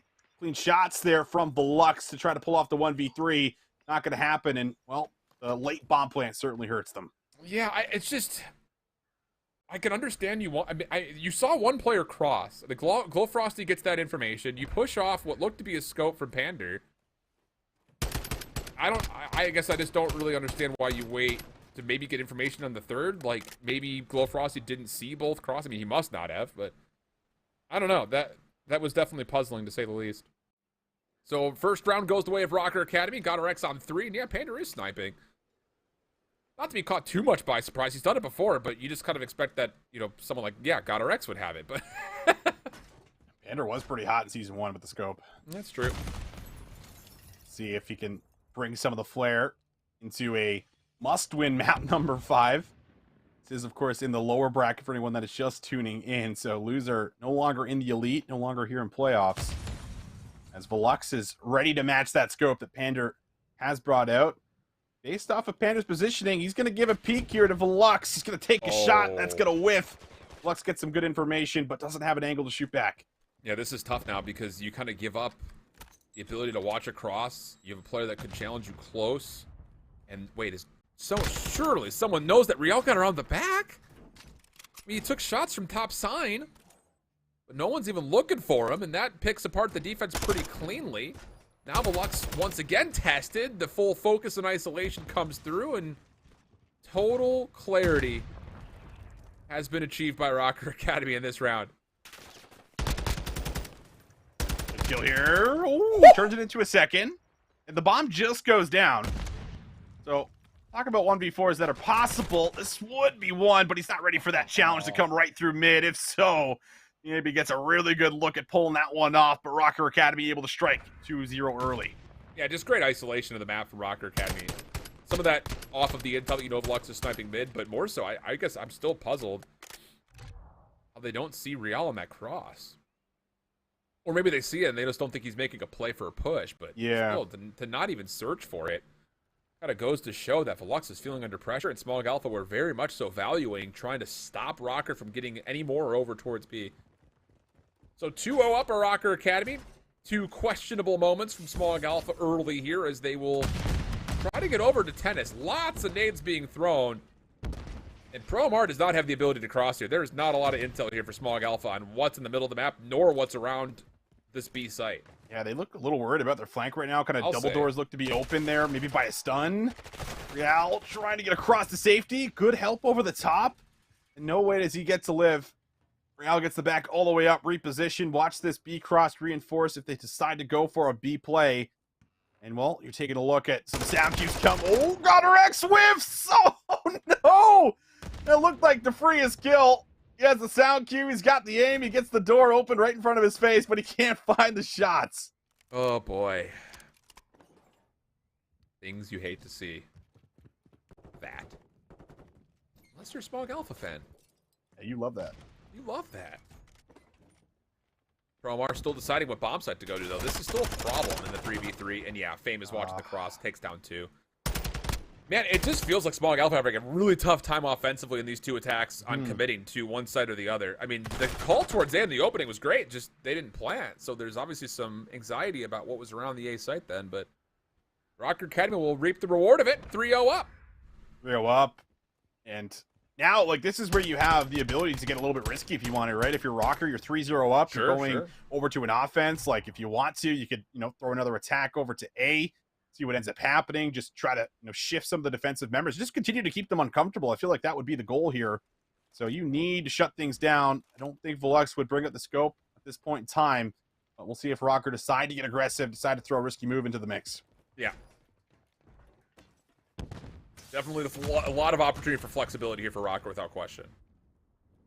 Real up top with an AR. Keep that in the back of your mind. Could lead you to believe what the tempo of this round is going to look like for Rocker if the three members barely out of spawn didn't give you that indication. But Smog Alpha have not thrown a lot of utility here either. Oh, he sees him through the ladder. Not quite able to connect. Now Riel wants to go. But go where? Lux in the pinch does not expect this. Turn? Oh. I love how much like you are. Or like me, what? You and I were in the same We're page. very alike. Oh, man. We definitely did think there was a chance. And now, gotta grab this bomb. Shouldn't be much of a problem, but it is a little bit low on time. So if maybe you can stop Panda from dropping this, you should have yourself a solid round here, but Smog Alpha not going to be going for any peaks. So Panda will be able to get this off. Might not be able to exit fully safely, but we'll see him work to the back here while he's got his teammate just across in PD. Yeah, Godorex is going to make sure no one hits the flank. Nate actually lands. That's going to delay this retake a little while longer, and Panda's kill is very valuable. Going 1-for-1 is more than fine. Godorex is worried about someone hitting his pinch, like, immediately. Does he have an angle at the bomb? Glowfrosty's watching, and that's going to be the kill, man. He would have been right. Promar was on the way, but for Godorex to give up the second floor that quickly is a bit puzzling, and with that, Smog Alpha will get on the board. Yeah, I was almost surprised that Glowfrosty reads it like that long, too. I mean, like, every so often, we kind of see a player, take that angle. I guess he is watching top. He just snaps. Wow, okay. Good shots come through there for Glowfrosty, and yeah, I was wondering, I'm like, damn, it looked like he almost had predicted it in the moment with how fast he had shot, but slow motion doesn't really do it justice. Just quick reaction and a critical round. I mean, you had to get that one, and Smog Alpha do. Absolutely. Can they string together back-to-back rounds? Mostly, I'm just curious to see if they can commit to an offensive setup here. And this time it's his default. It's trophy out, yeah, block any incoming nades, see if you can come across. This time, though, there is going to be a little bit of help. Oh, but Real gets turned away. They say he was in a position to shut that down completely. Pander over the top of the bomb. Is he sniping? It kind of feels like it, just based on the angle he's holding. Godorex is also tagged mid-map, and yeah, Pander does get the kill on a Promar off the exit, but this whole defensive retake kind of hinges on Godorex making a play, or maybe even more so, Fame deep around the back. Yeah, someone's going to have to do it. Dead Silence now going to come in. Stun just comes out. And trying to retake this building, not going to be easy. But they've basically cleared out all of the top. And Gus now has found Godorex, so they know one is paper. Fame will make some noise. You'll find the trade, but the time is the problem. Well, Frosty should be able to clutch this out. And the challenge comes through first to him. The stun! The stun locks him up, but Pander not able to stay alive long enough. And Glowfrosty, just by the skin of his teeth, gets there for the 1v2. I thought the stun was going to keep him in place, and it would have been just enough for Pander to get the defuse. I mean, it was close. Close to say the least, but what a clutch up from Frosty to get the 1v2. And he's on the full ace, by the way, for that last round, I believe. Oh my. Yeah. Smog Alpha starting to do it. It was looking just all one-sided. No answers, just really uncomfortable. Have to imagine, I mean, how intense this would be knowing this is one of the team's final map coming into Season 2. Don't want to make any mistakes, but Frosty maybe earning some streaks. Maybe their chance to start to take control of this game as well. Godorex going to make sure to shut some doors. Doesn't want anyone creeping up on him. He's just going to work himself into paper. See if he can work for a pick here, but it's Pretty reserved setup, I'd say. Just kind of waiting for point of contact right now here for Smog Alpha. It's one of those that's like both teams are waiting for those upgrades to come through. I mean, you saw Rocker did not have a lot of dead silence to play with. Here comes the play, though. And how about Smog Alpha? Double hit defensively through mid. And nearly the perfect time. Glow Frosty up top. Shut down. Fame gets the kill. Bomb, though, is dropped just outside the tennis nets. And Velux is going to use his dead silence to take away the outside angle where Pander is currently hanging out at. Now, whether or not Pander is taking a shot to give away this position or not is a different story. And, oh, I don't know if Velux saw him. May have.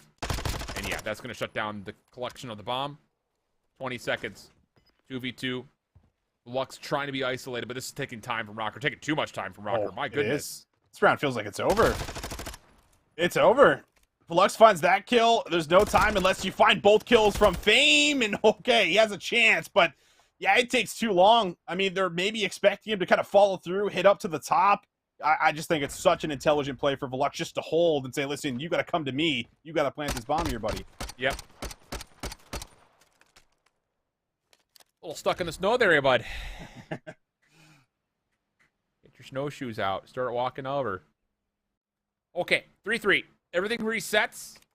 And some of our early questions and raised eyebrows have settled back into normalcy, at least for now. So what's going to be the call here for Smog Alpha on their next attack? And it's going to be this is almost the exact same breakoff they had when they went to A in the first round. Yeah, you've got Gus trying to make some noise over. Quick hit over through Laundry could still come through. And yeah, Promar with the bomb gets first blood. This time, though, Rocker are kind of ready for this.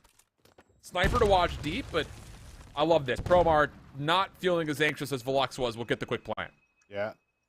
We'll just drop it immediately. Velux feels like he maybe got a glimpse, but I don't think he was really around the corner enough to really see him. He's going to now use the dead silence to take the high ground.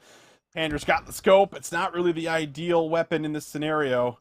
Real's able to work for a kill off screen, and that should have been information onto both. The problem is the clock. 20 seconds for Real to try to come around the back, find both players. He'll get Velux, but oh, the other player pops right out in front of him.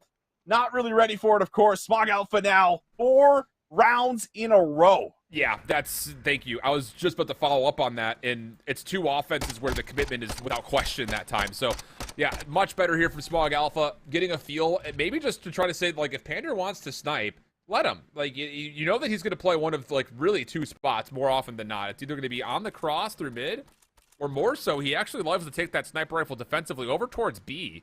So just don't give him an option. You know, force him to have to play that top awning at A at best. That's not a bad situation, to say the least. Trophy system down. Real looking to go quick. This time, defensively, Glow Frosty will have a trophy up top to keep him safe, but this is another one of those moments where Real doesn't see the doors open, so he knows he can get a quick plant off.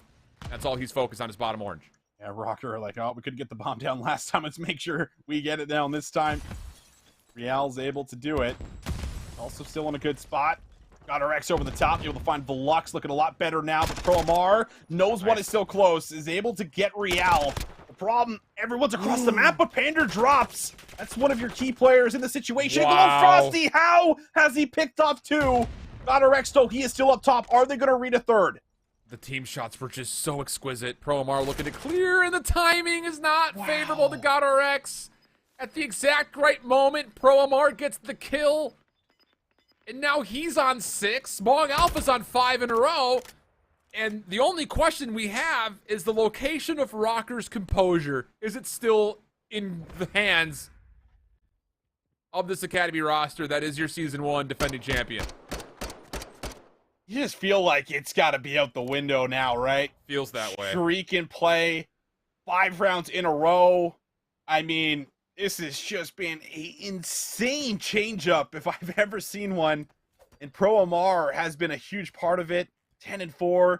The streak to come in. If you want to use it here, you can put it away for 6 in a row if you want to. You have so much to work with. You can get aggressive if you want to. They're going to throw some nades and stuns over the top and try to get the bomb player across. Yeah.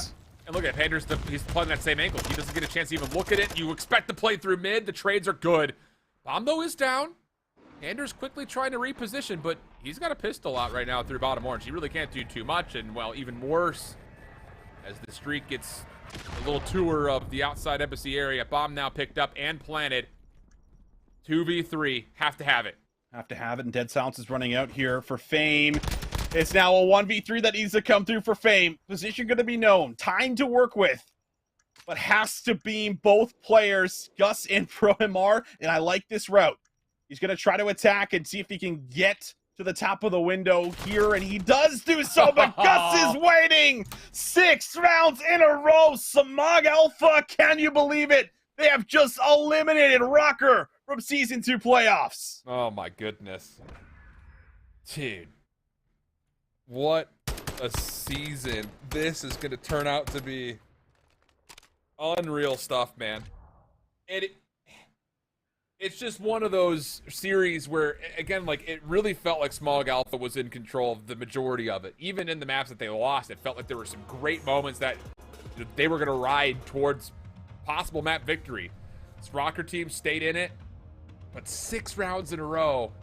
And it's just I don't know what it was. Maybe just like a quick pep talk, like, hey, commit to our plays. We're putting them in the right spots. Whether they get that awareness or not is a different story. But that adjustment for Smog Alpha was everything. Offensively in particular, but even on the defense, their ability to kind of make quick wraps, quick reads, quick rotations led to Rocker Academy not really being able to do much of anything, honestly, in those last 6 rounds in a row.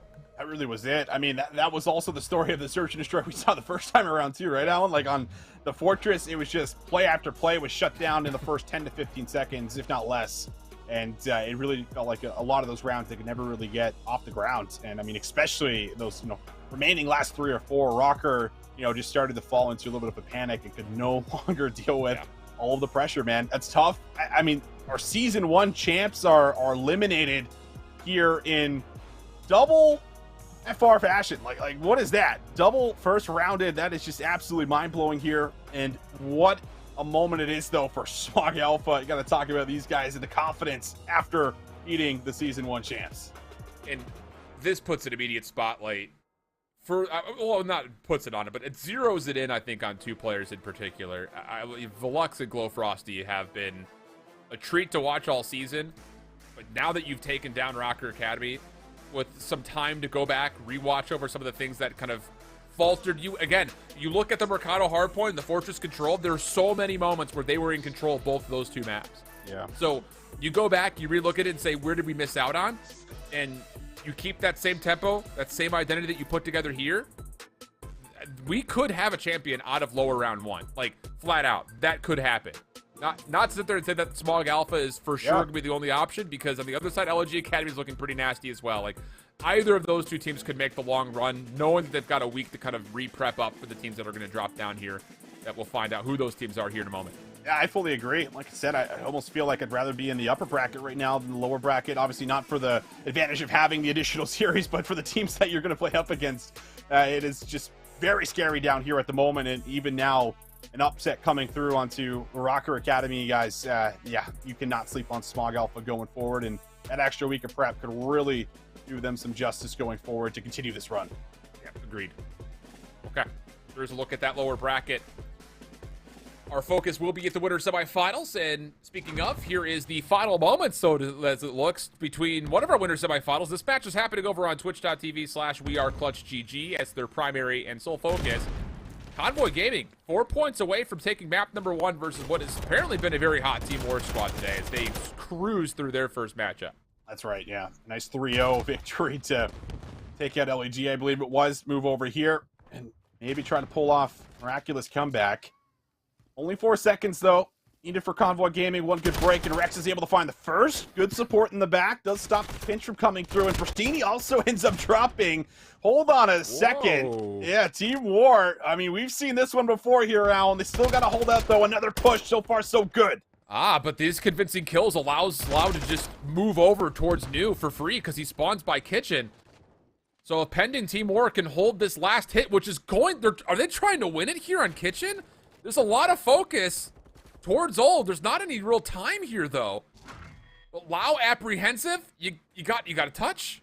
He's got to find both kills, and, well, okay. Very anticlimactic finish. Never mind. Yeah, it was looking like it was going to happen, but not a lot of support, and Lau, like you said, just can't finish off the kills out front there. But it was looking a little spicy. However, good looks at least across the board here for Convoy, at least when it still comes down to their hard points. I think that's where they have looked their best, and that continues to show in map number 1, at least here up against Team War. Yeah. Okay. So that match will be happening over on We Are Clutch GG. It looks like we're still waiting on a lobby code for our matchup, which will be Decimate and not Convoy Gaming. They'll be playing up against, who are they playing up against? Why am I blanking right now? Hyped Esports. That's the matchup we have coming up next for you guys. So we'll try to step away for a brief break, make sure everything is all in line and in order for us. And we'll be looking at what the map set will look like between those two squads when we come back after this. Don't go too far. One more match tonight.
Welcome back, everybody. We are jumping back into the winter semifinals, final slot of the final day here in week 2.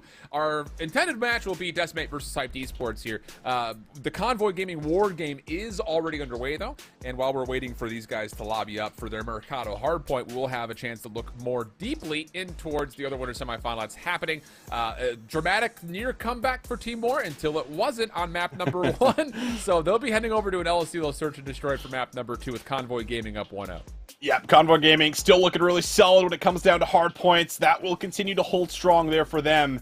But yeah, Team War certainly gave them a run for the money. Team War known for, bringing it back. That is something they've done quite a bit throughout Modern Warfare 2. But this is something that's now required again as we jump into it. Convoy, they are up 4-1. Just absolutely rolling with the momentum so far here, Alan. Dude, what did they put into their water today? This is water. Natural, like straight from the glacier. Or natural spring if you prefer that. Goodness. Classic with the bomb just outside, gunless up top. This is a lot of map control for Convoy. Gunless will run out of his dead silence, so he is now here for the rest of the round. Pretty much. Yeah, unless you can find gravity, it's gonna probably just be a position you want to hold on to. And Wardy, timing, only sees him, drops down, and he'll find the kill. Pristini might have had a chance, almost got some great timing, and while that happens, you will actually lose Gunless up top in that spot we talked about, so Classic has to make the move. Yeah, it's tough scenes, right? I mean, this whole setup is like, okay, Gunless is like, hey, guys, I'm here, but where do we go from here? What do we do next? You need to find a kill somewhere on the map to get a feel for where the opening would be, of which there are none. Classic, nice little snapper to gravity. He actually has a free B side here, so he could extend this 1v3, give himself a chance. He's playing for the post-plant contest to be on the interior, though, so he will not be playing deep. In fact, he actually crosses. Nobody saw him. Nobody saw him. If he gets one kill, he maybe also earns dead silence here. He can watch his own cross. Stuns in. War has predicted it. Well done. Well read. Yeah, if the door, it's tough because you don't want to shut the door to give them a sound cue if they never check it. But Right. I think because it's open, they realize that, all right, well, you don't have too many options here, and you might just be inside. So pepper the door up a little bit, throw a stun in there, just make sure. It's a great retake and an important round here as well for Team War, able to get that second one. Yeah, good stuff. And a good response to what was looking like a major problem, by the way. So, good reads from Team War all across the board. Things that you want to see as you're putting together a 4-1 comeback. What did they have for the attack, though? Gravity with the bomb. Not often you see that. So you expect this is likely going to be kind of a slower round here for Team War. Or you're just really going to get aggressive and hit something hard with both of your subs. Nades over the top, land on a Gunless. He gives up that position topside window. Look at Lau and Wardy. They are moving quickly. Oh my goodness. Oh, yeah. That is as aggressive as you've ever seen. Gunless, though, off the regen, does deal with one of the members. And then the follow-up behind the play. Oh, that's tough. That is. That's extremely tough. And Gravity. Oh, he gets a good read on the Pristini. Hold on a second. Gravity. Oh! 1-on-1 versus 3. Reads every single player on Convoy Gaming. They come in one by one, and he knocks them all down. Holy Tom Gravity. I mean, he is dead to rights, you'd think. Caught. At least he's got the bomb in hand. But the read after again, Convoy get all 3 kills so quick. Yeah. Wow, that is unbelievable from Tom. And now all of a sudden Team War are within 1. My goodness. You're just thinking Check. it's all done there, right? As soon as Gravity's inside with the AR, has the bomb, probably not going to happen. And now Convoy Gaming have to respond, and Gravity, man! What an arm. Just perfectly places the nade. First blood is there. Classic also gonna just get, oh no, doesn't get tagged up. Gets the regen after the stun. And now Wardy finds another. Classic's gotta probably find 1, if not 2. Yeah, definitely 2. Gravity backs away after his forward position. If Classic gets this kill onto Geo, it will force Team War to make some moves. I mean, you can't just keep Wardy deep like this if it's eventually an A hit. The Problem is Rex is very aware that he is under threat, likely from any direction in front of him. Classic, I'm sure, would love to re-clear out bottom bar or top bar here on his side, but there's just not an option to do it. He's going to get dead silence here. You expect him to pop it and then make his play. Also has a Semtex, and that's a key first kill onto Gravity. Classic making his move on the inside. Geo turns, but doesn't get the centering. Now the door gets shut, and just like that, Convoy go from a 2v4 to a 2v2. Wow. Oh, he's going to be able to find Rex. He knows Classic is inside. No options for him, and yeah, that's easy cleanup there. Team War, they're able to still get the job done despite getting a little bit dicey, bringing it from a 2v4 to a 2v2, but the kills are clean. The retake is there. And Team War, they have brought it back 3 rounds in a row. Yeah, really nice stuff. Okay. Wardy's going to wait until the last second to defuse this while Lau just continues to stay cracked. Yeah, he is feeling a little twisty right now, I think. The defuse will come through. Okay, so now it's kind of all of a sudden shoes on the opposite foot. Convoy Gaming, after a couple of failed offensive attempts and a very bold hit from Team War threatening your defense, what do you come out of spawn with here on this next set? Because you have to think it's going to be something default. Like, run a 3-1, reestablish yourself, get your feet underneath you. Right. Stop them from getting this bomb down. We got to pay play numbers. Yeah, going back to the fundamentals without a doubt. Try to get yourself back on the board and try to get some firm control of the game again. But Lau's going to change it up a little bit. He's going to bring the sniper out, and looks like they're just going to try to allow Lau. That's a funny little combination there. I had the same reaction. I said the exact same thing earlier, and I was like, that felt weird. yeah. That did not feel natural, but see if you can allow him to enable a play and maybe open up this B site potentially again. But while this happens, Wardy's also, slowly working up the map. Yeah, this is full clearance of the B site, especially with that nade landing over towards Rex. They know that Convoy's heavy stacked up towards A. The problem about this is they don't know that the initial defensive setup was actually to get Pristini forward through the A window. Stun will land, nade will land, Classic around the back. Gravity is in trouble with not a lot of help, although Lau hits a shot. Oh my goodness, Lau saves a life.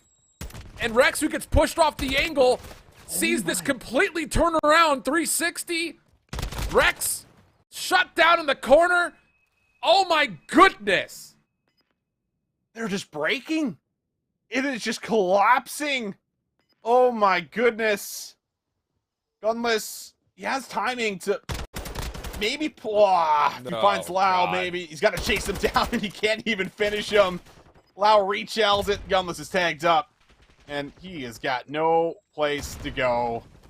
Convoy Gaming, man, just feels so tough. They just could not kill Gravity in the back. And the thing is, like, that's now a couple of rounds that we've seen out of the last 5 that have, or 4 rather, that have looked like, okay, Convoy's in a good spot here. Like, the whole defensive setup was get a player out towards tower, free up the corner on Hut, get Pristini into the offensive A window. Oh, boy. All of that worked out by design, but Team War break it down again. But you can watch the continuation of that match over on twitch.tv/weareclutchgg. We're heading over towards the other winner's semifinal, Decimate, Hyped Esports. It's the green of Decimate, who I will say, these guys have gone from a incredible 4-man squad to only having Yuli, put together this team 24 hours before his first group match. They have gotten better and better at such a fast form. They absolutely have. And, I mean, there was a lot of chemistry built into this team to kind of begin with. So, it doesn't surprise me that it's worked out the way that it has, but it has been impressive nonetheless, as they have also now won this rotation to new, trying to all push through the point, but Yuli's going to be able to play his life quite nicely, and he's going to wait for the support, and Proloot is there. 2 players end up dropping, but big clean shots over the top, still trying to make this break possible, have to get in, and oh my, Bink has done it himself. He has found 3. Dave Patty, the last one left alive. Yeah, and this is one of those where, like, you look at the names on the rosters, and you go, oh, there's no way Decimate loses this, right? But do not sleep on what Dark and Estral have been doing with this combination of Bink and Treyboy Zero. It's any combination of the 3 names he goes by you could use. They've looked really, really solid. Yeah, they have looked good. Proloot. This is why you bring Proloot onto the team. He'll create plays like this. Good read, good position. That will pretty much stuff the rotation from the side. Mysterio is able to get a forward spot in the back, but kills just aren't there so far. Everything looking solid so far for Decimate. Yeah, this Hyped Esports squad has been really good in Hardpoint. It's been one of their main reasons of how they've gotten to the playoffs, got through their group with a lot of success, and why they're in the winter semifinal in the first place as well. They've pushed off the angle deep on the corner. Once again, just going to try to finesse the combat zone. Over the top, works out. Trey did not expect that. Now he goes back down low. He's got help from Yuli, and the kills are perfect. Decimate Gaming looking at 2 different streaks of 4 between Prolud and Dave as they lock down Barber. And they're new again. How many times has Johnny made a quick rotation like this? He's going to get a lot of sound cues inside of Tin. Bink is not going to have eyes on him. They are not going to expect this, but position now revealed. But I don't know if Zero knows that he's close. That's actually kind of the question here. He's just going to hold his position, kind of hope for a challenge to come his way. Pink is going to do a good job, though, of fighting 2 more players off. And, well, Zero does take the re-challenge. Johnny wins it. And now you've got help from Prolud off of a very quick spawn. Bink thinks he can just go to that same angle and maybe try to chow him out. He will get the help for the kill.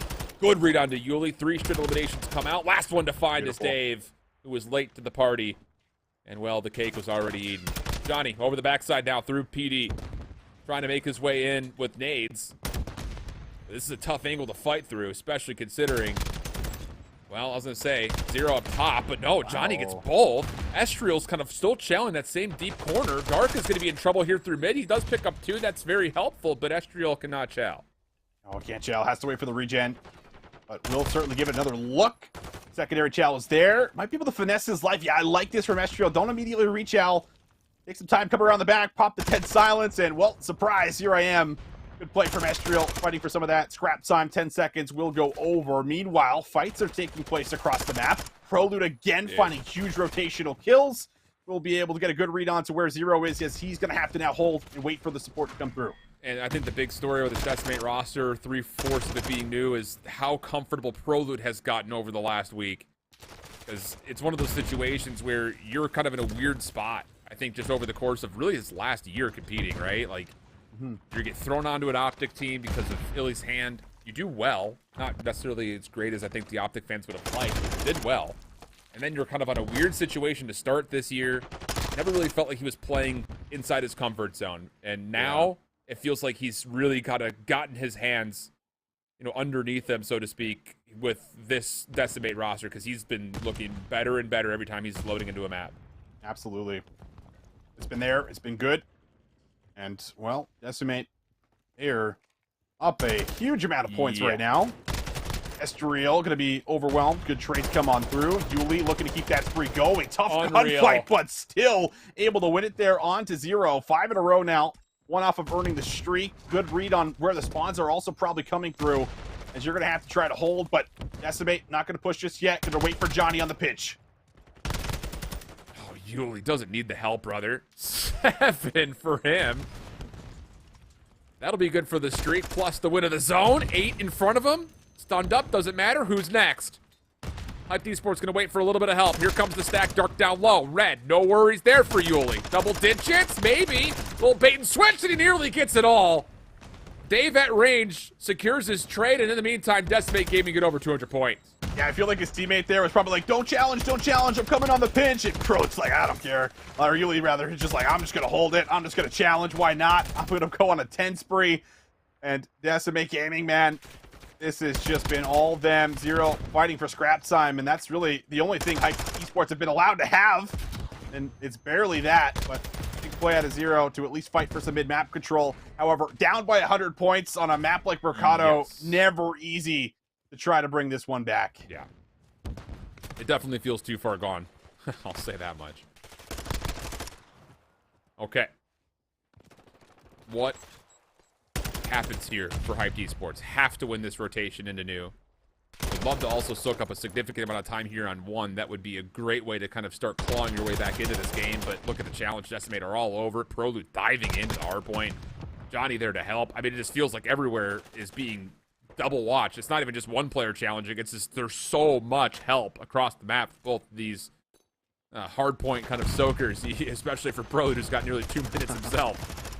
Oh my. Winning close range gunfights. it's so hard. There's no free gunfights, right? When you go up against this team, especially watching them in Hardpoint right now, they just make you work for each individual kill. And now rotation coming through. Bink is able to get across, but Prolute will follow it up and make sure that there is no chance at being able to contest Cantina early. Everything just going the way of Decimate, and they can put it away here. Looking good for it. I'll say that much. Although Hyped Esports not going to go down without a fight. Nice little kills on the exchange. Yuli just tried to pull the transfer off. Maybe did so maybe a bit too soon. So Hyped Esports will be in. Kills still coming their way. Next attempt for Decimate, largely going to come from the back by the look of it, but nades have connected here, and that's going to be enough for Hype to get the read and the kill, so okay. Looking good for the scrap with 20 seconds. Decimate are kind of playing for rotation already, and there are still kills that are being tallied up here for Hype as Bink gets to 5. Yeah, and Johnny again, though, how many times has he just made the rotation here for Decimate? This feels like the third or fourth time he's been at the money hill first. Allows his team to follow him up without worrying about any kind of contest. As he clears it all out in 11 seconds, that's all you need. So this push is going to have to come through, and it's going to have to come through now here for Hyped Esports. Yeah, sure will. 243, 244, and everyone's watching the right doors right now. Throw it from the front. Dave there to assist. He doesn't expect the third, though, so there is a chance to kind of break back in. Dark in trouble. Johnny finds the kill. One more to grab, and Johnny will get both for the win. Convincing stuff. What just happened there with that ragdoll at the end? You see that thing? It was like, bloop. Yeah, I don't know what happened there. That's like a spring-loaded trophy system right there. Oh, crazy stuff. Crazy stuff here, Alan. Decimate. I mean, they're looking final. Looking really good right now. Yeah. It's a good moment there from Zero for the best play, but it just does not matter. I mean, it's just a lot of smart play, right? Like, it's just smart Call of Duty, I feel like, when you look at just these individuals. Like, you know what you're going to get out of every single one. And when they're all delivering and they're all playing well, it is so scary to go up against that squad. But take a look at what's happening now in the control. It looks like it was Team War that I think brought that one back, right? With the Convoy Gaming winning map number 1. So they do actually bring that one back, being down 1-4. Yeah, that was a 6-4 tally, so it was at least 5 rounds in a row. We came in, like you mentioned, at 4-1. It very well could have been all 6 rounds in a row. Pristini, 4 in a row for him on this offensive look for Convoy. Remember when we were here last? This Convoy Gaming team looked mighty fine against Twisted Theory, just a little touch short. Heroics from Twisted Theory to get them this map win, but otherwise, Convoy Gaming looked really good offensively. Pristini gets to 5 here on the offense. Number 6 is free, and that's going to be not just the first tick. They could stack 3 members on now. Make it all 4. Second tick of progress is done. Third is on the way, and Team Ortis are not going to be in a position to challenge this at all. Whoa, boy. Wow, I love the call there too, right? Just get all the members on the zone. Like, I feel like it was probably Gravity, like, stack it, and then they can't get there in time. Not gonna happen. Tough scenes, man. My goodness. As soon as you get somebody inside of Art and he starts to go rogue and just find those isolation kills, and then you as an AR player, when you're going to the back of the steps, like, you know he's in the building, but you can't go and deal with him. You have to wait for your subs to come back off respawn because you just can't go flying in there with an AR. It's just too easy for the Vaznev players to pick you apart. Just plays such an important factor. I mean, Pristini's spree is everything. Yeah, that's the, that was the catalyst for success for Convoy and Twisted Theory when we last watched those teams play on this map. 40 stuck in hay. Semtex will connect, but not for the full kill. Second one will follow up and get the job done. Timor over towards A, though, quickly tried to find a way to stay alive, but no. Convoy Gaming in a great spot all of a sudden. And now the defense is in one of those moments where everyone just kind of sits back and says, all right, how does this go? Ooh. Hurt a little bit. Lost Geo. Gravity's making up for it, though. And so, despite the teammate, they're still able to get Wardy across. If there's one player you want to get across the map, it's Wardy. I'll say. He can come from behind now. And Pristini might have read it, but won't be ready for the gunfight. Won't be able to shoot back. Oh, my Wardy, dude! He gets into moments like this. He gets flowing with the dead silence. It gets terrifying for the opposition, and you're seeing why. Dude, just stay in spawn until the dead silence expires, bro. He is moving. Still, though, Timor find no success on either zone after that. Like, are you kidding? It felt like he just went through 3 waves of Convoy Gaming. and no one got on a zone. That's one that hits you right in the feels. And now Pristini, maybe some inspiration, gets aggressive. 13-6 through 2 rounds for him. And Convoy Gaming's defense will survive through the Wardy onslaught. Sure will. But I'm kind of with you there. I mean, we were just watching his POV, so I didn't get, a great look at the map because I just saw this man frying anyone who moved in front of him. But, it felt like finding the kills and at least, taking someone like Rex at a top single, like that should allow you to at least flow through the map a little bit easier and get to the zone. But maybe the spawn close enough to kind of keep them off on the cross there, making their way through benches. Either way, it's 2-0 up for Convoy Gaming. And if they can pull off another offense like we saw in round 1, this will be a very quick map. Not often we see quick fortresses, let alone off of maybe 2 offensive wins. Here's Convoy Gaming. They are all heading to me. This stun's going to lock them in place, though. It splits at least the offense a bit. Yeah, that's not great. You lose one on either side. Pristini does at least stay alive a little bit over towards B, but ultimately the defense successful on their breakoff. Very nice. Able to defend well. Much better look here for Timor. Don't let anyone slip through the cracks. Now just hold them back for the full minute. Let's see if plays can be made here. Trying to fight through maps will be classic. Trophy down. Push comes through. One more player, though. Do they expect it? No, they do not. Lau's there to land the trigger, but can't find more than one. But great info now for Timor to work with. As you try to drop down low, and Wardy, he's able to find 2. Yeah, nice stuff here from Timor. Following up after the opening break-off with a lot of success behind it. That's what you want to see, again, just to kind of regain some confidence and composure. So 40 and 40. May as well be. Another 4 spree for Wardy. Shut down Convoy. Success off the break here. Okay. Yeah. A bit puzzling, again, considering the kills are so convincing, again, for Timor. But Convoy are looking good for a tick of progress here at A. They're all looking for Pristini right now, and the first tick's going to get locked. Every tick is an important tick. When you're playing Fortress Control, Classic nearly gets a chance to transfer for a double, but the damage will be only held to a single tick given away. Oh, Gravity, huge win. Gunless finds that. Able to maybe push forward. But kills just all coming through right now for Timor. It's just what you always want to do on the defense. Just never give him a chance. Never give him an opportunity with 8 seconds left. There really shouldn't be here for Convoy. There's nothing they can really do. Just pin back and much better look. Just the single tick coming on through as we'll switch the sides. Yep. Still, though, it just felt like one of those moments, if we're really being nitpicky, like the first tick should never have gone through in the first place. Like, you got a full team wipe from Wardy. I don't know. Again, the continuation of that series will be over on twitch.tv/weareclutchgg as we head into the Search and Destroy. Fortress is our locale, and Hype Esports up 2-0 as we swap the sides around. Okay. Nice little start here on the Fortress S&D, same map. Final kill comes through here for Darkside, and that's much better, at least coming on through. And I do expect, at least looking at this team on paper, to almost always be solid when it comes down to S&D. That is for sure. Yeah. Hard to agree with you there, brother. And wouldn't you know it, the stats relatively back you up. How about that? Yep. How about this from Yuli as well, by the way? This is after their first match from Rocker Academy. I think the biggest thing about this is, look at his coaching ability, right? Proud of how the boys have been soaking up all the info. If we play fundamentally correct, I can't see anyone beating us. We go again, and here they are. So I love that. Me too. And if you want to try to get your tweets seen again, you can tweet at WeAreClutchGG with the hashtag ChallengersElite. A little fun way to get you guys engaged as we jump into the middle of this Search and Destroy round. Very passive, 3-man stack, as we would typically see it just in and around Hay and Open, but Estriel's the one that opens up onto Johnny. Dave Patty able to shoot back and find the trade, but can you drop this bomb? Estriel says, I want to, but Prelude, the timing on this is perfect. The challenge comes through, but Estriel's still able to get one, but the trade's not going to favor Hype Esports. Big's going to try to cut through mid. We've seen this play happen more than once, and it is red. Decimate. They shut it down. They get on the board.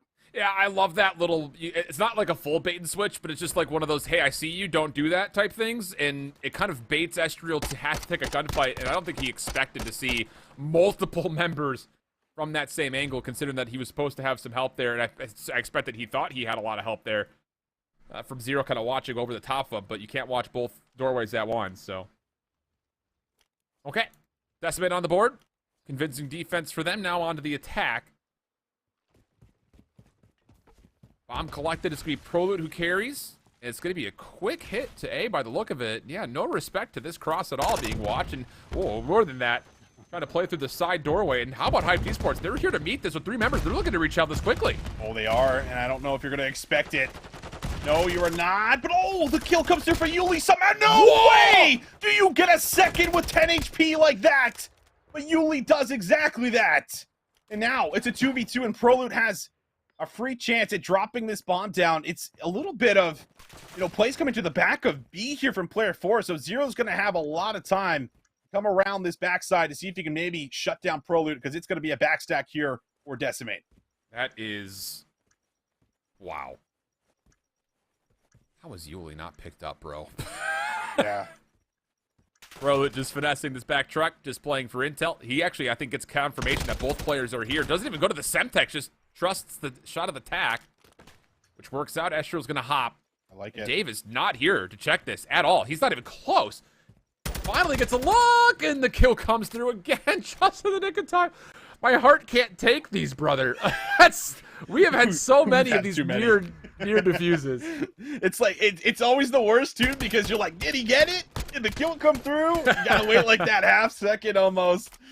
But either way, Dave does get there. He does follow up and make sure there is no 1v2s to be there in the round 4. So the 2-0 lead very early there for Hype Esports. Decimate able to answer back. And I mean, it's Yuli that bails them out of that round, right? I mean, how does he get the first one? Who knows? And then he gets the second. Still, who knows? Jesus. It's pretty good. Okay, what do we got now? Next hit. Pretty much over towards this B side of it. It's going to move Decimate pretty convincingly to try to deal with this over towards the first hard point. That it's an exchange that favors Decimate on this defense. I'm not really sure what the intention was there for Hype Esports, because it didn't really look like they were trying to play for anything over, and Johnny's not going to be fooled by it. He was around this play the entire time, and now puts everything on to Trey for the 1v3. The trophy player, as we would say it, in the clutch. Might be able to find Johnny. Got some takes on the Yuli. Yuli's not in a good spot. Good wall bang it, but the support's there. Good follow-up from Dave to collapse quickly. Make sure Zero is not going to have a chance at being able to find the second. Yeah. I'm curious on what that design was meant to do off the rip there for Hype Esports. I don't know, maybe we'll see it again. But the commitment to trying to play over towards the first hard point in some ways, ultimately unsuccessful. So a couple rounds in a row here. Decimate's starting to string things together, 3 in a row. Starting to see some individuals really just kind of have moments where they take over for one reason or another. And attacking-wise, now you all of a sudden, or pardon me, for Hype on the defense, you have to be considerate of the fact that Decimate is not a stranger to trying to quickly move across A, and you can see the difference now in the setup defensively. Everything stacked up to mid. Scope for Dave is looking to try to counter anyone watching this cross, and if he catches Estriel's forehead, that would be the go call, you would think. It would be. It's so hard to do so. Just this little tiny slit underneath the wooden doors, unless they kind of peek right through the middle. But they've dropped it, like kind of dropped the bomb on the stairs. I think now be picked up there from Yuli. You have to imagine would be the option here. But Dave hasn't seen a whole lot. They at least know the site is clear.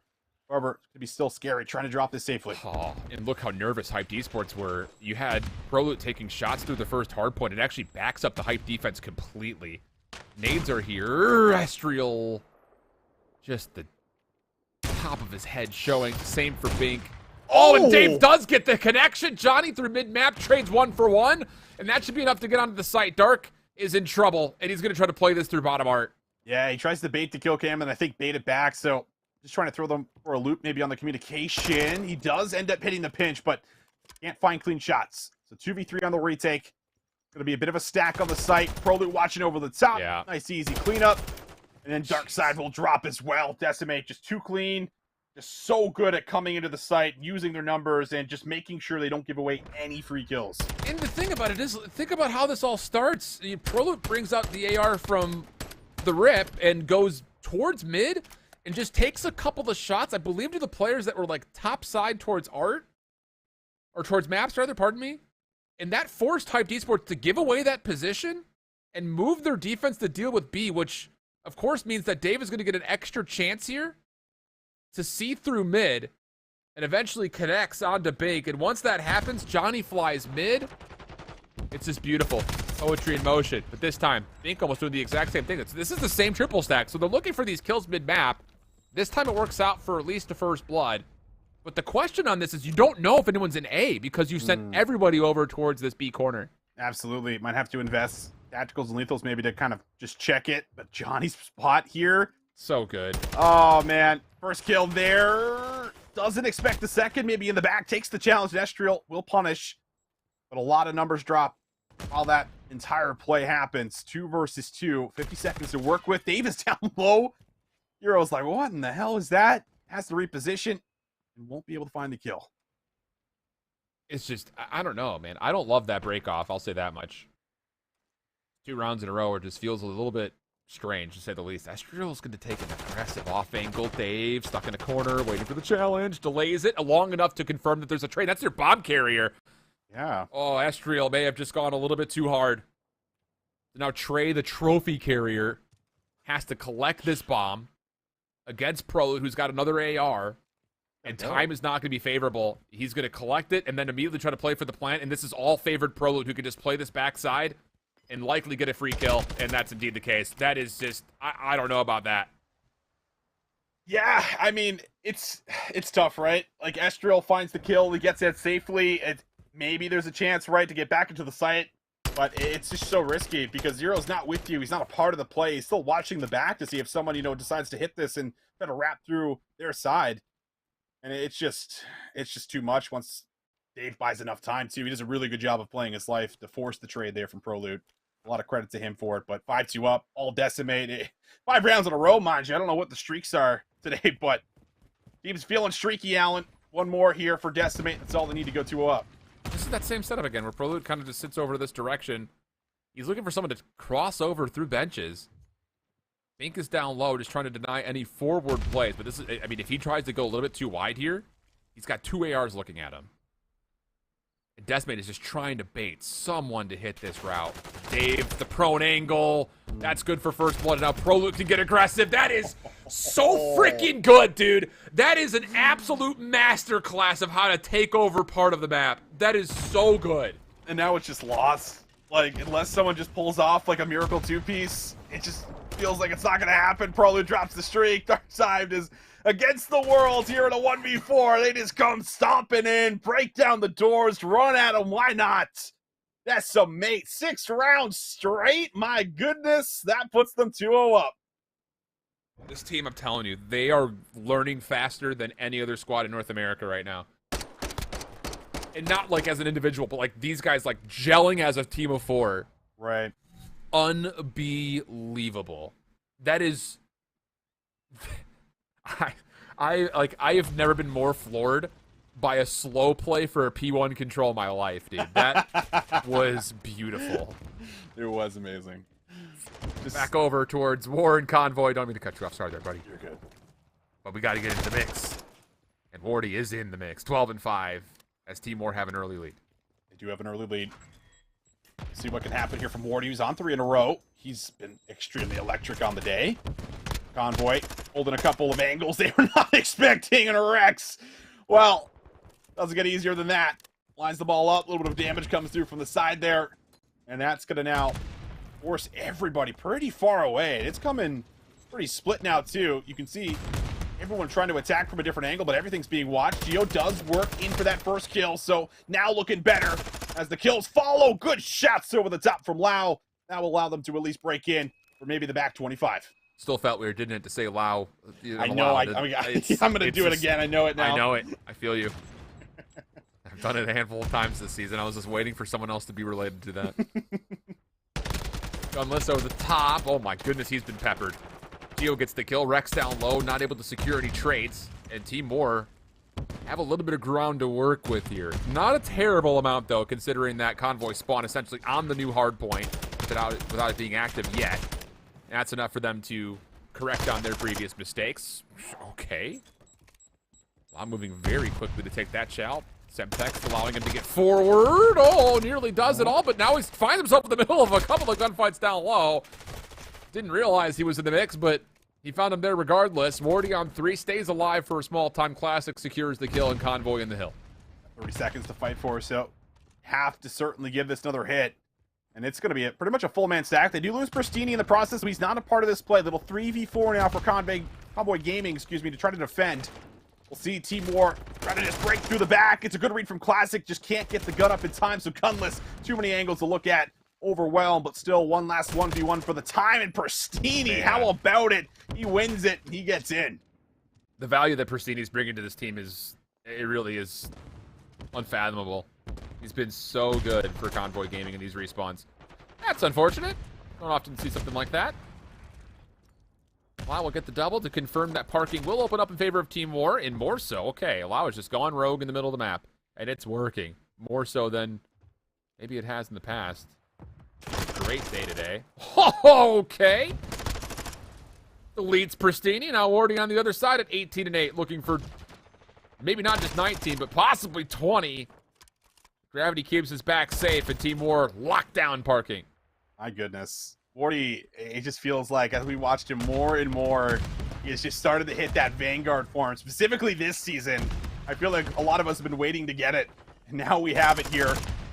We'll be overwhelmed. No trophy system there to kind of provide some assistance with the nades and stuns. Gravity does a good job of at least deleting 2 members off the map, and does get a close spawn to try to push through and maybe gather these extra 5 seconds, but Classic's not going to make it easy for them whatsoever. And that's a net 20 seconds or so that gets essentially attributed towards Convoy Gaming because of that break for scrap. And again, it's like one of those moments that doesn't seem all that important, but when you go to a new hardpoint that you can see like Team War are not comfortable to get on the hardpoint at all. It's more than a net 20. You stop Team War from getting full time, not just at old, but you've kept them from getting on towards new because of where these kills are coming through. And all of a sudden, Convoy Gaming can start to fight for map positioning back after being on the back foot. Certainly can. Genie still watching over mid. Kills coming through now for Team War. Cantina control also theirs. And Lau is just taking challenges every single place he can look. Almost there to find Classic as well for a third. A good kill in the back from Geo. And now he can pinch up mid. And kills are also coming through in parking lot. This is not good for Convoy Gaming. They are being split. And they are now spawning across over in 10. They are nowhere close to the new hill. And they're not finding the kills they need to try to even get together as a group, although now they get 3 straight through mid. And now Tunnel becomes an issue for Team War. Wardy on the back foot. He's got Geo with him. This will be a 2v2 for the initial time. And Wardy didn't see him. Just jumped right over the top of Persini's head. Will, I'm sure, be baffling for him for a moment. Geo at least gets a double to keep things relatively neutral, and a chance for Team War to still fight for it. But Pristini, does he get the stick? Doesn't matter. Dylan gets the kill. Pristini, though, on forward, saves the rotation for Convoy Gaming. Does save it, but it feels like the spawns are close enough. They're right back to contest yet again. Wardy looking for kills out and around the point. Here for 1. Geo able to find a nice transition for 3 in a row, but it's still the numbers that are going the way of Convoy Gaming. One last player going to try to hit. This is a big 20 seconds, and Wardy knows it. Yeah, it is. And he's going to take his time here. Follows up from behind, but no, it gets red. I don't think he expected that. 2 members for Convoy were still here. It should lead. It should have led to Team War getting into the hardpoint, by the way. If you know 2 are old and you've got 3 on rotation, you take that 3v2 as fast as you possibly can. Instead, Team War a little bit caught off here. Gunless on the inside. Could completely shut down the rotation, and Convoy have gone scrap to initial. A huge folly from Team War. That moment is everything there. You had to rotate. Wardy decides to hit old. He doesn't get the old time, and you got presence through mid. But Classic is now taken out of the picture for the time being. You have to flood through, and you have to break. This is not an easy hill to break whatsoever. It's a 3-man stack all coming through the alley, and Gunless, he is set up. He is ready for it. Oh, it's just the same fight as he just took before. And this time he's got help. Kills come out, 240, 179. And Team War look down and out here. This is still a winner semi, so they will have a second life, but they're going to have to make the most of it. Convoy Gaming looking really polished with these hard points, but I just have to go back to it. You have Wardy who will get a read that 2 players are at old. You've got 3 members ready to approach towards 10. What are you waiting for? You know you have at worst a 3v2, probably a 3v1 because there's no way both players are in the hard point. I just think you got to go there if you're Team War. Yeah, I'm with you. I mean, if you're going to give up the last 25 seconds and start to rotate, like, you gotta win that rotation. Yeah. Especially as you mentioned the numbers. Oh my God. Oh, what have we just joined into here? 9 lives remain. All right, that's the round. Dude, look at the scoreboard on Decimate's side when we get off this play of the round. Yeah, I didn't get a good look at it. Do I want to? You put it like that? Your call. Like, we load in. I look up to Decimate, who's looking good at the kill feed. I'm like, okay, what's the stat lines look like? Look at this. 6-1, 5-1, 6-3. It was a 5 spree for Yuli to start his first life as well. Oh, that hurts, man. Hyped Esports. I mean, it hasn't really felt like they've put up, a really good fighting chance against Decimate, I think, so far. They had a great 2-0 start there in the search, but they've never been in control. And, well, not easy to get a handle on the Decimate guys, I'll say that much, but we'll see what happens here on the defense. So far, able to get some presence up top, but Johnny just waits patiently to strike. He'll stop Darkside from having any point of contact from behind this play, as Decimate players are starting to inch up a little bit closer at the back of B. It's taking some time, though, we'll say. IB Sports are dealing with this pretty nicely. Stun Semtex combo does eliminate at least some of the threat through the front. The rest of Decimate are kind of stuck trying to play through the interior towards B, but after the kills come through, Proloop backs up. The rest of Decimate off spawn will have an opportunity to make a quick move over towards A. Hype is starting to get in position to deal with this. If they can find Proloop, the defense would feel a lot more secure, and they do. So now an opportunity for Hype just to focus purely on A, as Decimate will stop the clock for a moment. Yeah, you have to stop the clock now at 33, but Hype Esports, I mean, they're here. They can respond. Zero working from the back. Bink from up top. He is shrugged off. Can't commit just yet. Trophy system gonna go down, but Zero just waits for all the action to take place. The knife just doesn't slice. Felt like he was right in front of him, but no lunge comes through there for Johnny. And now probably the last one pushed up. Has to try to make some space happen. Just you said no lunge. I thought you said no lunch right there for Johnny. I was well, no lunch for him either, I guess. Like, that's a weird thing for you to say. First tick of progress is locked. The second is stacked and likely going to come through. Is Hyped Esports going to contest this? It's all coming from the front. You've got Bink up top, everyone else on the low ground. Stun does land. Trade's coming through. Decimate trying to get the kills. Third tick will be stalled for a moment. And Trey will finally tilt things back towards Hyped Esports, but only for a time. Hyped is going to give this up. And now it's a minute 10 on the clock, and Decimate are tied in lives. Yeah, tied in lives, but I think the key factor, they at least get the zone here to put themselves up in ticks, so certainly going to take that. Darkside again, in from behind. He's got a read on where Yuli's attacking from. Should be able... No, he won't be able to finish him off. You just have to calm that to his squad mates and try to hold his position, because this spot is really everything to come behind this B play if they ever set it up successfully. Yeah, exactly. And even more so, it's not just behind B, it's also kind of stopping any transition around the world here. Decimate are finding the kills over towards spawn. Down 3 lives, and more so, down to 30 seconds.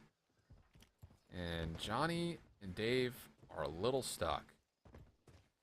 If you can get the kill in the dark, then you've got the opportunity to move. And oh, he gets caught, swapping between what? Utility? Knife? I'm not sure. So now Decimate can actually start to hit this from the side. The spawns for Hyped Esports, though, are still close. So defensively, they will have the numbers to try to deal with this. But Johnny around the back almost gets a chance for the gunfight versus Trey. But now it has to be Dave or Proloot to jump on. And as Proloot falls, Dave will not have a chance to get the regen. And Hyped will sustain the defense. Yeah, they sustain. Good control up front. But everything kind of coming away there in the final 11 seconds. Certainly, I feel like a play you'd love to have back. It was a chance for a 1v1 from Zero. Just already tagged up. Pretty hard to expect another one from him in the back there. However, good defense, as you mentioned. Just taking away space. Darkside does also really good job of playing kind of inside that stairwell. Just always being annoying. You have to constantly worry about it, despite them finally getting him. It just took too long to get around the back. So, still a lead for Decimate in the ticks. But now we'll see what Hyped Esports can do better going into their second offense. Just getting out of spawn would be a step better, though. It feels like, just based on what we walked into. Mid-map stun, dealt with. Nice shots from Dark. But look at number 6 in Yuli. He's gotten behind this play. I don't think Zero saw him. There's one kill for Zero, but I don't think he expected Yuli to be right there. And he gets away from the trade. So, yeah, you've got one member of Hyped on towards A, more to possibly follow, but they're going to be looking at their shadows for a while here to see if anyone's coming from behind them. Without a doubt. Really, though, will have to bang open the doors. He doesn't really have anyone to create a distraction, but maybe he doesn't need one. Breaks through 11 and 6 now for him. Prolute does take out Johnny, but Johnny finds one right before he drops, and the zone is cleared off. Last one inside is Darkside. Prolute has the confidence to always take that challenge 10 times over, and that is all decimating the kill feed. I was just about to say, it feels like every time we see these individual challenges from Decimate, they are taking them with the utmost amount of confidence. Never second guessing how they're going to be able to move into the action. Trade's an opportunity for Hyped Esports to get out of spawn. You have Dave, who's kind of in the middle of the map, and he doesn't have the right weapon for sure, just an AR, so the stack will come through, and the A zone will be captured. A lot still to go, though, here if Hyped Esports want to try to neutralize the lead that was gained by Decimate, and the kills are looking pretty solid. So 22v20, minute 30 on the clock, and Dave is kind of, I won't say stuck, but he's kind of rooted into having to play from this back position. Nice shots to Estriel will help him get a little bit of vacancy, and I think he also just saw the top of Bink, and yeah, Johnny will make good on the intel. Right, literally zeroed on Darkside right now. We're waiting for him to come flying through tools. Not going to happen. Dave's able to play his life. Pushed up even now to contest any of the spawners, but it's going to be a little bit of a wraparound. Prolute's onto it, so he gets a little bit of information here for his team. Saying, hey, listen, I got one. One more is pushing around the back, but Darkside, he is already here. And he is just looking for kills. Yuli might have got a sound cue. Darkside's able to keep the spree alive 4 in a row. Still lots of time to work with. Look at Trey. He's on the same route, but just deeper. So now you've got a lot of control here from Hyped Esports offensively. Dave kind of has to just do everything for this defense if it wants to hold on this initial attempt, and he gets isolated very quickly. Yuli trying to track down Zero in the back. He's tagged up to just 8 HP. He can't find him. And Trey knows he's in the back here. These are great kills for Hyped Esports. First tick is locked. Halfway through the second, Decimate kind of have to just flood into the zone without any long-range support at all. Second tick, locked in. Defense has to start to make their move forward, and they can't get through as Bink shuts the door on any rotations. Dark still holding on to the zone. Nades take out the window play. Dark now on 6. Third tick of progress comes in. Wow. And the offense is successful by way of zone capture. That's unreal. I mean, how huge was Zero in this play? He just forces so many players to have to backtrack all the way to top of Pride Rock just to deal with them. And you just have no security for the other players that are trying to make a move to defend the zone. You have to constantly, kind of just be on a swivel, just looking, back at the rock, back in front of you. There's just no security. There's no safety. You can't do it without knowing you're good to go. And my goodness, Hyped Esports, they just slowly stack that one up. And that is a hell of a bounce back after their first offensive attempt. Yeah. Wow. Okay, we've got ourselves a ball game. Decimate no longer in that same convincing sense of control that we just walked into initially. Dark over onto the A site defensively. Just plays the closed doors, waits for someone to burst through, finds the kill, and all of a sudden, Hyped Esports have awoken. Maybe not just in the map, but maybe into the series. It's been pretty quiet from them largely since, but defensively, they are really stepping up right here, and Decimate are in trouble. Dave Patty is at the top, but can't really get to the full position just yet. He's taking some shots, didn't want to commit, but Prolute, he's worked his way around the back. He wants to open up the zone, and he might be able to do it. There's a lot of players that are just defending inside of top and bottom pool, so getting the reinforcements here could be a little bit tricky. But Prolute's at least able to win that gun battle, get on the zone. Let's see if he can maybe try to play his life just a little bit longer here. That first tick almost in. Yeah, Dark, it feels like he thinks he can make a play here. He's still in the back. I think his teammates have made the call. Don't worry about it yet. Yeah, and that's why. He's got cruise missile to try to get something done on the zone, take players out. He does find a kill into Prolute, but the offense for Decimate is still here. Ulysses just watching up top. Trey also nearby. Comes down to make sure that the contest is alleviated, and Decimate are really lacking for control over this A zone. Even more so that there's going to be another pinch coming out for Dark here in a moment. Kills are decent from Yuli. Johnny also there to follow up, but now it's down to Dark. He's behind this play, and no one knows that he's here. That's right. How many can he line up? Wants to maybe play for that information first here, but not going to play for it. Doesn't want to commit. So extra minute is now locked in. Decimate still have a chance to send it to a round number 5. They're going to try to flood through the back. At least the Semtex. Yuli is going to give it a go. Thinks nade will finish him off. And now a follow-up play comes through for Dave. But you got to play a rate. Look at where Prelude is. He hasn't touched the zone either, so nobody knows that he's here. Everyone's focused on the middle of the map. Trey in trouble will fall. Prelude has a chance. He should be able to jump on the zone here. Stop the clock even further. And here we go. The stun does not land on the Dark, who's still behind the play, but Prelude is very aware of this. Turns away, though, at the exact wrong moment, and Dark will get the benefit, or so you'd think. No aim assist through the fence. Nope. And both players were looking a little windy for a moment, but for Decimate, they're on. Second tick is good. Johnny's just watching them come out from their spawn one by one. Third tick of progress on the way. No one can get through. This setup for Johnny. Dave's there to follow up, and we're going round 5. Oh my goodness. Oh. It feels like it's so rare that AR players actually ever get to the top of Pride Rock. But we've now seen it in back-to-back rounds, and when you do, I mean, you just see how painful it is because you never have to fully commit to a gunfight. You just have to constantly play your life, be annoying, tag them up, and force them to take the long way around. And, well, that information is obviously communicated, easy to hold the sights inside of the middle of the map or just outside of tools. They have to come funneling into you, and they match it. Man, you would love to have that back. They invested the streak as well, remember, to stop that A point, and it didn't happen. So no longer having that in the back pocket could sting, especially being on the attack. Yeah. Just when you thought you did enough. Okay. Gotta put it together again here if you're Hyped Esports. And they're very cautious about coming out and getting taken down off the break. Dark through mid-map. Prelude was scouted out, stunned, maybe even naded, still finds the first blood. And now Hyped Esports have to find a different way in. Bink will finally get the trade, plus another. So that's actually a wide open B site. The thing about this is they don't know that Dave is top tower, so they don't know that they have numbers towards B. Trophy will keep any incoming nades out of reach. Prelude stunned, I believe, but still moves forward. Kills look good. Bink up top is trying to keep Dave at range. But Dave will keep his position and now start to make a play forward as the second tick of progress had been half earned. He's going to work a different angle, too, so he probably catches Bink off guard, but he actually shoulders it. Smart play from him. Zero doesn't have a chance, man. Stuns feel so tough. And now Dave is still very much a part of this. This has been a long 1v1 versus Bink, and Bink will find it. Nice finesse around the pillar down low. That's 5 in a row. Getting this 6th. This is a big deal. Yeah, it really would be. He needs the help immediately because here comes Decimate quickly for the retake. Second tick of progress is in. Third on the way. You've got Yuli around the back.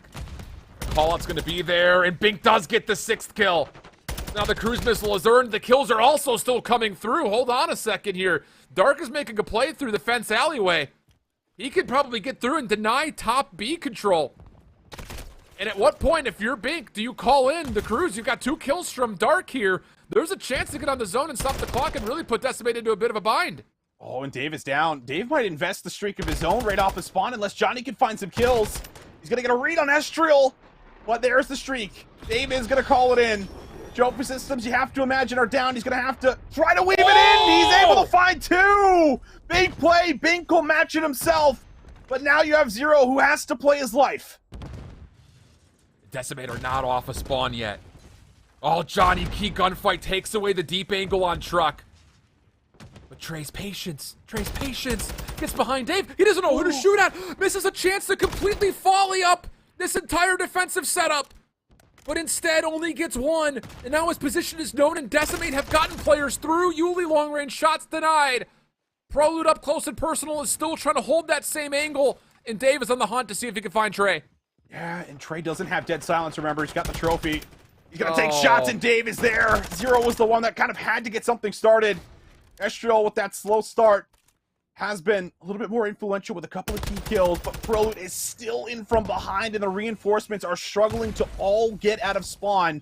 Estriel is everything, but you still got great control in the back. Yeah, and Dave has got his head on a swivel, knowing that there's not a lot of play through mid-map. Yuli, big gunfight win, shuts down Estriel from pushing through. Trade from Dark, not here. He's searching for it. They're looking for the kills in the back, and finally they've got the numbers to do so. Yuli off the regen. He's going to have a little bit of help from Johnny nearby. And Yuzuli gets the first shot, he gets the second. It's just Trey. Last one left in the back line. And no one's coming off spawn here, brother. No one's died yet. And Dave up top on the tree is going to deny the opportunity for him to do too much from that position. Johnny up close and personal. It goes 2 for 2. 2 seconds on the clock, an 8v6. There's a double stack. There are 2 members on. The second tick of progress is locked. Yuli's shut down. They may still stack this for the win. Round 5, could it come through? The spam through the fence, not going to work out. We're going to a map 4. We are going to a map number 4. Hyped Esports get it done in the final moments, and you have to praise Bink on finding that kill onto Prolute at the back. Because if Prolute is able to stay alive, he could honestly just disrupt everything. Come behind Junkyard, find the kills on the zone. But that 1v1 from Bink sets up the play, allows them to surge forward. And I'm even thinking, you know, based off their positioning, like they have to overextend to deal with Yuli, and they have to invest so many numbers to do it.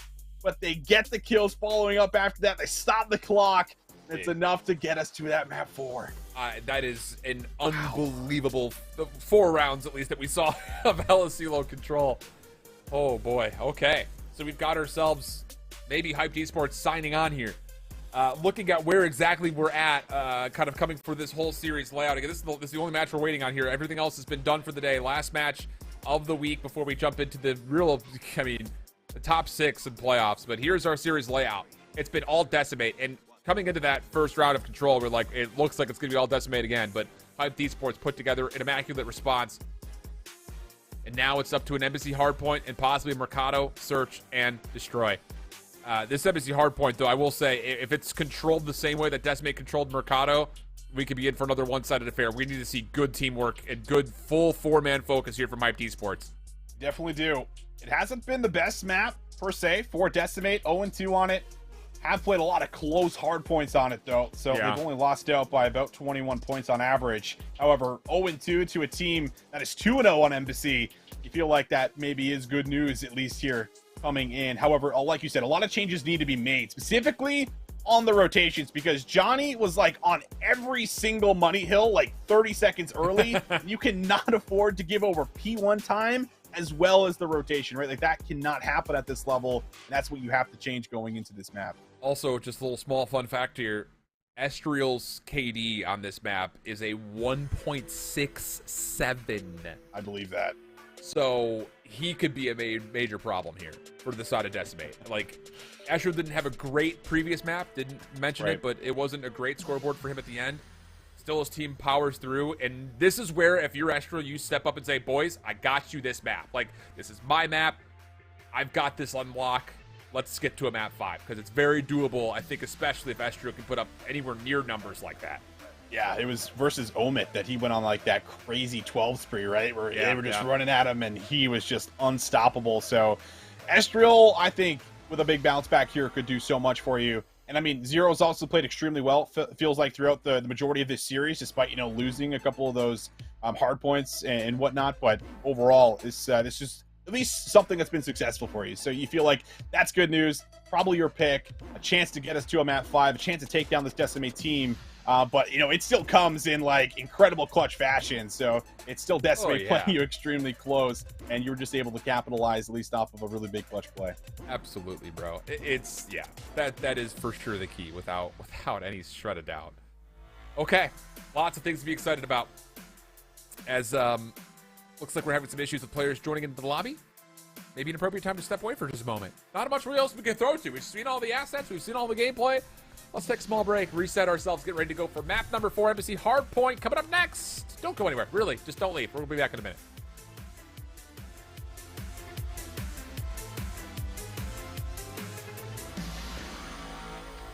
Can't stop it.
Here we go, friends and family. Map 4, Decimate Gaming. Trying to put away Hyped Esports, who have awoken.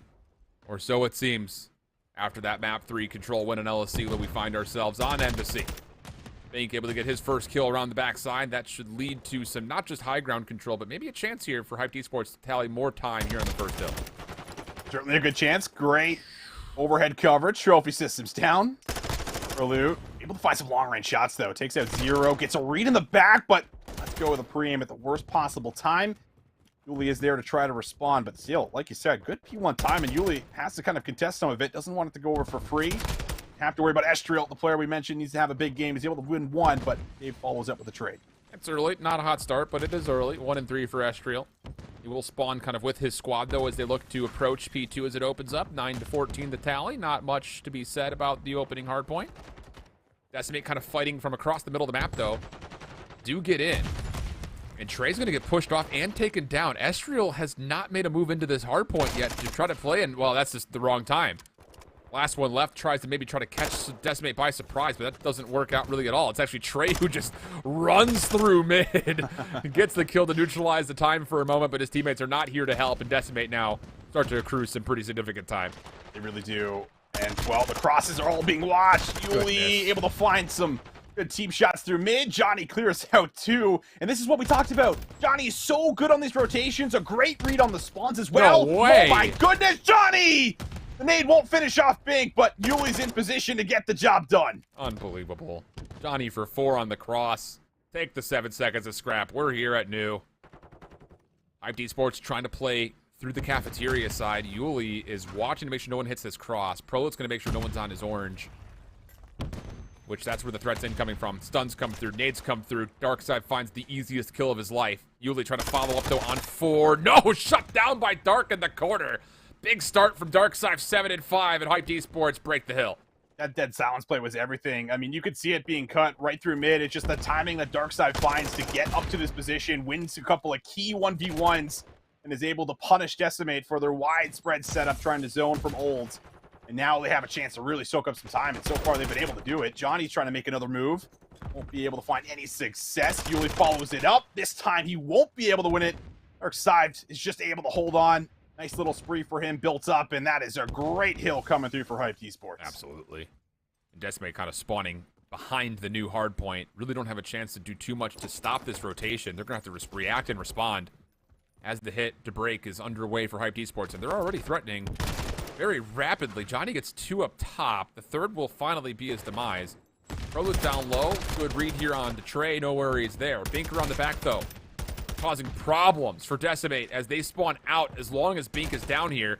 Finally, Yuli gets the kill, but it's opened up space for now Hyped Esports to hit from the front. And Yuli's caught outside looking in. Okay, Estriel all of a sudden on 2, and Hyped Esports once again secure the break. The breaks are looking a lot better here for Hyped Esports compared to what we were getting in a map 1. Just a lot more coordination, I'd say, for sure, but have to now hold. Dave is getting some good work done here through the back, and Yuli's also doing it from the side. And, well, you are completely overwhelmed. You do force a team kill, but Decimate Gaming able to get back in here. Big 18 seconds as they start to move to New. Okay. Tight affair so far. Get your subs out, boys. We're going cooking in the cafeteria. Johnny does not expect Bink on the cross. He's got a teammate with him, though. They could try to double shell out Bink, and that would win the back. Well, doesn't need a teammate. Okay, Johnny wins the 1v1. And now Hyped Esports likely going to spawn right side. Yeah, exactly. It's Bink who's kind of in a position to be way out of this play. Dark, just bad timing as literally here's Johnny right through the door. Estriel, though, for the double. Back and forth we go. Cartier maybe a chance to work his way back in, but wants to wait for help. And Dark has cleared out the pinch play through mid. A chance for them to stack and hit. Well, he does expect it. I was not thinking Zero's going to be ready for the close corner challenge, but Estriel, there he is. 2 kills for him right through mid.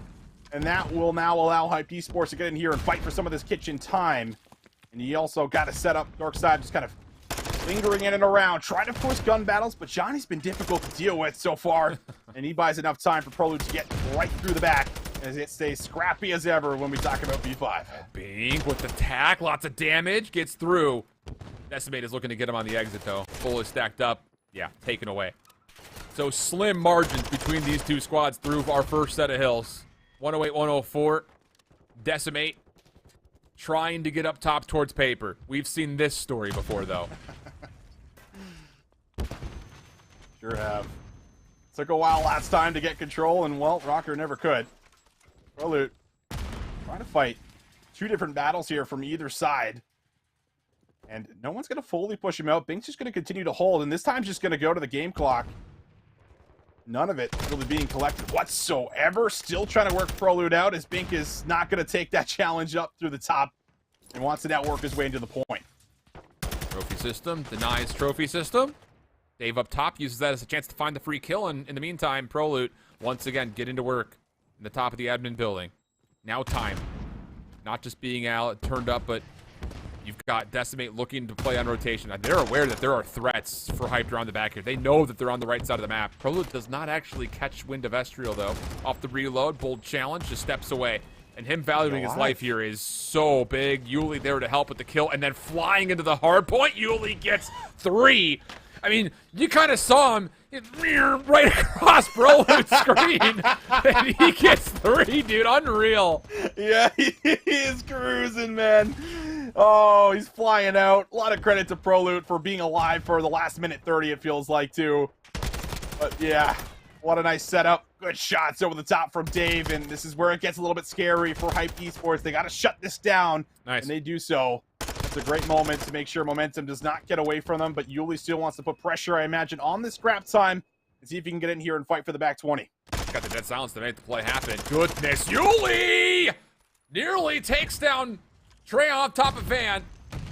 Semtex won't land, and at least the job could be marginally put in the realm of done, with him finding a lot of neutral time because of that hit. Oh, but look what Hyped Esports spawned mid-map. They're going to have a lot of unexpected numbers here that Decimate need to find a response to. A lot's coming through orange. And Dave, at range through tennis, he is down by palms, and he gets 2 off of an unbelievable angle. Yeah, that is a ridiculous angle to ever work. And now he gets to the top. And yeah, Estriel has to invest the time to go and deal with them, and you don't win the battle. So now you have to be worried about getting spawn trapped or just keep setting numbers up there. Maybe Darkside could maybe break this open again, but he's got to get through 2. Yeah. Can't imagine he does it again, right?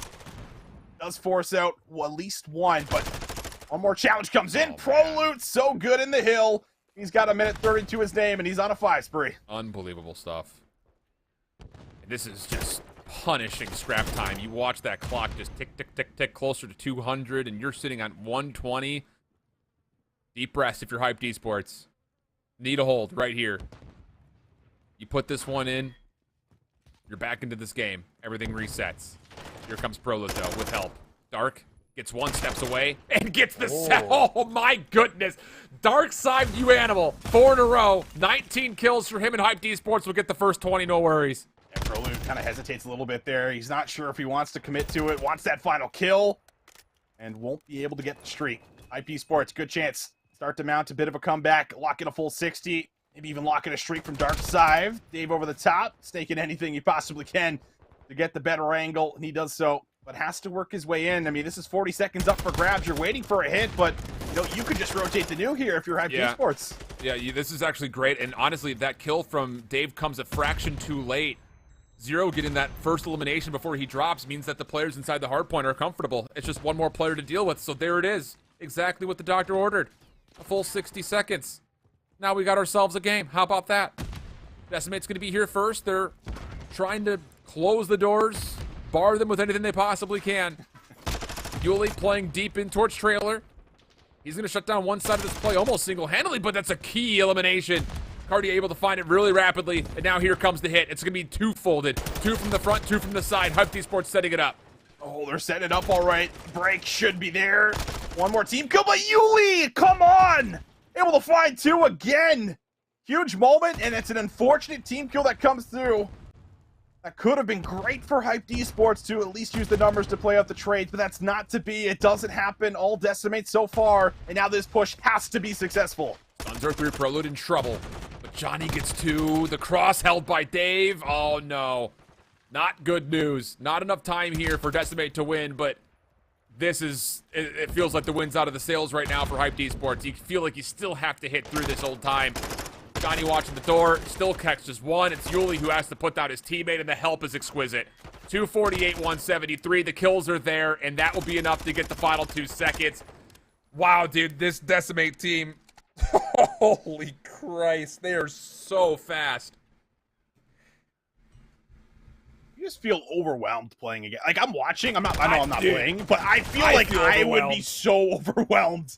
Like, like even plays like this, right? Like, it's the understanding of where they're going to be as soon as they die. Johnny knows, and if he doesn't throw that Semtex, maybe he even finds that last one there to shut down the entire team by himself. But it really does feel like every single member on this squad knows where to be at the right time, and their discipline and also just that clutch factor that just exists in every single one of these players just constantly shows up over and over and over again in Hyped Esports. I mean, they just never really felt like they were, again, in a position where they were in control, where they were dictating the pace, where they were forcing Decimate to make tough decisions. It just felt like they were playing that classic Hardpoint, sticking to their game. Yeah, it's... I don't know how you deal with it, honestly. What? That's just an unbelievable... Get a 5th member? Yeah, sure, that will work. Not legal, but, you know, throw it up there. Golly, that is just unbelievable tempo. And here's the fun thing about it, and we're going to see it when we see the bracket. This winner's finals is about to be a freaking slapper, dude. I can't wait. But Hyped Esports find themselves down to the lower bracket. They match the same kind of status that Team War are in, where it really never felt like they were fully in the series against the other opponents, the winner semifinals. Here's our scoreboards first and foremost, though, before we consider those brackets. I mean, where do you want to start? It's just the amount of participation across the board is unbelievable. The amount of assists, I mean, nearly everybody to double-digit assists for Decimate is pretty remarkable. Hardpoint time is shared almost evenly across the board, save Prolute, who was the breadwinner there. This Decimate team is, I'm telling you, man, if you go back and watch Game 1 of Round Robin Phase 1, you would be thinking, I don't know if this team is going to be able to put it together, but boy, have they ever. They have, and I think if there is one player to talk about, like, it's really easy, I think, to jump to, like, a Yuli or maybe even a Dave Patty who performed well, but I think you just got to talk about Prolute and just his ability on the map, and just, like, I think, like, that moment where he's, like, top paper for, like, that whole minute, stopping the ARs from getting into a position, and then also, you know, having an influence on the rotation right away and waiting for the support. Like, he's just such a smart player, and I think Clayster even said after they had let him go, like, listen, it was nothing against Byron. Like, he is a great player. He's exactly what we wanted. It just wasn't working out, and we were forced to make a change, and it was unfortunate that it was him. Like, that's his exact words when they had made the change.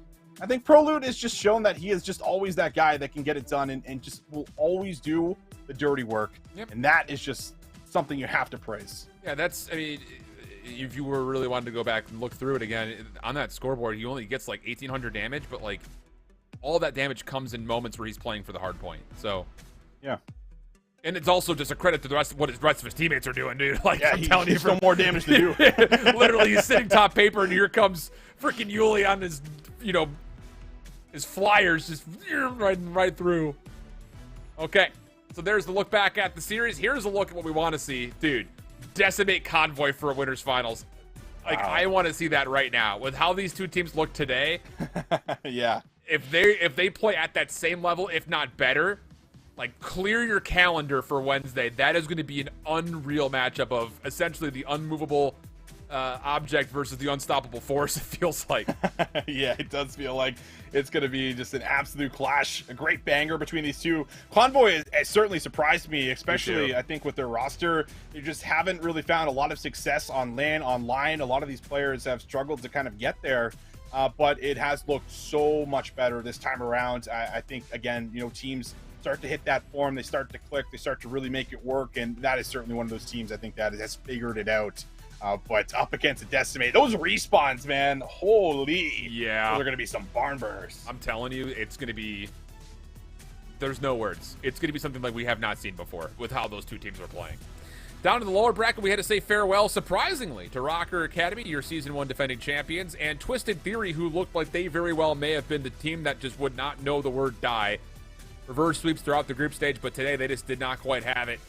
So our lower bracket matchups of Team War and Smog Alpha in Hyped Esports and LIG Academy, those are going to be interesting ones. Of course, there's going to be plenty of time for us to set those up on the day. But, of course, with the final moments of that Embassy Hardpoint, it brings us to the end of week number 2 and our first day of playoffs for Europe. and North America. Austin, I mean, we've reacted a lot tonight, but I got to get your final thoughts before we say farewell at this late hour. Sure.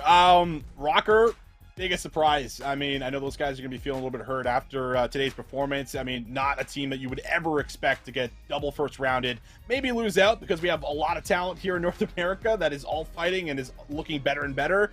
But I think that's certainly the biggest surprise of the day. And I mean, today as a whole, I think was full of surprises, right? So I was here for it, man. It's always fun. It's a good time casting with you, Alan. I had a great day, and now I can't wait to see what happens next week. We'll have to wait, though, unfortunately. At least we've got some CDL action this weekend to kind of at least pass the time.